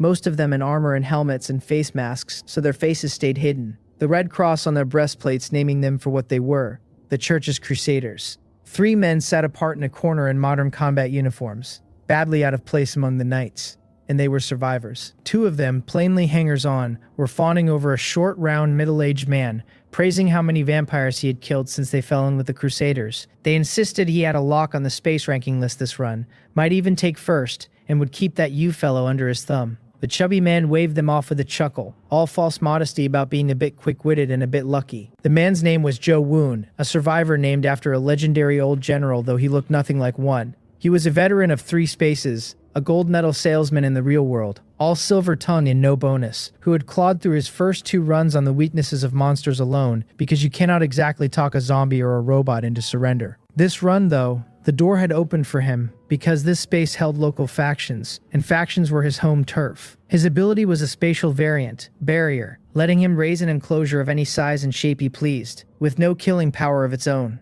Purely a cage. But he had honed that cage to the extreme, so even things far stronger than him needed time to crack it. That was his ticket into the Crusaders. They drew the vampires, he sealed off their escape, and the vampires died penned in. He had even cut a deal with the Crusader captain, trading a silver weapon for every 20 vampires killed. Weapons he pulled off the trading platform with cards. Since 20 vampires dropped at least 2 cards, spending 1 to net 1 plus a heap of killing value left him ahead every time. The Crusaders saw his worth and recommended he join the church proper at the nearest main battlefield. As for the 2 beside him, they were novices he had picked up on the road, and kept as meat shields, because in the space, something useful at your back can buy you a few seconds when you run. Whether they saw through him did not matter. What choice did they have? Just then the Crusader captain shot to his feet, staring into the distance where a black dot in the far sky was swelling fast. The captain barked at Joe Woon to use his ability, and Joe Woon's eyes gleamed, because here came another vampire to kill. He never worried about mistakes, since in this space nothing flew but birds and vampires, and no bird got that big or showed at that range. He gauged the dot at maybe 10 meters up, an easy mark, and with a thought a transparent barrier rippled into the world. He shaped it into a rectangular block, and set it square in the dot's path, a one-way wall that let a thing in but never out. Cheaper on energy, the target would crash the far side, go dazed, and drop for him to reap. Then he frowned, because the flight speed was wrong, far too fast, and around him the Crusaders muttered that the vampire looked bloated and flew strangely, until one of them saw there was a person riding on its back. The shape dove straight into the barrier without a ripple. Riding Roger, I feel something wrong the instant we cross the wall and my eyes snap open. But before I can check, Roger slams full speed into the far face of the barrier. Because he was carrying me, he was flying flat, arms forward like a diving man, so his arms snap first and then his skull drives back into his own body. No time even to cry out. Only the air cushion I kept spun in front spares him from ending outright, because a sudden stop at triple speed loads more force than a body can hold. As I see the wall rushing at my own face, I let my figure drop into the space and vanish, and 2 seconds later I reappear floating in the air with a black look, because even a fool would know by now that he has been played. Several things whistle through the air toward me. Silver arrows, close already, and I freeze the whole flight of them dead in place with a breath of cold. My eye twitches, because these are my own crossbow bolts, the very ones I dumped onto the trading platform. Special marks carved into the shafts and all. Being ambushed with my own goods is a special kind of insult. I look down on a knot of people gaping up at me, the cross on their armor naming them Crusaders, the black hair of the 3 others naming them survivors just as fast. This world runs on blonde hair and blue eyes, so a black-haired face from back home stands out at a glance. Below, they have all gone still, because a human floating without wings, arrows hanging paused in the air around him, sits far outside anything they know. Golden light flares in my eyes as insight sweeps them one by one and 2 names catch. A Crusader reads as Taylor, 3-star mid-stage, carrying light affinity in yellow and holy power in blue. The first a raw gift for light elements, the second a divine force that fortifies the body, mends wounds, and hits dark creatures far harder. The other is Joe Woon, 1-star mid-stage, carrying only barrier in blue, an active cage for trapping enemies. That is enough for me to piece together the ambush. Almost certainly that barrier, a rare thing to meet cold. Roger's body hits the dirt in a burst of dust, and I step over to land beside him. I look at the Viscount curled up like a smashed turtle, flick a 1/10 of a drop of vampire essence blood onto him, and tell him that if he is not dead he had better hurry up and heal, because I still need him to find the fortresses. Then my gaze turns cold on the survivors, and I ask whether they have nothing to say. They finally shake loose and stare at me, while Joe Woon sweats, because this is a survivor after all, but far too strong. One glance stops arrows. One step reaches the ground. A vampire is kept as a mount, and worst of all, it is a survivor he has clearly just crossed. Looking at the silent helmeted crusaders, I sneer that if they will not talk, then they need not talk at all. But at that, the crusaders lower their weapons, pull off their helmets, and to my narrowed eyes, Taylor drops to one knee, a hand over his chest, and begs with a fanatic's fervor that his Lord God punish him for having offended the divine might. I have no idea what to do with that. As Taylor kneels, every armored crusader behind him sets down his weapon, bares his head, and kneels with the same burning eyes, begging their Lord God's punishment. In their eyes, a human who flies, halts arrows, teleports, and above all rides a vampire could only be a god come down to the mortal world, wingless and black-eyed though he is. I am more bewildered than any of them, and I look to the three stunned survivors hoping to read some sense there. Instead, Joe Woon's eyelids jump and he almost kneels before catching himself. Because why on earth should he kneel when he alone saw that I failed to break his barrier? Others may be afraid. He is not. Even if he cannot beat me, he can pen me, an unbeatable footing at worst a coin toss. Half a chance to escape, and half a chance I never catch him. So he shouts to Taylor that the captain is mistaken, that I am no god but a human like him, black hair, black eyes. His two lackeys chime in fast that I am human, in league with the vampire, that I even saved the thing just now. Taylor's face goes cold and he thunders at them for blaspheming before a living god, demanding to know why they have not knelt to beg mercy. Joe Woon's expression curdles as if he swallowed something foul, because these primitives are stubborn as a mule and hopelessly drunk on dogma, and seeing him fall silent only convinces Taylor further. So Joe Woon turns his back on the fanatics and smiles up at me instead, naming himself, calling me a powerhouse off the ranking list, proposing we become friends, saying it only because his barrier is set and he has the footing to gamble. I glance at Roger, nearly healed now, and I feel the barrier still hanging in the air, and I tell him flatly that I do not make friends. He offers this only because he saw my methods and grew wary, or he would be the one getting looted. His smile thins and darkens, and he presses that this is all a misunderstanding, that more friends means more roads, better than more enemies, his tone sharpening. I tell him it is not impossible to be friends, but that I have my eye on something of his, and if he hands it over, we can talk. He looks himself over, baffled, nothing special showing, and asks with a chill creeping into his eyes whether I mean his head, because even television has retired that line. Instead, I ask him why his barrier has stopped shrinking,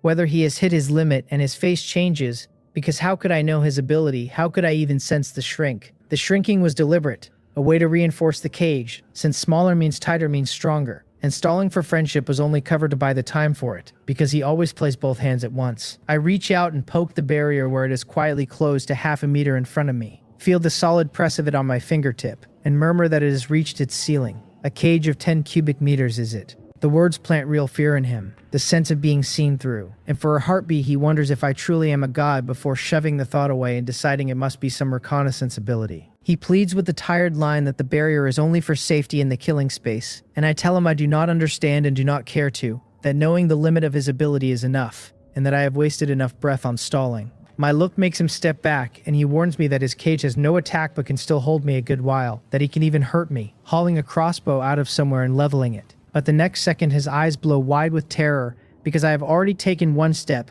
slid out of his barrier, and appeared in front of him, and when he grabs for the trigger he finds he cannot move. I ask him whether he knew I was the one who sold that crossbow, and that is the last thing he ever hears before his whole body compresses to half a meter across. His two lackeys follow him down without a sound. A ball of light drops, and I scoop up his barrier in blue. Having watched me crush Joe Woon to a ball with a glance, Taylor and his knights burn hotter than ever for the divine power I keep showing, because what else could it be? So I ask them who they are, and what they are doing here, and Taylor answers with reverence that they are the 38th Regiment, 13th Squad of the Crusaders, on their way back to the church after a suppression campaign. I ask him to lay out the church's situation, and he tells me plainly that things are not good, that the Cardinal took leg injuries in the last clash with Dracula and is pouring everything into recovery, that the Chief Judge is stretched thin. The church runs from the Pope down through the Cardinals, the Chief Judge, the Holy Knights, and the Crusaders. But the Pope vanished a century ago, and the Cardinal has acted in his place, a hair stronger than Dracula and no more, which is why a single battle left him hurt. On the two things I care about, mithril and evolution crystals. Taylor's rank is too low, and he knows only that the headquarters holds mithril, nothing of the crystals. Once I have what I need, I deal with them, because their fate was sealed the moment they loosed arrows at me, and a thorough search turns up 6 cards, all material type, which I pocket before mounting the healed Roger and flying on. This time we reach the Della Blood Fortress clean. When Roger sets me down and kneels for me to dismount, every vampire in the yard freezes, because a Viscount is acting as a mount and the rider is a human. A voluptuous woman parts the crowd, staring hard at Roger, and before he can stammer out an answer, I cut in that I have come to take something. Then I unleash everything at once, air control and mechanical army sweeping the whole fortress, because when both sides already know the shape of it, why bother with pleasantries? When the vampires are cleared, I come away with 90 more drops of essence blood, more than Elsa's own fortress held, since Della's runs on a deeper foundation, while Elsa was after all a young thing not even 1,000 years old. Countess Della herself is away supporting Dracula, like the others. The woman who spoke with Roger, Giella, I do not kill. I subdue her and strip the treasury, finding a single blood crystal even smaller than Elsa's, likely worn down by heavy use. Proof that a deep foundation is not always a blessing. It leaves me wondering whether the vampires go extinct if the crystals run dry, until I remember they can still bite humans into descendants, weaker than purebloods but enough to keep the race alive. The mithril here runs richer than Elsa's, because time is what builds a foundation, for vampires as much as anyone. Then I ride Giella on toward the next fortress. And as for Roger, I kill him, because with a soft, fragrant, better-shaped mount on hand, who keeps the male one. Narrower across the back than Roger, admittedly, but a grip on her ponytail keeps me from sliding off, and from the seat of it, I have no complaints at all. Judging by the permanent sulk on her face, neither does she. Next come the Brew and the Vika fortresses, and inside a single day, counting Elsa's, 4 are swept clean, most of the hours lost to travel. At Vika I even catch Count Vika himself, back home to rest, and after a friendly exchange I fold him into the tally too.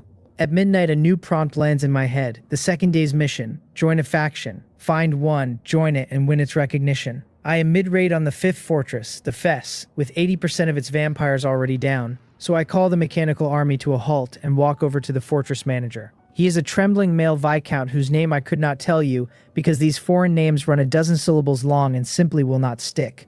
I clear my throat, arrange my face into what I consider a kindly smile, and ask the viscount whether I might join his blood fortress. He and his huddled survivors gape, glance at their 80% losses, and fall silent, his cheeks twitching, his mind screaming that just now I was slaughtering them without pause, and now I want in, and if I wanted in I should have said so sooner. When he does not answer I frown and ask, sharper, whether he is unwilling, and he shivers and blurts that he is willing, deciding it is wiser to bend first when the knife is at his neck and he is the fish on the block. But no completion prompt comes, so I frown again and tell him that willing is not an answer, yes or no, and since I have joined, is he not going to grant me a title? He nods like a pecking chick and, mind racing, offers me honorary viscount, which I accept, ordering him to begin the conferment. He starts into a name a dozen syllables deep, something with a capybara buried in it, and I slap him across the forehead and tell him to simplify, because I am not standing here to have my time wasted. He chuckles sheepishly and tries again, gets halfway,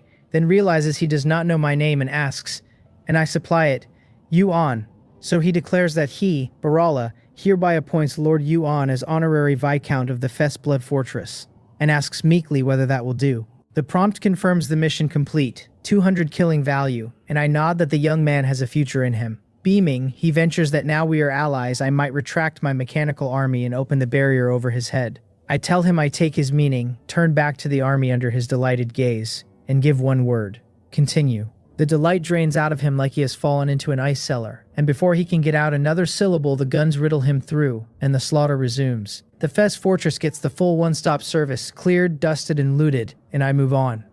By the evening of the second day, all 8 blood fortresses are stripped. 4 counts down counting Elsa, only Dracula and 4 others left. On my own strength I have done in 2 days what the church could not manage in centuries, and what is coming will be grander still, because I am already on the road to the last one, the Dracula Blood Fortress, where the final 5 counts stand. Before that though, a day and a half of steady crystal absorbing has maxed my stats. My rating has reached level 6, and level 4 crystals do nothing for me now. My panel reads Strength 180, Physique 180, Speed 180, Spirit 180, 4 numbers all pinned at the ceiling.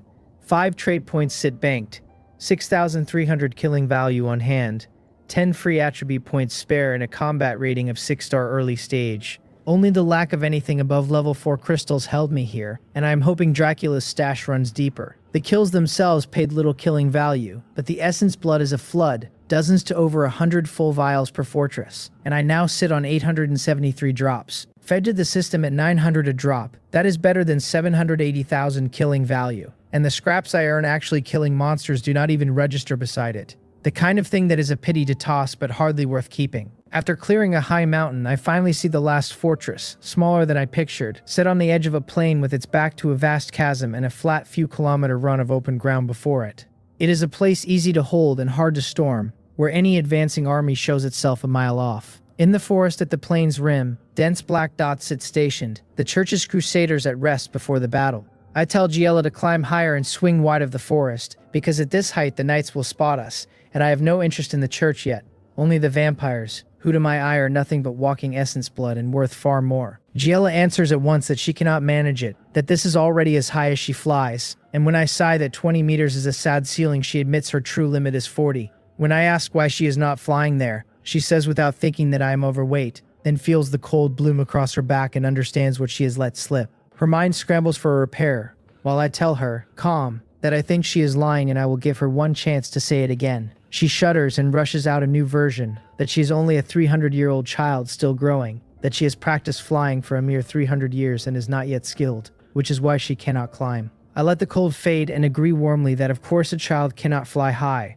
that she only had to say so, and that a vampire ought to be honest and look inward when she falls short. She wants to weep without tears, because being my mount is too hard, and she would rather go home and be an unhatched egg. I give her no time to spiral. As the forest nears, I tell her to fly flat out while I boost her, and before she can brace a shove hits her feet, because she is flying horizontal, and her already doubled speed multiplies again until even her vampire eyes blur. She streaks across the night like a meteor toward the fortress, 2 ragged tracks of torn air behind her. In the forest, the pale-faced cardinal held counsel with the church's high ranks. He remarked that for 2 days now the vampires had behaved wrongly, refusing every provocation, only defending, and asked whether anyone had found the cause. Someone answered that they had, that the vampires were short 4 counts, each of whom had taken a batch of confidants away, which explained the shift. The cardinal nodded, fell silent a moment, then asked what they made of the 4 vanished counts. The room split. One faction called it a golden chance to hit the weakened enemy now. The other warned of a trap, asking why the counts would leave precisely when the fighting peaked. Both sides were wounded and recovering, they pointed out, so it would come down to who played his trump first. The cardinal raised a hand for silence, drew a breath, and turned to a burly, full-bearded man, the chief judge, asking how the investigation stood on the black-haired, black-eyed outsiders who had defected to them carrying strange powers. The chief judge nodded, then shook his head, saying they had learned some things but all of it muddled. Asked how they came here, the outsiders spoke of a killing space, called them non-player characters, and mentioned chat channels and trading channels and quests no one could follow. Fortunately, their goal matched the church's, the vampires, so there was use in them, and the gathered notes had gone back to headquarters for analysis.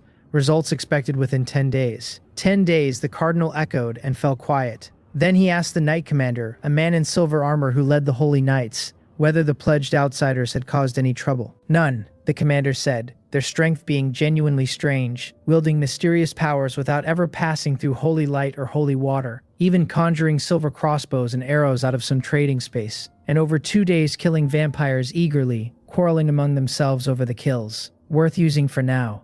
The cardinal agreed they should be used, but warned that outsiders always carried their own designs and must be watched, and ordered them to lead the charge when the general offensive came. He set that offensive for dawn, the day after next, buying time to learn more, and declared it time to end this war. Then, sensing something, he looked up. A black shadow tore across the night sky toward the fortress in the distance, too fast to make out, and only after it had left the forest did a white barrier of holy light snap up over the trees, blazing the whole sky bright. The knights broke into alarm, one asking why the holy light had triggered on its own, whether the vampires had struck, another saying something had simply flown past too fast to see. The room churned with guesses that it was a vampire, that no vampire could be so fast, that the thing was falling toward the blood fortress. The cardinal's face went grim, because he alone had caught a real glimpse, and he asked the chief judge and the knight commander what they had seen. The two traded a look and said it together, a vampire and a black-haired outsider. The cardinal frowned deep, because he had not been wrong.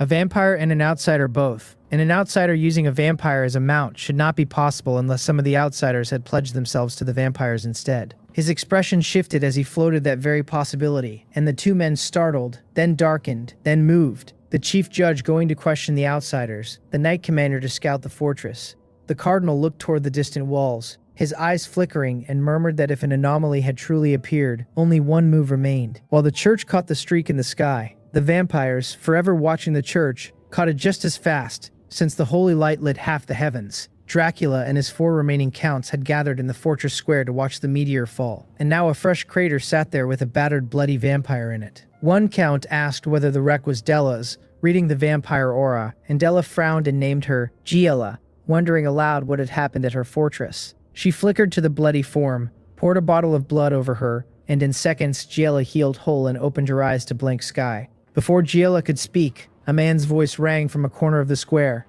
and every vampire turned. They found a handsome young man standing at ease, and it was me. I had not quite mastered the length of the boost, and by the time I cut it, Giella simply could not stop, so she plowed into the ground while I flashed into dimensional space, a breath before impact, and stepped out in the corner. Dracula caught my face and darkened, asking whether I was an outsider. Black hair, black eyes, and without waiting he turned to a black-haired middle-aged man on the far side and asked whether this was one of his people. Called out, the man, Jujian, hurried forward, knelt on one knee, and told the noble Count Dracula that he did not know me, but would try to talk me into surrender. Dracula narrowed his eyes and nodded, because a count keeps a count's dignity and need not handle everything himself. Jujian rose and asked my name, asking whether I had come drawn by Lord Dracula's fame to pledge myself. His pale complexion and his fawning phrasing told me at once he had become a vampire. But I have no interest in chatting with cannon fodder, so I speak instead to Gila, that her flight control really is too poor, that she cannot even stop.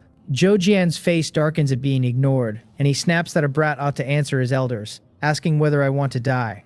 I raise a bored hand and a freezing ray takes him before he can react, and where he stood an ice sculpture appears. Only then do I look at Dracula and tell him I have come to take something. Dracula narrows his eyes and chooses to ignore me outright, because he is the noble Dracula and why should he mind an outside race, when not killing me on the spot is already a courtesy. Holding his posture, he turns to the recovered Giella and asks who I am, why I am with her, what I am doing here. Giella opens her mouth and finds no answer, because naming me her master would get her killed on the spot. While she flounders, I speak up again, asking whether anyone has ever told Dracula that this inexplicable vampire nobility is grating, before deciding it is boring and time to flip the table. At my words, Dracula feels the crisis land, his pupils shrinking, the hair rising on his body, and inwardly he curses that things have gone bad as his vampire energy gathers to erupt. But the next second I am in front of him, and the air locks solid, crushing the eruption flat, pinning him as though a mountain had settled on his back. Then he watches the thing he will never forget. Every vampire within 30 meters crushed to a ball by an unseen force, drops of essence blood streaming out of the wreckage into my hand. In a few seconds, nothing lives inside that circle but him and Giella, the 4 remaining counts included. The vampires beyond 30 meters see it and scatter in terror, because one step of mine finished the 4 counts and everyone near them, and someone screams to run, that the race is finished, that I am a devil.